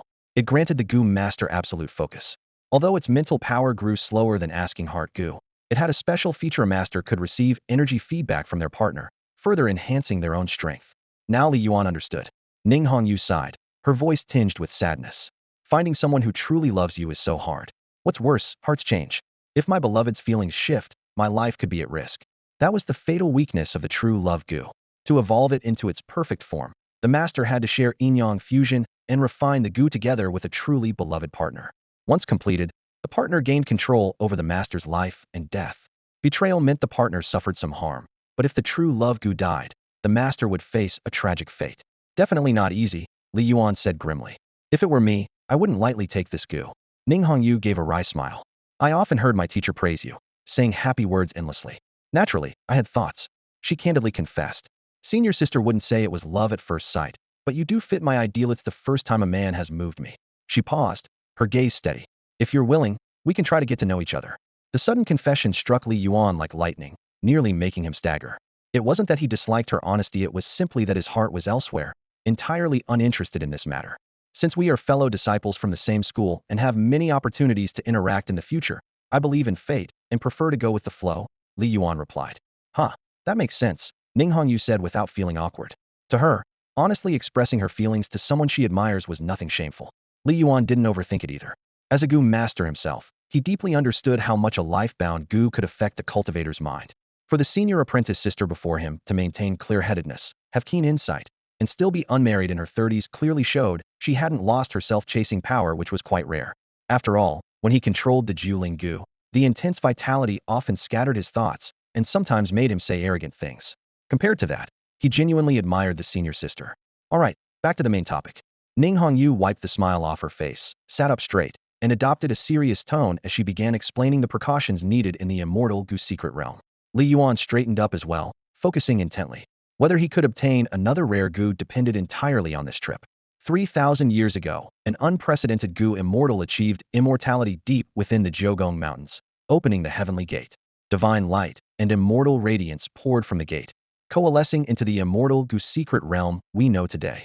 It is the only place in the world nurturing rare and especially extraordinary Gu insects, serving as the foundation of the Jiugong Gu hive legacy. Ning Hongyu spoke steadily and clearly. Li Yuan listened raptly, his eyes shining with growing excitement. Though called a secret realm, it was essentially an isolated island in a huge lake amid the mountains. The lingering consciousness of the Gu immortals still remained, preventing ordinary people from staying too long. Only cultivators with sea realm level spirit power could endure up to 7 days. Beyond that, the immortal would suppress them, with no chance of survival. How much fortune one gained within those 7 days depended entirely on destiny. Ning Hongyu emphasized this solemnly. Thank you for the warning, senior sister. I will remember it well, Li Yuan nodded. 7 days was more than enough time to make his move. Senior sister, one more question, Li Yuan furrowed his brow slightly. If I find a lot of rare treasures inside, will the sect punish me? Don't be silly. Ning Hongyu shook her head with a smile. For you to find even a few rare treasures would be exceptional. This isn't some garden you can casually pick from. Pei Luoqing interjected, Junior brother, don't be greedy. Among the Gu masters entering before, has anyone ever taken more than 5 precious items? Not a single one. Many returned empty-handed. If anyone could gather freely, the Immortal Gu secret realm would have dried up long ago. There wouldn't be a source flowing for 3,000 years. I understand. Li Yuan filed their words carefully away but privately believed his strength would earn him far more. Here is a map for you. Ning Hongyu produced a sheepskin scroll from her bosom, showing the island's general layout, a few treasure-rich zones, and some strictly forbidden areas. Will anyone accompany me in? Li Yuan asked. Probably, Ning Hongyu answered. Each of the 8 great sect factions has its own way onto the island. You might have company. No matter what, stay alert when encountering others. Everything that happens inside the Immortal Gu secret realm is completely unknown outside, so be cautious of others. Got it. Li Yuan's expression brightened. Most of what he had heard earlier faded from his mind, replaced by a single thought. The outside world knows nothing at all. 3 days passed in the blink of an eye. During this time, Yu Hengchuan's recovery was visibly evident. The range of motion in his limbs expanded noticeably, his movements gradually became more agile, and his consciousness slowly awoke. His full revival was imminent.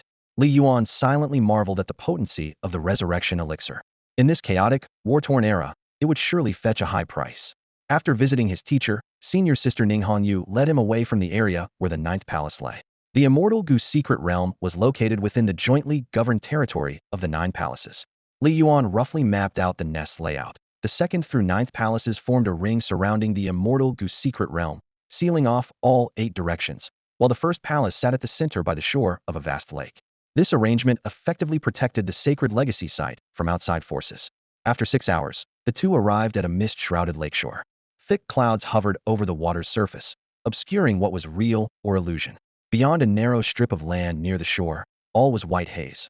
Waves rolled continuously with the steady roar of surf. Ning Hongyu smiled and asked, "Junior brother, don't you find it magnificent? Truly awe-inspiring?" Li Yuan gazed out at the vast lake, awe stirring in his heart. "I never imagined such an expansive sea could be hidden deep within the southern border's Thousand Mountain Range. It's breathtaking." Ning Hongyu's expression turned serious. "Are you ready? Remember this. The spirit turtle Gu will ferry you to the island, but will only wait for you 10 days. If you don't return within that time, it means you've died. It will come back to report the final news. Only take what you can carry, don't be greedy, or you'll lose your way back. Both the teacher and I will be waiting here for your return." With that, she stepped forward and embraced Li Yuan sincerely. He nodded solemnly. "Senior sister, I will remember. I will come back safely." She nodded in return, then a token in her hand burst into flame. Soon after, a huge turtle nearly 20 feet long emerged from the lake's depths. The spirit turtle Gus token was controlled jointly by the 9 palaces and was the only passage into the Immortal Goose secret realm. "Get on." Ning Hongyu gestured farewell. "Goodbye, senior sister," Li Yuan said steadily as he climbed onto the turtle's back. The spirit turtle Goose submerged into the lake and gradually vanished into the swirling mist. On the shore, Ning Hongyu watched him go, whispering a prayer. "Junior brother, please come back safely." This younger disciple was not only gifted but also endeared himself to her. She didn't shy away from hoping to foster this connection for to reach higher realms, and find a true companion was essential. Otherwise, stagnation was inevitable. Drifting in the mist, waves roaring around and biting winds cutting through the air, Li Yuan sat firm on the turtle's back, no longer able to discern direction. Meanwhile, a mounting sense of pressure pressed on his heart. Was this the residual will of the Gu immortal, strong after 3,000 years? The thought shocked him, but also fueled his anticipation. He took out the map from his senior sister, which marked 3 forbidden danger zones and 5 regions rich in rare treasures on the island. Soon, the spirit turtle Goose slowed down, and the island's silhouette appeared faintly in the mist. The Immortal Goose secret realm had finally arrived. The overwhelming spiritual energy rushing over him invigorated his spirit, and he drew in several deep breaths of righteous chi. Jumping down from the turtle's back, his feet met solid earth. At that moment, the Gu immortal's powerful will assailed him, relentlessly devouring his vitality and spirit. In his heart, he weighed the challenge. With my strength, 10 days here should be manageable. Li Yuan was no ordinary 6th-tier Gu master. By the midstage of the domain realm, his mental strength had already reached a level comparable to an 8th-tier Gu master, allowing him to sustain his powers for at least 10 days without strain. Beyond that, even if he persevered, the spirit turtle would depart, leaving him stranded on this isolated island with only death awaiting him over time. Fully aware of how precious time was, Li Yuan sprang into action immediately. He spread out his spiritual energy to scan the surroundings, but found his perception obstructed by a dense, swirling white mist that limited his sight to only about 100 meters. If any sudden danger arose, he might not have time to react. The fog blocked his vision, greatly diminishing the usefulness of his map. From now on, he had to rely on vague sensations and key terrain markers to navigate and seek opportunity. This cautious exploration took him half a day. Only as night fell did Li Yuan finally spot a colossal tree, its diameter wide enough to require dozens of people linking hands to encircle it. This area, known as Giant Tree Ridge, was one of the 5 famous regions rich in rare treasures. Historical records showed it had produced 6 kinds of rare Gu and 11 precious items used to nurture Gu creatures. Li Yuan had memorized these key facts inside and out. To the right of Giant Tree Ridge lay the notoriously dangerous tomb of the living dead. Li Yuan kept his guard up. Softly, he called out to 2 Gu hidden in his clothes. "Shao Kai, 5th sister, come out." The colorful flame serpent and the silken spider Queen Gu poked their heads out, emitting soft hisses and chirps. The 2 appeared unusually excited, clearly delighted by this place.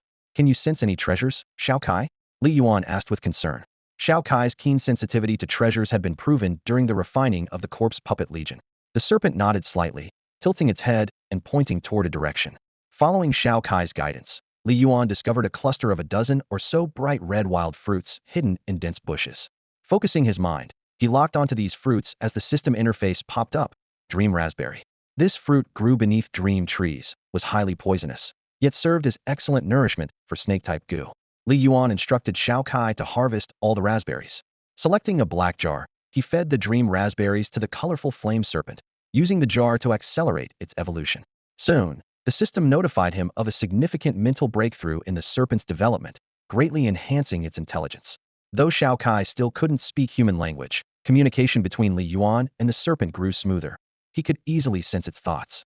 Excitedly, the flame serpent expressed, "Master, I'm so happy. Please feel free to command me." Seeing the remarkable effect of the dream raspberry, Li Yuan looked up at the massive tree towering like a pillar of the sky. Its 100-meter trunk, still bare of branches, revealed the immense scale of the dream tree. Hope stirred in his heart. If I could refine the dream tree itself, the rewards would be tremendous.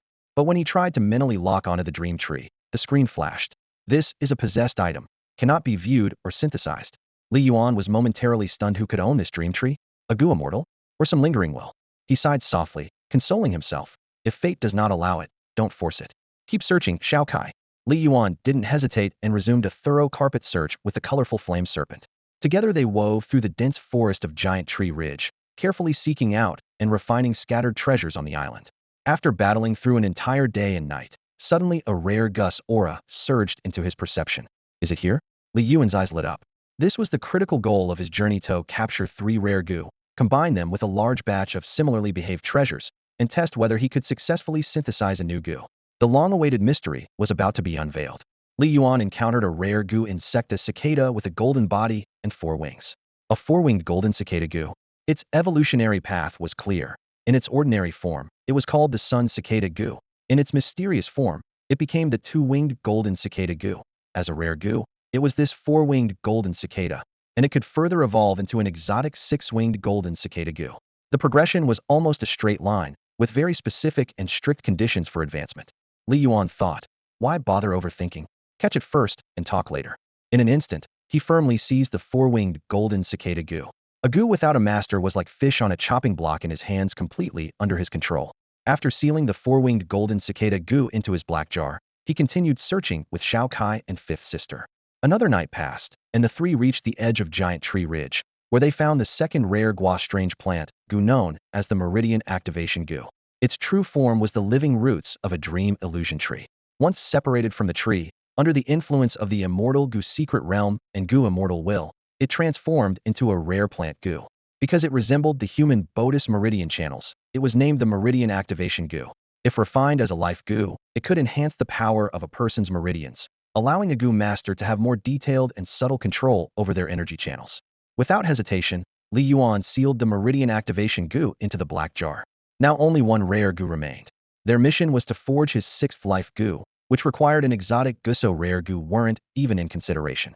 On the morning of the 4th day, Li Yuan found the 3rd rare goo, an earth-traveling goo whose true form was a pangolin. Sensing danger, it frantically burrowed underground to escape. How could he let it get away? Realizing time was tight, he couldn't just let it go. With a burst of power, he struck the spot where the pangolin disappeared, punching the ground. The earth collapsed and cracked with a loud boom. But then something surprised him. Hidden beneath the surface was a secret tunnel, previously masked by dense mists that blocked his senses. He cautiously explored the tunnel a short distance, feeling the growing danger. His spiritual perception was limited to within 10 meters, and the darkness ahead was full of unknown threats. In the end, he gave up on going deeper and turned to leave. At that moment, a dazzling, multicolored light flickered in the darkness. Was that the aura of the dream illusion tree? Such a treasure was no ordinary thing, stirring excitement in Li Yuan's heart. 5th sister, send some flying insects and bats to scout inside the tunnel. Li Yuan was always cautious. Even with a treasure rivaling an exotic goo, he refused to risk personally entering the unknown. If the danger was too great, he would rather abandon it. Accompanied by a faint buzzing, the power of the silkworm queen goo activated, driving the flying insects and bats deep into the tunnel. Soon, the colorful light flashed again. Through a mental resonance with 5th sister, Li Yuan clearly saw what lay far inside the labyrinth of countless intertwining roots woven like delicate lanterns, glowing with dreamlike, multicolored light. Even more startling, beneath the roots was a massive coffin, eerie and sinister under the glow. It was as if something was silently watching over the place. Should he investigate or retreat? Li Yuan was torn. The energy there was special. This type of place was where goo immortals practiced and sought enlightenment through the way. Could it be that others were buried there? Were they interred, the relatives of former goo immortals? He pondered silently. But once inside, he might be ensnared by strange curses and drawn into misfortune ominous signs hidden from the world for many years. Just as he was about to give up, noises came again from the entrance of the secret tunnel. Someone else. Li Yuan felt a sudden tension, but also a faint sense of anticipation. He recalled that his senior sister once said that disciples from the other 8 palaces occasionally came to the Immortal Grass secret realm seeking opportunities. He hadn't expected to actually encounter someone today. Senior brother, can we really trust what the master said? Is the Sword Immortal's corpse really buried here? A clear, crisp voice echoed in the dim passage, tinged with curiosity and surprise. Would the master lie to us? Don't be ridiculous. A deep, steady voice replied. They spoke as they walked, footsteps resounding in the narrow tunnel. Suddenly, they detected Li Yuan standing at the tunnel's edge and almost drew their weapons in alarm, instinctively defensive. You're a junior brother from the 9th palace? The man asked quietly, calming down. Yes. Li Yuan nodded. Are you from the 7th palace or the 8th? The 7th palace is closest to the giant tree ridge. The 8th and 9th usually take the shortcut here to find opportunities. We're from the 7th palace. The woman smiled as she introduced herself. I'm Su Yuan, and this is my senior brother Zhao Baidong. My name is Li Yuan. He responded in turn. Hearing the 7th palace name brought a strong impression to Li Yuan, who remembered that the master of the 7th palace, the powerful Su family patriarch known as the Rish Sun Snake, who bonded with his destiny goose snake, was a notable figure. Did you hear us just now? Zhao Baidong asked with a sideways glance. Yes. Li Yuan answered briefly. A cloud of suspicion rose in Li Yuan's mind. If Su Yuan and Zhao Baidong were mentioning the Sword Immortal's corpse buried here, could it be that the huge coffin beneath the illusory dream tree really held the legendary Sword Immortal, as the stories claimed? Don't worry, we mean no harm. Su Yuan's smile was gentle. We overheard you, but it's nothing serious. That's a relief. Li Yuan breathed easier, silently thankful. If these two had hostile intentions, he would have to fight desperately to defend himself. Zhao Baidong then asked, Junior brother Li Yuan, have you ventured inside to investigate carefully? No, I only took a quick glance from a distance. What did you see inside? Li Yuan lowered his voice. Lots of glowing tree roots and a huge coffin. He made sure Xiao Kai and 5th sister were hidden again beneath his clothes, not revealing exactly how he had scoped it out. Just as I thought. Zhao Baidong's eyes lit up with excitement, nearly trembling. The Sword Immortal's corpse is inside that coffin. Sister, shall we go? Brother, do you think it's dangerous? Su Yuan crossed her arms, looking somewhat hesitant. If Li Yuan was unharmed, what are the two of us together afraid of? Besides, the master has given us certain abilities. In Zhao Baidong's eyes, Li Yuan was merely an ordinary direct disciple of the 9th palace. But he and Su Yuan were the palace master's own direct disciples, a clearly more prestigious status that gave them greater confidence. All right. After a brief moment of hesitation, Su Yuan nodded. Junior brother Li Yuan, will you come with us? Zhao Baidong asked. I'm scared too. Though Li Yuan's timid expression was partly an act, inside he truly felt nervous. Just follow us. We'll keep you safe. Zhao Baidong said confidently. Everyone understood that someone needed to be the first to lift the coffin lid, and Li Yuan was just the right person to take on that Pathfinder role. Okay then. Li Yuan agreed.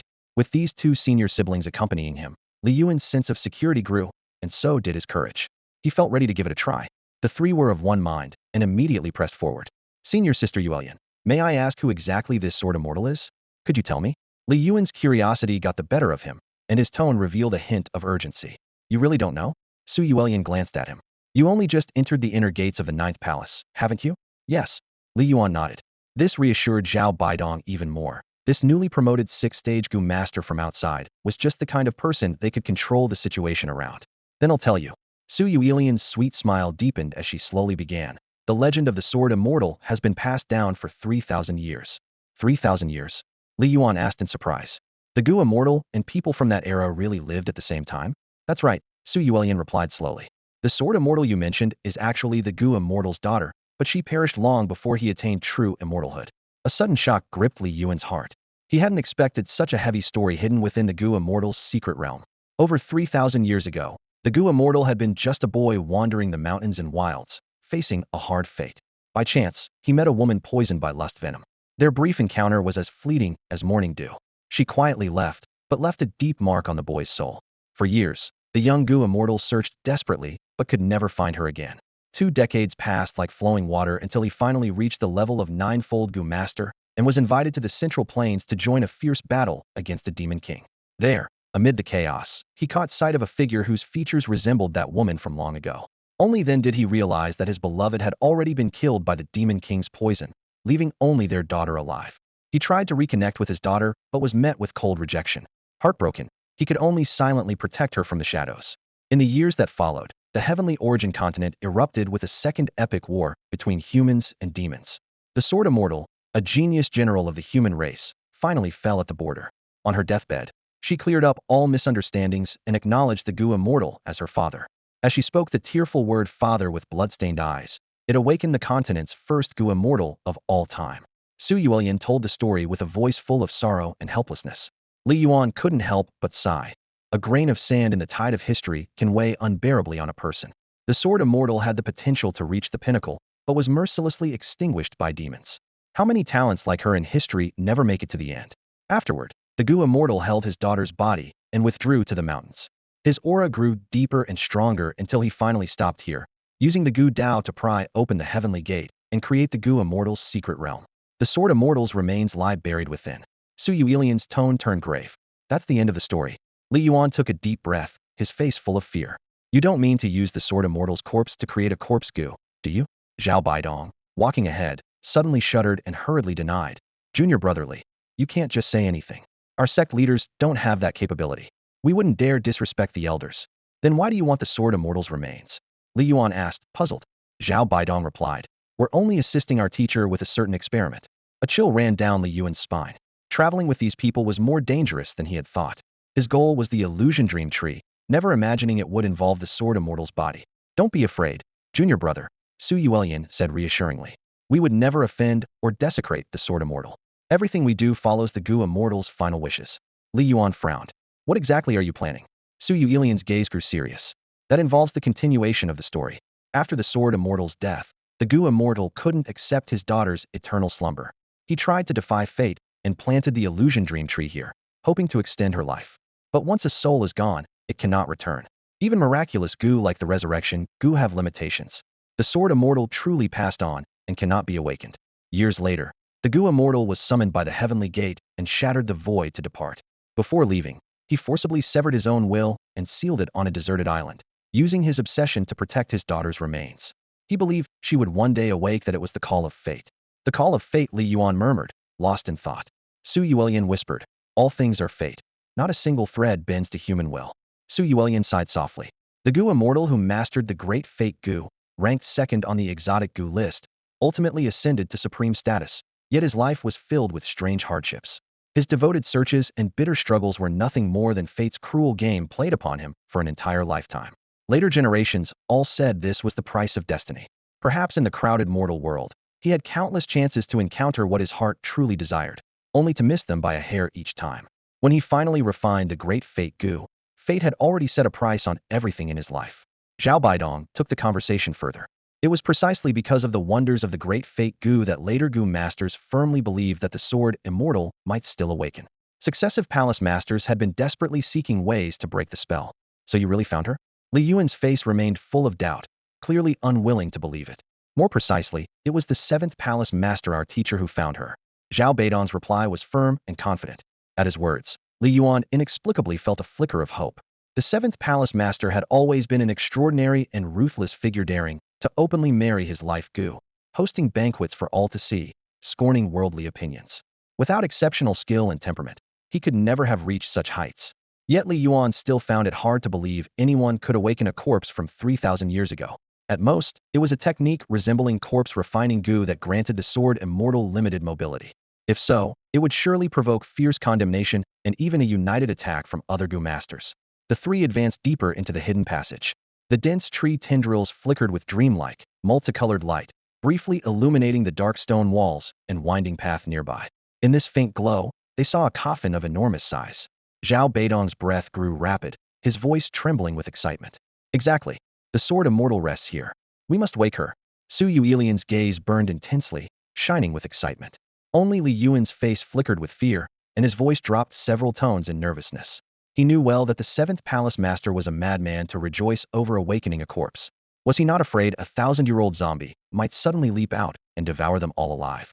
Junior brother Li Yuan, can you lend a hand? Zhao Baidong asked again. No. Li Yuan refused sharply. Zhao Baidong was slightly stunned, suspicion rising in his heart. Junior brother, this concerns the grand plan of the 9 palaces Gu nest. If successful, your name will be remembered forever. How can you refuse? Li Yuan's expression hardened. I simply don't believe this is a joint decision of the 9 palaces. They only dispatched 2 Karamis. Clearly, this is the 7th palace master's selfish agenda. Junior brother, since you've learned our plan, you're already part of it. I advise you to cooperate. Zhao Beidong's tone shifted, no longer hiding his intentions. The moment you heard this, you were already doomed. Su Yulian's expression turned icy cold, a stark contrast to her earlier gentle demeanor. She quietly stepped back, blocking Li Yuan's retreat. Not even the 9 palace masters have control over the Gu Immortal's secret realm. If you die here, no one will question it. But if you obey and take the oath Gu afterward, we can still spare your life. That is our greatest concession. Zhao Baidong sighed helplessly. Must you be so ruthless? Li Yuan's face went deathly pale, trembling with unspeakable terror. I gave you a chance to live, but since you refuse, there's nothing I can do. Stammering, he stumbled backward and finally collapsed heavily to the ground, looking cowardly. I agree. Su Yulian smiled as she stepped forward, hand outstretched to offer him an oath Gu. But at that very moment, a terrifying burst of blood energy exploded violently from Li Yuan's body, nearly like a rampaging flood. Su Yulian recoiled in shock, but suddenly a huge hand shot out from behind, piercing through her chest and gripping her heart tightly. You. Su Yulian's eyes widened in horror, blood slowly flowing from her mouth as she collapsed forcefully onto the cold ground. Watch your step next time. The moment Su Yulian collapsed, the 5-colored ethereal flame serpent on Li Yuan's shoulder suddenly appeared. Whoosh! Crystal blue and emerald green flames intertwined and spiraled fiercely toward Zhao Beidong's startled face. Zhao Beidong had never expected that the seemingly simple, harmless young man who asked all those questions would strike with such ruthless speed. Reacting swiftly, Zhao Beidong immediately unleashed his signature shadowless Gu, barely dodging the charging blue flames. But his arm was grazed, leaving a fiery burn. Then came the bone-chilling cold that followed immediately. A fierce, cutting chill invaded his arm, freezing it solid in an instant. Stunned, Zhao Beidong couldn't discern the true nature of Li Yuan's signature Gu. His hair stood on end as scorching blood surged through his body. Li Yuan was closing in for the kill. Was this really just some unremarkable outsider 6th-turn Gu master? No matter how fast he was, in such a cramped space he couldn't fully unleash his strength. After several exchanges, Li Yuan finally grabbed Zhao Beidong by the neck. As a direct disciple of the palace lord himself, managing to withstand a few blows was perhaps the only pride Zhao Beidong would take to the underworld. At that moment, Li Yuan's eyes blazed like firelight, proud and merciless, and he spat out words dripping with arrogance. Zhao Beidong struggled desperately, begging, spare my life. I can take the oath Gu. I swear I won't reveal a thing about you. But Li Yuan sneered. I don't trust any oath Gu. Only the dead don't confess. With a powerful twist and a sharp crack, Zhao Beidong's neck snapped. Bloodshot eyes nearly bulged from their sockets before losing all life. The giant spirit Gu detangled itself, and Li Yuan let out a long sigh. He hadn't expected matters to reach this point. There were too many twisted, terrifying things among Gu masters. Luckily, he was even more twisted, otherwise he'd have died today without question. This place was no good for lingering. It was best to leave quickly. When he learned that the massive coffin held the sleeping daughter of a Gu immortal, Li Yuan immediately abandoned further investigation. The power of a Gu immortal was boundless, and her 3,000-year aura still lingered fiercely. The risk was simply not worth it. With that thought, he turned to leave. Then, like a dream, the tree tendrils shimmered again, dazzling in colorful light. Li Yuan was jolted to see the 2 corpses on the ground vanish in the glow. Suddenly, violent tremors erupted from the underground passage. Rocks thundered apart, dust filling the air. The distant exit collapsed, sealing off the way out. Sword Immortal, I really haven't offended you. Don't drag innocent people down. Li Yuan shouted helplessly. The giant spirit Gu possessed him again, fists pounding relentlessly, desperately carving a path through the rubble. Not far off, the tree tendrils glowed once more. Out of the corner of his eye, Li Yuan saw the coffin's lid slowly lift. He wanted to curse but held back, hastily saying, Sword Immortal, I mean no disrespect. I've killed the villains for you, don't hurt the good people by mistake. His excuse was weak and futile. Then came the crisp sound of a sword ringing from within the coffin. Instantly, the underground tendrils all flared brightly, ceasing their flickering and bathing the dark tunnel in light as they wildly coiled toward Li Yuan. Zhao Baidong, Su Yulian, 7th Palace. Curse you, you pompous immortals. Li Yuan finally lost his patience, yelling in fury. Xiaokai, 5th sister, attack. Let's send the Sword Immortal Senior off in peace. He could no longer hold on to any respect. 5th sister opened her mouth and spat out a torrent of white silk threads that clashed fiercely against the roaring, colorful tendrils. Li Yuan led Xiaokai as they fought against the current. By now, escaping was no longer an option. Their only hope was to sever the root cause completely. Under the tight cover of 5th sister, the 2 quickly approached the tree's roots. Xiaokai's elemental fire bomb, which had been silently gathering power, now stood ready to unleash. With a fierce roar, crimson flames soared upward, tongues of fire dancing fiercely through the air, suddenly lashing out at the unmoving roots. Just a small burn would turn the tenacious roots to ashes. But as the red fire blazed, a clear metallic ring echoed suddenly the sound of a sword strike. Invisible sword energy rippled through the air like waves, instantly snuffing out the blazing flames without a sound. Li Yuan's heart jolted. The opponent's unconscious release of sword energy could extinguish elemental fire. This starkly revealed the vast difference in their strength. According to Zhao Baidong, the sword immortal had been an 8th-rank martial saint in life. If truly reborn, a single sword could slice him apart. Yet, this was only a reanimated corpse with a faint thread of life remaining. Before his thoughts settled, Li Yuan's right arm suddenly lost control. A silent sword energy shot out, ruthlessly severing his right hand. Flames raged fiercely as he hastily activated the regeneration goo. A new arm rapidly sprouted from the wound. Yet the sword energy waves didn't cease one after another attacked. Soon his legs vanished, his left hand was cut off, a massive hole ripped open his abdomen, and his head was suddenly bare-skinned. When would it end? Had he not relied on the regeneration Gus healing and the Great Spirit Gus thick vitality shield, he would have been shattered countless times over. Fortunately, the sword energy, while ferocious, was emitted without conscious intent. If a true sword saint had launched targeted attacks, a few strikes would have utterly crushed him. Prolonging this fight was no solution. He had to find a way to counter it. Scanning the area, Li Yuan quickly found the key. The sword energy attacked not only him but other small creatures in the tunnel. It vanished only in lifeless zones. Clearly, this sword energy targeted only living beings. With this realization, Li Yuan suddenly collapsed with a thud, quickly silencing Shao Kai and Fifth Sister, suppressing all signs of life. In an instant, the tunnel fell silent again. His guess was correct, but a new problem arose. How to leave this place? If dragged out longer, the Gu Immortals would eventually erase him. He recalled how reckless he had been, charging forward without restraint. He should have spared Zhao Baidong to question him and uncover the truth first. But once possessed by the Great Spirit Gu, surging vitality disturbed his reason, leaving no room for such thoughts. Right now, Li Yuan's only thought was that Zhao Baidong and Su Yuelian likely carried some special item that triggered the Sword Immortal's dormant reaction. Their goal must be deeply tied to this. To uncover the truth, he had no choice but to enter the coffin himself, head first. Suddenly Li Yuan leapt up, rushing toward the massive coffin. Before he could draw near, the sword energy launched a wild assault against the roaring blades slashing down. He was forced to hurl himself down, holding his breath to suppress all life signs, feigning death to escape. When the sword intent momentarily withdrew, he rose once more and charged. The sword energy struck again. He fell, as if trapped in a loop of death after death. Though this was just a programmed scenario, it was the pinnacle of hellish difficulty. Anyone else would have died hundreds of times over. He reflected more than once. This time, no rash moves. Not an ounce of greed or desire must be used. Yet he was human, not a machine. After dozens of attempts, relying on playing dead and suppression, Li Yuan finally reached the coffin's edge, lying atop the partially open lid. One last time, he held his breath, calm heartbeats nearly ceasing, yet his mind taut as a drawn bowstring. Honored Sword Immortal, I sincerely apologize. I only ask for my life in this incarnation. If I have offended you, please forgive me. As his thoughts surged, the resurrection goo once again erupted with vitality. Li Yuan suddenly leaped up from the coffin lid, but the sword chi wielded by the Sword Immortal grew increasingly dense, nearly washing over his entire face. The closer he got, the more this fierce sword chi felt like sharp blades piercing into his flesh. Li Yuan's eyes flashed as he gritted his teeth, gathering all his strength and desperately avoiding fatal vital points. His body instantly shattered into 4 or 5 pieces, scattering into the coffin. At this moment, he finally had the chance to properly behold the Sword Immortal's true appearance. Her long hair cascaded like a waterfall, spreading strand by strand across her snow-white dress.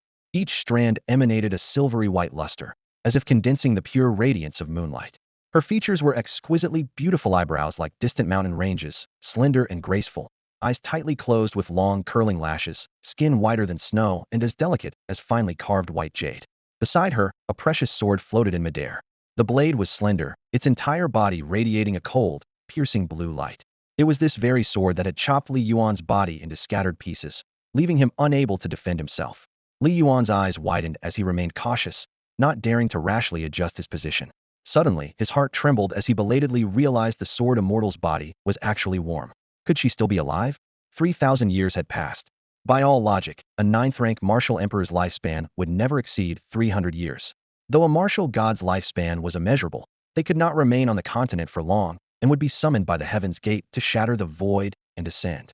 How could anyone live for 3,000 years? Moreover, the sword immortal had already died once 3,000 years ago. Could it be? Li Yuan suddenly recalled the guidance on the map, the isolated forbidden land beside the giant tree ridge, the tomb of the living dead.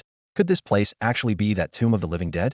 Countless doubts surged through his mind as he looked around, discovering that the exit had been blocked off and time was running out. To leave, he had no choice but to make the sword immortal sleep eternally once more. Li Yuan suppressed the turmoil in his heart, forcing himself to calm down. He recalled again what Zhao Baidong and Su Yulian had said: whoever tied the bell must untie it.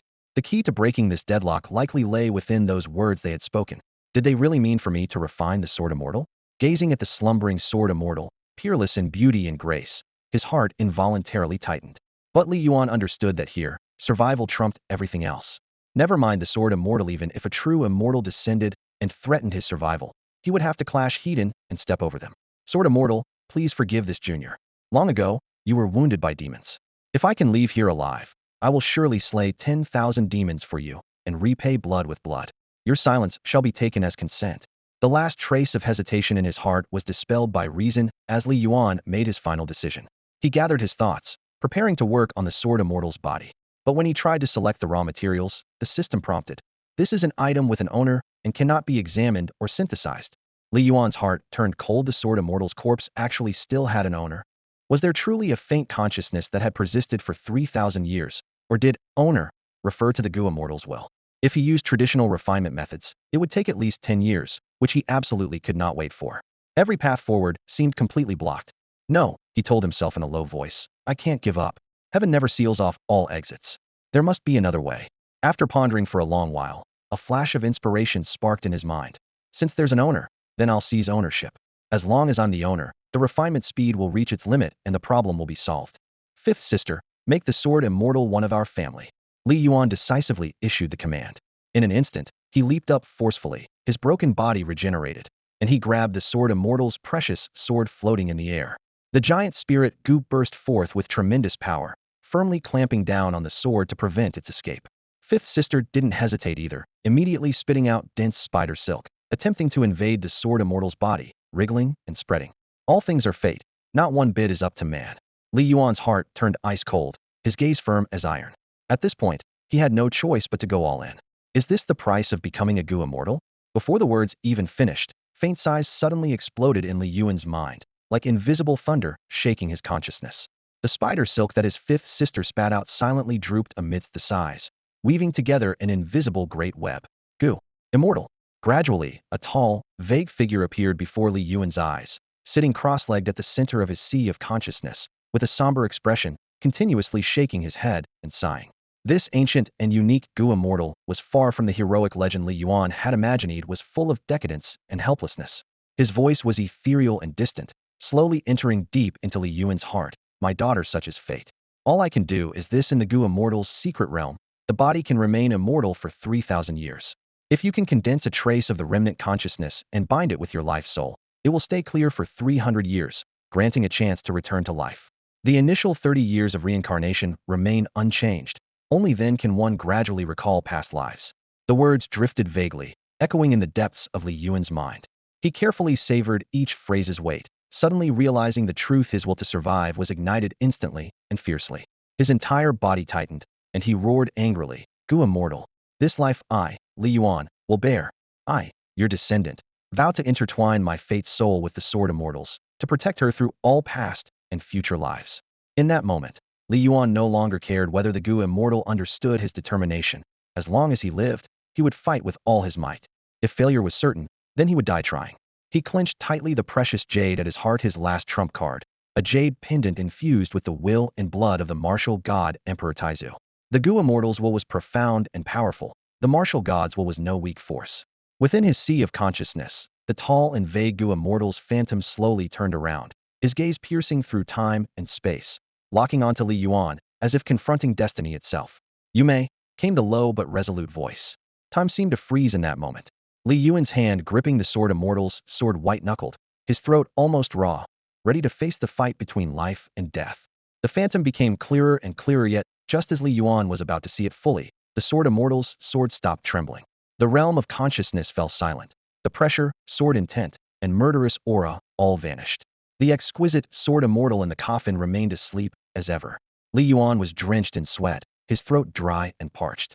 The Gu Immortal's plan had been painstakingly calculated, but it was so severe that few in the world could endure it. The Bodhi's 3,000-year immortality in the Gu Immortal's secret realm, condensing a remnant consciousness that the Sword Immortal had undoubtedly achieved. But the second trial binding the life soul with the Gu of Fate was even more daunting. It required a single Gu master to turn the Sword Immortal into a life Gu. Yet, the past top-tier Gu masters bore heavy responsibilities and could not replace their life Gu. Weaker Gu masters entering recklessly meant suicide. They could not even last 300 years, nor keep consciousness clear enough to complete reincarnation. The Gu Immortal's relentless plan was nearly the pinnacle of theoretical difficulty, and Li Yuan became the only near-impossible answer. Perhaps this was the mysterious power of fate granted by the second-ranked Great Fate Gu on the exotic Gu list.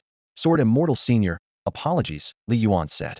He chose not to use the Black Jar synthesis system to bond his life Gu with the Sword Immortal. Since the Gu Immortal had already arranged this, the most ancient and primitive method would suffice. He produced a single drop of his own fresh blood and gently let it fall into the Sword Immortal's mouth. Then, sitting cross-legged, he began to sense the wondrous changes in the bonded life Gu. Scenes surged through his mind like rising tides, as if a scroll painting spanning time and space was slowly unfurling. The Lingxiao sword sect was known for producing sword bodies from birth. He began sword training at 3, martial arts at 5, and finally grasped the essence of the sword by 10. By 14, he had entered the 6th grade minor grandmaster realm, and at 17, he became a grandmaster. At 20, he fought in the Second Tianyuan War as the guardian of a critical human border fortress, engaging in fierce battles against demons and monsters. In that life-and-death clash, he astonishingly defeated 2 demon saints above his rank in succession, triggering the celestial phenomenon known as all swords return to the sect, which boosted his power suddenly to the 8th grade. Ultimately, he became a legendary sword saint, hailed by the world as the Sword Immortal. Tragically, his brilliant ascent was cut short when the 7 great demon saints united to ambush and kill him at the prime age of 22. Fragments of this Sword Immortal's unparalleled genius and radiant life flashed through Li Yuan's mind like a meteor shower. Reading through the tumultuous saga of this peerless prodigy, Li Yuan was deeply moved. On Tianyuan continent, martial arts were revered above all. This was no empty claim, as other cultivation paths clearly paled in comparison. Especially the Gu path, a hard and arduous road, often called enduring old age no matter how gifted one was. Without a phenomenal stroke of luck, progress could only be made through painstaking years of grinding. At that moment, Li Yuan sensed a strange connection forming between himself and the Sword Immortal, somewhat like a Gu master's bond with their life Gu, but with a subtle, unusual difference. His data screen appeared. Gu Master Li Yuan, Black Jar 6-turn.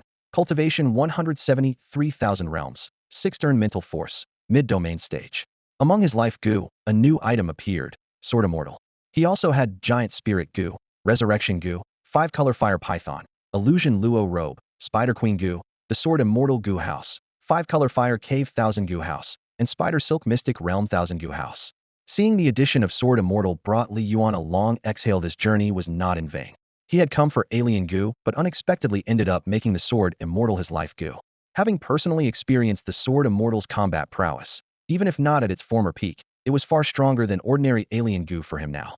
Today is my 5th day inside the Immortal Gu secret realm. 2 days left, no time to waste, Li Yuan said quietly, focusing his mind. Sword Immortal. After 3,000 years of slumber, the white-robed Sword Immortal's eyelashes trembled, and she slowly opened lifeless eyes. She turned her head sluggishly, staring hollowly at Li Yuan without a word. Sword Immortal, it's time to leave. Li Yuan stood, and the Sword Immortal slowly rose. She was but a lingering remnant of consciousness, now residing within Li Yuan's soul, weak in intelligence and speechless. As she accompanied Li Yuan climbing out of the coffin, a sudden thought struck him. Bringing the Sword Immortal out might attract the attention of those ancient monsters in the 9 Palaces Gu nest. If the 9 Palace Lords discovered the truth, they would surely dissect him for research. Worry crept into Li Yuan's mind. Could the Illusion Luo Robe conceal the Sword Immortal's aura? As he hesitated, a burst of multicolored light flashed before his eyes. He suddenly thought of the Illusion Dream Tree. Earlier, when trying to refine it, he was told it already had a master and couldn't be synthesized. That master was very likely the Sword Immortal. Now that the Sword Immortal had become his life Gu, refining the Illusion Dream Tree made perfect sense. With that realization, Li Yuan quickly focused his mind and selected the Illusion Dream Trio, wondrous tree born from the divine dew of the heavenly gates opening, capable of purifying all things and granting immortality, known as the Illusion Dream of the mortal world. His eyes glimmered faintly as he thought happily, this time it will definitely work. But the illusion dream tree was huge, impossible to carry whole. He would have to synthesize it on the spot. Bringing it back to plant in the small bamboo forest would also be a uniquely beautiful sight. As the soft chirping faded, Li Yuan drifted into his thoughts while the slug fate goo, the illusion cloak, slowly crawled out beside him. It lazily extended its tentacles as if asking, "Do you want to eat?" Each fate goo possesses its own spirit and unique way of expressing desires. The giant spirit goo is fierce and warlike. The resurrection goo silently protects. The slug illusion cloak is the epitome of laziness, casually doing cultivation work. The multicolored fire python embodies fierce possessiveness, and the silken spider queen goo clings sweetly like a doting girl. The slug illusion cloak rarely shows initiative today. It was its turn. Xiaokai and Wumei weren't interested in the dream tree goo, so the slug illusion cloak would take on the task. Li Yuan selected the illusion cloak and dream tree goo as base materials and began the synthesis. Silently, he encouraged his lazy goo. "Come on, don't disappoint me. This precious material is worth as much as a lower-ranked exotic goo." Over countless battles, the slug illusion cloak had earned its merit, enabling Li Yuan to fight with elusive, unpredictable tactics and seize the advantage. Suddenly, the illusory black jar formed from the dream tree rose swiftly like a pillar, piercing the sky and vanishing into the rolling clouds, engulfing the entire towering illusion tree within. This was Li Yuan's first time refining goo with such rare materials.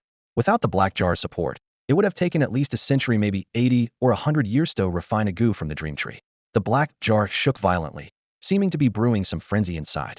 Filled with anticipation, Li Yuan's heart raced. After 5 long, motionless hours, the jar's turmoil slowly subsided.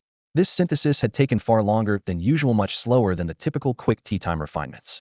The dream tree, a divine relic that had endured 3 millennia, was personally planted by a goo immortal. Naturally, Li Yuan's expectations ran high. Though prepared, he couldn't hide his joy when witnessing the illusion cloak's evolution complete.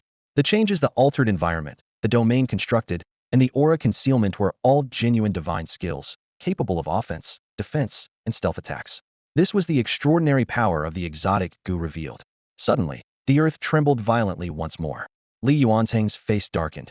By refining the dream tree, this land had been hollowed out and would inevitably trigger anomalies. The powerful beings of the 9 palaces goo nest would surely come to investigate, so he couldn't linger. Wanxiang Sanluo, open the path. He chanted silently. Immediately, the exotic goo revealed its power on this broken land. It opened a stable passage, a lifeline bursting through the ruins.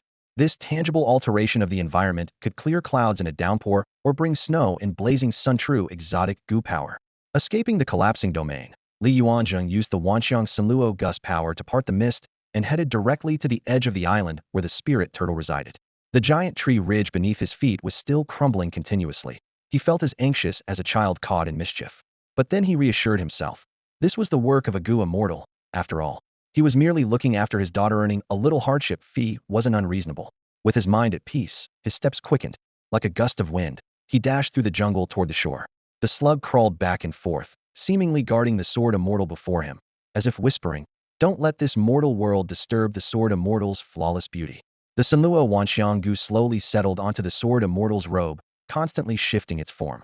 Soon, her figure seemed to dissolve into the air, as if she had never been there at all. Only then did Li Yuan finally relax. Such a disguise even an 8th turn goo master would find it hard to detect. That was settled. The spirit turtle climbed onto a rock by the shore. Li Yuan leapt onto its back, and the sword immortal followed lightly behind. The spirit turtle goo remained completely unaware, staying calm and undisturbed. By the lakeside, Ning Hongyu was quietly cultivating when she suddenly sensed something unusual. Opening her eyes, she looked around warily. Her gaze fell on the middle of the lake, where dazzling multicolored lights flickered through the thick mist. The shore was also bathed in shifting waves of radiant glow. Her heart tightened. Could something have gone wrong in the immortal goo secret realm? Was her junior apprentice brother all right? Anxiety surged, but she could not set foot on the lonely island in the lake. She was forced to watch helplessly from the shore. The lake waters suddenly roared with unprecedented waves, far fiercer than usual, like a beast's roar. From afar came a rushing figure. An elderly man draped in white robes approached swiftly. Ning Hongyu immediately bowed respectfully. "Senior uncle."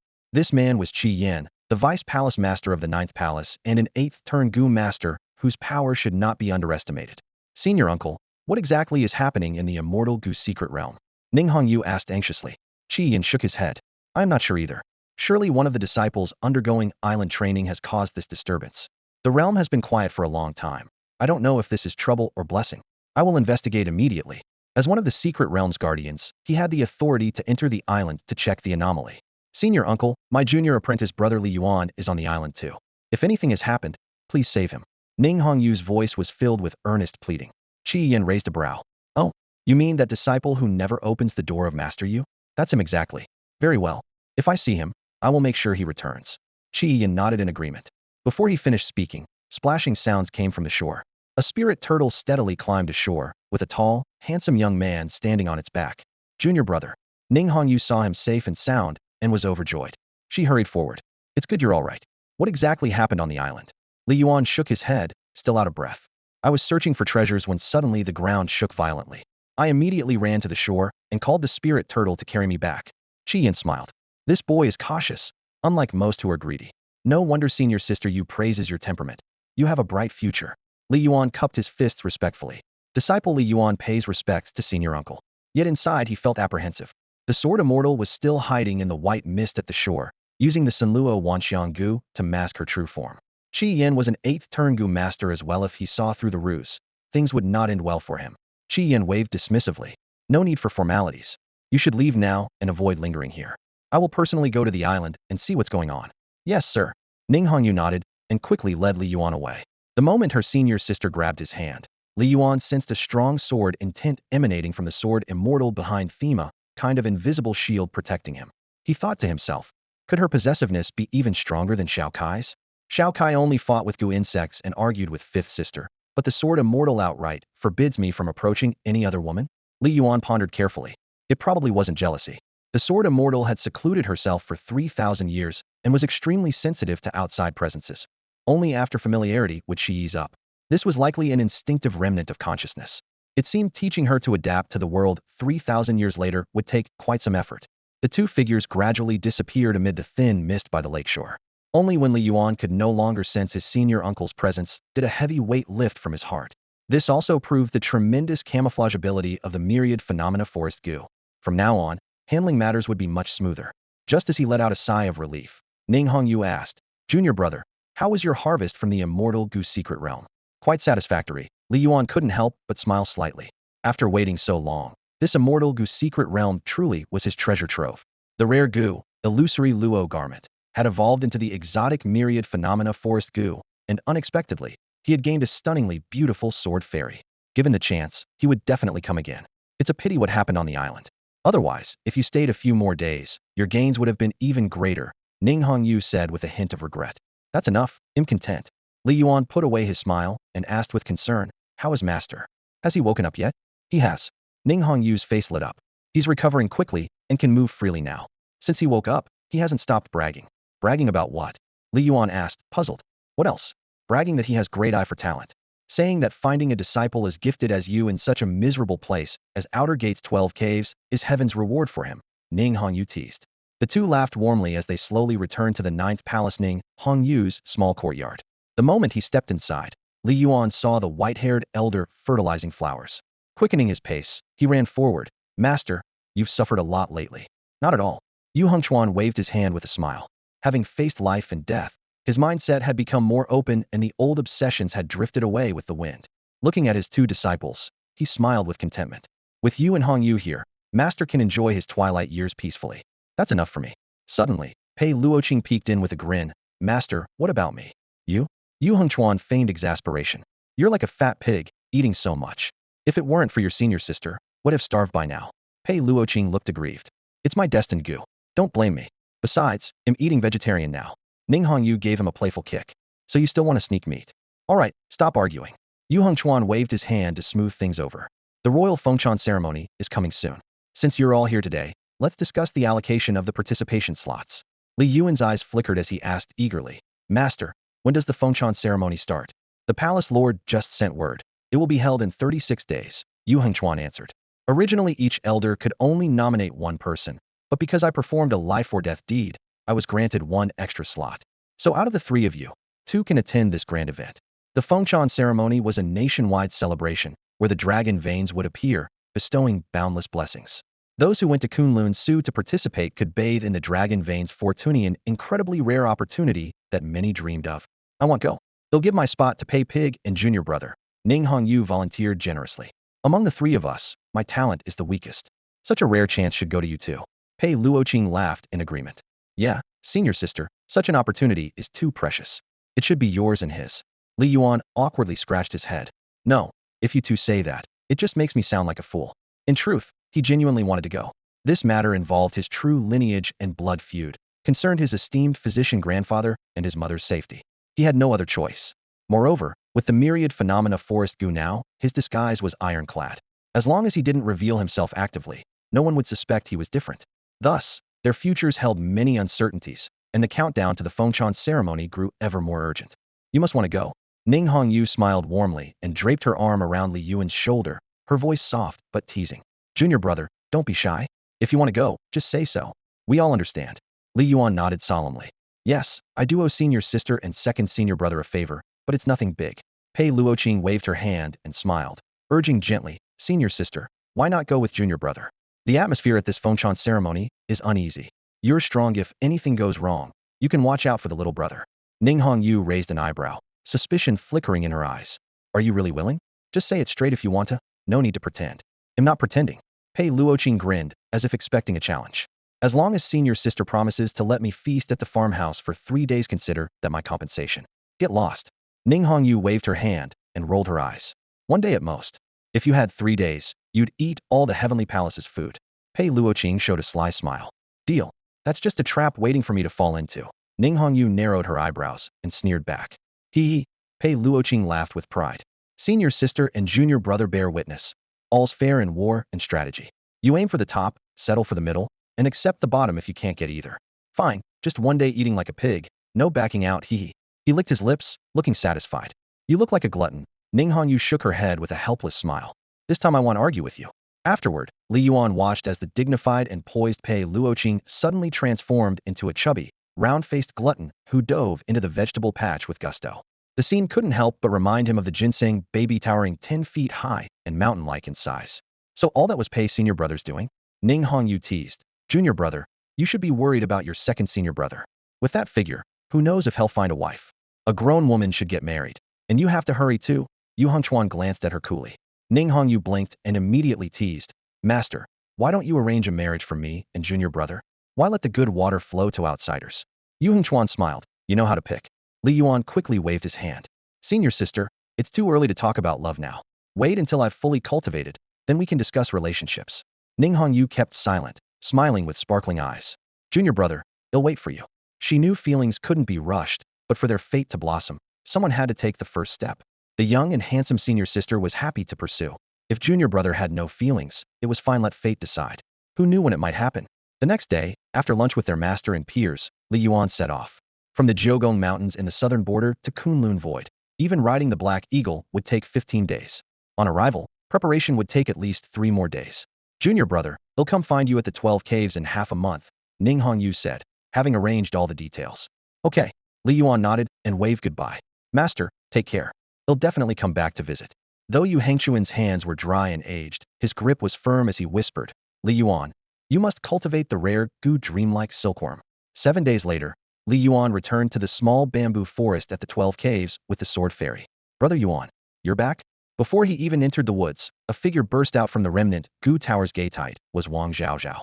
Yu Zhao, your senses have gotten sharper, Li Yuan smiled. The blood-eye Gu had taken away the Gu master's sight, but granted them heightened other senses. Time passed, and Wang Zhaozhao grew ever wiser and livelier. Brother Yuan, who is this lady by your side? Wang Zhaozhao looked curiously and innocently at the elegant woman beside Li Yuan. She. Li Yuan paused for a moment and said, she's my distant cousin, known as the Sword Immortal. Cousin?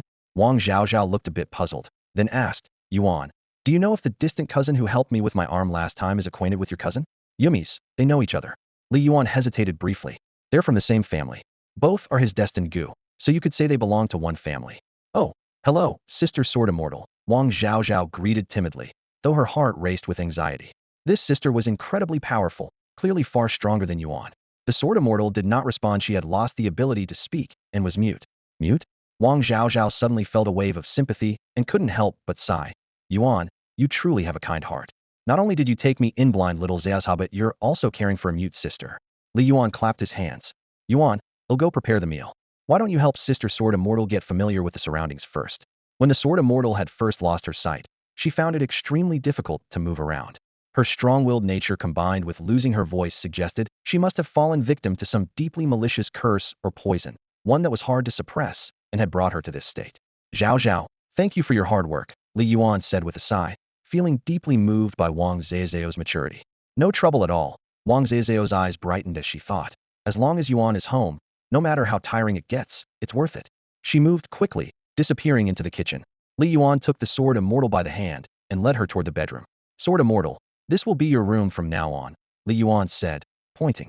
He understood that to awaken the faint remnants of her soul, it would take 300 years of careful nurturing, gradually immersing her in everything about this world including its warm, lively human atmosphere. Sword Immortal, this girl's name is Zhao Zhao. From now on, we are one family. You must not see her as an enemy. Li Yuan carefully explained the concept of friend and foe to her, lest she instinctively view everyone except him as a threat. The Sword Immortal gave a slight nod.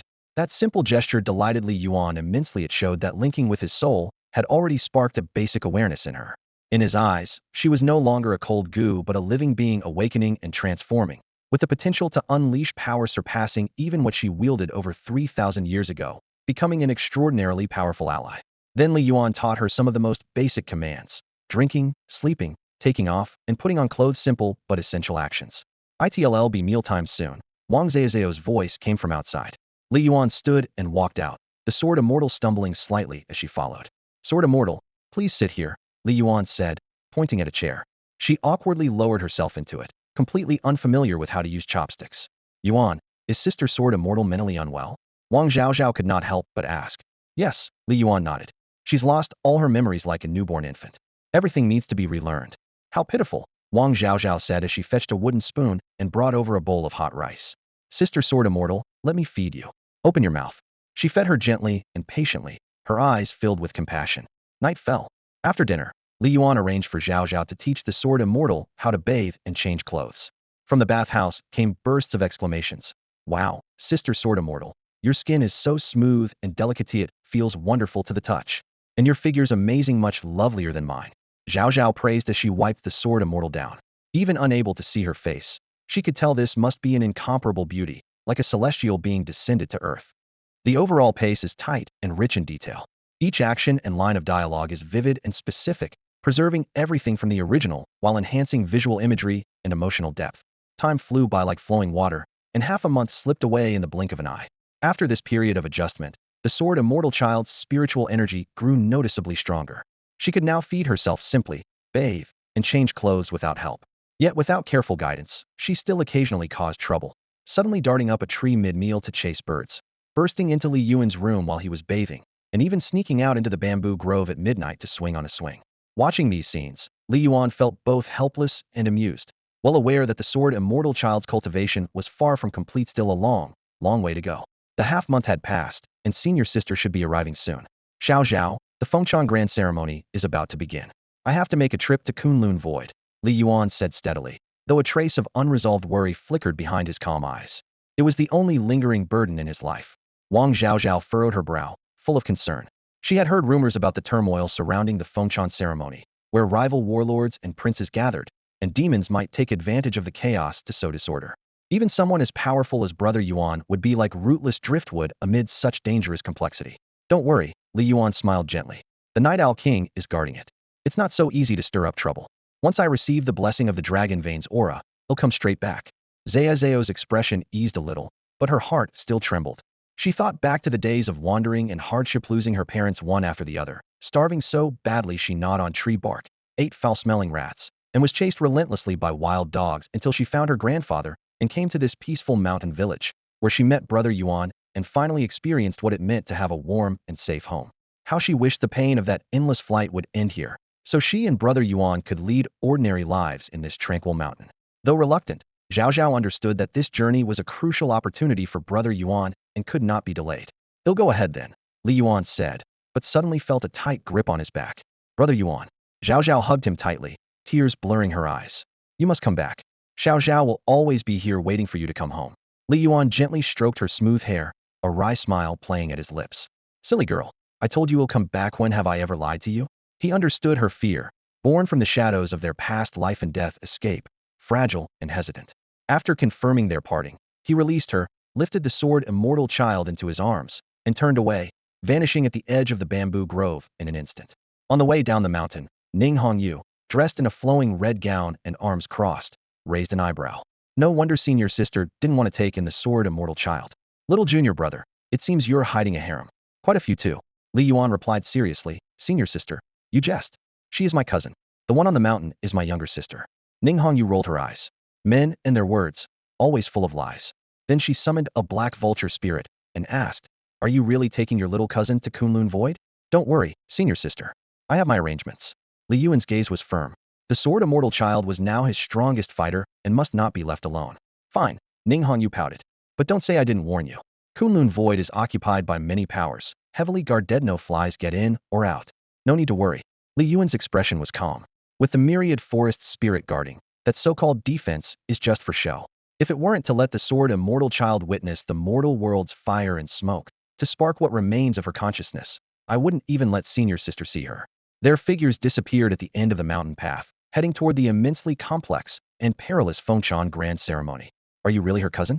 The sword fairy wore flowing white robes that seemed as light and graceful as wisps of smoke, her aura ethereal, like a celestial spirit drifting beyond the mortal realm. 3,000 years ago, she was an unparalleled beauty, unmatched in grace and charm.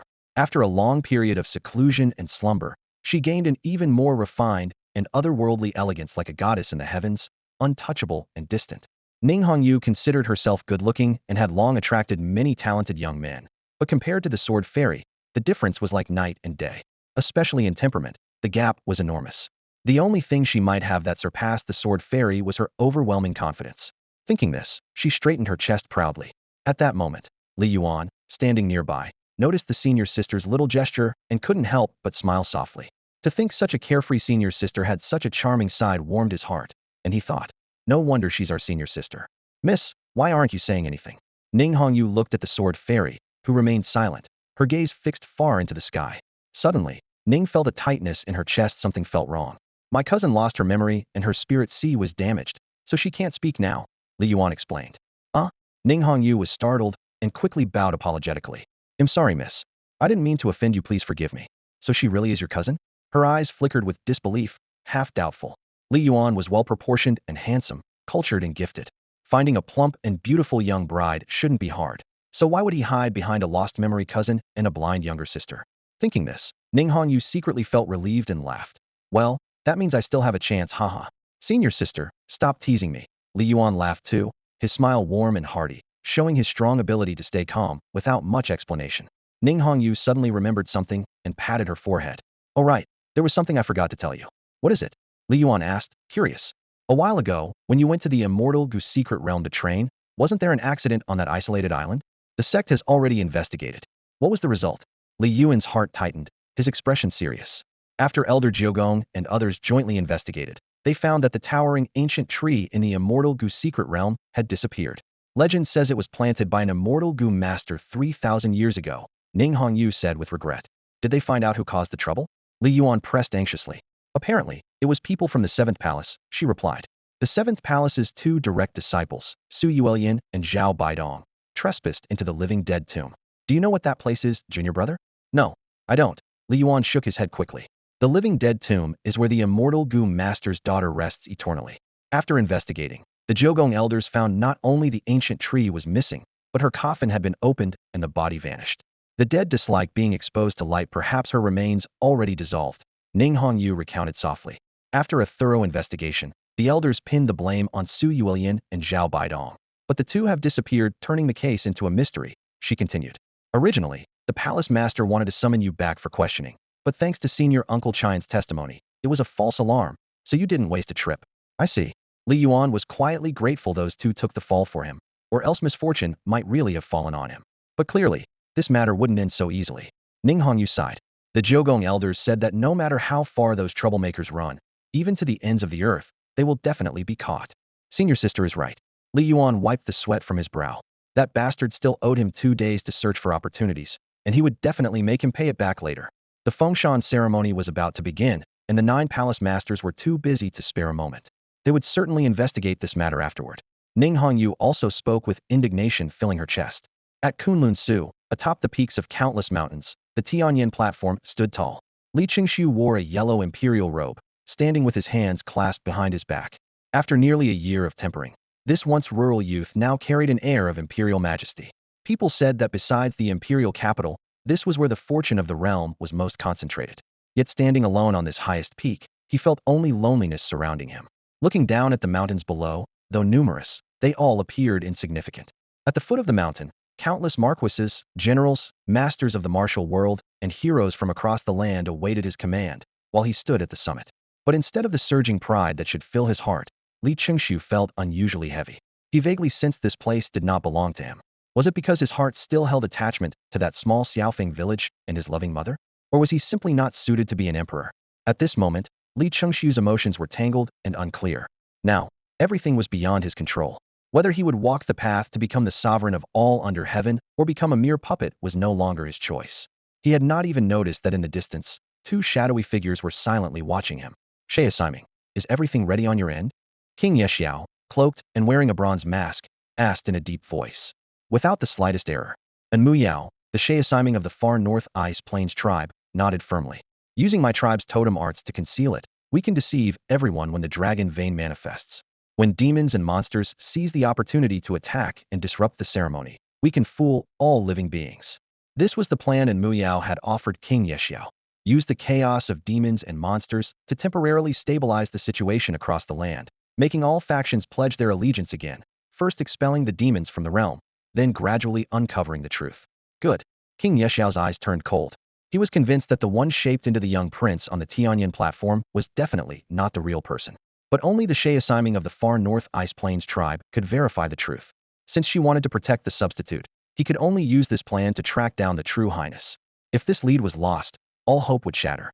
Once the true highness was found, they could hold another Fengshan ceremony, and the unexpected interruption of this ceremony could be blamed on the demon's rampage.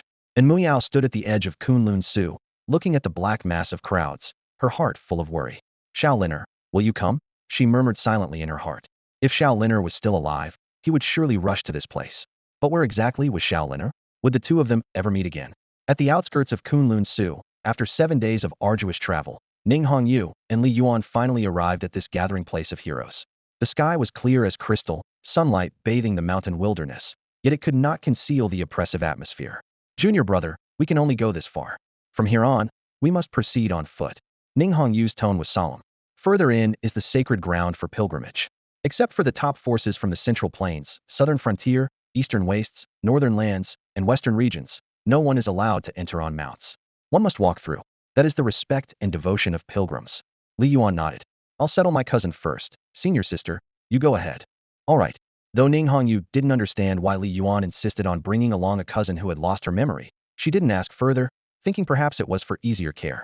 The pilgrims walked with devout and determined steps, carrying reverence for the dragon vein and the martial god, heading toward the Suntownville Fengshan ceremony.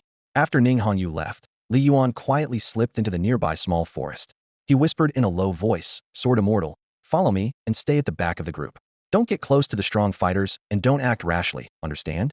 The Sword Immortal nodded lightly, moving as gracefully as the wind. Li Yuan then released the 10,000 phenomena Sunluo goo from his bosom. The tiny goo insects spread out like fine vines, silently enveloping the Sword Immortal's white dress, gradually blending her figure into the surrounding air until she vanished from sight. Once everything was arranged, Li Yuan took a deep breath and slowly turned around. His gaze pierced through layers of obstruction, resting on the towering summit of Kunlun. A strange ripple stirred in his chest, as if an invisible voice was calling from afar, drawing him forward step by step. Even though his bloodline and roots had been stripped away and given to the imperial physician grandfather's own grandson, even though he had yet to fuse his blood with the great ancestor emperors, this inexplicable bond felt like an unbreakable shackle, destined to make this journey irreplaceable. Ancestors, spare me your torment for now. The heavens are not dead. When the time comes, Dian will rise again. Li Yuan silently vowed, suppressing the surging passion inside. This trip was solely to visit the imperial physician grandfather who had raised him for 16 years and helped him escape danger, as well as the grandfather's own grandson. Everything else, the martial god's treasure and the dragon vein's fate, was set aside for the moment. One day in the future, he would ascend through snow to the peak, reclaim everything, and settle all scores.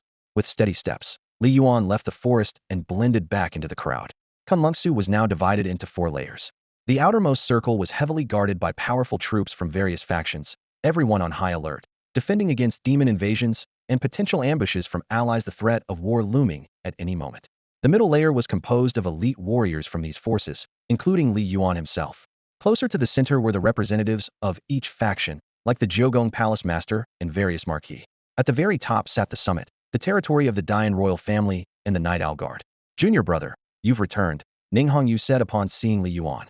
She pointed toward a golden platform seeming to float among the clouds in the distance. "See that?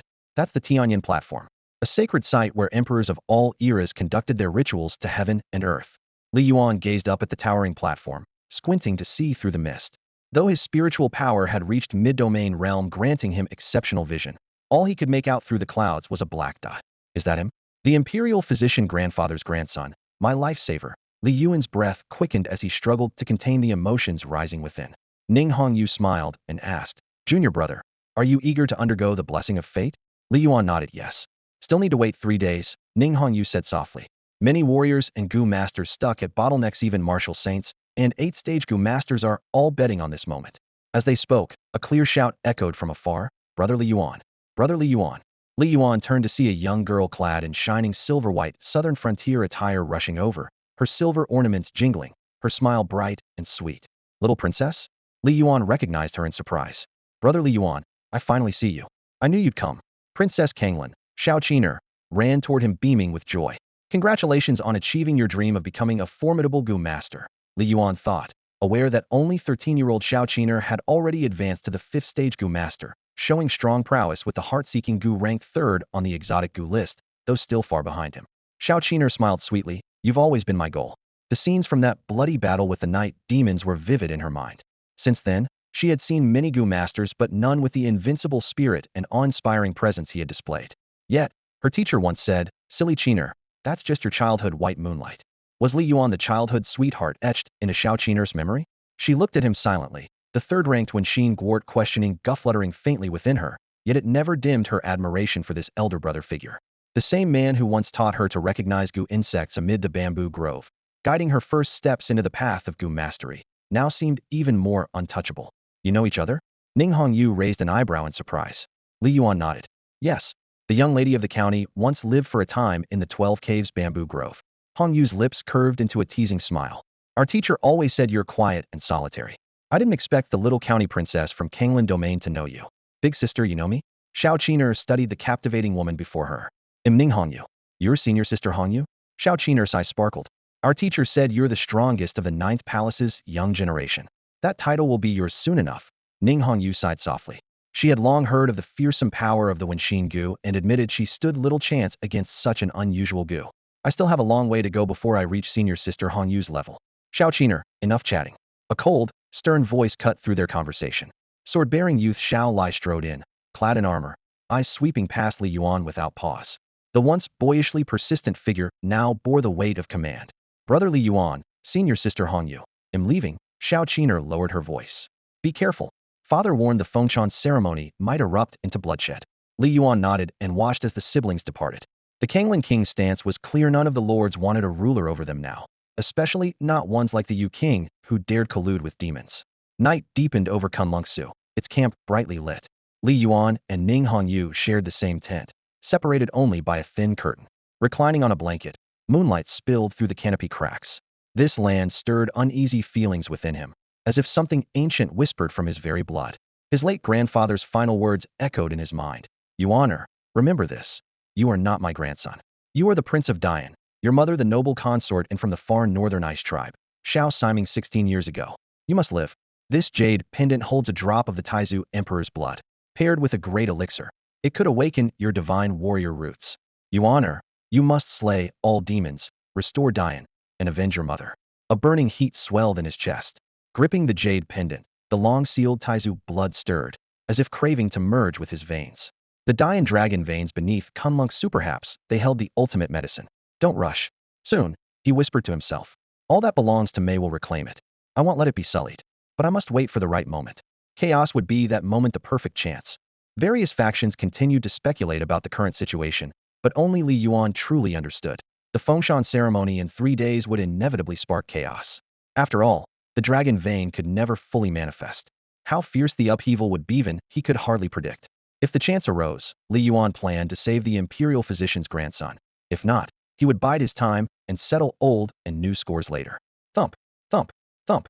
Li Yuan's heart pounded heavily, as if a massive stone pressed against his chest. Beneath Kunlun Void, some unseen force resonated with him. The divine power of the martial god's bloodline surpassed imagination. Though his blood had been drained and bones replaced, some essence rooted deep in his soul remained irreplaceable. That inheritance was already etched into his destiny. Fortunately, it was so. Otherwise, the martial divine treasure of the Taizu Emperor would have long since been seized by worldly schemers. As his mind churned, a breeze gently swayed the tent's curtain. A warm presence quietly lay down beside him. Turning slightly sideways, the sword immortal's eyes, like stars scattered across the night sky, fixed on him, exuding a faint, soothing fragrance. Li Yuan tapped his forehead and chuckled bitterly. How could I forget about this? As his thoughts briefly scattered, the sword immortal's lingering consciousness could not remain independent and drifted closer to him. She had sneaked into the tent earlier, drawn by the power of the Delian dragon vein beneath Kunlun Void. Though it was somewhat improper, she was simply too beautiful. Li Yuan couldn't help but gaze at her flawless face. Her otherworldly aura, cultivated in seclusion for 3,000 years, was like a fairy descended to earth, ethereal and perfect, evoking admiration every time he looked. All right, you can sleep here, he said with reluctant acceptance, allowing her to lean against him. It also helped keep him grounded, preventing his mind from wandering in these uncertain times. The mysteries of Kunlun Void were unfathomable, especially on the day of the Fengshan ceremony, when turmoil was almost certain. The sword immortal nodded silently, but did not close her eyes. Instead, she stared blankly at Li Yuan. He gently sent a thought, stop looking at me and get some rest. Then he turned to lie flat on his back. Only then did she imitate him, slowly tilting her head back and closing her eyes. She was a little obedient, a little naive, yet endearing, and occasionally quite rebellious like a little kitten he took care of tenderly. That night, Li Yuan dreamed. In the dream, he saw the Taizu Emperor rise amidst chaos, wielding a 3-foot blue blade that hewed open a bright, vast sky, transforming Kunlun Void into the great Yin dragon vein.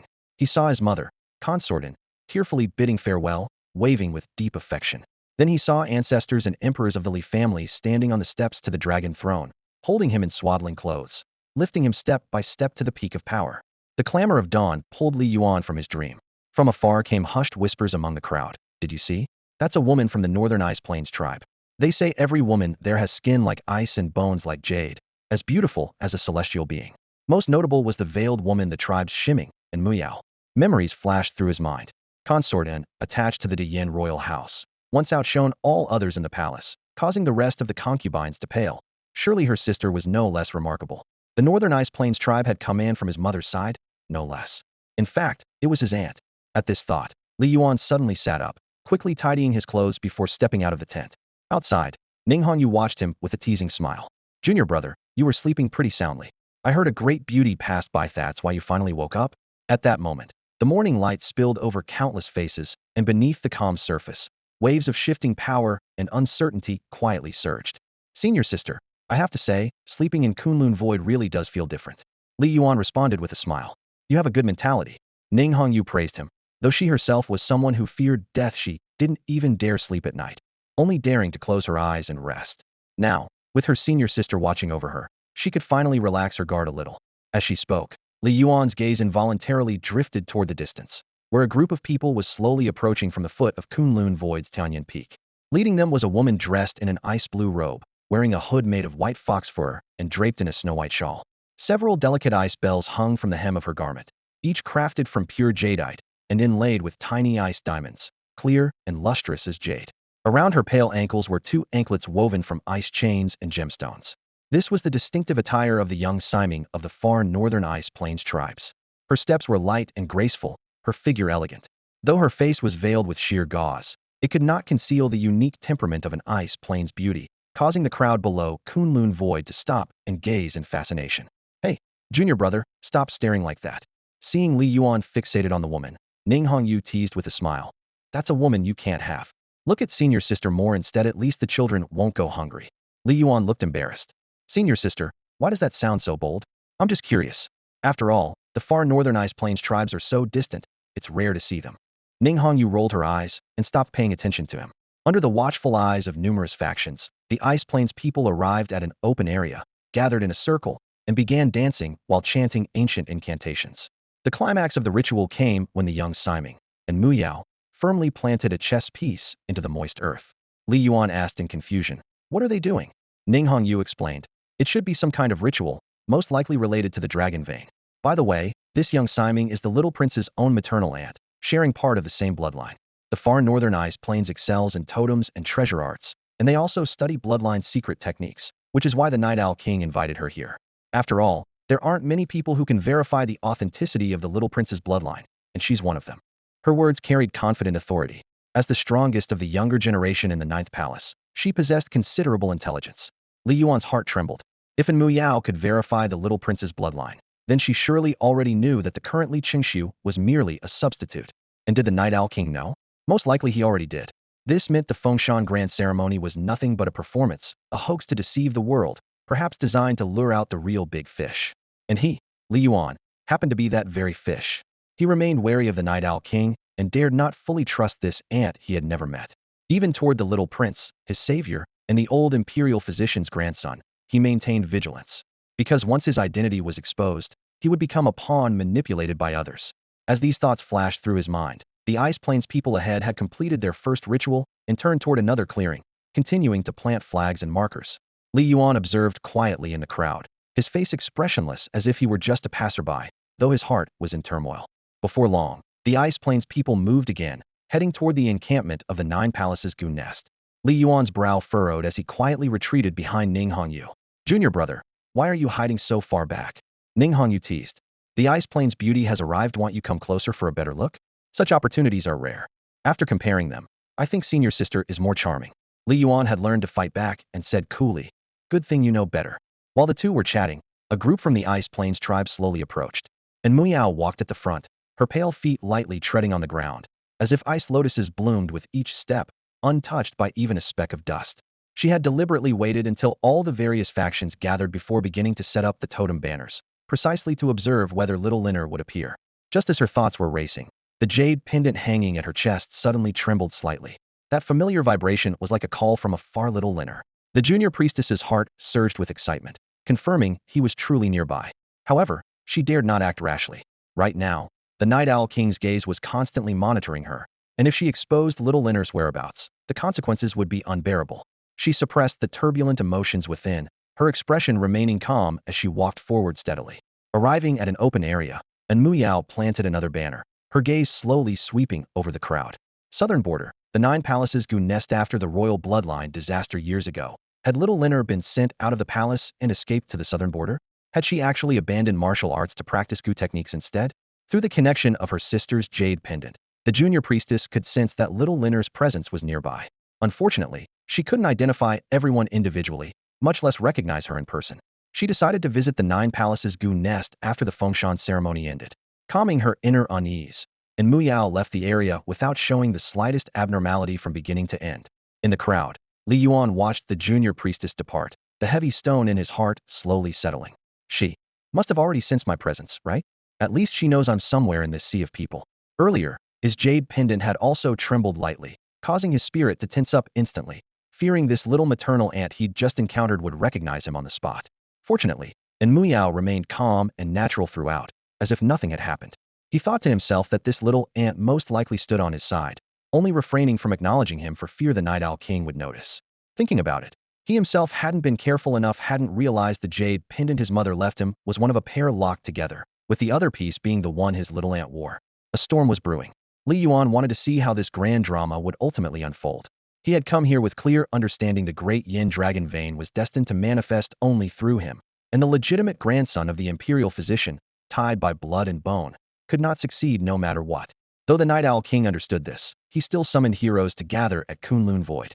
Either he had some art of deception, or he never expected the Fengshan ceremony to proceed smoothly at all, merely using it as an opportunity to implement some scheme. He believed the latter was more likely. After all, as the peak of martial arts in this era, the Night Owl King's chances of breaking through the formations left by the martial god were slim, especially since he had grown under the profound influence of the founding emperor's will, which affected him even more deeply. Things were becoming increasingly confusing. From numerous details and key points, Li Yuan pieced together the outline of the Fengshan ceremony, a chaotic world of turbulent winds and clouds. Yet this chaos actually gave him a greater sense of security and an opportunity to resolve the knot in his heart. Another night passed. On the morning of the last day before the Fengshan ceremony began, Ning Hongyu woke Li Yuan early. "Junior brother, are you confident or just too carefree? The bigger the waves, the better you sleep." Li Yuan rubbed his eyes. "What's wrong, senior sister?" Ning Hongyu's brow furrowed. "The palace master and the Songlong king are discussing important matters and have called us to join them. I'm afraid it's not good news. The Fengshan ceremony might be heading for trouble." At this moment, Li Yuan had slept soundly in the vast expanse of Kunlun Void, as if the protection of his ancestors surrounded him, but senior sister's worries were already stirring in the undercurrents. Following Ning Hongyu, Li Yuan arrived at the Kanglan Army's general command camp. As he glanced around, unfamiliar yet formidable faces filled his sight. Among them were many prodigies of Gu Dao and outstanding martial talents, each exuding profound aura and extraordinary presence. The elite disciples from the Ninth Palace's inner gates were gathered here. Li Yuan instinctively scanned the crowd, searching for the palace lords, though he didn't know how many had come. Soon, footsteps sounded at the camp's entrance. Kanglan King Xiao Yuan emerged slowly, accompanied closely by an elderly woman. Upon seeing them, the assembled troops saluted in unison. "Greetings, Kanglan King." "Greetings, Ninth Palace Lord." This was Li Yuan's first time witnessing the Ninth Palace Lord's presence. According to their relations, this Palace Lord was the mentor of the Kanglan Queen and held seniority even above Xiao Yuan himself. Standing with his hands behind his back, Xiao Yuan's deep, steady voice addressed the group. "Everyone, today's assembly is to assign an important mission." His gaze swept the crowd. "Yesterday, our military scouts detected traces of demons. Various demon forces will surely attack Kunlungsu, trying to disrupt the Fengshan ceremony. This matter concerns the revival of the Dian royal family and the peace of the realm. Tomorrow's ceremony must proceed without flaw." He paused, his eyes hardening. Though it should be easy to defend Kunlungsu with the power of the lords, the hearts of men are divided. There are bound to be traitors within. The defense will have weak points tomorrow, and your task is to hold those breaches. The hint at the battle's target was obvious. It was the Yu King, who had once contended for power in the southern border alongside Kanglan King. The Yu King had previously colluded brazenly with demons to stir chaos. In the current turmoil, the Night Owl Guard had been too preoccupied to eradicate him. Xiao Yuan added calmly, "Perhaps more than just the Yu King desires to be a traitor." As his words fell, everyone cupped their hands and responded in unison, "Understood." Next, an aide beside Xiao Yuan produced a map and held it aloft. Everyone could clearly see the strategic points marked on it. Xiao Yuan pointed out key defensive positions and assigned missions one by one.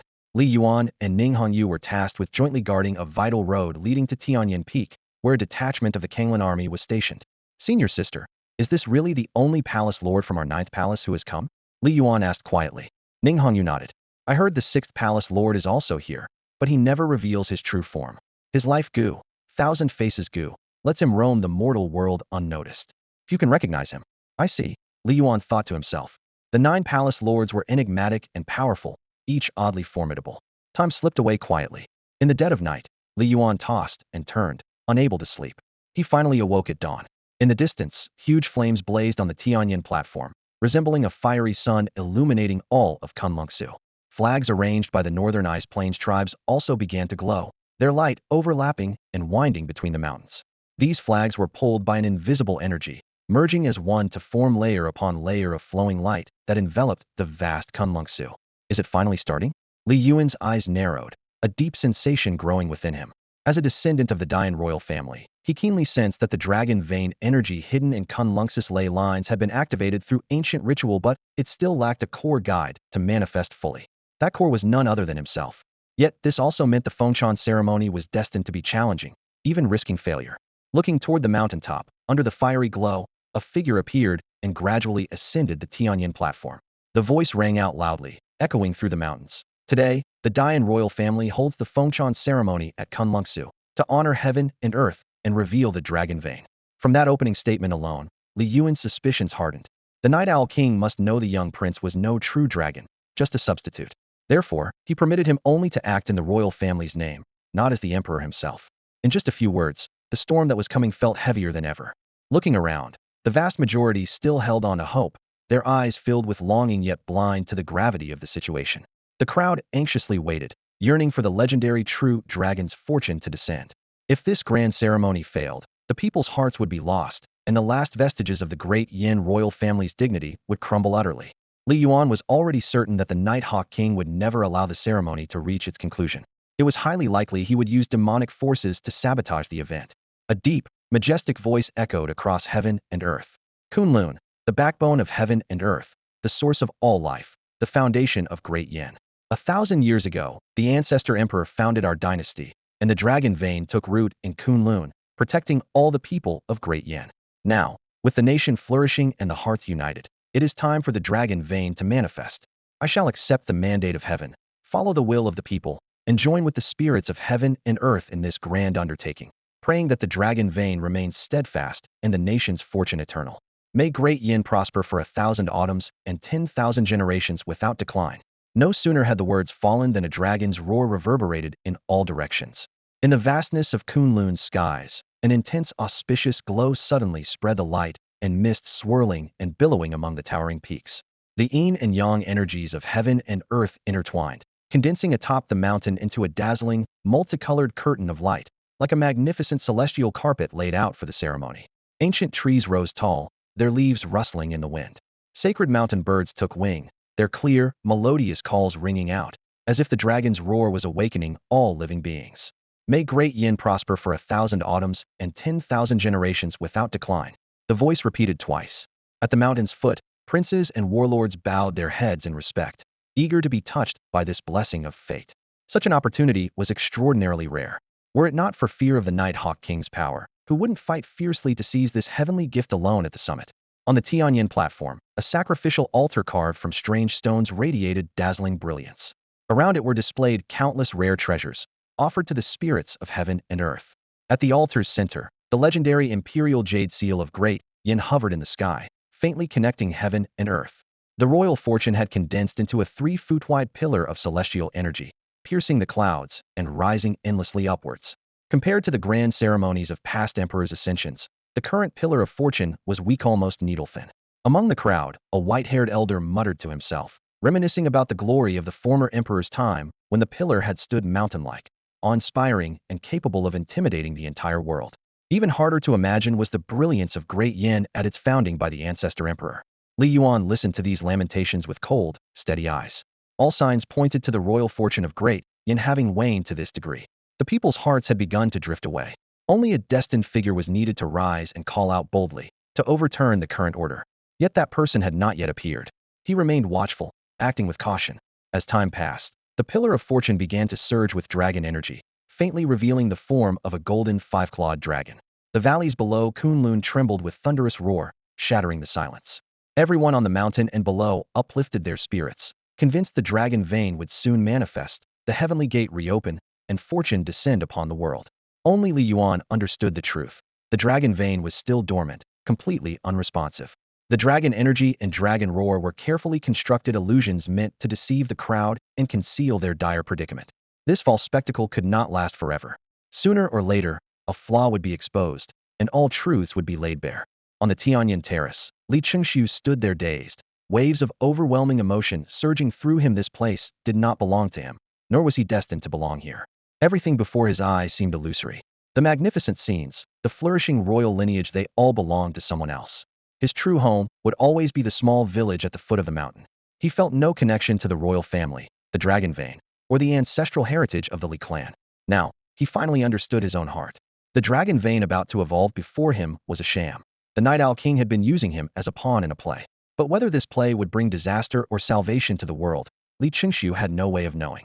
All he could do was watch helplessly as the apparition of the 5-clawed golden dragon gradually formed along the pillar of fate. Time slipped by as the currents of energy twisted and howled around the pillar. Suddenly, a tremendous roar rumbled from afar, shaking heaven and earth.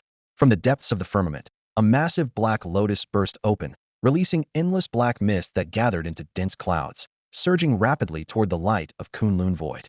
The pillar of fate trembled violently, and the newly formed vision of the golden dragon began to fade. Black Lotus Demon Emperor, how dare you? A thunderous roar echoed as the Night Owl King strode out from within Kunlun Void, instantly landing atop the Black Lotus. With a mighty palm strike, the space around him shattered like a broken mirror, causing the Black Lotus to disintegrate into ashes. Yet these ashes quickly revived, transforming into countless smaller Black Lotuses that surged back with a vengeance and erupted once more. Boom, boom, boom. Explosions rang out in rapid succession, shaking all of Kunlun Void. The mountains and rivers trembled in upheaval. The Night Owl King bellowed orders to protect the altar while pressing the attack, forcing the Black Lotus Demon Emperor to retreat toward the distant battlefield. Meanwhile, hordes of demons poured in from all directions, rushing into the fray in a frenzy. As Li Yuan had predicted, the Night Owl King was using this opportunity to interrupt the grand Fengshan ceremony. Though various lords began growing suspicious, the recent miraculous sight was enough to convince most commoners that the rightful heir of the Dian royal family had returned. In a world where most blindly followed and only a few remained clear-eyed, those few had no choice but to stay silent and go along with the tide. This greatly benefited the Dian royal house, at least stabilizing the people's faith and bolstering the resolve of the local garrisons. Kill! With that shout, confused forces and demons alike clashed in a bloody battle. Chaos had truly erupted. On a distant battlefield, Ning Hongyu frowned tightly and said coldly, "Junior brother, we must go." The two bore heavy responsibility to hold a crucial passage near the Yu King's army camp. "Let's go?" Li Yuan nodded. Just as Wang Kanglin had foreseen, when Li Yuan and Ning Hongyu arrived, the road had already been overrun by demons.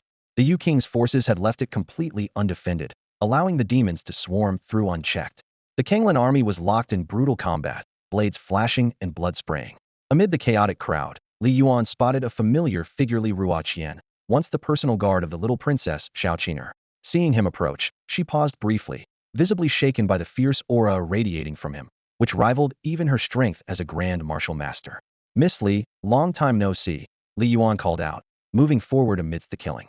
"In the middle of this battle, can you help me get the corpse of a 7th-rank demon?" Li Ruoqian frowned and snapped impatiently, "Talking business so soon? Get through this fight first." She raised an eyebrow and then sneered, "Junior brother, your luck's unbelievably you've got beautiful women wherever you go, even in a bloody battlefield." Smoke and gunpowder mingled with the clash of steel and flesh. The battlefield roared with killing intent, evenly matched, full of ever-shifting turmoil. Li Yuan and Ning Hongyu gripped their weapons tightly, standing firm against the surging tide of demons, fighting with all their might. At this moment, the turbulent Dian Empire surged forward like storm winds and rain, sailing toward an uncertain fate. Ning Hongyu followed behind, her tone tinged with melancholy as she said, "Don't let your imagination run wild, senior sister. Miss Li is just my business partner. We happened to run into each other today." Li Yuan hurriedly explained. Ning Hongyu let out a soft snort, then changed the subject. "Speaking of which, I haven't given you a meeting gift yet. You mentioned earlier that you wanted the corpse of a 7th-tier demon? Senior sister will get you one. Not only will I treat you far better than Miss Li, but I'll make sure you get your money's worth." Li Yuan didn't know whether to laugh or cry. Though his relationship with Miss Li was purely business, his senior sister insisted on opening this jar of vinegar and having a taste. There was nothing he could do about it.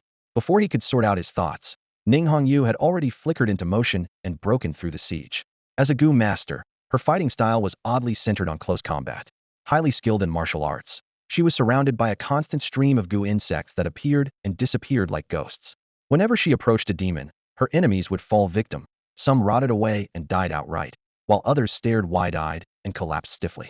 In mere moments, Ning Hongyu had carved out a bloody path and closed in on a 7th-tier tiger demon. Li Yuan also fought hard to slay enemies. He dared not unleash his full power, as Shao Kai and 5th Sister were hidden in his clothing, while Sword Immortal watched silently from a distance without joining the battle. With a bang, he easily crushed a 6th-tier demon, mentally assessing his condition. With the aid of 2,000 Gu houses, his strength far surpassed that of 6th-tier demons, and he could hold his own in direct confrontation with 7th-tier demons. If he could use all his methods and wage a true battle, he was confident he could slay a 7th-tier demon. However, in this chaotic melee where dragons and fish mixed together, he didn't want to steal the spotlight and only displayed the level of an ordinary genius.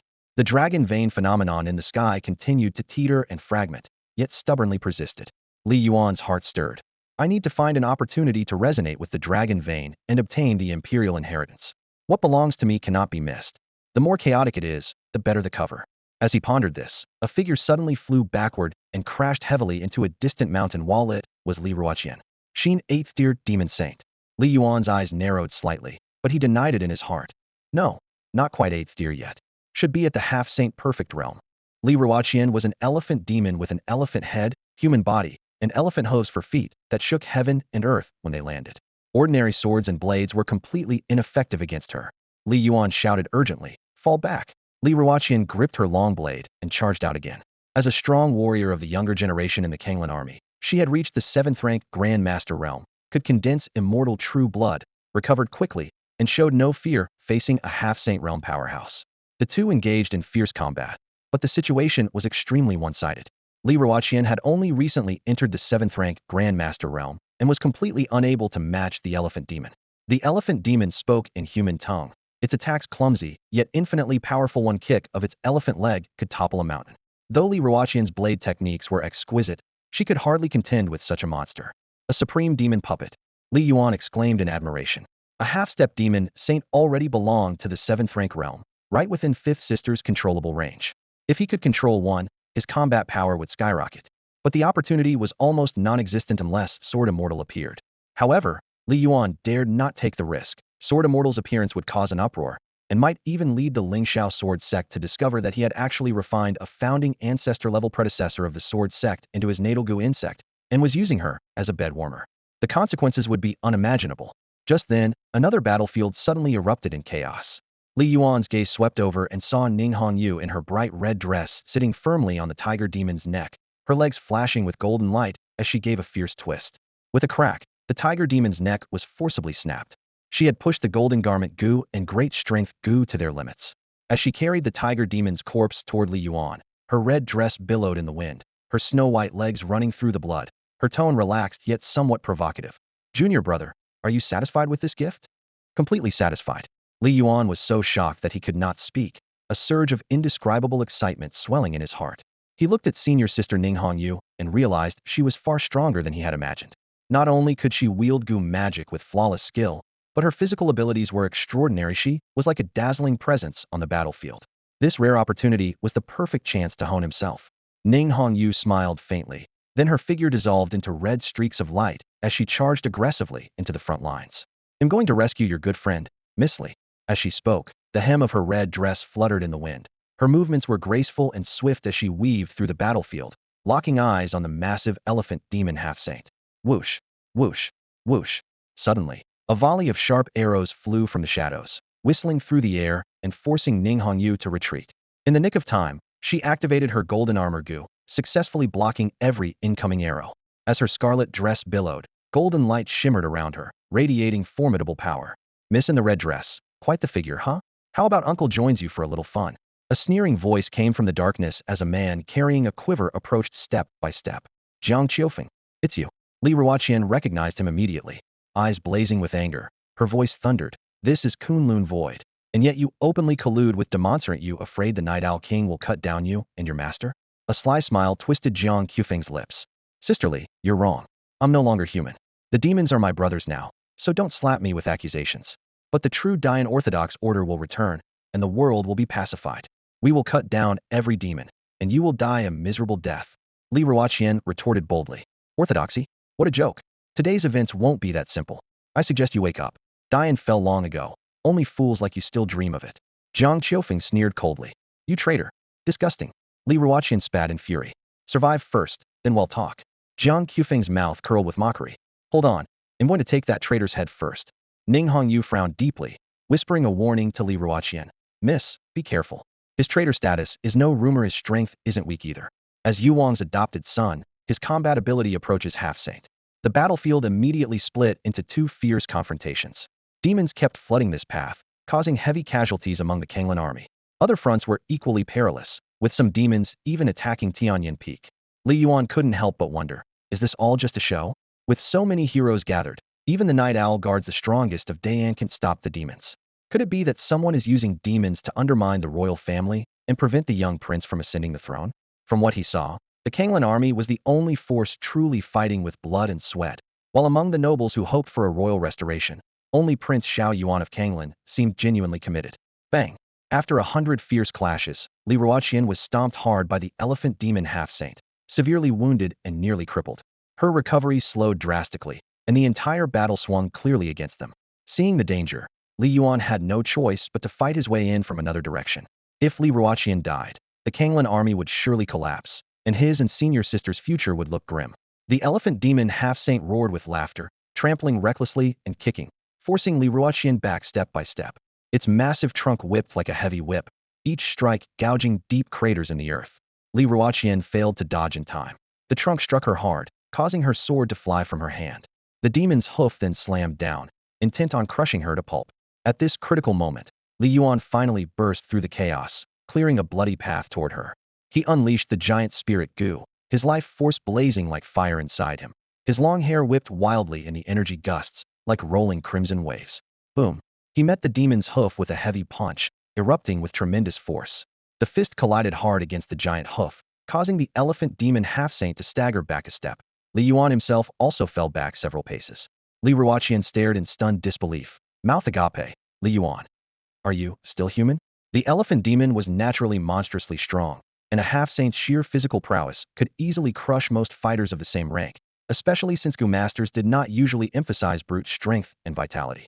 Quickly regaining her composure, Li Yuan shouted sharply, "Stop daydreaming." Li Yuan offered no further explanation and simply said to Miss Li, "I've set my eyes on this demon's corpse. Can you help me chop it down?" "All right." Li Yuan felt a flicker of surprise in her heart. Li Yuan seemed like a different person, far more arrogant than before, with none of his previous humility or caution left. He even called a living demonic demi-saint plainly a corpse. The elephant demon demi-saint was instantly furious. "You little brat, are you tired of living? How is he a corpse? He's still alive. To treat me like a corpse to be hacked, ATI absolutely won't tolerate this." The elephant demon understood that his large size was an advantage, but it didn't guarantee victory. Li Yuan's long hair streamed wildly as he shouted defiantly with resolute eyes, "If I say you're a corpse, then you're a corpse. Die." The elephant demon's massive hoof swept through the air, raising a cloud of dust. He puffed out his chest, muscles bulging as his clothes ripped tight, suddenly planting a deep stance with waist and horse techniques in perfect harmony, and threw out both fists simultaneously. Two tremendous forces clashed with a boom, blood and energy surging. He silently chanted rebirth goo, refusing to retreat and dissipate the force, instead holding his breath and forcing the rebirth goo to rapidly heal his internal injuries. Even damaged organs would recover instantly. Li Yuan was stunned, heart pounding. "Li Yuan, are you crazy? Are you trying to get yourself killed?" Such a careful man under ordinary circumstances, now recklessly throwing his life away. What was even stranger was that Li Yuan, a 6th-stage Gu master, was fighting stronger than a 7th-tier martial grandmaster right now. "Don't ask why, just help me chop him." Li Yuan roared madly, charging forward with wild abandon. Even the elephant demon demi-saint was shaken by this desperate assault, organs churning as he constantly released force to absorb impact. Was a mere human tribe member really able to withstand his violent blows? Enraged, he bellowed, "Bring it on." Li Yuan also went wild along with him. With Li Yuan holding the demon's attention, her blade work finally got room to shine, no longer completely suppressed. Meanwhile, the little colorful snake in Li Yuan's arms stirred, a ball of white flames surging in its belly. The elephant demon demi-saint was forced into a continuous retreat. Though uninjured in body, he was deeply frustrated and roared in fury, "Get lost from Lord Elephant." No longer releasing force to mitigate blows, he fully absorbed the physical collisions, guts tumbling, pressing in step by step. Suddenly, he caught sight of the colorful scaled serpent in Li Yuan's arms. He opened his mouth, belching a stream of white flames. Snorting and hard, he tried to snuff out the fire, but the intangible, formless flames could not be extinguished and instead surged into his mind. A mental attack. This flame was no ordinary blaze, but a pure spiritual assault that stunned the old demon's mind. Taking advantage of the demon's confusion, Li Yuan and Li Yuan struck in coordinated succession, one from above, the other from below. A long cry echoed as Li Yuan's long blade bit fiercely into the demon's massive head, while Li Yuan showed no mercy, delivering a shattering kick to the demon's groin. "Ah!" The elephant demon screamed in agony as monstrous energy erupted within his body. A ghostly half-body image over 10 yards tall appeared and vanished in an instant. The demon, Dao heavenly elephant form. A terrifying technique only Demi-Saint Master could unleash. Even for an 8th stage or below, resistance was impossible. The intense shockwave flung Li Yuan and Li Yuan violently apart. Li Yuan fell harshly, bones cracking, her intermittent chi bleeding out, hope for recovery fading. Li Yuan's meridians shattered all over, but the rebirth goo quickly repaired him. The elephant demon demi-saint's eyes burned red, blood staining him as he roared and charged upward. His feet stomped the earth, dust flying in every direction, determined to crush the two utterly. Li Yuan, go. The elephant demon semi-saint had thick skin and dense flesh, remaining stubbornly upright even after repeated heavy injuries. Li Yuan felt the strength within her body rapidly draining away. She suddenly struck out with her palm, spinning currents of air swirling together, attempting to send Li Yuan away to a distance. Perhaps that girl in the red dress could still save his life. However, she quickly froze in place. Although the airflow whistled past Li Yuan's side, he didn't budge an inch. Instead, he shook his head, stood up, and revealed a cunning smile. Li Yuan grinned at her mockingly. Miss Li, stop putting on a tragic act. Remember, you owe me a favor. You'd better give me plenty of discounts in future business dealings. You can still fight. Li Yuan's eyes widened as she stared at him in disbelief. Was this guy even human? His Gu techniques were actually this formidable? His performance completely overturned her understanding of the Gu path. Boom, boom, boom.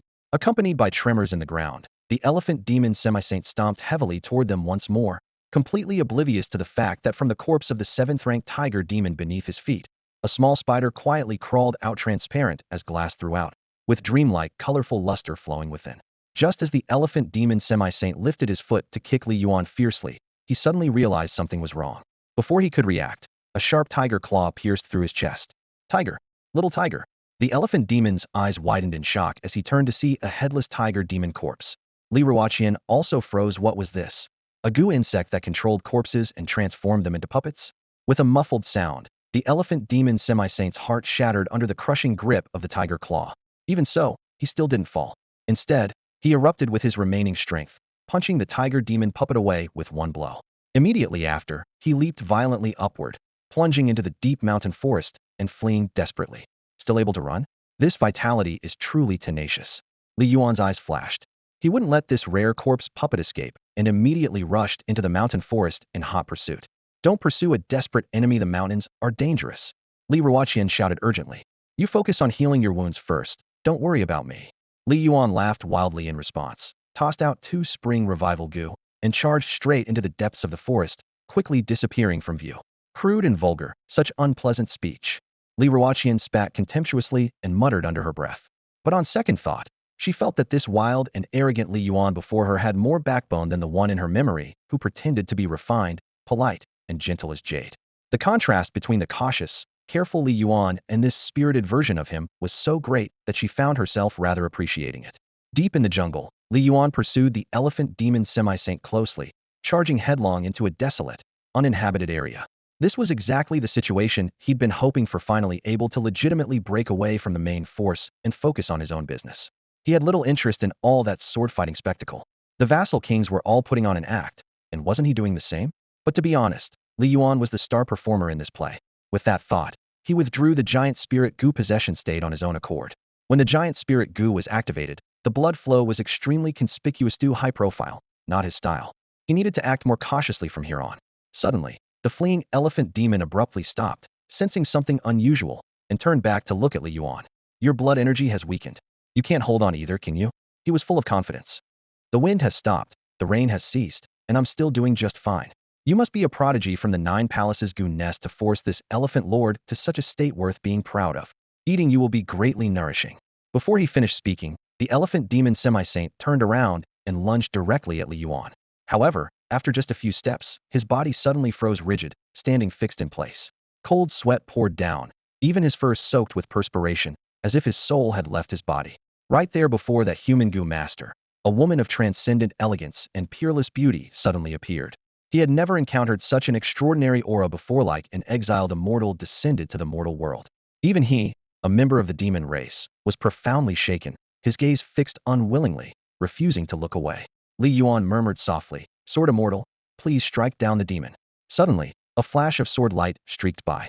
The Sword Immortal was still before Li Yuan when the sword was swung, but by the time it was withdrawn, it had already teleported behind the elephant demon. Terror still etched on its face. The elephant demon's massive form suddenly lost control within 3 breaths. Its head slipped from its neck, and a gush of bright red blood erupted from the severed wound. The elephant demona semi-saint had fallen. Li Yuan's legs buckled, his face as pale as paper, as though drained of all blood. Weak and dizzy, he sank to the ground.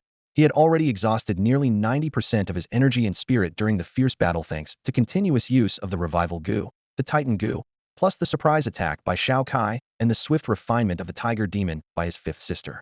The Sword Immortal's strike drained another 30% outright. Indeed, the stronger the power, the harder it was to control. Lying back on the grass, he silently lamented, though the Sword Immortal is powerful, one must never overreach. 1 strike consumes 40% of my energy and spirit, 2 strikes leave me struggling for breath, and 3 strokes would scatter my soul to the winds. After about the time it takes to drink a cup of tea, Li Yuan slowly sat up, feeling a slight renewal of strength within. His eyes turned skyward, locking on the deep blue vault above. The frequent demon assaults had dimmed the pillar of fate atop the Tianyin terrace. The manifestation of the five-clawed golden dragon was slipping out of reach. This was exactly the Night Owl Kings planning the chaos of the monsters to shift all blame onto them. Li Yuan's mind churned with questions. Was the Night Owl King trying to threaten the Emperor to force the vassal lords into submission? Or was he aiming to find Li Yuan's true identity by using a bloodline double? He could only guess. Yet this turmoil, sparked by the Night Owl King, was also the cover Li Yuan needed to resonate with the dragon vein. To the ancestors of the Li family, the royal sages through generations. Those circumstances prevent me, your descendant Li Yuan, from holding a grand sacrificial ceremony to heaven. Rest assured the roots of the Li family will remain unshaken. One day, I will slay all the demons, restore Tianyin, and support the royal house. If the ancestors watch over me and grant their legacy to guide my path, I will live up to their trust. Li Yuan bowed low, forehead pressed to the earth, eyes shut tight, concentrating on the pulse of the Kunlun void dragon vein. As the saying goes, sincerity brings results. Having witnessed the immense willpower of Gu immortals, he was more certain than ever that the martial god will of the Taizu Emperor was equally effective in communication. Suddenly, his heartbeat quickened, and a burning heat blossomed in his chest. The Taizu bloodline sealed within the jade pendant began to stir. Blood mist seeped from the pendant, slowly merging into his body. As expected, the Kunlun Void's Tianyin dragon vein was the true elixir, the very foundation itself. Immediately, golden light radiated from Li Yuan's skin, as if he had donned an ethereal dragon robe. Majesty surged instantaneously. A five-clawed little golden dragon coiled around him, lively and vibrant. Li Yuan blinked in mild surprise. He had anticipated the inheritance would cause roaring, upheaval-shaking Kunlun Void, dragons soaring across the land, their power echoing through the 8 directions. Instead, he laughed heartily. So the ancestor had long foreseen this. The golden dragon was only this size? It seemed my carefulness and attention to detail truly ran in the bloodline. A small golden dragon circled quietly around Li Yuan, its faint movements completely overshadowed by the grandeur of the Fengshan ceremony and the surrounding chaos. Deep within Li Yuan's consciousness, 4 tiny dragon eggs slowly took shape. So this was a spiritual inheritance? The will of the martial god was truly extraordinary. His surviving legacy rivaled that of the Gu immortals' will, perhaps even richer and more profound. Compared to the Gu immortals' secret realm, the martial god's treasure trove clearly concealed unimaginable rare treasures, waiting for future generations to discover and help the Dian dynasty continue its glory. In his mind, Li Yuan formed a doppelganger and reached out to touch the first golden dragon egg. Instantly, the egg transformed into a dazzling radiance, coalescing into the imposing figure of the Taizu Emperor. Though they had never met, separated by a millennium, the deep bloodline bond, an overwhelming aura left no doubt about this figure's identity, the founder of Dian, the last true martial god on Tianyuan continent. When you see me, my descendants, the Dian kingdom will already be in peril. I leave behind this spiritual decree to guide your path forward. The ethereal voice echoed softly in Li Yuan's mind. Lowering his gaze in silence, Li Yuan's heart grew solemn. Long ago, the lone warrior carved a path through thorns with his 3-foot green blade, rising amid the chaos. After countless battles, he slaughtered demons and evil spirits, finally stabilizing Dian's world and ascending the throne as the supreme sovereign. Back then, Dian's warriors were scattered like stars, the strong gathered in clouds. With tributaries from myriad states, the prosperous age was unparalleled. But the Taizu had already foreseen the unpredictable fate of Tianyuan, the abyss of dangers overwhelming. No one could eternally enjoy peace. Nothing in the world would last forever. The martial god who achieved immortality accepted no endless life could be claimed here. Li Yuan's mind sank as he listened intently. The Taizu's spiritual image continued to teach. I left 4 parts of inheritance, 3 great cultivation techniques, and the martial god's treasure. The first is the heavenly shaking divine fist. This fist I comprehended during the chaotic era, each strike like stars crashing down, mountains collapsing. Its force can draw on the power of heaven and earth, with a single blow atop a peak vanquishing thousands of foes. To cultivate this fist requires unyielding will, courage to press onward, guided by chi and blood, founded on resolve, to unleash its heavenly might. Before the voice faded, the towering figure began demonstrating, fist winds cutting the air, strikes thunderous and piercing like lightning. Li Yuan watched, heart racing with eager anticipation. When he tried to follow the moves, however, the gulf between them made it impossible to even manifest a hint of the heavenly shaking divine fist's momentum. This technique clearly did not suit his usual state, but it could complement the giant spirit Gus embodiment, compensating his great strength but little finesse weakness. Lost in thought, Li Yuan continued as the Taizu's phantom finished its demonstration.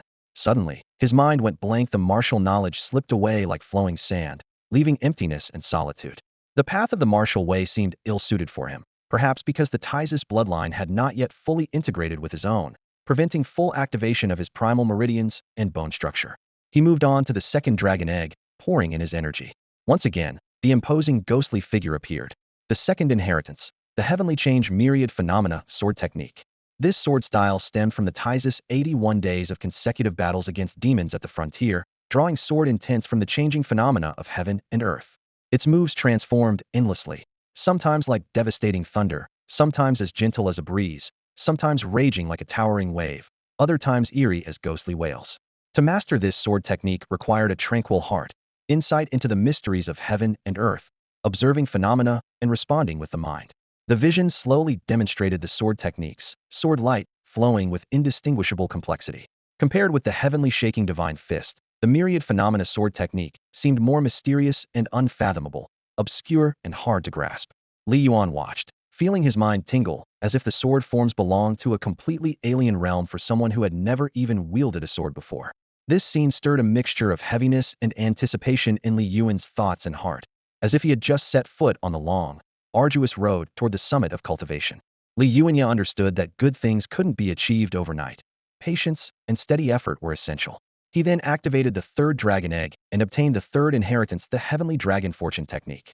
This method was created by the Taizu Emperor, combining the supreme authority of the 9-5 sovereign, the collective will of the millions in the Dian dynasty, and the energy of the Kunlun void dragon vein. Practicing this technique condenses the dynasty's fortune, protecting the practitioner like a celestial dragon and granting the blessing of heaven and earth. However, to truly grasp its essence, one must embrace a heart for the world and compassion for all living beings. Li Yuan did not pay much attention to this at the moment, knowing it was not yet a method he could cultivate. He turned to the fourth dragon egg, but found he could not activate it. 3 faint lines appeared on the egg, symbolizing 3 forces. They indicated that only by reaching a certain level of cultivation in the first 3 inheritances could this egg be unlocked. The martial god's treasure attracted envy from the strongest, and recklessly opening it now would only serve as a stepping stone for others. The threshold left by the Taizu Emperor was there for a reason, and Li Yuan vowed not to betray this trust.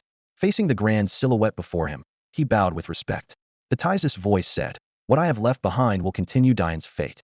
If Dian seeks eternal survival, its descendants must strive ceaselessly." With a soft sigh, the Emperor's phantom slowly faded away. Li Yuan's eyes dimmed as he felt an inexplicable power again, without a clear path.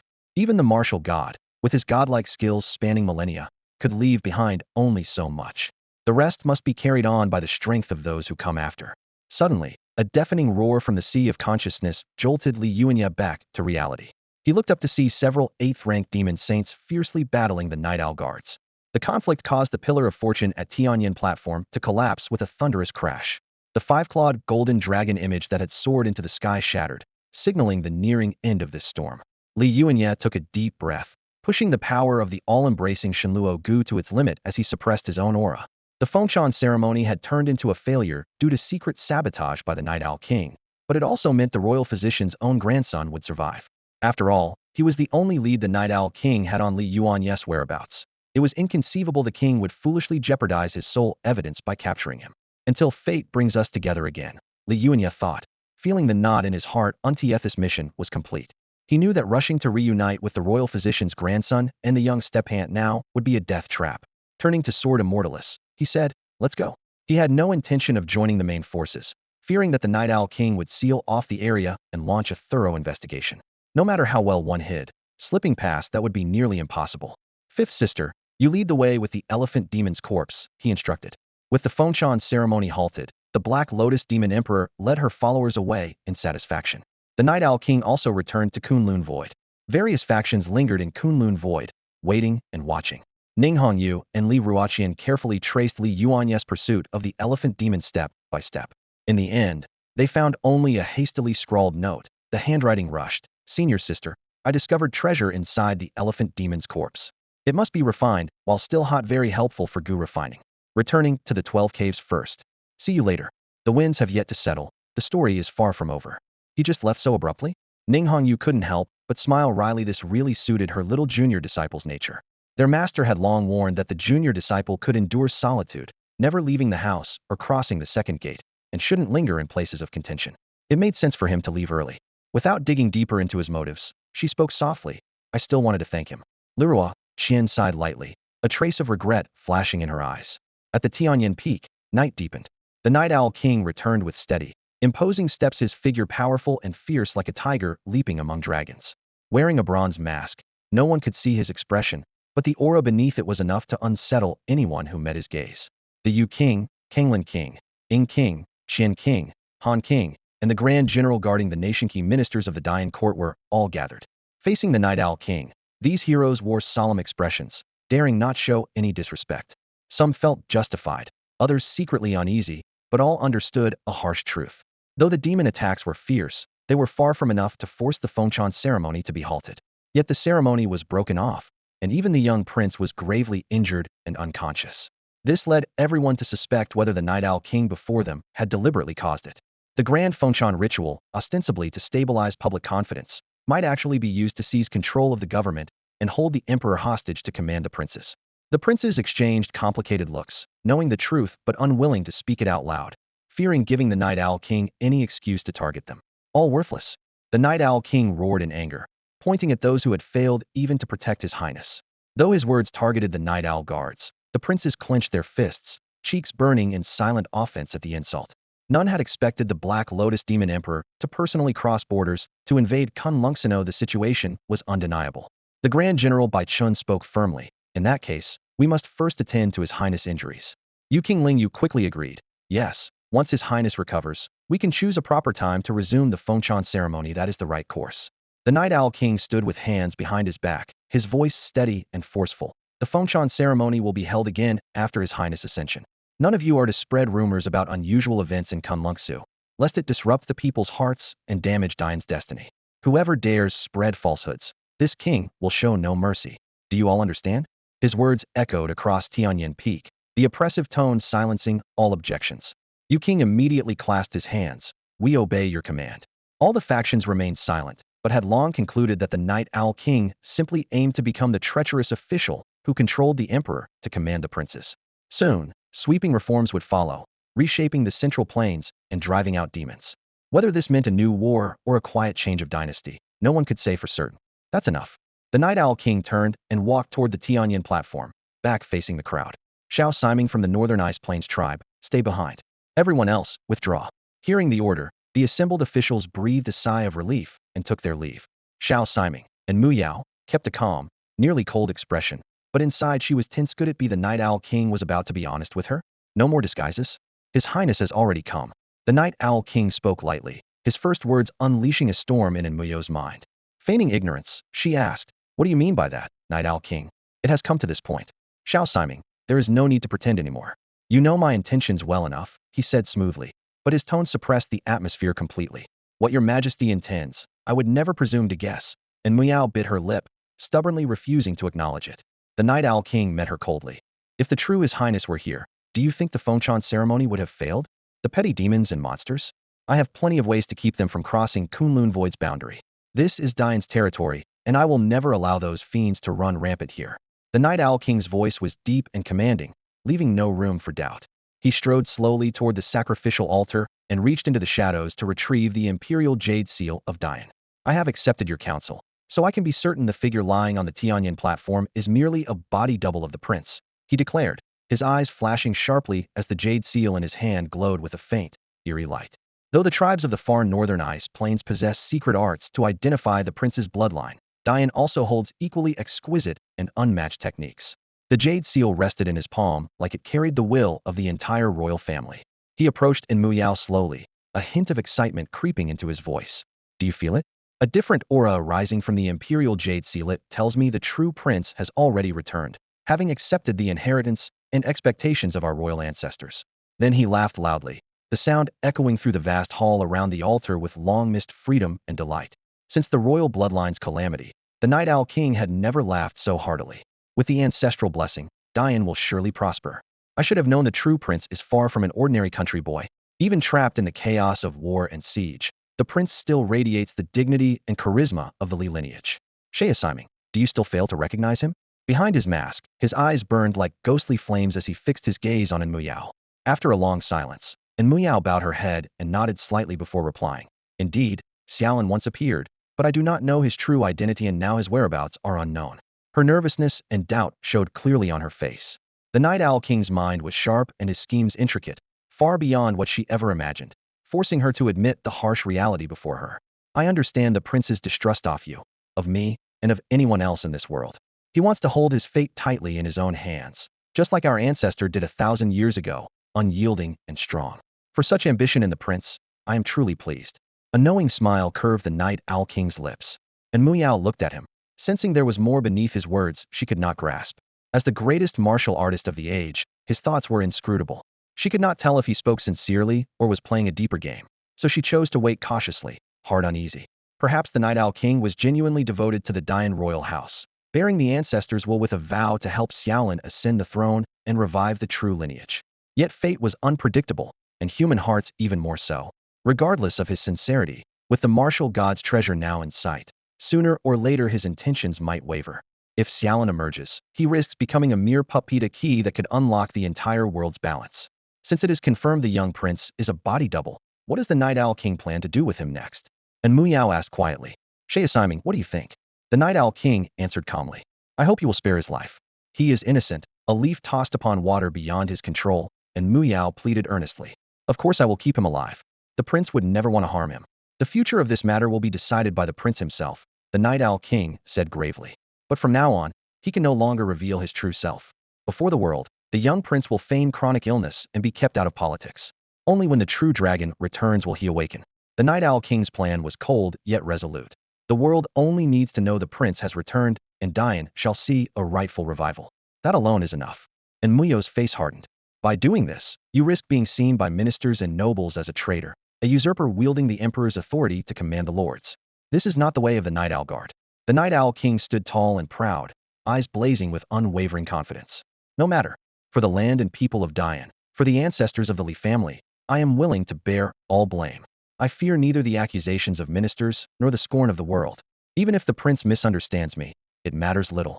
So long as the realm is stable, the hearts of the people loyal, and the folk no longer tormented by demons, with Dian's glorious era renewed and the dynasty restored, I shall be satisfied. His voice rang with firmness and resolve. As long as I pave a path for the prince so that when the true dragon comes, he may rule the realm with heaven's mandate, then no matter the curses of 10,000 generations, even if I bleed and fall, it shall be worth it. From the very beginning, all that the Night Owl King had been planning was nothing more than a legitimate justification to reshape the order of the Central Plains. The displeasure of the lords and the admonishments of the ministers were merely superficial voices.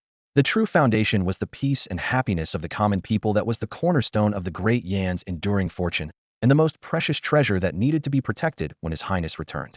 The Night Owl King had exhausted his efforts and devoted himself wholeheartedly to this cause, and Muyao couldn't help but feel genuine admiration. She bowed respectfully, took her leave, and her figure gradually faded into the distance. After a long while, the Night Owl King, sitting alone, finally spoke again. You've been listening for quite some time now. You should get up. On the Tianyan platform, the severely injured young man who had been unconscious slowly opened his eyes and sat up slightly. He laughed self-deprecatingly. I told you long ago the name Li Qingshu is far too heavy, too laden with wealth and honor. I cannot bear it. I'd rather just be Qingguden from Xiaofeng village, carefree and at ease. As he spoke, his tone became lighter, as if he no longer feared death and was utterly unburdened. After all, a true dragon was blessed by the mandate of heaven and did not perish easily. The Night Owl King responded indifferently. To have your fate intertwined with His Highness's is your honor, and a blessing bestowed upon you by His Highness. Qingguden curled his lip. You make it sound so mystical, I don't understand any of that. What I care about more is, what do you plan to do with me? Lock me up? Or silence me for good? The Night Owl King's expression grew solemn. I promised in Muyao I wouldn't kill you. When His Highness returns, he will decide your fate himself. With that, he picked up a mask from nearby and tossed it lightly to Qingguden. Put it on, and you will no longer be yourself. When His Highness returns, your freedom will be restored. Qingguden caught the mask, his fingertips tracing its cold surface as his brow furrowed slightly in contemplation. I have a request, he suddenly said.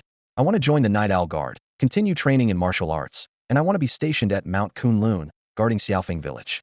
Is that possible? The Night Owl King was slightly taken aback and remained silent for a long time. Few could move him so deeply. Eventually, he asked softly, Do you hate His Highness? A little, perhaps, Qingguden nodded.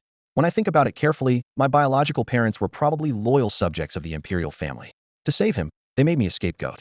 But after reflecting on it thoroughly, His Highness was also forced into taking the blame, and both sets of elders did so willingly. So I won't hold a grudge anymore. As long as he can eradicate the demons in the future and bring peace back to Mount Kunlun, allowing my parents to rest in peace, I'm willing to forgive him. You're quite magnanimous, the Night Owl King said, a faint smile appearing at the corner of his mouth. I hope you're speaking from the heart. It would be good for you. The human heart is hard to fathom, and I cannot make any guarantees. Shin Gooden grinned and stood up, smoothly putting on the mask. His voice deepened.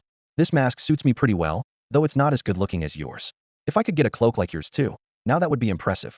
With a thunderous roar, the Night Owl King's aura suddenly erupted from within, causing the very air on the Tianyan platform to grow heavy and oppressive. Today is the last time this king will tolerate your nonsense. Let there be no next time. Time flew by like a shuttle, and 3 months passed.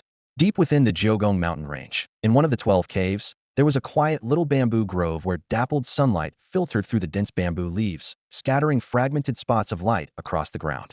The sword Immortal Maiden, dressed in a plain white gown, was wielding her sword in graceful motion, as if she had wandered into the mortal world from a misty, celestial realm. Her sword movements were light and nimble, her form like a swallow gliding through the sky, with sword flowers dotting the air like morning dew dancing among the emerald bamboo. Each sword technique flowed as smoothly as water, at times like a flood dragon breaking through waves, magnificent and powerful, at other times like a serpent winding sinuously, ever-changing and unpredictable. As her movements reached their crescendo, the sword Immortal Maiden seemed surrounded by flowing radiance, becoming one with her sword as sword intent scattered in all directions, filling the air with ethereal energy. Time seemed to freeze as countless sword shadows transformed into myriad elegant forms of the sword Immortal Maiden. In an instant, they suddenly converged, condensing into a brilliant white dragon sword chi that pierced the sky and surged into the clouds. The sword Immortal Maiden's movements were fluid and graceful, like flowing clouds and running water, so exquisitely beautiful it took one's breath away. Li Yuan watched, eyes fixed, quietly whispering in amazement, "Wonderful, simply beyond words." The poetic and picturesque sword technique inspired his deep admiration. Since returning from Kunlun Void, Li Yuan had begun dabbling in martial cultivation during his free time while refining his goo insects. However, his talent was mediocre and progress was slow. Though he possessed 3 divine-level manuals, without guidance learning felt like a primary school student facing advanced mathematics, utterly perplexing and hard to grasp. He could barely imitate 1 or 2 moves from the earth-shaking Divine Fist, barely passing the beginner's threshold. The Heavenly Evolution Myriad Phenomena sword manual, he couldn't comprehend at all. One day, by chance, he let the sword Immortal Maiden study the Heavenly Evolution Myriad Phenomena sword manual. Unexpectedly, like a prodigy, she advanced to the 7th level after just a short practice. At first, Li Yuan felt a pang of envy, but then he relaxed. The sword Immortal Maiden is mine. If she learns it, that means I've learned it too. Through their bond of life resonance, he actually understood 3 moves and 2 postures. Given time, accomplishing great mastery was not impossible. Little courtyard, sword Immortal sister, brother Li Yuan, dinner's ready. Came Wang Zhezeo's crisp call. "I'm coming," Li Yuan replied, rising promptly. The sword Immortal Maiden moved even swifter, like a white rainbow flashing by, already seated and quietly picking up her chopsticks to wait. Wang Zhaozhao smiled. "Brother Li Yuan, have you noticed the sword Immortal sister has become more spirited?" I've noticed for a while," Li Yuan nodded. Maybe it was the nurturing energy of the Kunlun Void's dragon vein fortune, or linked to the integration of his Taizu bloodline, or perhaps related to her practicing the Heavenly Evolution Myriad Phenomena sword manual. Whatever the cause, after returning, she was completely different. Her eyes no longer vacant, occasionally sparkling with intelligence. Those strange behaviors, hugging trees while eating, running around during baths, sneaking off at midnight to swing in the bamboo grove, had diminished considerably. Li Yuan mused inwardly that these changes probably stemmed from his own transformation. After all, he and the sword Immortal Maiden shared a life bond. Maybe within 300 years, she could fully regain her soul. Even an insect immortal from 3,000 years ago would not have expected that this ordinary goo master carried the bloodline of a martial god. Breaking the prophecy of the insect immortal's fate might only be possible by a martial god. Li Yuan bore no burden over Tis. In fact, he regarded it as a blessing without downside. Several days later, Pei Luoqing hurried into the small bamboo grove, a bright smile lighting up his face like a spring breeze. "Senior brother Pei, what's the good news that has you so happy?" Li Yuan asked. In preparing to step down, Pei Luoqing replied with a clear smile. "I came to ask you, junior brother, who will succeed the position of the 12 Caves leader? Will you take it, or is there another candidate?" Li Yuan shook his head in refusal. You all know I prefer a peaceful life. Pei Luoqing nodded. All right. Then I'll arrange for someone from the inner sect of the 9 palaces to take over. They might not be very strong, but since you are here, the cave leader mainly needs to handle management. That works, Li Yuan agreed. Pei Luoqing then added, there's one more thing to tell you, about the Dine royal family. You've heard that the young prince is still seriously injured, and the Night Owl King has been serving as regent. Has the Night Owl King made any new moves recently? Li Yuan asked curiously. Pei Luoqing nodded firmly, his movements unmistakably deliberate.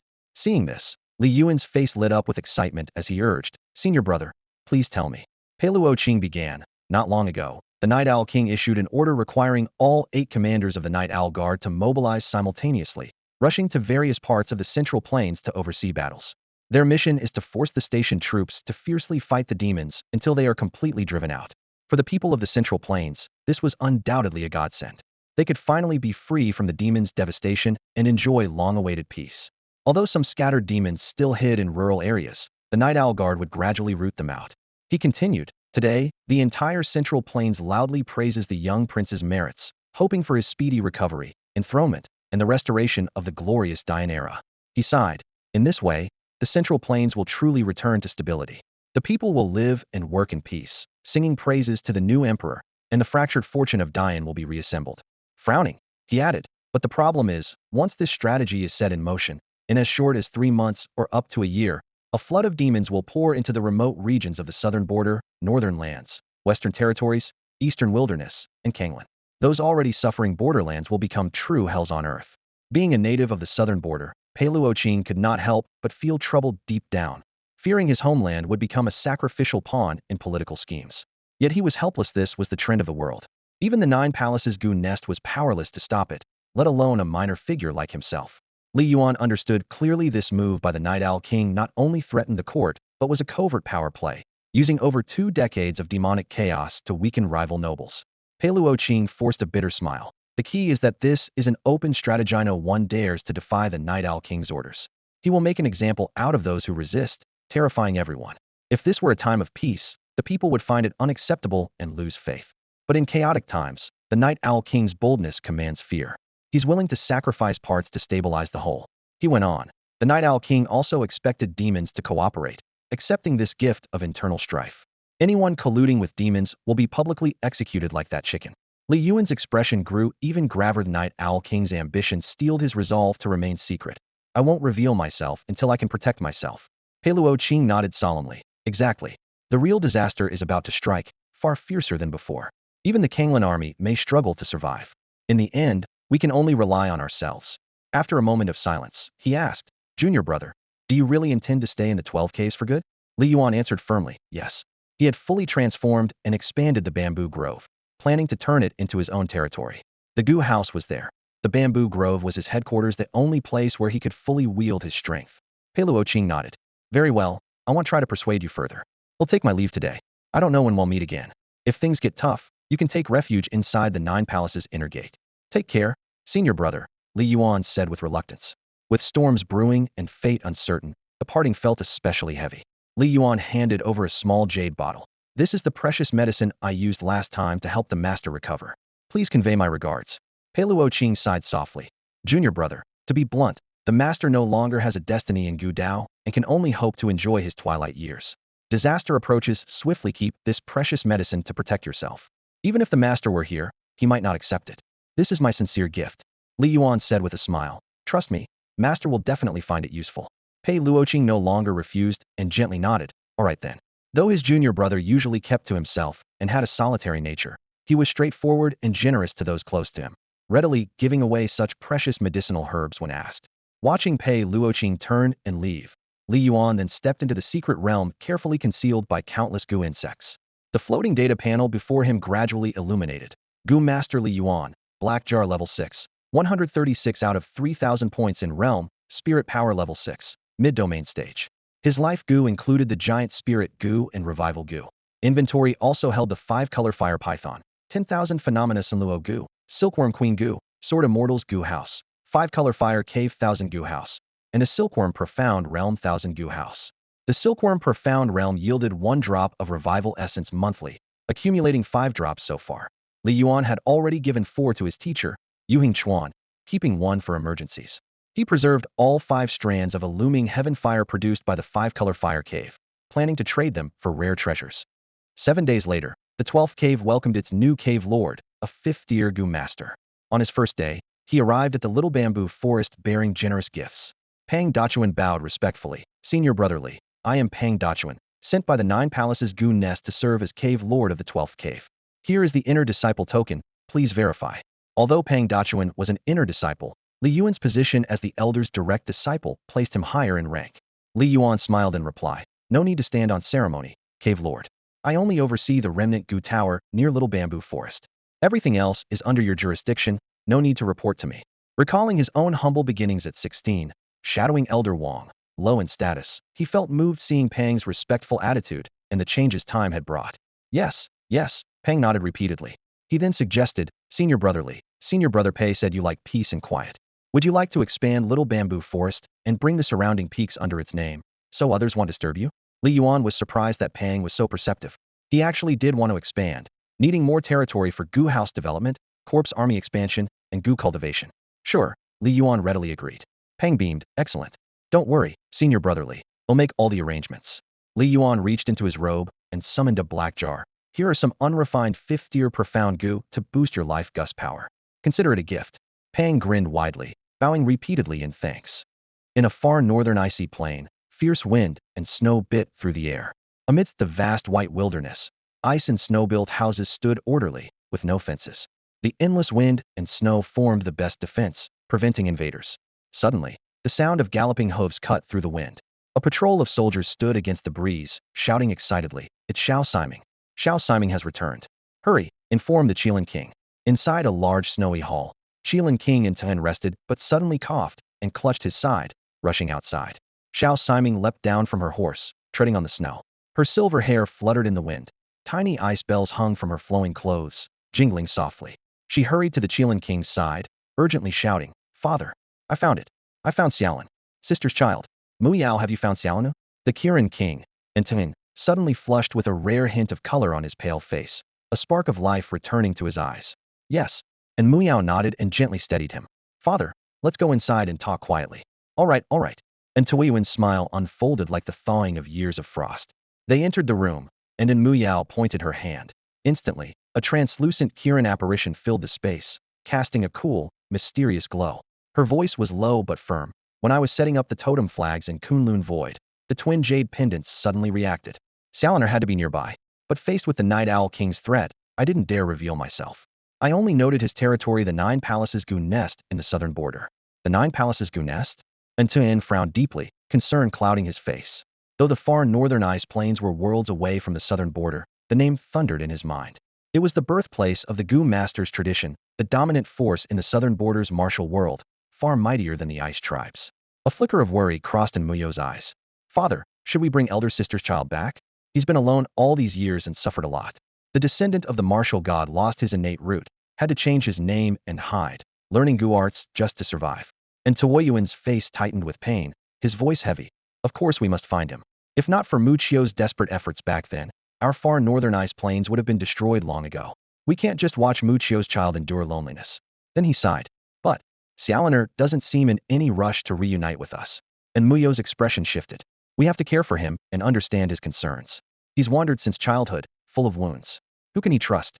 Only himself. And Tuiwan's gaze darkened, as if envisioning the lonely, helpless grandson. Caution isn't a flaw, it's how he survived. What should we do then? A buzzing voice came from the shadows. It was in Muccio. The chance to find Xiaoliner is right in front of us. Are we just going to stand by? We will recognize him, naturally, until Yuan nodded. But we can't pressure him. He's wary because we never helped him before. We must slowly lower his guard, earn his trust, and let him want to accept us. Muccio's blood runs in him. He isn't cold or selfish by nature. His aloofness is self-protection. The Kirin King's words eased in Mu Yao slightly. So what's the plan? We start by concealing our identity. He'll personally go to the southern border to investigate. When we find Xiaoliner, stay low-key, no announcements, no rash moves. Observe first, approach gradually until he shows goodwill and willingness to accept us. Just then, Antoine suddenly coughed violently, his white hair disheveled like an aging lion king struggling at dusk. Father, and Mu Yao hurried to support him. Your condition is getting worse. It's all right. He waved her off, stubbornly steadying himself. If I can last another 5 or 10 years, I must see Mu Chio's child. Hear him call me grandfather. Follow me. He shakily stood and headed toward a heavy door leading underground. And Mu Yao firmly steadied him as they slowly descended the cold stairwell. The far northern ice plains tribe enduring 2,000 years of silence and resilience. A group of refugees fled from the central plains to this frozen, desolate land, suffering from hunger and cold, nearly perishing from the harsh conditions. The wind and snow howled as they staggered forward, their numb hands and feet almost without feeling. Just as despair was about to take hold, someone at the front of the group cried out. Deep within the ice mountain lay a huge beast's frozen corpse. It was a Qilin. This auspicious creature lay across the icy plain, its body encased in crystal-clear ice, scales faintly visible, and antlers stretching skyward. In some dynasties, the Qilin was even revered alongside the true dragon. The refugees looked at one another, trembling, uncertain whether from cold or fear. The Qilin is a benevolent deity, suddenly declared a thin man, his voice piercing through the storm. It could not bear to see us suffer, so it descended in flesh and blood to nourish us. We must not betray the Qilin's mercy and grace. Hunger overcame fear. Led by this man, the refugees shakily shared the Qilin's flesh and blood. Something miraculous happened. A warm power rose from within, banishing the cold from their bodies, and the fierce winds no longer staggered their steps. They knelt in the snow, tears freezing into beads, bowing their heads in prayer, fearful of divine punishment. But no punishment came.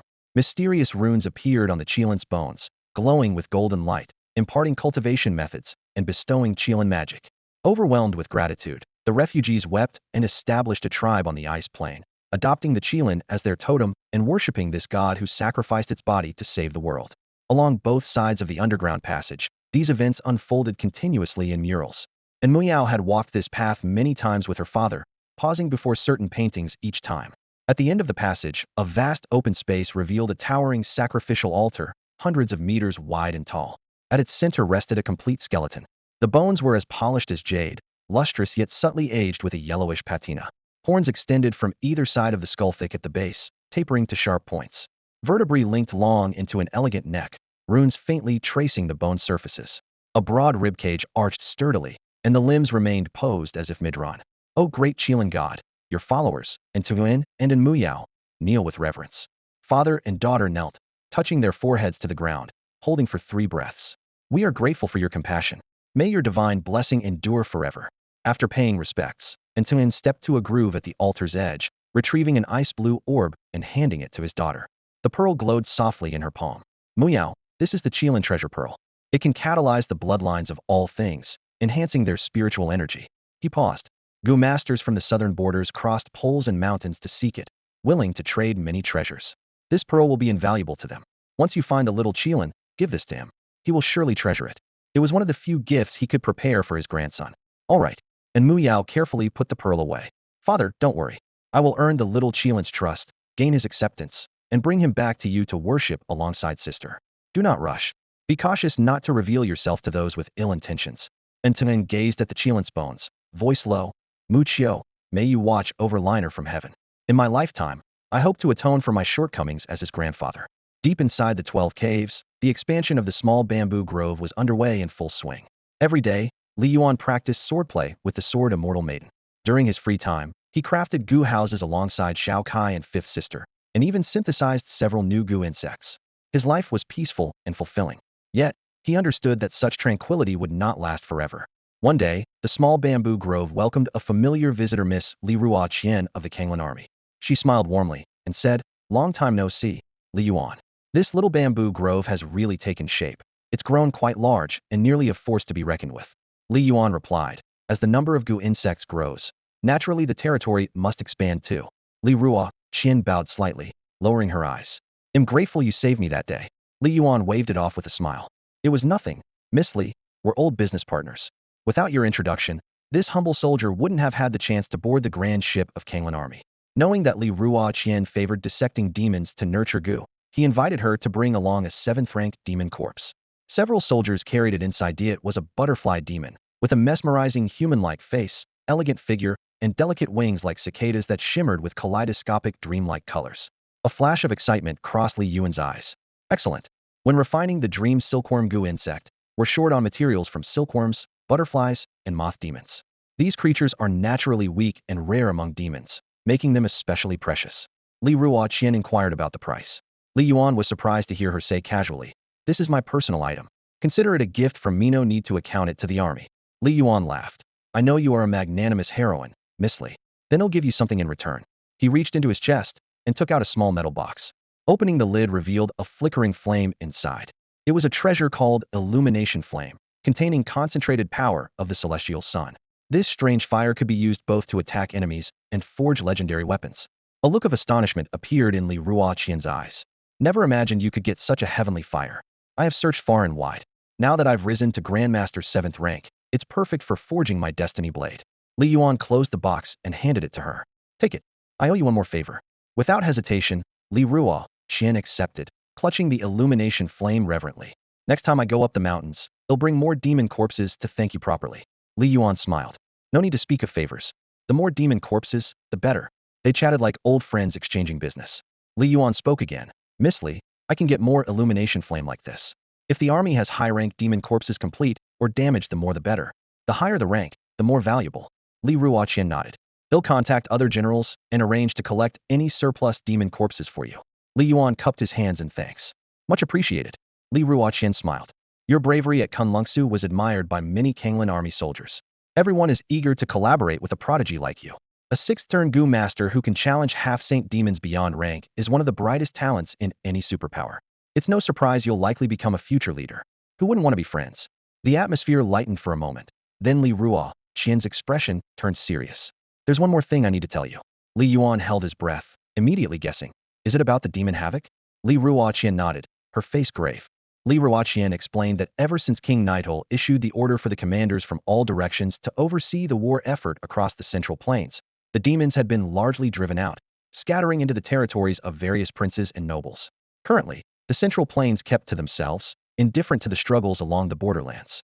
Taking advantage of this, the demons ran rampant, fiercer than ever before, exhausting the ruler's forces and making defense nearly impossible. Even the Kanglan army was forced to withdraw step by step, shrinking their defensive lines. "You must be ready to fight at any moment," she warned. Although the 12 caves lay hidden deep among the mountains, they were not as deeply entrenched as the 9 palaces' inner sanctum, so occasional disturbances were still possible. "Thank you for the reminder, Miss Li," Li Yuan said, clasping his fists.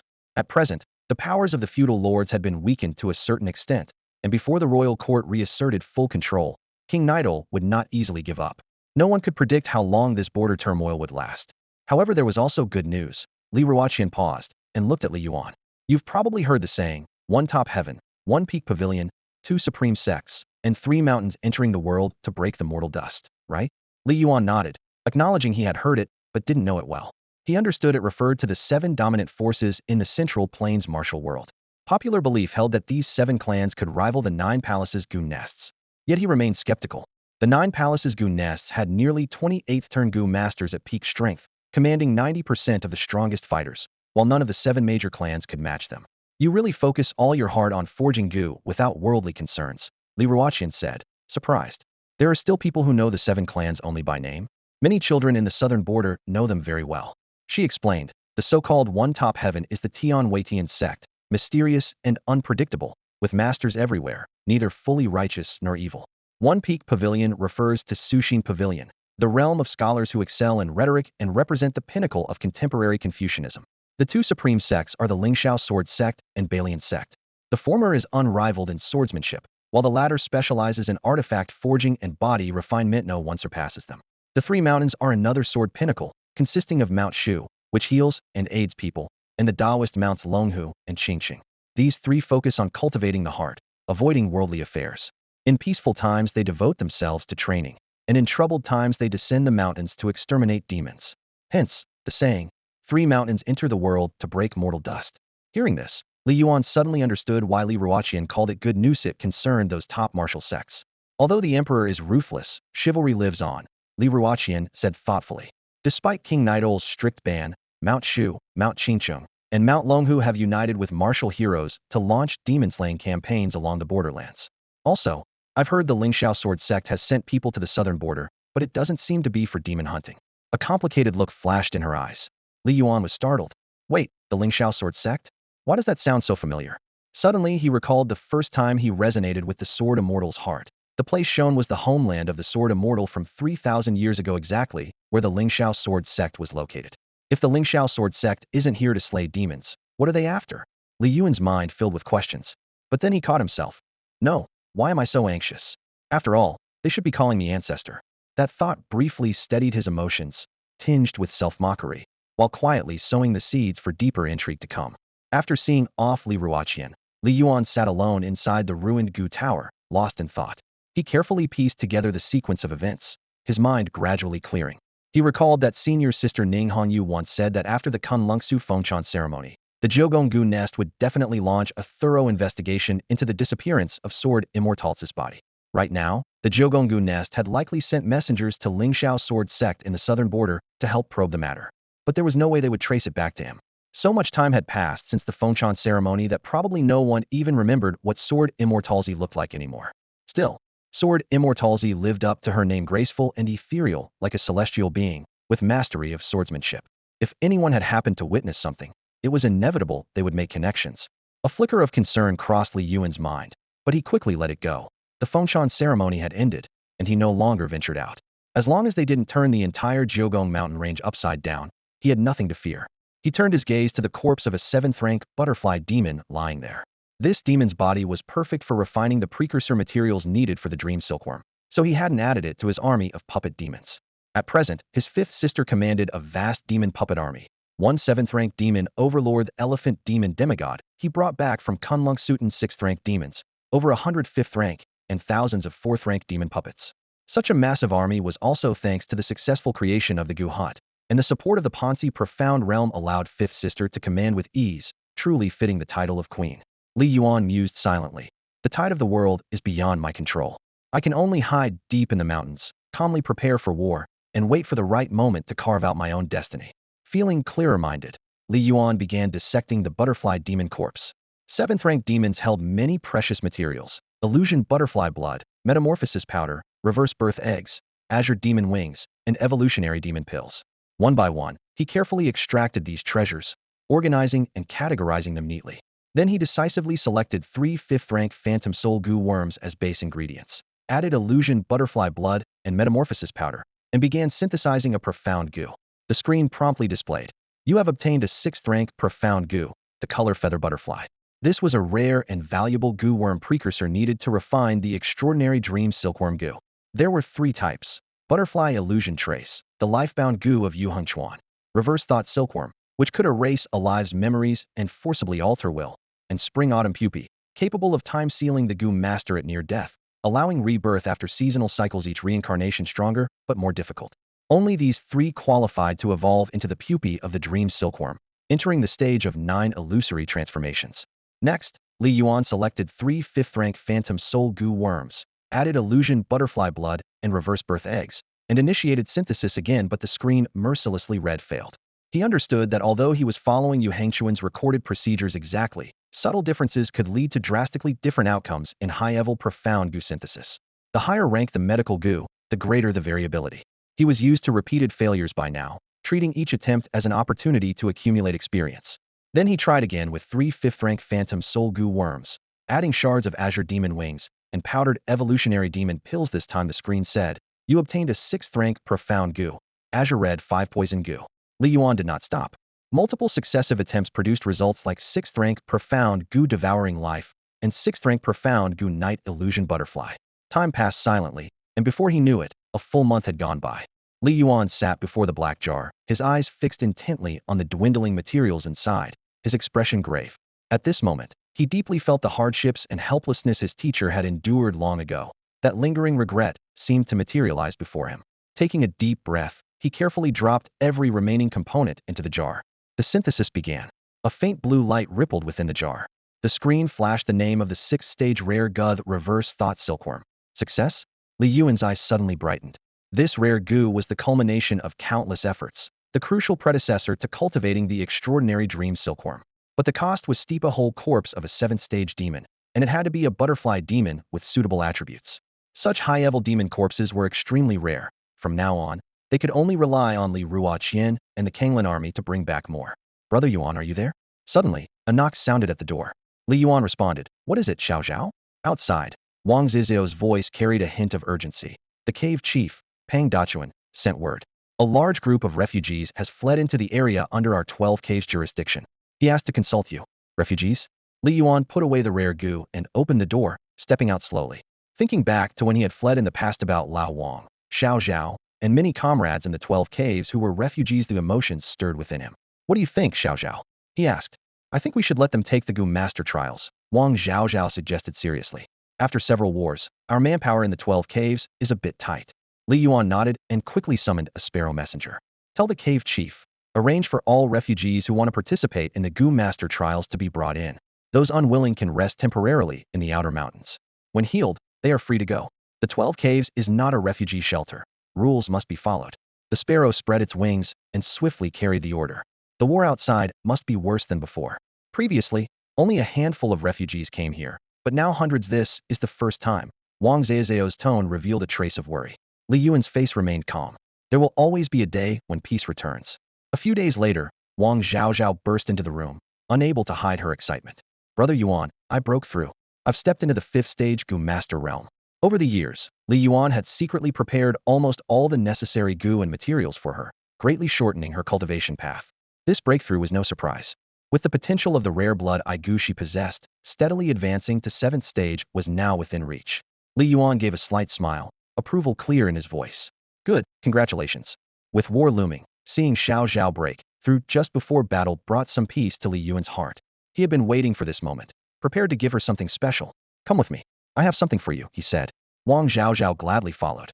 Their relationship had grown close over time, free of formality or hesitation.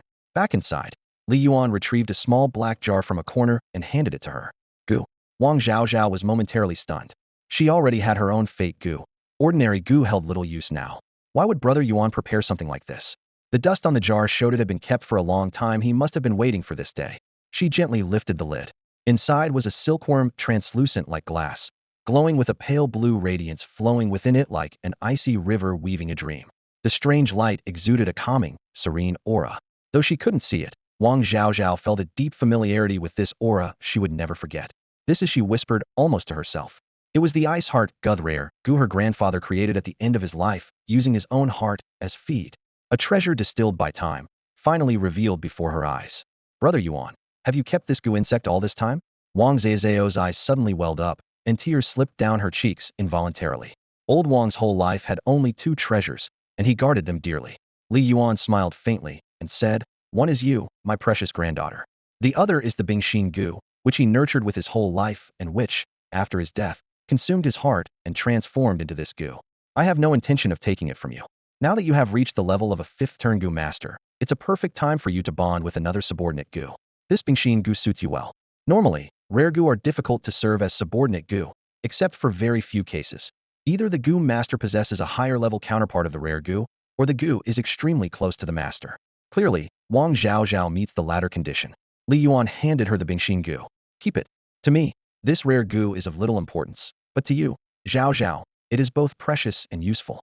Don't cry, don't be like a little girl. The once pale and frail girl had now blossomed into a graceful young woman. Wang Zhao wanted to say thank you, but stopped herself. She knew Brother Yuan disliked hearing thanks. She would always turn around and thank her instead for every little thing she did. So she quietly etched everything into her heart. Over the years by Brother Yuan's side, she couldn't clearly recall his face. His features in her memory had long since blurred, but she felt as if he were a divine light from beyond the sky, quietly illuminating her entire world. Because she couldn't see him clearly, her senses sharpened even more.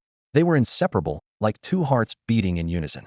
In her heart, Brother Yuan was always silent and solitary, as if burdened with a heavy weight and headed toward a distant destination. She sensed vaguely that someday, he would leave this place to accomplish something monumental.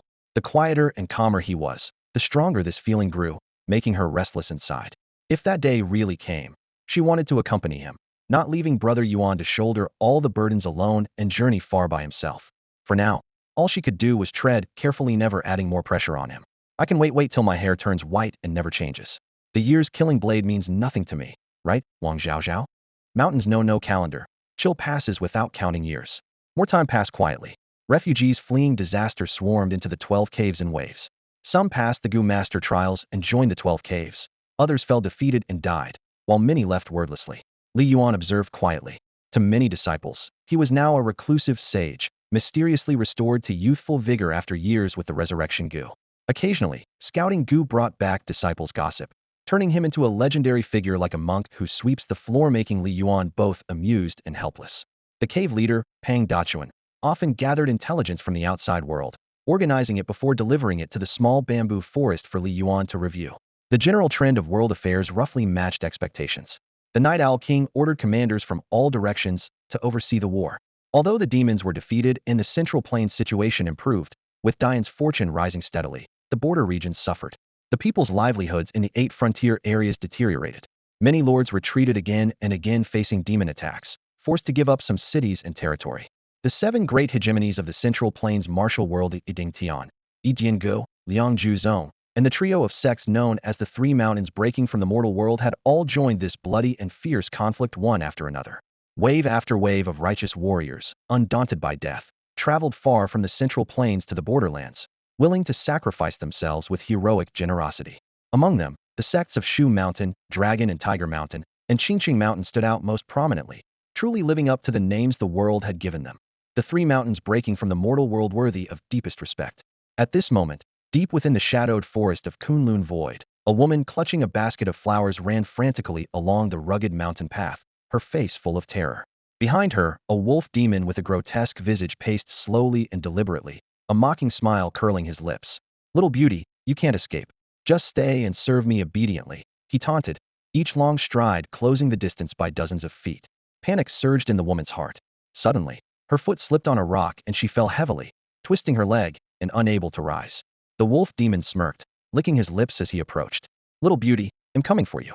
Just as he reached out to grab her, he sensed something amiss and turned to the dense shadows ahead. A dark figure flickered in and out, moving swiftly like a shadow on the wind, and within moments closed in. "Night Owl Guard!" The wolf demon shouted in alarm.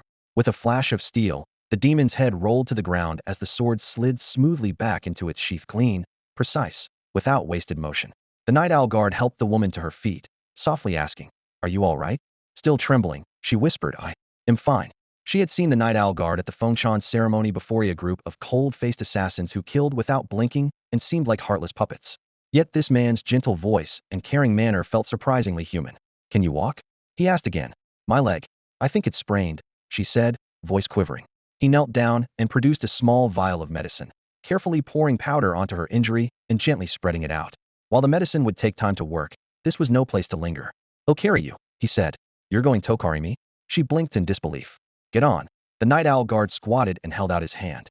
She looked at him hesitantly. The village elder had warned her that the Night Owl Guard were ruthless and best avoided, but here he was, so tender and kind. Overcome by a strange trust, she gingerly climbed onto his back, pressing close to him. Without a word, the man lifted her and set off. As the sun set, the outline of the mountain village gradually appeared. This was Xiaofeng village. Resting her head against the Night Owl Guard's shoulder, her eyes half closed, memories surged like a tide. Years ago on a dusk like this, a bloodied young man had rescued her from a wolf pack and carried her home. He had promised to marry her once he had gathered the bride price, but after her mother's funeral, he had gone back on his word and never returned. She would never forget that faithless name, Chen Guden. "We're here," the Night Owl Guard's low, hoarse voice pulled her back to reality. "From here on, you go alone, don't risk danger by yourself again," he said, then turned to leave. She opened her mouth to thank him, but the figure was already fading into the distance, growing dimmer with each step. "Seems even the Night Owl Guard has a humane side," she murmured, the corners of her lips curling into a faint smile. Walking slowly along the country path, a sudden chill gripped her heart. During their entire encounter, she had never mentioned where she lived. How could the Night Owl Guard have known it was Xiaofeng village? She glanced back, and the fading silhouette against the sunset grew strangely clear, like that same young man from long ago. She couldn't hear the Night Owl Guard's soft whisper beneath the sunset glow. "There is no longer a Chun Guden in this world. Li Qingxu was not my true name. From now on, I am only Night Owl Guard." Codename, Caged Sparrow. Deep into the night, silence reigned. In the southern borderlands, within a narrow canyon outside the Jiugong mountain range, dark shadows rose and fell, and the air was thick with tension. For how many years had the heavy shadow of the Jiugong Gu nest weighed upon us? It had not only destroyed the Fengshui Sword Manor, but had also nearly obliterated the foundations of Tiandao Cliff and Xingyue Palace. Today, at last, the opportunity for revenge had come. Recently, King Li Yuan has not yet recovered from his severe injuries and can barely take care of himself. Most of the Songlong army has already withdrawn from this area. From now on, this place belongs to the Nether King. A general's voice was low but filled with determination. I've investigated thoroughly. There are 36 cave entrances in this mountain range where the Jiogong nest is located, but only 2 rank 7 Gu masters guarding them. Tonight's objective is to eliminate them all without leaving a single survivor. Someone's eyes flickered, their voice carrying a trace of hesitation. General, if we openly attack the Jiogong nest and ambush the Songlong army, won't King Yexiao come after us? He's known for making examples out of people for exactly this sort of thing. Upon hearing this, the general's lips curled slightly, full of disdain. Retaliation? Don't be naive. No, I'm no longer under the Nether King's command. I've long since transcended. Get this straight. We are brothers of the demon clan. His gaze was icy as he surveyed the crowd, his tone forceful. Let me make this clear up front. No one here is allowed to go soft or show pity for those lowly commoners, or talk about false righteousness and morality. Anyone who does can get lost immediately. This place only accepts ruthless people, those cold-blooded enough to cut down lives like grass. Want to rise above others? First abandon every trace of sympathy and grip your blade firmly. Before his words had faded, everyone in the canyon raised their blades high, their shouts thunderous. Kill! Kill! Kill! Amid the flashing blades and swords, fury and resolve condensed in the air. Above the canyon, 2 high-ranking demons stood side by side, overlooking it all. The crimson gold leopard demon chief commander, whose skin bore coin-like spots, observed with cold eyes and mockery. With a wave of his hand, he commanded the group of lesser demons beside him. Little ones, bring out the wine. His followers immediately brought out jar after jar of fine wine, from which a strong, bloody scent assailed everyone's nostrils. It wasn't wine at all, but clearly fresh human blood. The liquid rolled and steamed in the cups, emanating waves of red light. As someone lifted a cup, their hand trembled slightly, unable to resist questioning in a low voice. Chief Commander Jin Bao, isn't this blood wine a bit too cruel? Bang! The moment the question was voiced, a heavy blow suddenly exploded. The questioner's head burst apart, blood and gore splattering everywhere in a scarlet spray. The crimson gold leopard demon sneered coldly. If you want to be brothers, don't just talk. Drink the demon clan's blood wine and sever more heads of the human demon race, then you'll truly be brothers. Otherwise, you're insulting the demon clan's goodwill. As for the consequences, let's see who dares provoke their own people. Beside him, the 7-colored peacock demoness laughed lightly, her tone full of mockery at the scene before her. How utterly excessive. A soldier spoke up angrily, demanding loudly. This isn't cooperation at Al-Yuri forcing us to be slaves. But the crimson gold leopard demon responded with derision. Human demons deserve to be treated this way. They're hypocritical and weak, fit only to be slaves. The peacock demoness moved closer with a charming laugh, her tone brooking no refusal. Back in the day, we were the ones begging the Nether King for cooperation. Now it's his turn to beg us. Times have changed. No need to say more, I'll drink first. The black-armored general raised his cup without hesitation and drained it in one gulp. The crimson gold leopard demon approached him and patted his shoulder. Excellent. Now that's a true demon, a true brother.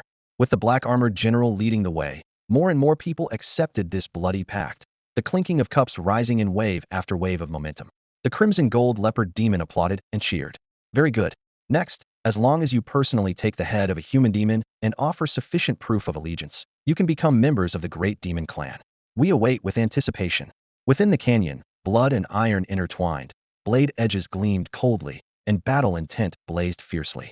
Under the night's veil, the horn of slaughter had quietly begun to sound. The peacock woman was stunningly beautiful and enchanting, her breath sweet as orchid. Whoever had slain the most demons and monsters, this servant was willing to spend the night with him. Upon hearing this, everyone's blood surged with excitement. At the command of the black-armored general, the crowd quickly left the canyon, scattering in all directions to vanish into the mountains. At the 12 caves, in a small bamboo grove, Li Yuan focused on refining his goo insects when suddenly he sensed a disturbance. His heart stirred. So they've finally come? With his current mental power, he could clearly control all movements within the 12 caves, even extending his perception tens of miles without straying. Every defensive line and mountain pass was guarded by goo insects arranged by Li Yuan. No subtle movement escaped his notice. As the demons stepped into the 12 caves, Li Yuan immediately detected them. The formation was no weak force. 3 6th-rank demons led by a human 7th-grade grandmaster, accompanied by over 20 more demons below 5th rank, well-balanced allocation of strength.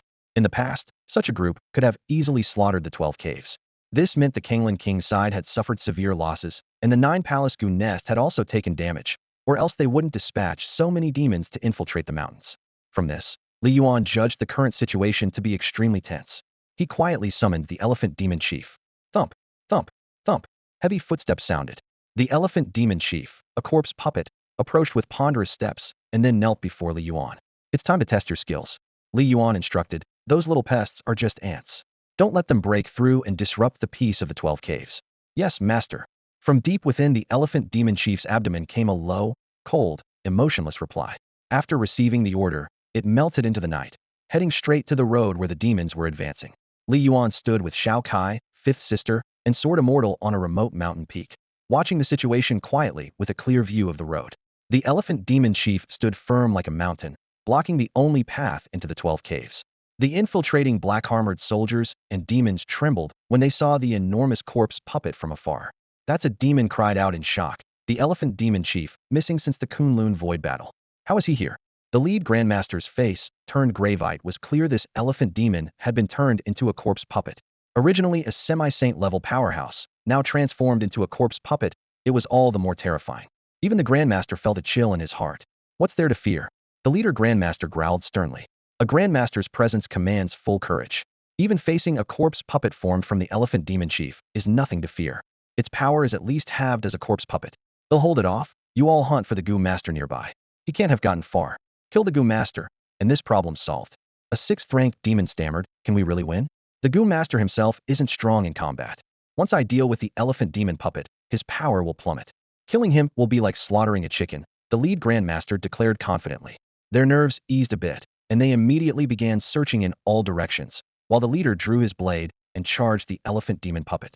On the mountain peak, Li Yuan's lips curved into a slight smile. He had to admit, the grandmasters indeed had sharp eyes, great courage, and meticulous reasoning. But sadly their old and worn goo techniques simply wouldn't work on him. Blackwater Heavenly Fiend Blade.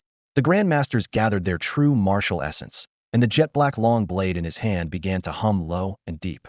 The blade's aura gradually solidified, swirling like deep ocean waves, vast, layered, and perilous. Strike. In an instant, he vanished behind the elephant demon corpse puppet with a flash and slashed fiercely. The elephant demon puppet reacted simply, delivering a backward kick. Its thick, tough elephant legs scraped against the blade's energy, and only a few flakes of dead skin peeled away. Bang! Unexpectedly, the blade's force rebounded violently, driving massive power back at the black armor grandmaster, causing him intense pain. He was forced to retreat repeatedly to relieve the strain, falling behind in just one round.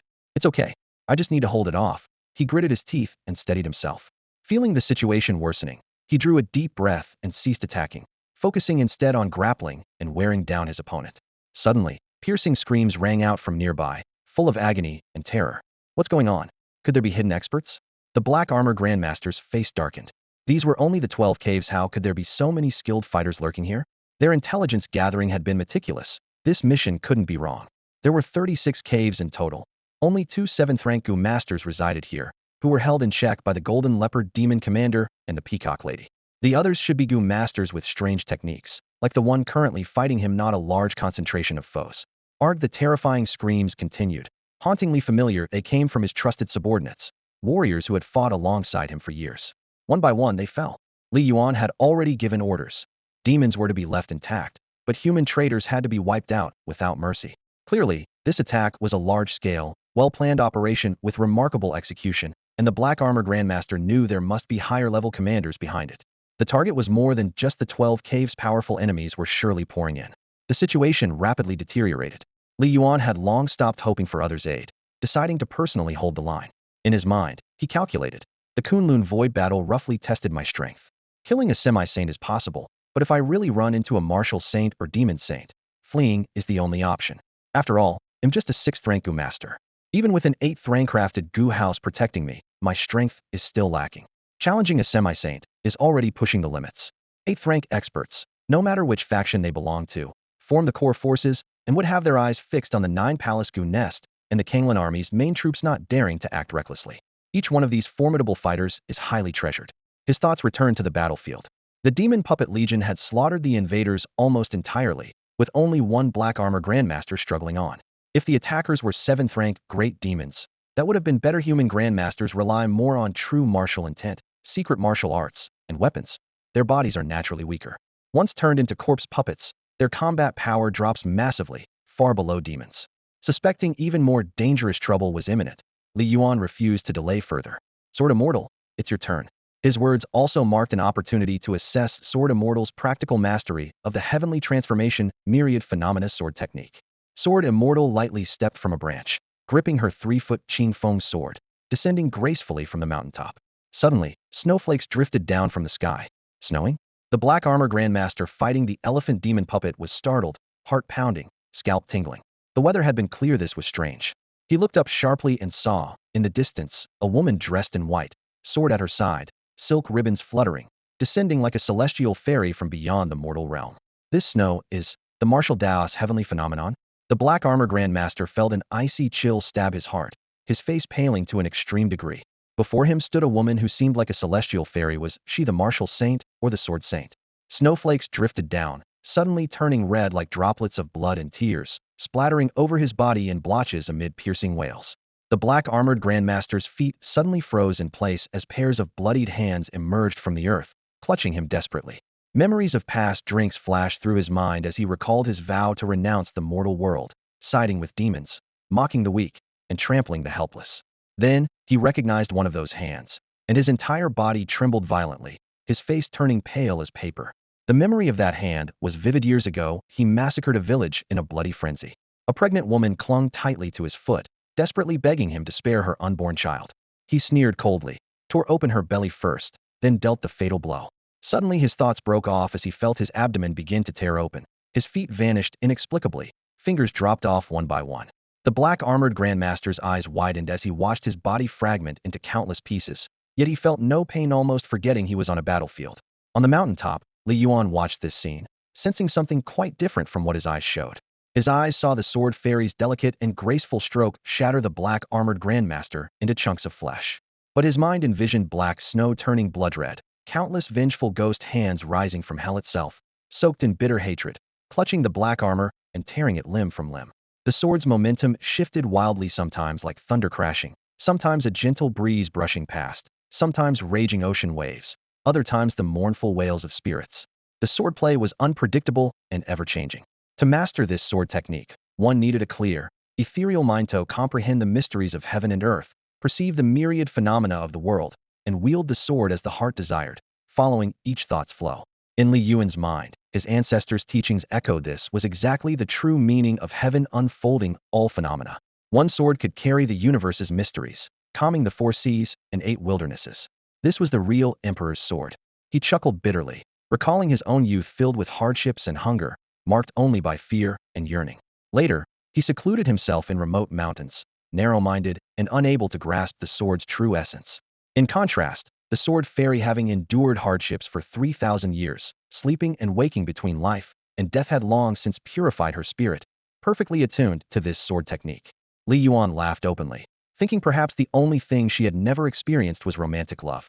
Suddenly, within 5 breaths, the blood-red snow faded away and the hellish screams ceased. All the suppressed agony exploded at once. The agony of severed fingers, the ripping pain in the abdomen, the torment of a torn heart. Even a grandmaster could barely withstand such a flood of pain. The black-armored grandmaster writhed on the ground, screaming unbearably, ultimately dying from the torment.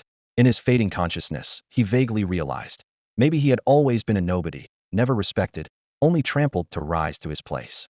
Li Yuan found human nature inscrutable. His curiosity deepened. Why did the sword fairy, who killed demons so decisively and sealed nobility with a single stroke, choose to punish the black-armored grandmaster in such a brutal way? Did she believe this was the fate he truly deserved? A thunderous crash shook the battlefield as the fighting in the 12 caves drew to a close. Not far away, a colorful arrow pierced the night sky like a streak, exploding as it shot toward the direction of the 13th cave. Li Yuan had a vague memory of the 13 caves.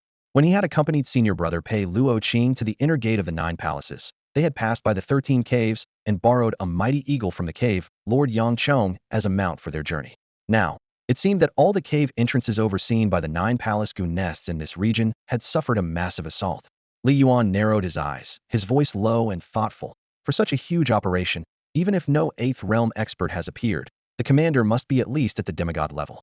Considering the current situation, he quickly turned back toward the small bamboo forest. With the Wanxiang Sinluo Gu as his support, even if he faced an 8th realm demon Hedon, he still had a chance to survive, though the cost would be losing the foundation he had painstakingly built over the years. At that moment, Wang Zhezeo's voice came through, Brother Yuan. She sensed a piercing arrow of light slicing through the clouds. It seemed to be a distress signal from the direction of the 13 caves. Is that a demon attack over there? Li Yuan nodded.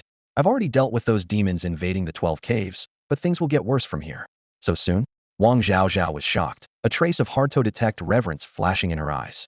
For demons strong enough to force the 13 caves to send an emergency signal, their leader must be 7th realm or above. But Brother Yuan handled it with ease. That's really worlds apart.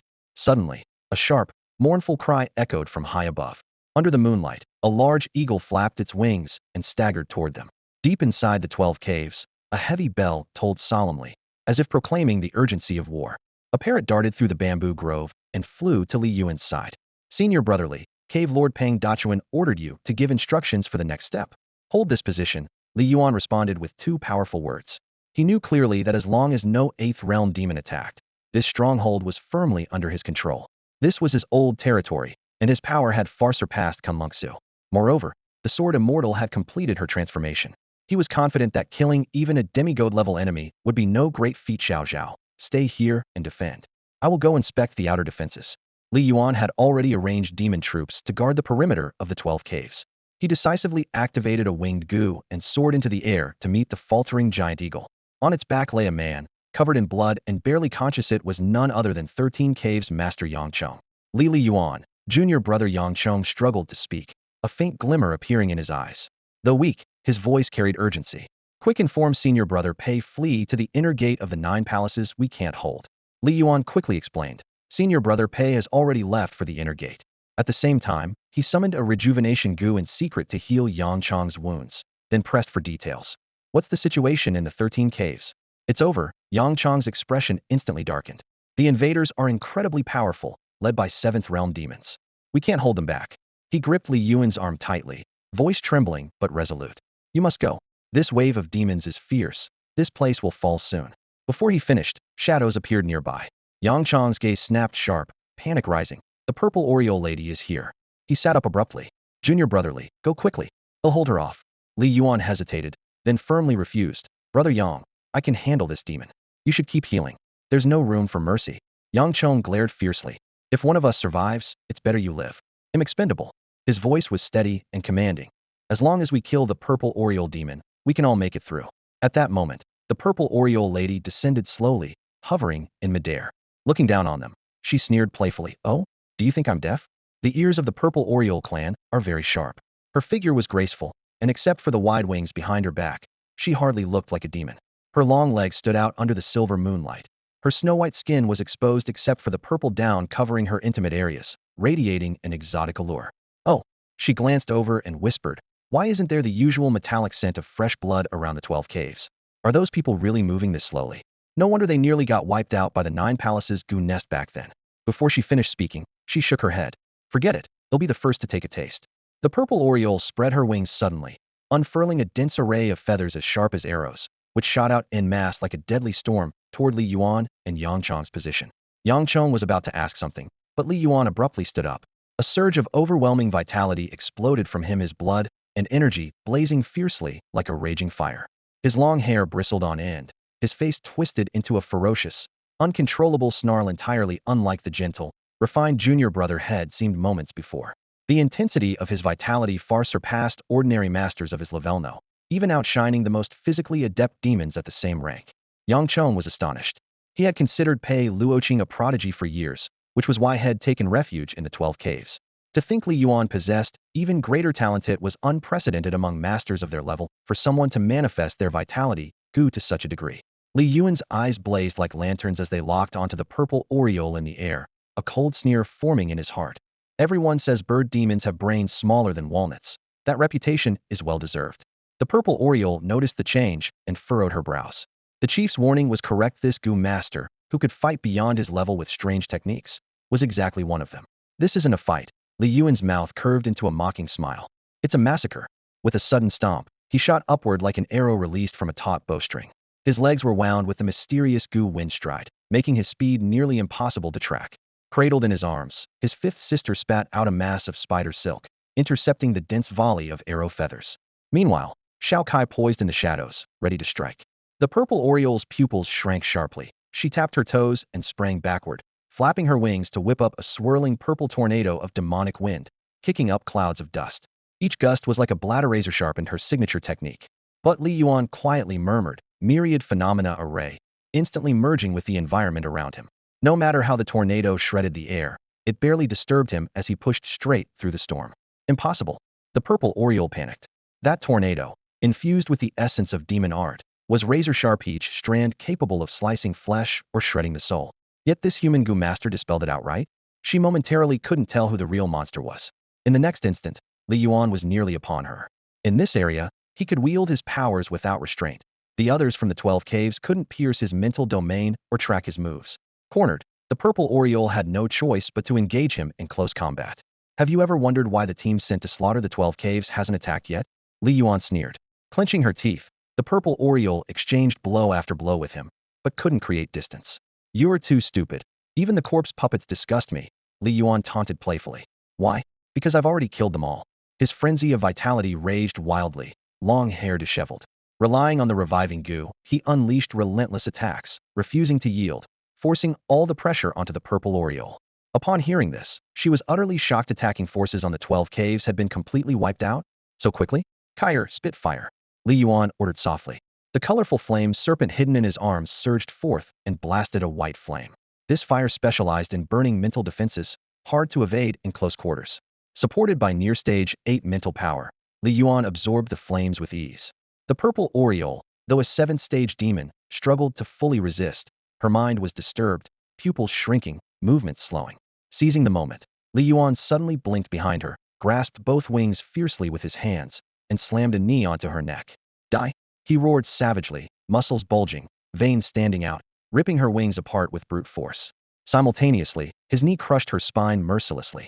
Blood gushed out, spraying into the sky like a brilliant, blooming blood-red flower. Yang Chong was stunned as he witnessed everything firsthand. A 6th-stage goo master? Or was it simply his own ignorance that made him refuse to believe an elder's direct disciple could be so powerful? Suddenly, a piercing arrow shot through the sky and exploded. Unlike the distress signal from the Jiugong goo nest, this was clearly a signal sent by the demons. Li Yuan broke free from the control of the giant spirit goo, clutching the corpse of Zi Yingnu tightly as he slowly descended. The many disciples of the 12 caves who saw this scene were shocked into silence, their hearts stirred to tumult. They had long heard of Li Yuan's reputation, but few had actually seen him fight demons in person. Cave leader Pang Dakin's eyes widened. This powerful cave leader, who had long hidden his true strength, now seemed to cling gratefully to a solid ally. Li Yuan, junior brother, Yang Chong called out shakily. The honorific junior brother sounded heavy between his teeth, as Li Yuan's ruthless, bloodthirsty demon-slaying moves echoed in his mind. Li Yuan replied coldly, Senior brother Yang, get your injuries healed quickly. Even stronger enemies will be arriving soon. Yang Chong nodded bitterly, feeling heavier by the moment. Can we really hold out? Li Yuan's expression remained calm. The signal flare Zi Yingnu sent before dying will surely draw the strongest forces from whoever is behind this. If the 8th-ranked demon saint himself shows up, I won't dare fight Hedon and must retreat immediately. But if it's a half-saint, I can still give battle. Yang Chong saw the resolve in Li Yuan's eyes and fell silent, knowing there was no point in arguing. His life was saved by Li Yuan, so why be afraid? Even if they had to start over, so be it. The other disciples of the 12 caves felt stirred and inspired, their morale soaring. They had no idea of the deadly threat looming behind the scenes and nearly worshipped Li Yuan like a god, eager for a fierce fight. Elsewhere atop the mountain, deep in the territory of the 33 caves, demons ravaged the land, slaughtering goo masters from various mountains. Blood and flesh flew, wails echoed everywhere in devastating chaos. Suddenly, a bone-chilling cold swept across heaven and earth. A 7th-ranked demon who was devouring the head of the 33 caves leader abruptly stopped and slowly raised its head. It saw frost rapidly spreading, freezing everything in sight as if the area had instantaneously plunged into the frozen north. Even the demons here turned into ice statues. The ice-cold sensation invaded its bone marrow, making its movements sluggish, its flesh slowly solidifying. Unable to take even a step. Its eyes filled with terror as it saw a cloaked figure with hood shadowing their face approaching slowly through the wind and snow. Wu Wu Sheng. The demon gasped. I thought the Kanglan army and the 8th-rank goo masters from Jiugong goo nest couldn't arrive here so soon. How did a Wu Sheng suddenly appear? The cloaked woman's voice was low but resolute. I ask, you answer. Who ordered you to massacre the Jiugong goo nest forces? What is your goal? Though unwilling to speak at first, the demon succumbed under the bone-piercing cold and finally revealed the truth. Because of hatred. What hatred? The woman pressed. The demon explained. A few years ago, the Jiugonggu nest suddenly emerged and allied with the Kanglan king to wipe out the entire Fengxue sword manor, slaughtering most disciples of Tiandao Cliff and Xingyue Palace. We have held a grudge ever since. Seizing this chance while the Kanglan king is injured and the Yu king holds the upper hand, we vowed revenge to avenge our humiliation. You are human, not demon? The woman asked coldly. I have long fused with demons. My bloodline is stained with demon blood, so I am a demon. Amid the biting wind, the woman's eyes sliced like blades, pressing for the truth behind the conspiracy. The demon was completely losing control, as if pulled by invisible strings, forced to reveal the truth. The woman's expression remained calm, but her voice carried a hint of probing. Is your goal really just revenge? Or is there someone else involved? The demon's eyes instantly clouded with confusion. It clearly didn't understand her deeper meaning. The woman nodded slightly, then touched it with a finger. The seventh-rank demon instantly turned to ice, shattering with a crash, leaving no trace of bones behind. Clearly, this attack was not aimed at Xiao Liner. This woman, hiding her identity, was Mu Yao, the lesser fate commander of the Far North Ice Plain tribe. Ever since she left the Far North Ice Plain for Jiugong Mountain, she had been quietly investigating and gathering intelligence but with little success. Representatives of the Jiugonggu nest who attended the Kunlungsu Fengshan ceremony were almost all inner disciples. She was clueless about the inner sect's whereabouts, so she could only start probing around the outer perimeter. According to the information she had, some inner disciples worked in the 72 caves of the outer sect, and Mu Yao planned to use this lead to uncover more. She hadn't expected to be ambushed by demons on the way, causing panic to rise in her heart. The demons were fierce. Several were 7th rank, and Xiao Liner likely hadn't reached the level of a 7th turn Gu master yet. If Xiao Liner died in this chaos, she would never forgive herself and carry crushing guilt for life. Xiao Liner, I will find you, and Mu Yao said resolutely. Her footsteps were swift as she left the 33rd cave, heading straight toward another place thick with energy surges. Wherever she passed, mountains and rivers instantly froze, plants solidifying from the cold aura. After repeatedly slaying demon lairs, a piercing whistle suddenly echoed from afar, the sound of a sky-piercing arrow. Was it a demon's arrow? And Mu Yao narrowed her eyes. Since it blocked the demons, there had to be a Jiugonggu nest inner sect expert nearby. Seizing the perfect opportunity, she leapt without hesitation, quickly moving toward the arrow's landing zone. The 12th cave, part of the outer defensive line. Li Yuan found a secluded hilltop to sit on, while Xiao Zhao stepped out from the bamboo forest behind him, standing guard by his side. Li Yuan spoke cautiously. If I tell you to run later, don't hesitate, do you understand? Apart from the hard-earned bamboo forest base he valued, the most precious thing here was Xiao Zhao. Wang Zhaozhao nodded solemnly. I know. If I'm too slow, I'll put you in danger. Li Yuan emphasized with a joking but serious tone. It'll be decisive. Xiao Zhao replied calmly. If something happens to you, Brother Yuan, I won't just die foolishly. I'll endure and wait so I can avenge you someday. Li Yuan smiled and nodded. Good, that's the spirit. Xiao Zhao, you've actually learned something real. Wang Zhaozhao smiled softly but knew deep down that if real danger came, she might not stay so calm. She might recklessly charge out without thinking. As the two talked, the atmosphere suddenly shifted as energy surged nearby. The sword fairy remained expressionless, staring blankly at the distance. A flicker of battle intent shone in Li Yuan's eyes, his nerves taut, ready to face the looming challenge. Wang Zhaozhao trembled slightly, tension thickened instantly. It's coming, Li Yuan whispered. A captivating and enchanting woman gradually appeared on the horizon.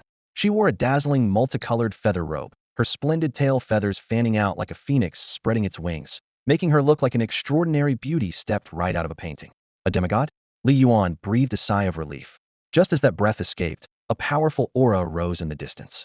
It was a leopard demon covered in bright red gold fur, its skin marked clearly with coin-like runes, radiating fierce killing intent. The leopard demon was also a half-god level fiend. With two half-god demons arriving together, the pressure on Li Yuan suddenly intensified. Recalling the fierce battle in Kunlun Void, where he and Li Ruoqian had barely defeated an elephant demon half-god, facing two half-gods alone now made his heart uneasy. Although the elephant demon's corpse puppet still supported him, its combat power remained limited. The puppet's effectiveness grew increasingly constrained as Li Yuan's realm advanced, especially in high-level battles. Be it warriors, demons, or Gu masters, most advanced practitioners prioritized mental and spiritual cultivation over mere physical form. Li Yuan knew the puppet's utility would gradually diminish, making it more suitable for group combat rather than decisive duels.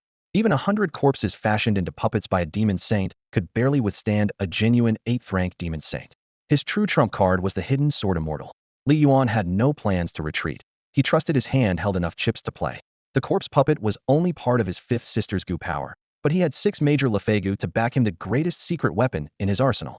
You turned the elephant brother into a corpse puppet? The peacock woman's voice barely faded before she moved beside the 12 caves. The genius Gu master who once forced elephant brother into a desperate retreat at Kunlun Void with her 6th realm power, so it was him? She hadn't expected he truly killed elephant brother. The peacock woman's smile was slight, her feather robe still vivid and graceful, exuding an alluring charm that stirred the soul. And then, Li Yuan smiled in return without rushing to attack. The Sword Immortal's figure was concealed by the myriad phenomena Gu. He planned to lure the enemy in and wait for an opening, striking to kill one at a time. If the opponents guarded tightly, the Sword Immortal couldn't instantly slay a fully prepared half-god. You're cocky, kid. The red-gold leopard demon strode forward, its strong aura brimming with killing intent. That's confidence, Li Yuan grinned. Leopard brother, this Gu master is rather handsome. I really can't bring myself to strike him. You take the lead, they'll watch your back, the peacock woman teased coquettishly. Isn't handsome just what Sister Peacock likes? The red-gold leopard demon stopped, standing side by side with the peacock woman. Whatever Sister Peacock loves, I want snatch. Between the two half-god demons, they were both stunned by each other's attitude. The death of the elephant demon half-god weighed heavily, like a stern warning.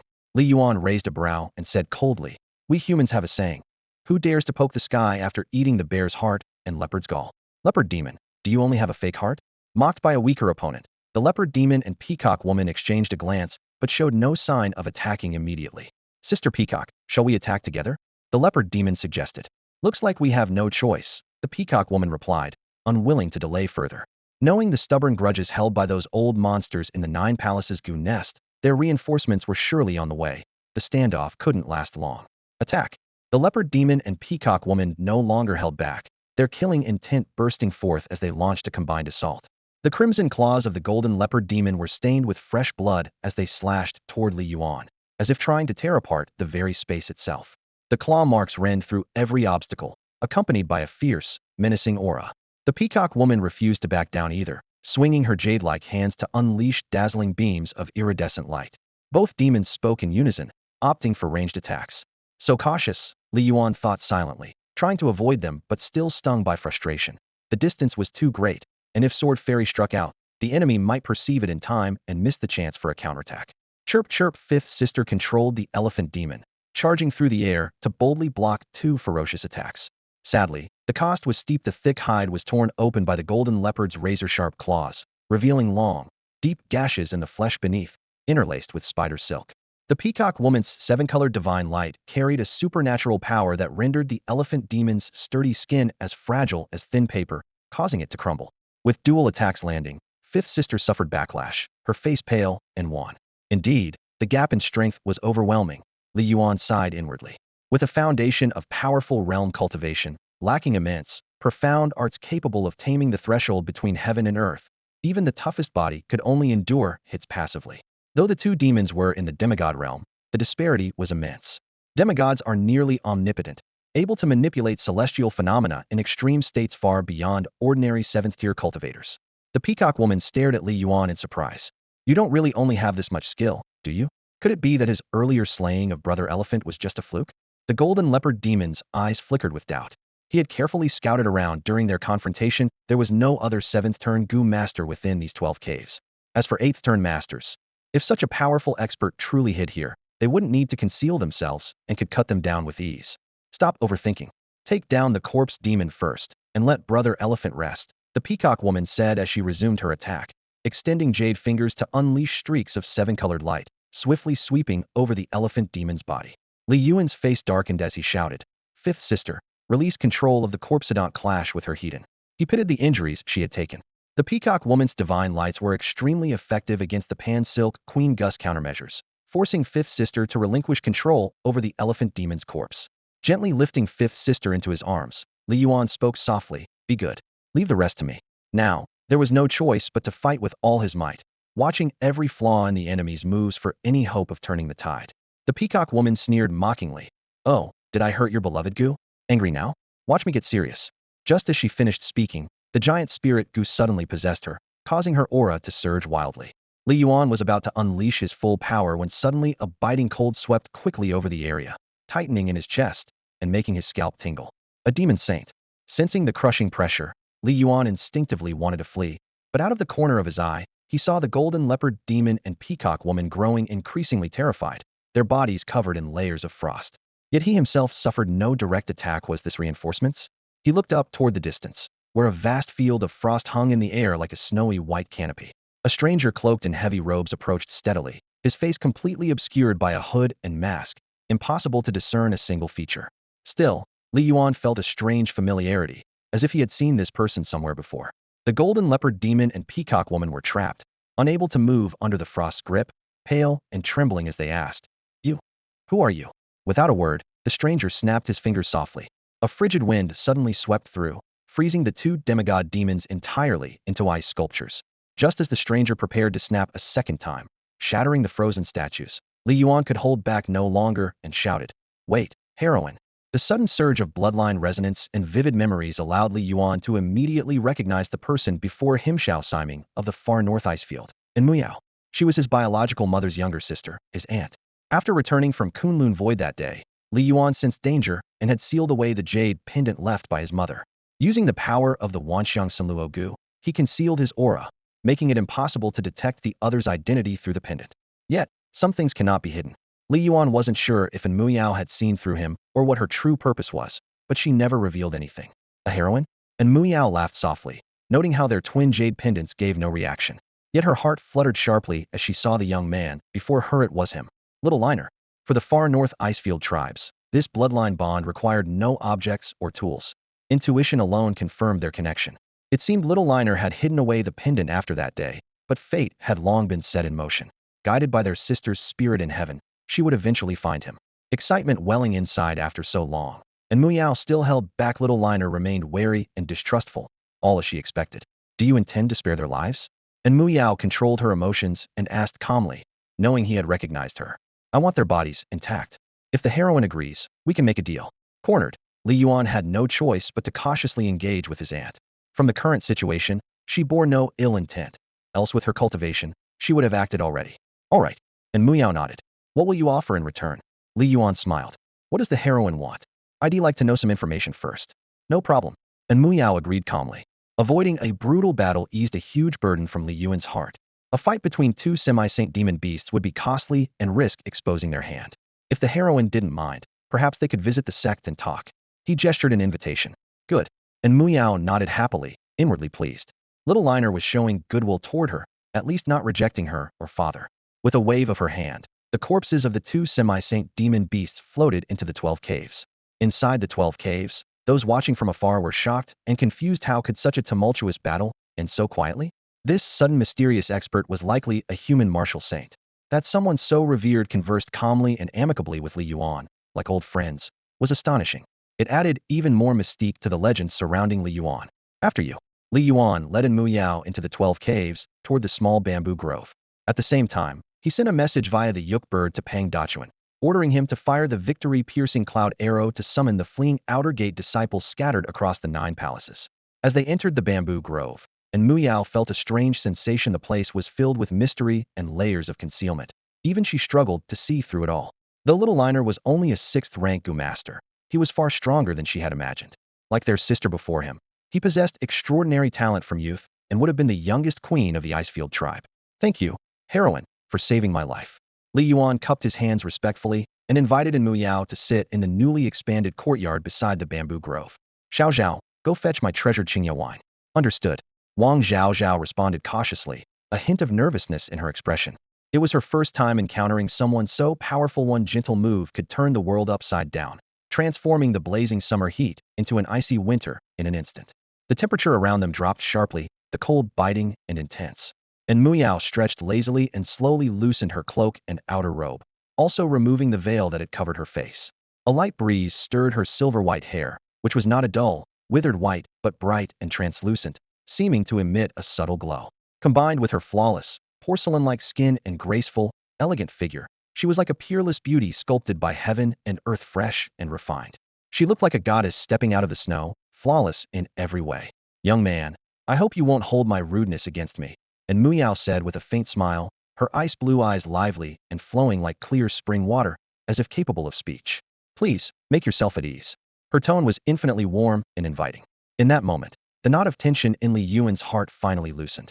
He was now completely sure that Muyao had recognized him.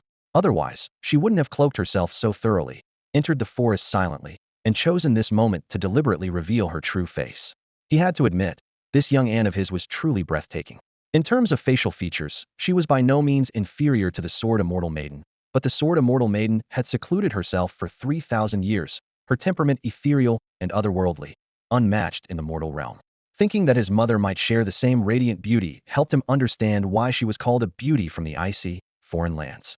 A light, blissful feeling rose within Li Yuan's heart.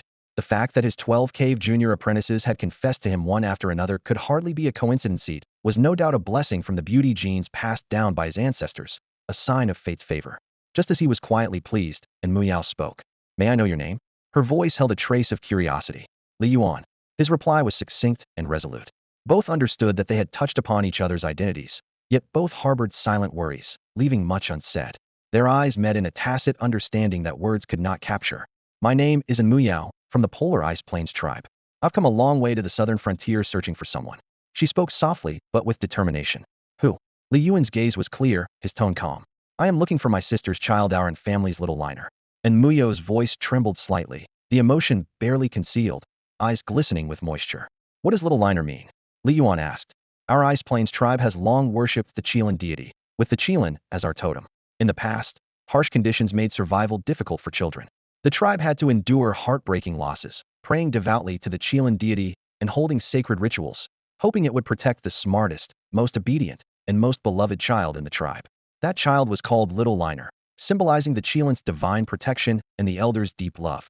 And Muyao smiled warmly as she explained, her words full of tenderness. Now times are different. Little Liner is just an affectionate nickname expressing the elders' love for the child, nothing more than that. I see. Li Yuan nodded with a smile. I believe you will find Liner. Perhaps the gods have truly watched over him, and he's doing well. Yes. And Muyao nodded firmly, eyes full of hope. I wish him all the best, happiness without worries. Even if he must shoulder heavy responsibilities, his grandfather, I, and all his maternal relatives will support him wholeheartedly. That's wonderful. Li Yuan smiled. Maybe fate has already pointed the way, and he'll be found soon. The air gradually warmed, sunlight filtering through the ancient pines to bathe the two in golden light, as if signaling that a new hope was dawning. And Muyao caught the hidden meaning in Li Yuan's words. Xiaoliner was not ready to acknowledge their kinship just yet. Remembering her father's advice, she calmed herself. After all, no one wants years of peaceful life to be upended in an instant. Accepting any change requires time, and she was willing to wait. She smiled gently and said, Li Yuan, thank you for your blessings. Since that's the case, I'd like to give you a gift as a token of my sincerity. Without waiting for his reply, she took out an exquisitely crafted wooden box from her robe and gently placed it on the table, sliding it toward him. The box itself was made of a sumptuous and rare material. At the slightest mental focus, Li Yuan's mind conjured up the origin of the box. It is made from prime raw material millennia-old ice Qilin wood, grown in the lands where the Qilin fell, amid the frigid northern ice plains. Ice Qilin wood is top tier for forging ice elemental treasures, and also for nurturing ice affinity goo insects. The revelation surprised Li Yuan. The box alone was so precious, proving that this young ant truly came with heartfelt intent. He carefully opened the box, and instantly, a pale blue glow shimmered and flowed through the room. Then, a vivid apparition of a Qilin leapt forth, lifelike and beautiful. Scanning once more, he read the description of the item inside. Qilin treasure pearl, formed from the Qilin's bones and will, gathered by the forces of heaven and earth, a symbol of auspicious fortune. This pearl can accelerate bloodline evolution, enhance one's spiritual awareness, and possesses miraculous power to transform decay into wonder. Li Yuan's heart skipped a beat. Such a pearl was undoubtedly a priceless treasure of the extreme northern ice plain tribes. He dared not accept it lightly. Though he was the only son of the previous Xiao Siming and Muqiu, and now the grandson of the Qilin king, the fate of the tribe's precious legacy could not be taken casually. No matter how precious, you deserve it, and Muyao said earnestly. If not for my eldest sister's heroic efforts back then, the extreme northern ice tribe would have perished long ago. Compared to her deeds in saving the clan, what's one Qilin treasure pearl? She gave everything for her people, but received nothing. Xiaoliner, as her only bloodline, must naturally inherit all that she left behind. Li Yuan sensed the deeper meaning behind her words, understanding that the northern ice tribe's actions were closely tied to his mother and Muqiu. After a grateful thank you, he fell silent and carefully tucked away the precious wooden box. And Muyao looked at Li Yuan with a slight smile. How about you give me a gift as well? Li Yuan raised an eyebrow. Aside from his own life pattern goo, he had almost no other treasures. let alone anything to rival the Qilin treasure pearl. What kind of gift? He asked. She smiled calmly. I've heard of a kind of goo insect called the oath goo, which can bind a person's heart and pulse through a sworn vow. Yes, Li Yuan nodded in recognition. Could you grant me some? She requested. Certainly, Li Yuan replied. Having cultivated many goo insects over the years, the oath goo was naturally among them. This goo was an advanced tool used by goo masters to control or even threaten others, but it could also be used to signify loyalty. Soon, Li Yuan fetched a small black jar containing a dozen or so black centipede-like goo insects. He explained, these are the oath goo. When activated, these many-legged goo burrow deeply into a person's pulse, linking with their life core. Usually, they have no side effects, but if the oath breaker betrays their vow, the goo will tear apart their pulse, causing instant death. His words sent a chill down one's spine. About a dozen should be enough for you, he said, sliding the jar toward Muyao. She stared at the small black jar, feeling the mysterious and profound aura of goo cultivation stirring within her. Carefully, she took out one oath goo, cradled it in her palm, and fixed her gaze on it. Does something like this really have that much power to bind someone? Li Yuan replied calmly, of course it does. Li Yuan nodded solemnly, his expression heavy with gravity. He deeply understood that once the oath goo took effect, no one could break it except for a peerless master at the 9th realm level who could suppress it by force, or a rare and special exotic goo that could unravel such vows. There was no other remedy in the world. Then I'll give it a try, and Mu Yao said, a playful smile playing at the corners of her lips. Don't Li Yuan started to warn, but before he could finish, and Mu Yao acted swiftly. She swallowed the oath goo in one gulp. The moist insect quickly rooted and sprouted along her heart meridian. She closed her eyes gently, a tender smile curving across her lips, but her voice was steady and resolute. I, and Mu Yao of the extreme northern Icefield tribe, hereby swear this oath today. If I reveal even the slightest detail of what I see here today, or anything about Li Yuan, may my heart meridian break. May I suffer the torment of soul corrosion, and find no peace in death. As the vow settled, her eyes sparkled ice blue like stars as she looked at Li Yuan, her smile warm and radiant. Li Yuan, does my oath count with you? Her gaze was sincere and unwavering. Li Yuan stood still, watching her for a long moment, but said nothing in response. He hadn't expected Mu Yao to express such earnestness in a way that almost felt like a joke, but slowly chipped away at the defenses around his heart. He could clearly feel the oath goo had taken full effect, deeply embedded within her heart meridian. For so many years, Li Yuan had hidden his secret without telling a soul. After his grandfather, the imperial physician, passed away, and Mu Yao became the only person who truly knew his real identity. With her abilities, she could shape the course of his future. He had imagined countless outcomes for this moment, but never suspected she would be so resolute, a mighty 7th realm master, and the Icefield tribe's young fate spinner willing to bear such an oath herself. Don't look at me like that, and Mu Yao said with a light smile, her tone easy but stubborn. I just wanted to test the oath's effect. I'm not crazy, and I hope I didn't scare you. Li Yuan steadied himself inwardly. His reason told him he was calm and composed, but at this moment, he inexplicably felt like a child. No, he whispered softly. That's good. She smiled gently, gazing toward the brightening horizon. Dawn is coming soon. I've asked all the questions I intended, and everything is settled. It's time to go. Given my status, I shouldn't linger here too long. If anyone recognizes me, it might put little Liner in danger. Li Yuan nodded, a complex feeling stirring in his heart.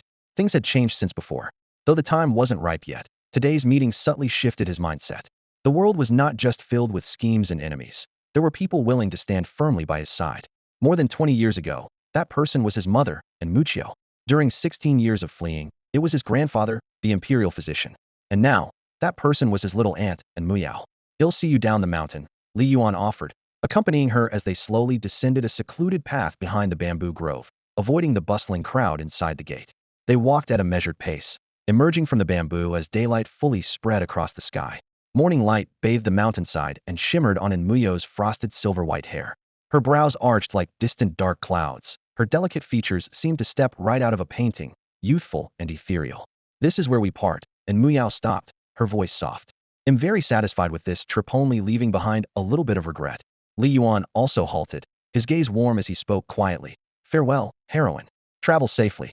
Goodbye, and Muyao waved, her figure gradually shrinking in the morning light. Her waist-length frosted hair flickered faintly until she was just a tiny point in the distance. The young fate spinner murmured softly to the wind, just a little regret. Does he really find me unsatisfied? Her voice held a trace of helplessness mixed with affection. At that moment, a small insect buzzed over, landing gently at her ear and softly calling, Little Aunt Heroine, please take care. And Mu Yao shivered slightly, her smile blooming like a flower. This kid wasn't just rebellious, but carried a bit of stubborn pride as well. In the morning glow, her figure faded farther away, carrying that little bit of regret and a lingering warmth not yet fully spent. Sunlight bathed the land, warm and bright, lifting in Muyo's spirits along with it. At this moment, she felt no trace of regret. Instead, a strong urge surged within her to rush back immediately, hold Xiao Liner tightly, and weep openly. Yet, she held herself back. Quietly, she said to her elder sister, "Did you see? Xiao Liner has finally returned." But deep down, she knew she couldn't stay by Xiao Liner's side forever. There were many tasks she still had to accomplish, especially with the ongoing battle of offense and defense against the Night Owl King's forces demanding much of her energy. Disappearance for too long would only arouse suspicion. Meanwhile, inside the 12 caves, Li Yuan returned along the path he came from, heading back to the small bamboo grove. Wang Zhaozhao stood among the bamboo, her face marked by a mix of caution and anticipation. She sensed a subtle, unusual aura in the air. Last night, that female warrior's visit had not been by chance. Though she overheard nothing of the long conversation between Li Yuan and the warrior, she vaguely felt a powerful invisible force keeping her apart from them. "She's gone," Li Yuan nodded calmly. Wang Zhaozhao whispered, "The warrior was really generous, even gifting you the intact bodies of 2 half-saint demons." Li Yuan teased, "Xiao Zhao, are you afraid she might trick you and run off?" Wang Zhaozhao immediately blushed and hurriedly shook her head. "No, not at all." Her shyness was plain to see. Li Yuan laughed. "You're an adult now. You can't hide your feelings anymore. You should practice more."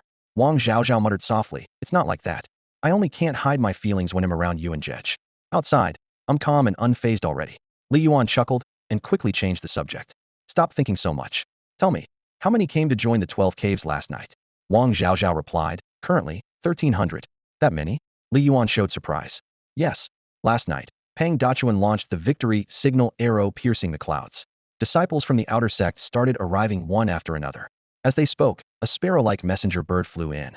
Senior Brother Li, the deputy leader of the 9th Palace, has arrived with inner sect disciples. Please come to the main peak for a meeting." The deputy leader? That was fast. Li Yuan paused, then rose, leading Wang Zhaozhao toward the main peak. The main peak was packed with inner sect disciples who had come to report. At the center, an elder sat with eyes closed, expression grave as he listened quietly. This was the deputy leader, Qian. Li Yuan had met him before, a renowned master, even older than his own teacher, Yu Hengchuan. "Deputy leader, the statistics are complete," a disciple reported. "The demon's night assault affected 36 cave entrances. 15 caves were completely wiped out, no survivors, including the 3rd, 7th, and 9th caves." Li Yuan listened attentively. For the remaining 21 caves, the disciple continued. "The first cave lost 507 people. The second retained 410. The fourth remains. Aside from the 12th cave, with 0 casualties, all others suffered losses over half their numbers." As the report continued tensely, suddenly a voice shouted from the crowd. "Senior Brother Li Yuan is here. Li Yuan has arrived." The sound was like a signal horn, immediately drawing all eyes. People instinctively cleared a path as Li Yuan and Wang Zhaozhao walked slowly from the mountain path's entrance. After last night's battle, Li Yuan was revered like a deity among them. His near-masterful command of Gu techniques earned deep respect. The disciples greeted in unison. "Greetings, Senior Brother Li Yuan." "Greetings, Senior Sister Zhaozhao." Li Yuan's expression remained calm, while Wang Zhaozhao felt a surge of affection and pride. She thought to herself, "So this is what it feels like to be a rising star, both unfamiliar and a little bit proud." One disciple stepped forward eagerly. "Senior Brother Li Yuan, greetings to Senior Uncle." He was a disciple of Qian, whom Li Yuan had met earlier. Qian waved him off with a smile. "I've heard all about you. You shitty. Your eyes truly see the exceptional." At the 6th stage of Gu mastery, he easily slew a 7th-rank demon, showing no fear even when facing a demi-saint. His talent was extraordinary, and his courage remarkable. Qian's eyes were filled with admiration, fully aware of how difficult it was to reach this level.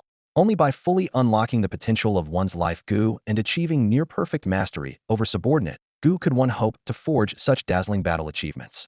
It had been a long time since the 9th Palace had seen a young Gu master reach such heights.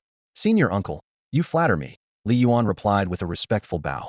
Qian spoke in a deep voice. "I come on behalf of the sect to report 2 important matters. First, due to repeated demon attacks on the 72 caves in the outer sect and the current chaotic battles, the old strategies from the peaceful era no longer apply. The sect has decided to merge the 72 caves under each palace into 2 larger areas. Our 9th Palace's 72 caves will be reorganized around the 12th and 44th caves, consolidating resources for better demon resistance and talent cultivation."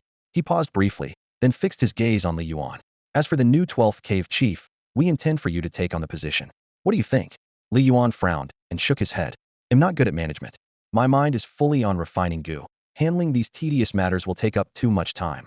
After a moment of silence, he suddenly added, how about passing the role to junior sister Wang Zhaozhao instead? Huh?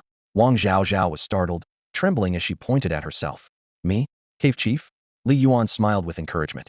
Little Zhao, what you lack is training, and this opportunity suits you perfectly. Leaning close, he whispered into her ear, in future important matters, you're the only one I trust. No one else. Well, okay then. Stirred by her senior brother's words, Wang Zhaozhao silently resolved to give Yuan a helping hand and agreed somewhat uncertainly. Qian nodded without saying more. With Li Yuan's prestige backing her, Wang Zhaozhao assuming the duties of cave chief would not be a problem.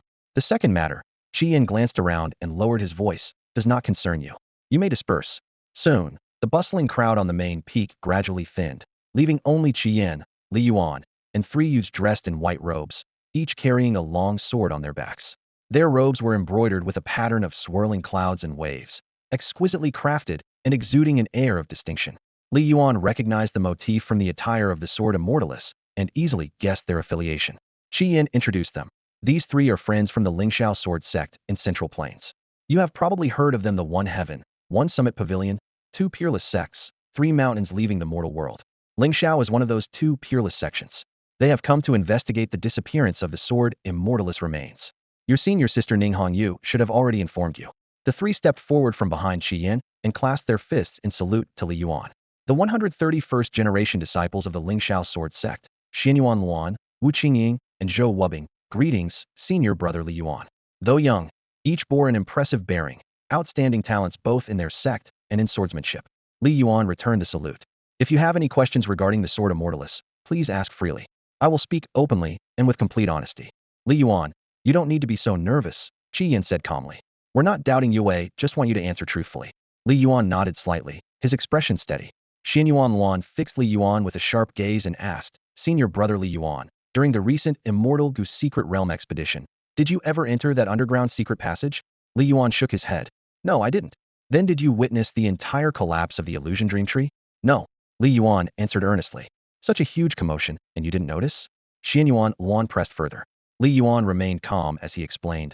I was originally searching for treasures when suddenly the ground began to shake violently. When I looked up, the illusion dream tree had disappeared, which startled me. His demeanor was as composed as ever, showing no sign of panic. Xianyuan Luan continued. Have you seen Zhao Baidong and Su Yuelian from the 7th Palace while in the secret realm? Li Yuan nodded. Yes, I did. They invited me to team up, but I thought it was too risky to venture with strangers, so I declined politely. After several rounds of questioning, Xianyuan Luan fell silent.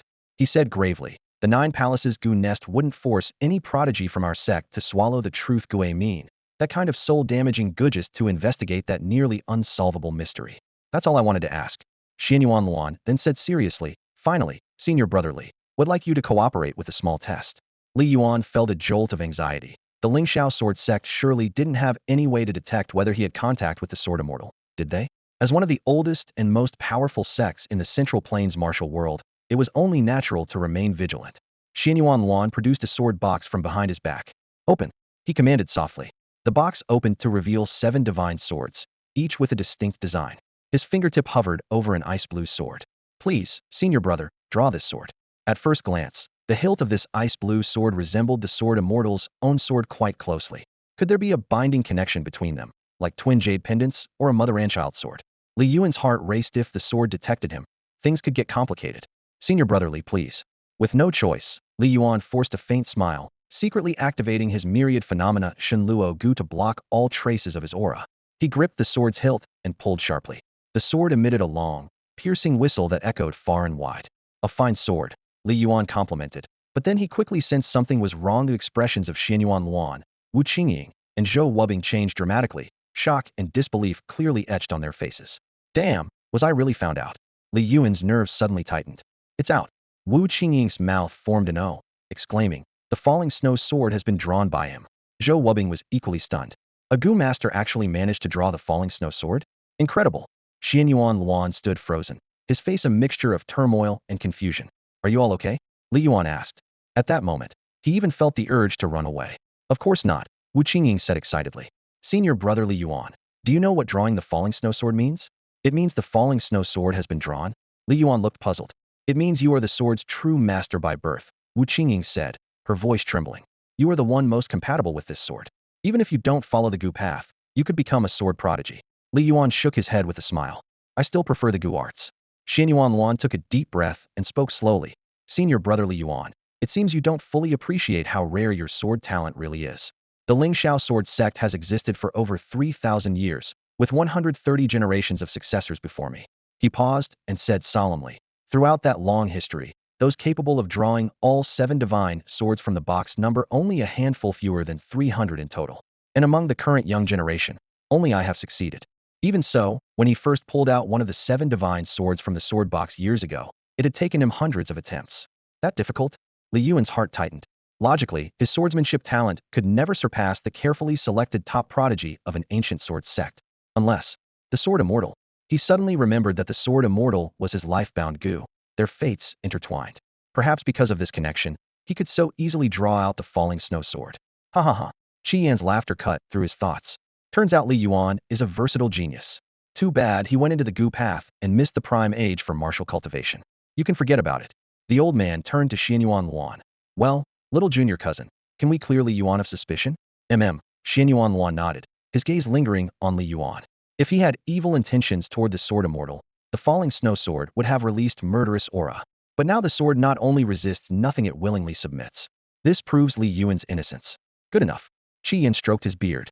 A new disciple just entering the inner sect couldn't possibly have committed such a world-shaking crime. It seems the sword immortal's body was indeed taken by Zhao Baidong and Su Yuelian through some strange means. Damn it. Wu Qingying clenched her fists until her knuckles turned white. That was our sword immortal ancestor.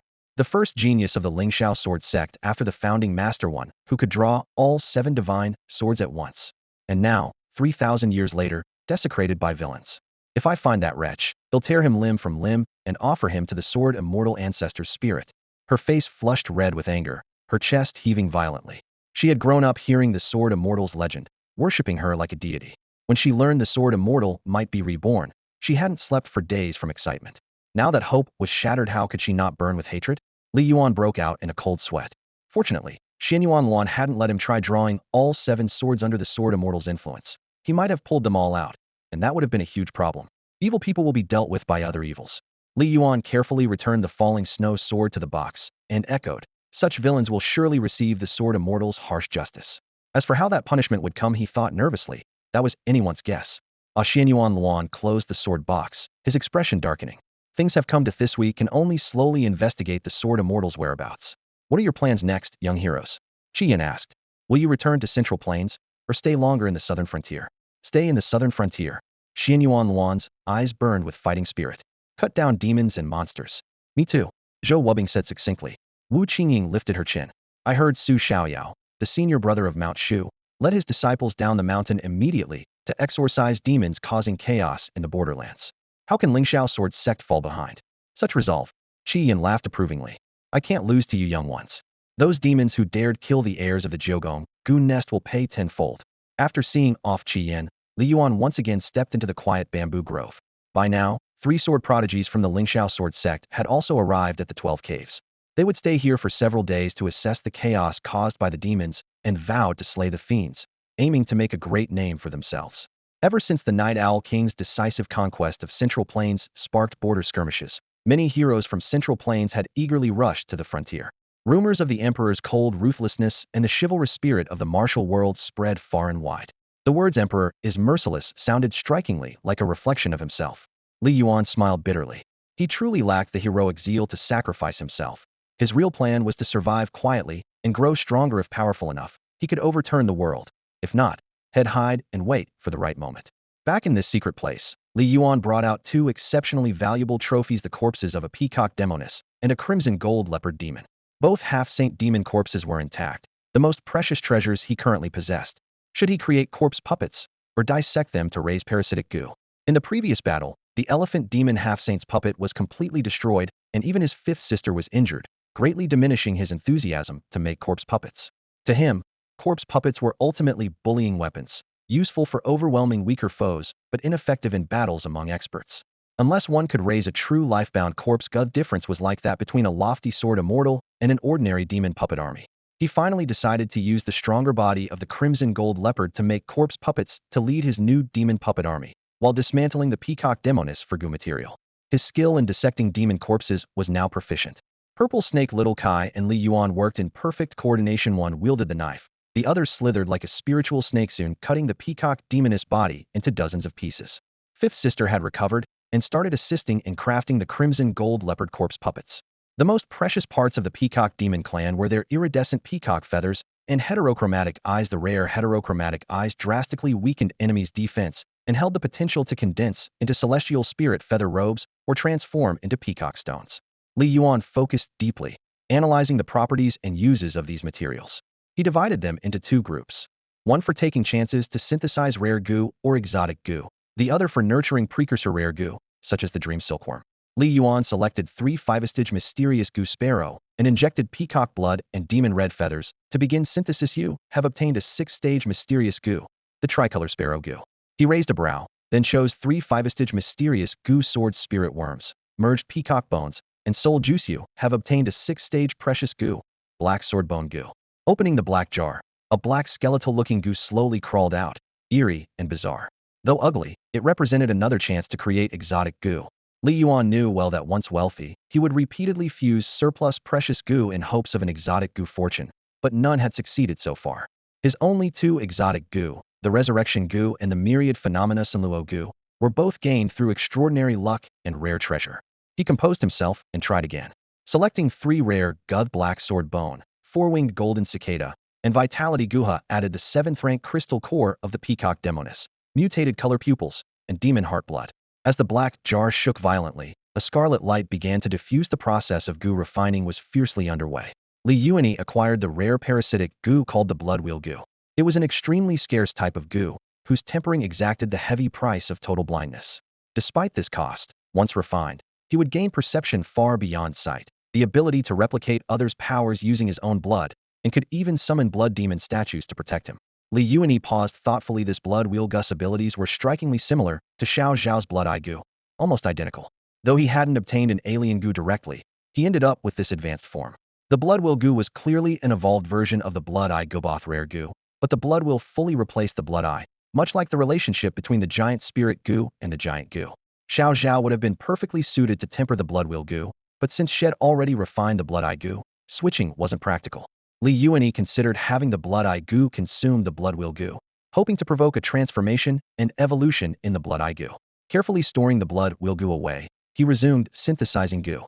3 more days passed, during which the corpse of the peacock demonis was completely reduced to dust, leaving no solid remnants. Although the gains were modest, the contribution to Xiao Zhao made it worthwhile.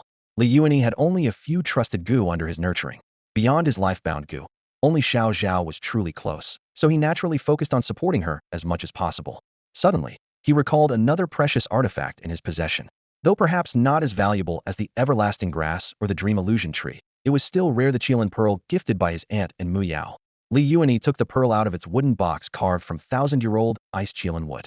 The pearl was embedded within and could promote the evolution of bloodlines and enhance the spirituality of all beings, with the supernatural ability to transform decay into marvel.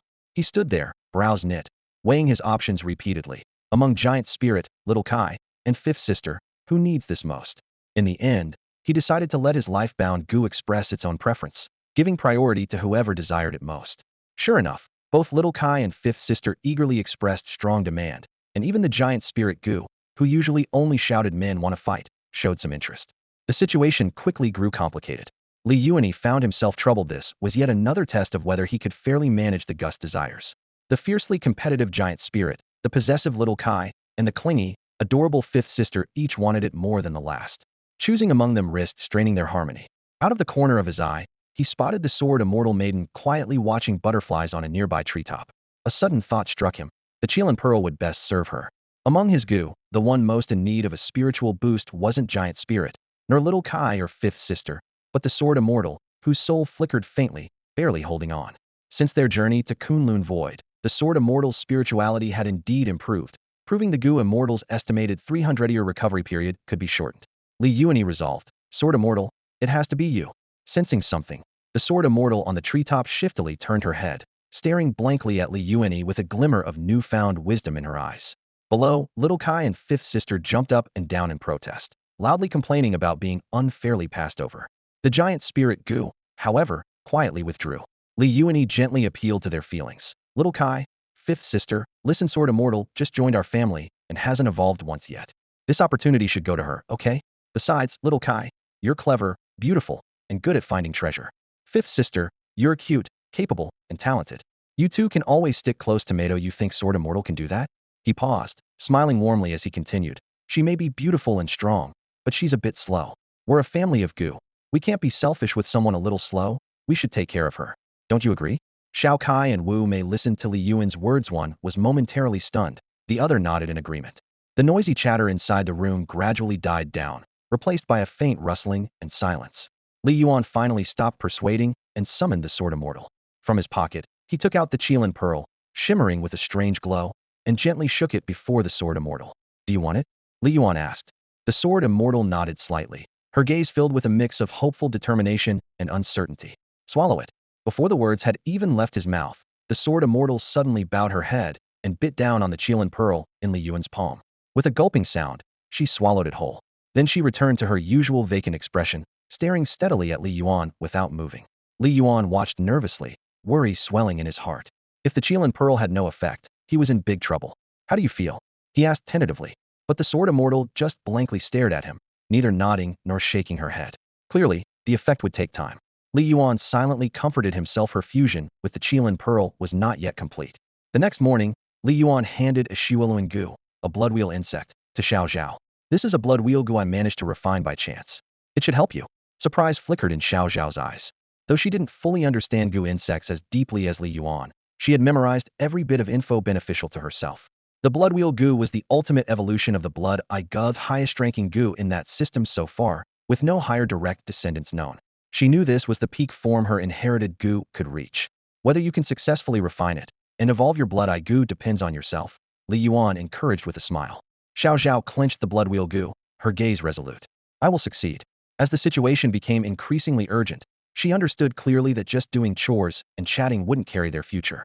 Managing the new 12 caves was only step one. Refining the bloodwheel Gu would be a key step, and more crucial battles and challenges awaited. Don't be too nervous. Even if you fail, don't give up, Li Yuan reminded, then asked, how's the expansion of the new 12 caves? Progress going well? Very well, Xiao Zhao smiled. Everyone respects me, execution is strong, and no one's causing trouble. Strength is the best guarantee, Li Yuan nodded in approval. When I'm at the 12 caves, one word from me settles everything. Xiao Zhao continued. I've sent people to notify all caves to bring their remnant Gu insects here, so the remnant Gu tower can manage them centrally. Li Yuan smiled knowingly. The benefit of cultivating a trusted confidant was finally showing the only person who truly understood his intentions was Xiao Zhao. You have good judgment. If you can make proper use of those remnant Gu, most attempts will fail. Only the Gu arts I refine can unlock their true potential, he said with full trust. Xiao Zhao smiled and asked, so what I'm doing is for the sect's good, not for personal gain, right? Li Yuan laughed heartily. These days, knowing a little bad isn't a bad thing. His heart finally settled. The once shy, awkward little girl was now learning flexibility, managing complicated relationships, and beginning to find her way in this chaotic world. A few nights later, Li Yuan collapsed onto his bed, exhausted from the day's fatigue. Xiao Kai and Wu Mei quietly nestled by his pillow, their soft breathing and gentle snores filling the room, painting a warm, peaceful scene. Li Yuan had grown accustomed to this calm daily life. Suddenly, the door quietly opened, and a figure slipped inside. It was the Sword Immortal. The hazy moonlight spilled gently, illuminating Sword Immortal's breathtaking beauty. She seemed to radiate a soft glow, like the moon goddess herself had descended to the mortal world, so stunning that it was impossible to look away. Night had grown deep, and Li Yuan widened his eyes in surprise. So late, and still not asleep? Sword Immortal hadn't shown such an unusual reaction for a long time. Could it be starting again? Or perhaps the Qilin pearl was taking effect. That pearl was supposed to enhance the spiritual nature of all things. How could it cause regression? Sword Immortal said nothing, her gaze fixed steadily on him. Li Yuan rubbed his eyes and forced himself to speak up. Go get some rest. Fatigue was overwhelming him after expending nearly all his energy refining the Gu house. Really needed sleep. But Sword Immortal remained motionless, her expression calm, yet with a strange light shining in her eyes. He felt puzzled. What was going on? Finally, Sword Immortal lifted her slender, delicate index finger slightly. First, she pointed to Xiao Kai on his left, then slowly shifted toward his fifth sister on the right. Li Yuan's eyes brightened. He seemed to understand. A few days ago, to calm Xiao Kai and his fifth sister, he had said something like this. Xiao Kai, you're smart, beautiful, and great at treasure hunting. Fifth sister, lively and capable, skilled at everything. You two stick to me all the time, but does Sword Immortal do that? Now he knew what she wanted to express. The intention was becoming clearer. The realization made him both amused and exasperated. Sword Immortal, he said, listen, people and goo can't all be lumped together. You can't be compared to Xiao Kai and fifth sister. She still didn't answer. Her perfectly beautiful face showed no emotion as she stared blankly at him. Li Yuan thought he saw three big characters flash silently in her Mindy don't care. He had no choice but to awkwardly continue. Although we're all part of the same loving goo family, you're unique, the most special goo in the world. You can't. Before he finished, a chorus of chirps and protests erupted as Xiao Kai and fifth sister objected loudly, clearly feeling that calling Sword Immortal unique was praise that threatened their favored spots. The two little goo were quite displeased. Li Yuan shook his head with a wry smile, lamenting how his life-bound goo were so spirited and full of personality. It wasn't always a blessing. Unlike the likes of Great Spirit Goo, Resurrection Goo, or all-encompassing Shinluo Goo, which stayed humble, low-key, and unconcerned with worldly matters, they were much easier to live with. Fine, I admit it, Li Yuan muttered to himself. He hadn't expected that the Qilin Pearl's enhancement of Sword Immortal's spiritual nature would actually cause jealousy between her and Xiao Kai and fifth sister. Well, it was troublesome, but at least it proved that Sword Immortal's spirit was indeed rising. On a deeper level, this jealousy itself was an emotional expression. Even if very faint, it meant feelings were starting to stir. It was the sign of her shifting from stagnant waters back into a stream of vitality. Once Sword Immortal truly restored her spirit, even if her soul wasn't completely whole yet, the help she could give Li Yuan would be immeasurably a true miracle. You come here, Li Yuan whispered. With his permission, Sword Immortal finally showed a satisfied expression, leapt onto the bed, snuggling close to him with her head resting on his arm. Thus, the dynamic of three goo vying in harmony inside the room was officially established. Originally, Xiao Kai slept on the left and fifth sister on the right. Now Xiao Kai stayed left, fifth sister in the middle, and Sword Immortal took over the right side. Staring at the ceiling, Li Yuan was full of helplessness, wide awake. He quickly set up seals to block the doors and windows. If Xiao Zhao saw him sharing a bed with his cousin, she might barge in and split him into 4 pieces. That would truly be a disaster. A bitter feeling welled up inside Li Yuan's chest as he suddenly recalled a story about that Yueshi master from Tianyuan continent, who married his life-bound goo and held a grand feast inviting friends and big shots. A leader of the 9th Palace Goo Nest's 7th Lord, a certain Su. Once upon a time, he had mocked that 7th Lord as a freak. Now, on the brink of death, he sat up sharply. The freak was actually himself. Time flowed on. 2 years later.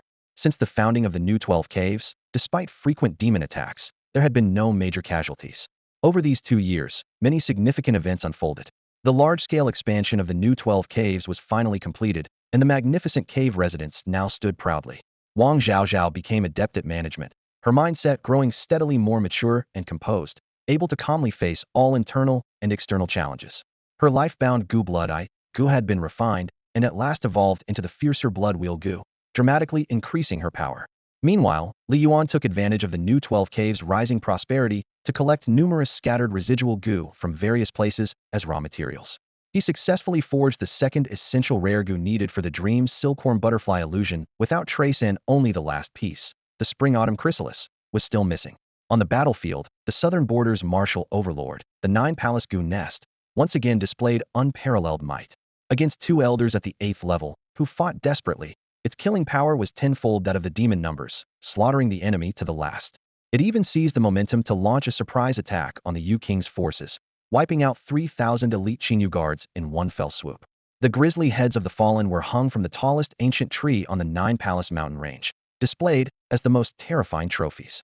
At the same time, news confirming that Kanglan King Xiao Yuan sustained grave injuries spread, yet the morale of the Kanglan army remained high.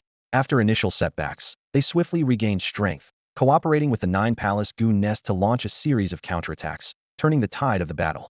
Their steady resistance to the demons conveyed the unyielding spirit of the Kanglan forces. In contrast, Yu King Ling Yu faced repeated restrictions on his initiative due to being sandwiched by demons, and the situation gradually worsened. Rumors suggested that the Night Owl guards were secretly targeting the Yu King, as his known collusion with demons made him the perfect example for the Night Owl King to kill the chicken to warn the monkeys, instilling fear in others. Additionally, the 3 border kings Qin King, Han King, and Ing King engaged in prolonged stalemates with the demons. Though each suffered some losses, none were gravely wounded. During these 2 years, Li Yuan had met again with his aunt and Mu Yao, who revealed the truth about the imperial physician's replacement grandson. Rumor had it that the young Prince Li Qingshu was gravely injured in a demon attack at Kunlun Void and remained unhealed, with the Night Owl King acting in his stead.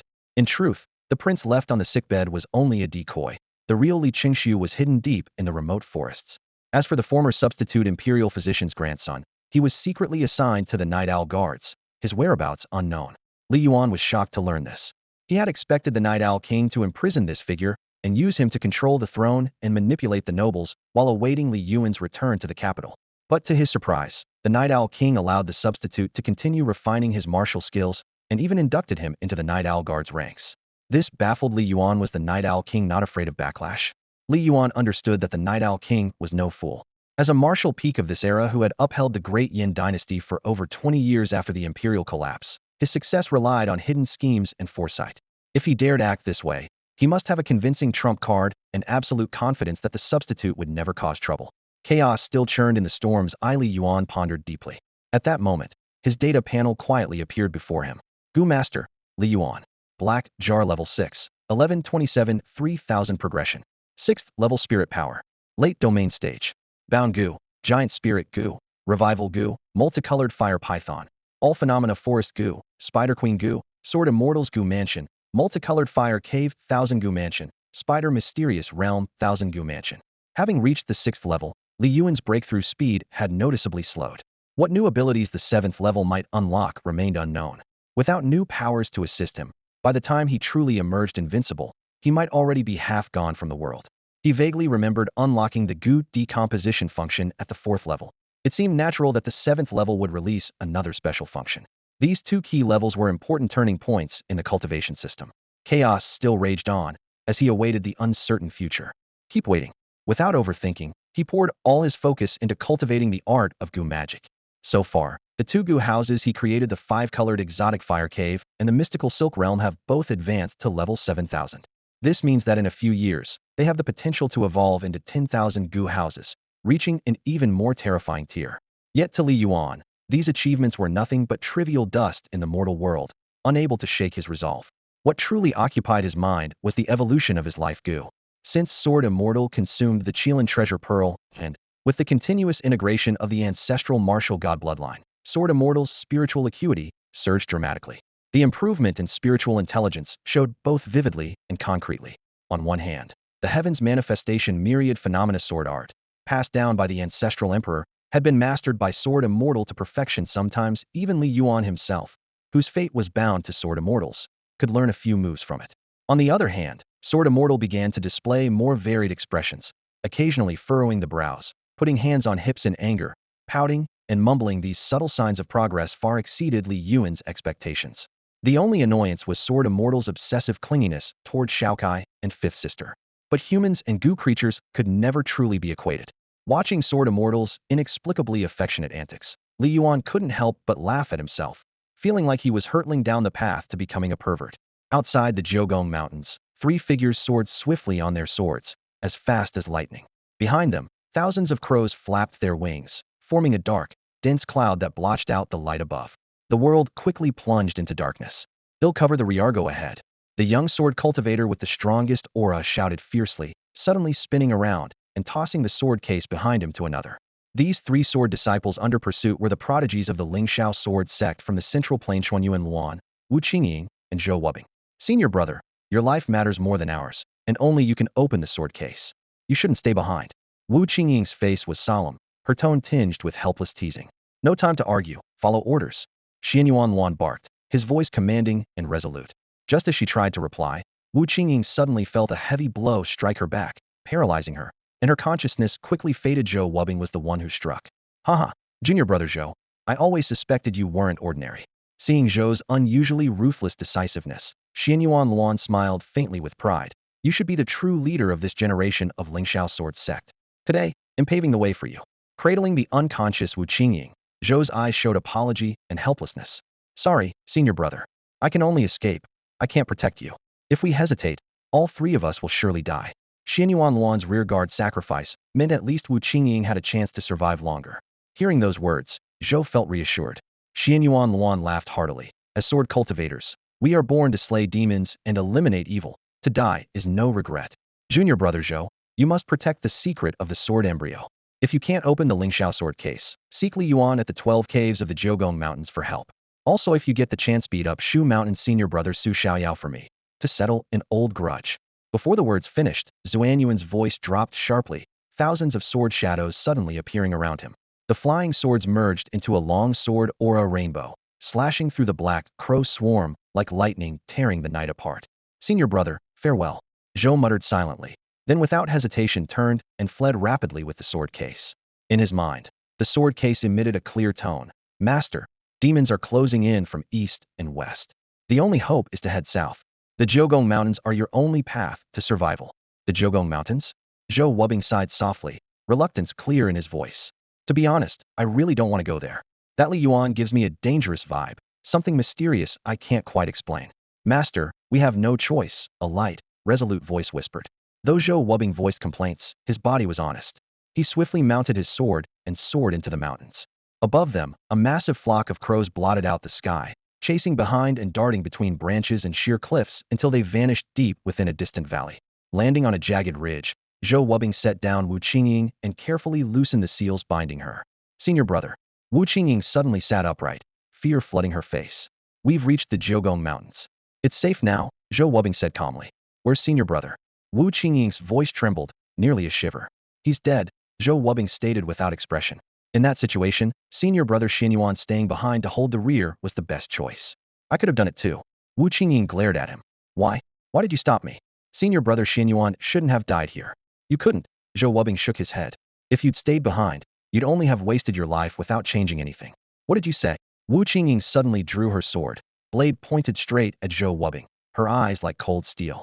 You ungrateful traitor, have you forgotten that when you were bullied, it was senior brother who stood up for you? That when you were stuck at a 3-year cultivation bottleneck, almost expelled, it was senior brother who pleaded for you. How can you just watch him be brutally killed by demons and walk away like it's nothing? Each accusation stabbed at Zhou Wubbing's heart like a knife. He sighed helplessly. I told you, it was the best choice. Senior brother Xin Yuan held the rear so the two of us could live. If he hadn't, at most only one would survive. To be precise, he saved your life, not mine. You have to cherish that. Wu Qingying was furious. Fine. Let's see then who dares say such things. She unleashed her sword, sending a fierce, wild wave of sword energy rushing forward like a dragon storm. Zhou Wubbing remained calm. With a tap on his sword hilt, half a foot of the blade gleamed as he effortlessly dissolved the chaotic sword energy, shattering it until it flopped weakly like a struggling eel. Impossible. Wu Qingying gasped. You've already reached the half-saint realm? Zhou Wubbing nodded, then turned and strode deeper into the forest. Regarding the sword chest, we'll still need senior brother Li Yuan's help. Let's go. Half an hour later, Zhou Wubbing and Wu Qingying arrived at a secluded bamboo grove known as the 12 Caves. Greetings, senior brother Li Yuan. Because the Lingxiao sword sect and the Jiugonggu nest were closely connected, the two addressed one another as senior brother throughout. Li Yuan gave them a cold once-over. If I recall correctly, there were 3 of you coming, with the one leading being junior brother Xin Yuan. Where is he now? Li Yuan bore little goodwill toward the young disciples of Lingxiao sword sect, but given the faction's close ties and sword immortal's origins, refusing them outright was difficult. Plus, he might need to maintain appearances for their sect's sake. Wu Qingying's expression grew grave. Senior brother Xin Yuan was killed by demons. Dead. Li Yuan looked genuinely shocked. The very leader of Lingxiao's younger generation has fallen? How tragic. My condolences. Having witnessed countless cycles of life and death, many familiar faces had long since turned to dust by the time he entered the 12 Caves. Wu Qingying stepped forward respectfully, presenting the Lingxiao sword chest. Senior brother Li Yuan, we humbly ask for your help opening the sword chest. Li Yuan frowned, suspicion in his tone. You can't open it yourselves? No. Though junior brother Zhou and I are disciples of the Lingxiao sword sect, the sword chest does not recognize us and won't open, Wu Qingying explained. There is something inside we urgently must retrieve. We have no choice but to trouble you. You can't open it, so you come to me? Li Yuan replied coldly. Li Yuan frowned. I'm not from the Lingxiao sword sect either. Brother, you pulled the subsword of the Luoshu's sword 2 years ago, and naturally could open the sword box. We're powerless in this matter, and must rely on your help. Wu Qingying held the heavy sword box with both hands, bowed slightly with a respectful and steady tone. If I'm going to help, you have to explain the full story first, Li Yuan said cautiously, not rushing into action. Who knows what's hidden inside the Lingxiao sword box? Wu Qingying hesitated for a moment, then slowly began. Go ahead. Zhou Wubbing's voice came from nearby, urgent and uncompromising. This must be resolved quickly. If we wait for reinforcements from the southern border returning to the sect, there won't be enough time. Taking a deep breath, Wu Qingying put aside her hesitation and revealed the entire background. 2 years ago, Li Yuan and two others finished investigating the Sword Immortals case. After clearing Li Yuan's name, they left the 12 caves to begin a demon-slaying journey. One day, the Lingxiao sword box suddenly broke free of their control and flew off in an unknown direction. The three had no choice but to chase it to an ancient cave. What they found inside surprised them all: the Wugo sword embryo, a sacred artifact of the sword path. The Wugo sword embryo? Li Yuan frowned. Had never heard the name. Though well-versed in Gu magic artifacts, martial cultivation relics were unfamiliar territory. Wu Qingying confessed, it is no ordinary object. Among sword cultivators, there is a saying: the heavenly sword body and the Wugo sword embryo are twin spiritual beings born and extinguished together. The former is the soul, born alongside a person. The latter is a physical object, hidden within heaven and earth. So what? Li Yuan remained calm, but his instincts stirred with unease. This was no simple matter. The sword immortal was likely involved. For 3 centuries, neither the heavenly sword body nor the Wugo sword embryo has appeared. Now that the Wugo sword embryo has unexpectedly surfaced, it means a new heavenly sword body has entered the world. More importantly, the Wugo sword embryo has resonated with the Lingxiao sword box, showing it cannot be separated from the Lingxiao sword sect. Wu Qingying's explanation grew more concrete and forceful. Otherwise, such a divine object would not be so easily detected by us, mere juniors. Hearing this, Li Yuan already guessed what Wu Qingying was about to say. Since the founding of the sect, the Lingxiao sword sect has produced 5 heavenly sword bodies. The founding master became a sword god and shattered the void before departing. Of the other 4, only one sword immortal remains alive. The other 3 have long faded into history. Wu Qingying paused, her tone turning solemn. The sword immortal is different. As the daughter of a Gu immortal, she was granted the power to defy fate, her corpse preserved for 3,000 years. It was assumed she would sleep forever, and both our sect and the 9-palace Gu nest had given up hope, convinced she would never awaken. But current developments, the sword immortal's disappearance and the discovery of the Wugo sword embryo, forced a re-evaluation. I suspect the sword immortal's body was not stolen. She most likely has already awakened. She reversed 3,000 years of time and returned to the mortal world. Like a celestial reborn in the dust of the mundane, Wu Qingying's voice was low, filled with immense shock and uncertainty. The atmosphere grew heavy, and Li Yuan sensed the hidden danger and unpredictability beneath it all. The situation was far more complex and perilous than it appeared on the surface. What Wu Qingying said perfectly matched what Li Yuan had expected. Ultimately, suspicion once again fell upon the sword immortal. If it weren't for the fear that the secrets of the multiple bonded Gu would be exposed, Li Yuan wouldn't have minded the sword immortal returning to the Lingxiao sword sect. But since things didn't go as hoped, the sword immortal could only remain in seclusion with him here. The ancient cave where the Wugu sword fetus was born lay hidden deep in the border mountain range, right next to the demon domain, exactly where the sword immortal had fallen in battle years ago. Wu Qingying's expression was grave. I fear that if too much time passes, the demons will discover the cave's secrets. We need to quickly notify the sword sect's experts to come here. Our only hope is the Lingxiao sword box. Senior brother Li Yuan, please lend your strength to our sword sect. I will definitely repay your kindness, Li Yuan said firmly, his voice steady. I will keep your feelings in my heart. With that, Wu Qingying knelt respectfully. No need for that, Li Yuan said gently, placing a hand on her shoulder with firm resolve. The Lingxiao sword sect and my Zhougong nest have been linked for 3,000 years. This matter is of great importance. We must do all we can. The sword immortal was his bonded Gu, and the Wugu sword fetus was born along with her spiritual world. Perhaps it could greatly amplify her power. Such a sacred relic must never fall into demon hands. Li Yuan frowned slightly, thinking, if I take the Wugu sword fetus now, would the Lingxiao sword sect's people be furious when they arrive? But if they come and take it, it's still for the sword immortal. If I hand it over directly myself, it would save trouble and be reasonable. As the thought passed, a faint moral hesitation was quickly overshadowed by clear-headed pragmatism. Hand me the sword box, Li Yuan said, reaching out to take the Lingxiao sword box from Wu Qingying's hands, carefully placing it on the stone table before him. The sword box was forged from extremely rare exotic wood and strange metal, its surface carved with 7 patterns: clouds, falling snow, azure dragon, Xiongqi, a mythological beast, raging waves, and interwoven sun and moon images, all blending seamlessly into a natural masterpiece. Li Yuan ran a hand over it curiously. Such a precious item. The elders of the sword sect actually trust you young ones to carry it? And inside are said to be 7 divine swords? Wu Qingying smiled. These are only replicas. Of the 7 divine swords of the Lingxiao sword sect, 3 have been lost, and the sword immortal's own falling snow sword isn't among them. The replicas only capture the sword's essence. Though valuable, They are far inferior to the real weapons. The sword box is entrusted to the strongest young leaders of the sect. To truly wield a real divine sword, one must reach at least the near 8th rank sword saint level to be recognized as its rightful owner. I see. Li Yuan nodded, flicking a finger, and the sword box opened smoothly. A steady sword energy burst forth at once. Huh. Wu Qingying's expression shifted, her eyes widening. Wasn't it supposed to open like this? Even the ever-composed Zhou Wubing frowned deeply, his gaze complex. In his mind, that ethereal voice sounded sharper than ever. Master, your sword cultivation talent probably already surpasses his. Zhou Wubing teased. Aren't you supposed to be the greatest in 1,000 years? The ethereal voice paused, then slowly replied. His aptitude is far beyond a millennial level. Even I cannot see through his essence. Despite appearing to lack sword talent outwardly, he is actually extraordinarily strong and seems to be approaching the state of sword and self as one. Zhou Wubing was momentarily stunned, then laughed. Well, why don't you just work with him then? That spirit voice came from the broken little sword Zhou Wubing had found years ago in a hidden valley. At that time, Zhou hadn't advanced his cultivation in 3 years, but the little sword kept draining his life force. He had gritted his teeth and endured for 3 years until finally awakening the sword spirit's awareness and was reborn anew. Master, the sword spirit whispered in Zhou Wubing's mind. What are you saying?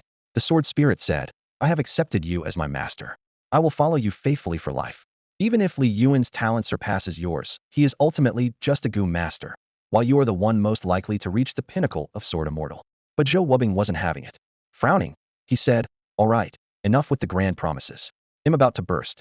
The sword spirit wanted to say more, but suddenly boom. The Lingxiao sword box flung open completely. 7 divine swords trembled like fierce beasts, releasing intense gleaming sword shadows. The sword light intertwined into swirling mists, scenes of azure dragons bursting from the sea, fierce beasts fighting, and the rotation of sun and moon all shimmering and vivid, leaving everyone awestruck. Hurry, junior brother Zhou. Wu Qingying snapped back to consciousness, swiftly forming hand seals. Her fingertips danced like swords, carving streaks of light in the void as she continuously channeled her true energy into the sword box. Zhou Wubing immediately followed, pouring his internal qi into the box. The 3 of them had prepared this in advance back in the ancient cave. They intended to use the sword box to send a message to the sect's elders and request help. Unfortunately, they were discovered and pursued by demons before they could try. Li Yuan stood silently off to the side, eyes heavy with thought. Half an hour passed. Wu Qingying and Zhou Wubing were nearly exhausted, but finally awakened the Lingxiao sword box's latent power to the utmost. Once activated, the sect's powerful figures would sense it and come rushing. Wu Qingying explained to Li Yuan, the mysteries of martial cultivation are no less profound than those of Gu mastery. Li Yuan smiled, but silently pondered. His understanding of the Tianyuan continent was still shallow. Countless times his carefully laid plans were unexpectedly broken through. For example, during the Kunlun Void incident, he believed the secret was safe, but the twin jade pendants could sense each other. Fortunately, the holder was his aunt and an ally. He thought the sword immortal case was settled, but then the appearance of the purity sword embryo stirred everything again. Though I'm versed in Gu mastery, I know little about other cultivation paths, and I can never fully grasp all the continent's strange changes, Li Yuan thought ruefully. Limited knowledge always brings setbacks. Luckily, my luck holds out, and I always find a way to turn things around. Senior brother Li Yuan will need to stay in the 12 caves for a few days, waiting for the sect elders to arrive. Please understand, Wu Qingying said with a trace of helplessness. No problem, Li Yuan replied with a smile. They'll have Xiao Zhao arrange accommodations. Stay as long as you need. After they left, Li Yuan quickly headed to the secret place in the back mountains. The sword immortal appeared, a barely perceptible ripple in her eyes. She glided beside him like the wind, and then leaned close to him, her manner gentle and intimate. Li Yuan was used to it. Whatever acts Shao Kai and the 5th sister did to him, the sword immortal always imitated. That was her spirit nature. Let me tell you something. After the closeness, Li Yuan had her sit down. The purity sword embryo has been born. Do you sense it? The sword immortal stared at Li Yuan blankly for a moment, seemingly gathering her consciousness and sensing deeply. After a brief silence, she nodded slowly. Thanks to her mental connection, Li Yuan finally grasped the general situation. The sword immortal's sword, Luo Shui, was one of the 7 divine swords of the Lingxiao sword sect. It was forged from the purity sword embryo, the same embryo that came into being with the sword immortal 3,000 years ago. Now that the sword immortal had awakened after 3 millennia of slumber, the purity sword embryo had reappeared as well, much to their surprise. Right now, the most crucial thing was to seize the purity sword embryo.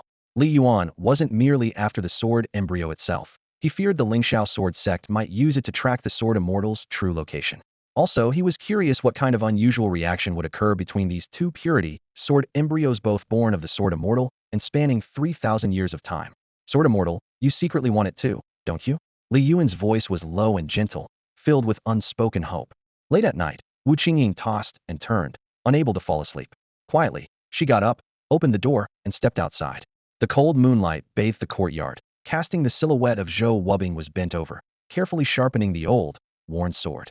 Junior brother Zhou, am worried, Wu Qingying said, her voice tinged with anxiety, her eyes full of concern. Zhou Wubing didn't look up. The blade scraped crisply and evenly against the whetstone.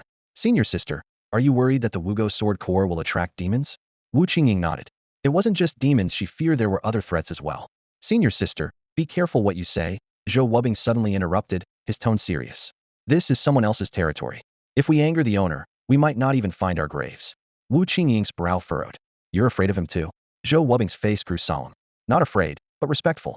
The spirit of that old sword is a mystery, even Tame wouldn't dare cross it lightly. That would be suicidal. Wu Qingying fell silent, her unease growing. The Wugo sword core was priceless, a rare treasure of the world, and the ultimate prize for sword cultivators. It was hard for anyone to remain indifferent in the face of such temptation. Even if Li Yuan couldn't find the sword core's exact location, there was a risk the information might leak. Stop overthinking. Wash up and rest. Heal your wounds, Zhou Wubing said, turning back to his sharpening with a teasing tone. Senior sister, since you've already brought reinforcements, don't let your thoughts wander, that's how you get hurt. He took the rivalry over the Wugo sword core lightly. Even this shabby little sword had no interest in involving him. He understood the situation was far beyond his control. As night enveloped the small bamboo grove, Zhou Wubing's calm and easygoing nature made him seem quite interesting. Meanwhile, Li Yuan was making plans. He intended to set out with the sword immortal to find the Wugo sword core, to prevent others from seizing it first, and to use divination to pinpoint the sword immortal's location. Let's go, Li Yuan said in a low voice. Using the power of the Wanxiang Sanluo Gu insect, Li Yuan gradually activated the wind transformation technique. He transformed into the wind itself, light, swift, flying silently through the air at a speed almost impossible to track. The sword immortal wore a white dress, graceful and ethereal like a moonlit fairy, gliding silently through the moonlight without stirring a speck of dust. Guided by a vague sensing, the two quietly passed out of the 12 Caves range, crossing over the Jiogong Mountains. The borderlands were never peaceful. Even during the Empire's golden age, the Dian border was constantly skirmishing with demons, the frontier remaining restless year-round. Now, fragmented and at war, the turmoil was even worse. Li Yuan was especially cautious. Using scouting insects, he tried to avoid potential danger zones. 3 days later, they reached the southern border. The sword immortal's connection to the Wugo sword core grew stronger. Li Yuan did not rush to act. Instead, he hid inside a secret valley and released a swarm of reconnaissance Gu to monitor the surroundings. Soon, images flooded his mind. On the mountains where border realms met, demons were conducting a thorough search in overwhelming numbers. Human troops were also gathering, equally alert to news of the world's treasure. Clearly, both sides knew about the Wugo sword core's emergence. If this continued, the treasure would be found sooner or later. Whether it fell into demon hands or the border forces, it would be disastrous for Li Yuan. The only safe course was to keep it firmly under his control. The situation was tense. Demons and soldiers were gathering densely, so distracting them became essential to buy time for the treasure hunt. Even with the Wanxiang Sanluo Gu's help, such delicate concealment demanded enormous mental energy. At key moments, Li Yuan had to rely on Gu to mask the sword core's aura. He knew that even as a late-stage domain master, his spiritual power could not endure such intense strain indefinitely. If he could draw away some of the border troops and demons, the difficulty of entering the mountains would lessen significantly, leaving enough strength to face the challenges ahead. Li Yuan took a small gourd from his waist, filled with various Gu insects. An idea struck him: would send you out first, the explosive Gu, then the treasure-light Gu. The 2 gourds flew out, heading toward the border mountain range opposite from where the Wuko sword embryo lay. The explosive Gu's sole purpose was to detonate with a tremendous blast. The treasure-light Gu had no offensive power, but emitted dazzling light that mimicked treasure to lure attention from both sides. Li Yuan controlled them to the limit of his mental reach, sending the treasure-light Gu underground first. Then, silently chanting, "Explode," a deafening bang reverberated through the remote border mountains. What's happening? Both the border troops and demons were shaken awake and sounded the alarm. Each side assumed the other had discovered treasure and rushed large forces to investigate. "Slug, conceal us," Li Yuan whispered low in the chaos. Vast illusion Gu. The insects swarming around him activated immediately, cloaking him and the sword immortal so they blended perfectly with the air. Even as they moved through forest and bushes, brushing past leaves, the vast illusion Gu kept all traces hidden. Without extremely powerful spiritual perception at close range, their presence was undetectable. Seizing the confusion, Li Yuan hurried toward the ancient cave where the Wu Ko sword embryo was hidden.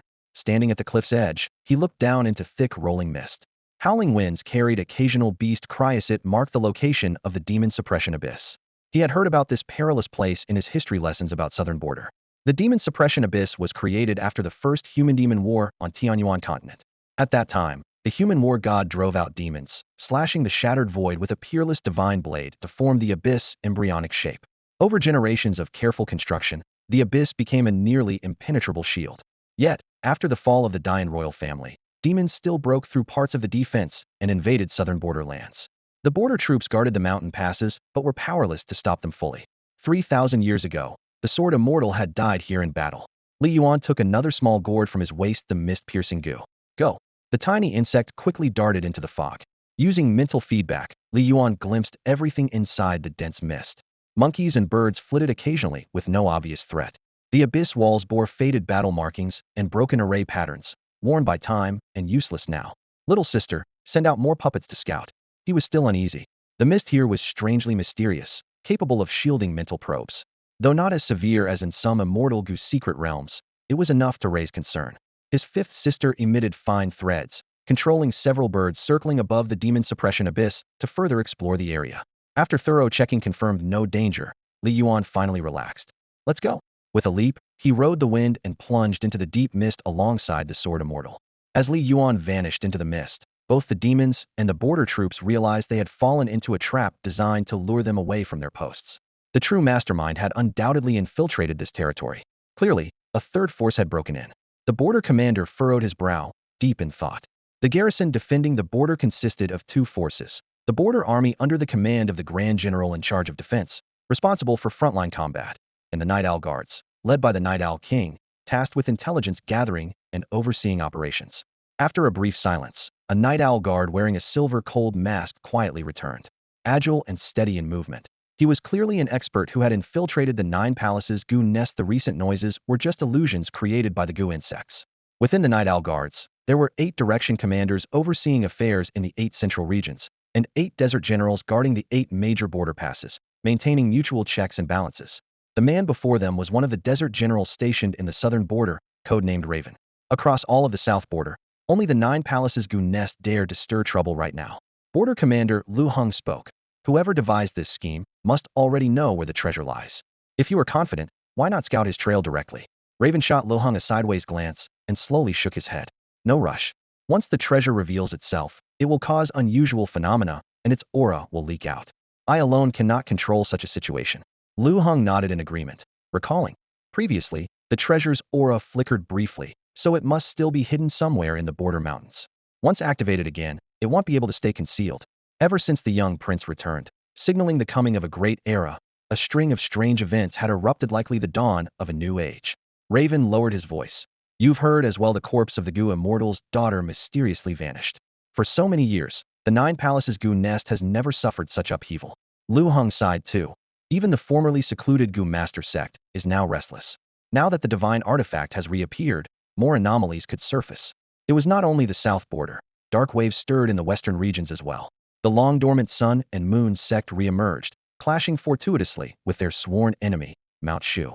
Their champions, the Sun and Moon sect's Holy Sun and Mount Shu's chief disciple Su Zaya, fought fiercely with no victor.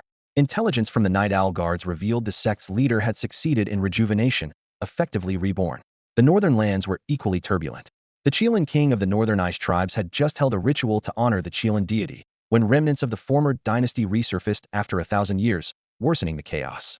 The eastern wilderness was no safer. Reports said a band of foreign dwarven barbarians took advantage of the turmoil to incite trouble, aiming to seize the central plains treasures. Raven let out a heavy sigh, his expression grave. Even our Night Owl Guards have suffered a major crisis. Lu Heng's interest peaked. Oh, what happened? Raven forced a smile. You know, the current world order is largely controlled by the Night Owl Guards. When we have a major event, it truly shakes the whole realm. Raven sighed again. Besides the king, the Night Owl Guards have 2 hidden marquis, whose identities are extremely special. Lu Heng nodded. The hidden marquis are the successors to the next Night Owl King, right? Exactly. Originally, we had only one hidden marquee, and the second position was vacant. The desert generals and 8 direction commanders were all vying for the spot. But recently, the king suddenly announced the second hidden marquee had been chosen. Raven's brow furrowed in puzzlement. And it's neither a desert general nor any of the 8 direction commanders. I'm baffled who could satisfy the king so completely. Without a hint, the title was given directly. Raven's tone was heavy with frustration. Once chosen, the hidden marquee cannot be replaced except for serious crimes. His words hung in the air, grave and far-reaching. This meant he had absolutely no chance of succeeding as the next Night Owl King. Lu Heng laughed and patted Crow on the shoulder. Cheer up, Brother Crow. There's no way you could beat the hidden marquee Yin Shangying, and the other hidden marquee probably isn't much better. Yu Crow's face suddenly flushed red. What kind of brutal truth is that? What about my pride? Not to mention beating hidden marquee Yin Shangying. He can't even defeat that woman Southern Commander Jiao. After working together all these years, don't I know you well enough? Lu Heng laughed harder and harder. As much as I want you to become a hidden marquee, if you actually did, I'd probably be miserable too. Screw you. Crow kicked out angrily. The heavy atmosphere instantly dissipated with their playful banter, replaced by a light and cheerful mood. Below the demon ceiling abyss, Li Yuan stepped into the thick layers of mist as eerie wails of ghosts echoed around him. The oppressive Yin energy was so intense it felt like descending into hell. Black, twisted currents filled the air, strange phenomena formed by the overwhelming negative energy. Thankfully, Li Yuan possessed his natal giant spirit Gu, with strong vitality and abundant yang energy, so no ghost dared approach his neck. Beside him, the sword fairy radiated a gentle light, seemingly dissipating the thick fog around them. Li Yuan descended deeper into the mist, sinking further and further. Eventually, all daylight disappeared, and there was no ground beneath his feet, only rows upon rows of countless black holes on the vast cliff face. Sword fairy, can you sense which hole the sword embryo is in? Li Yuan asked quietly. The sword fairy raised her slender jade finger and pointed directly at a discreet opening. Let's go. Without hesitation, Li Yuan flew into the cave. Without the Lingxiao sword case to guide them, he, Zhou Wubing, and the others would never have found this place in their lifetimes. Thousands of pitch-black ancient caves were like silent coffins embedded into the cliff, densely packed and chilling to the bone. If not for the sword fairy's sensing ability, Li Yuan wouldn't believe such a sacred item as the Wuyo sword embryo could be born in such a dark, filthy place. Li Yuan approached cautiously. Suddenly, a huge bat lunged out of the shadows with an enormous body. Its face was horribly twisted into a demonic human visage, and its flapping wings stirred a chilling cold wind. The sword fairy's sword light flashed, and with a swift swish, the eerie human-faced image instantly dissolved into a spray of blood foam, drifting away with the mist. Li Yuan was surprised. I didn't even realize it at first. It wasn't just the mist limiting his mental senses, more so. The creatures here merged perfectly with their environment, making it hard to distinguish real from illusion. Thankfully, that bat wasn't truly dangerous. Fifth sister, send in your local friends to scout ahead. Still sweating from that terrifying bat encounter, Li Yuan was more cautious than usual as he had the Spider Queen Gu continue their reconnaissance. Soon, fifth sister sent back word. No danger detected inside the cave for now. Li Yuan finally relaxed and ventured deeper alongside the sword fairy. He released several luminous glow bugs, their faint blue light gently illuminating the cave interior, dispelling some darkness without alerting creatures outside. As they went deeper, Li Yuan felt a subtle, vast sword intent emerging from the shadows. The sword fairy's beloved sword Luoxua vibrated, emitting a deep humming sound. He thought to himself, Luoxua's sword and the Wuyo sword embryothea are like twins in the way of the sword, born from the same source, but separated by 3,000 years, a pair of sword sisters? That's all for today. Thank you so much for watching. I hope you guys enjoyed. If you wish to have another part of this recap, please give us at least 1,000 likes. Please don't forget to comment and subscribe to our channel for more content like this. Until next time.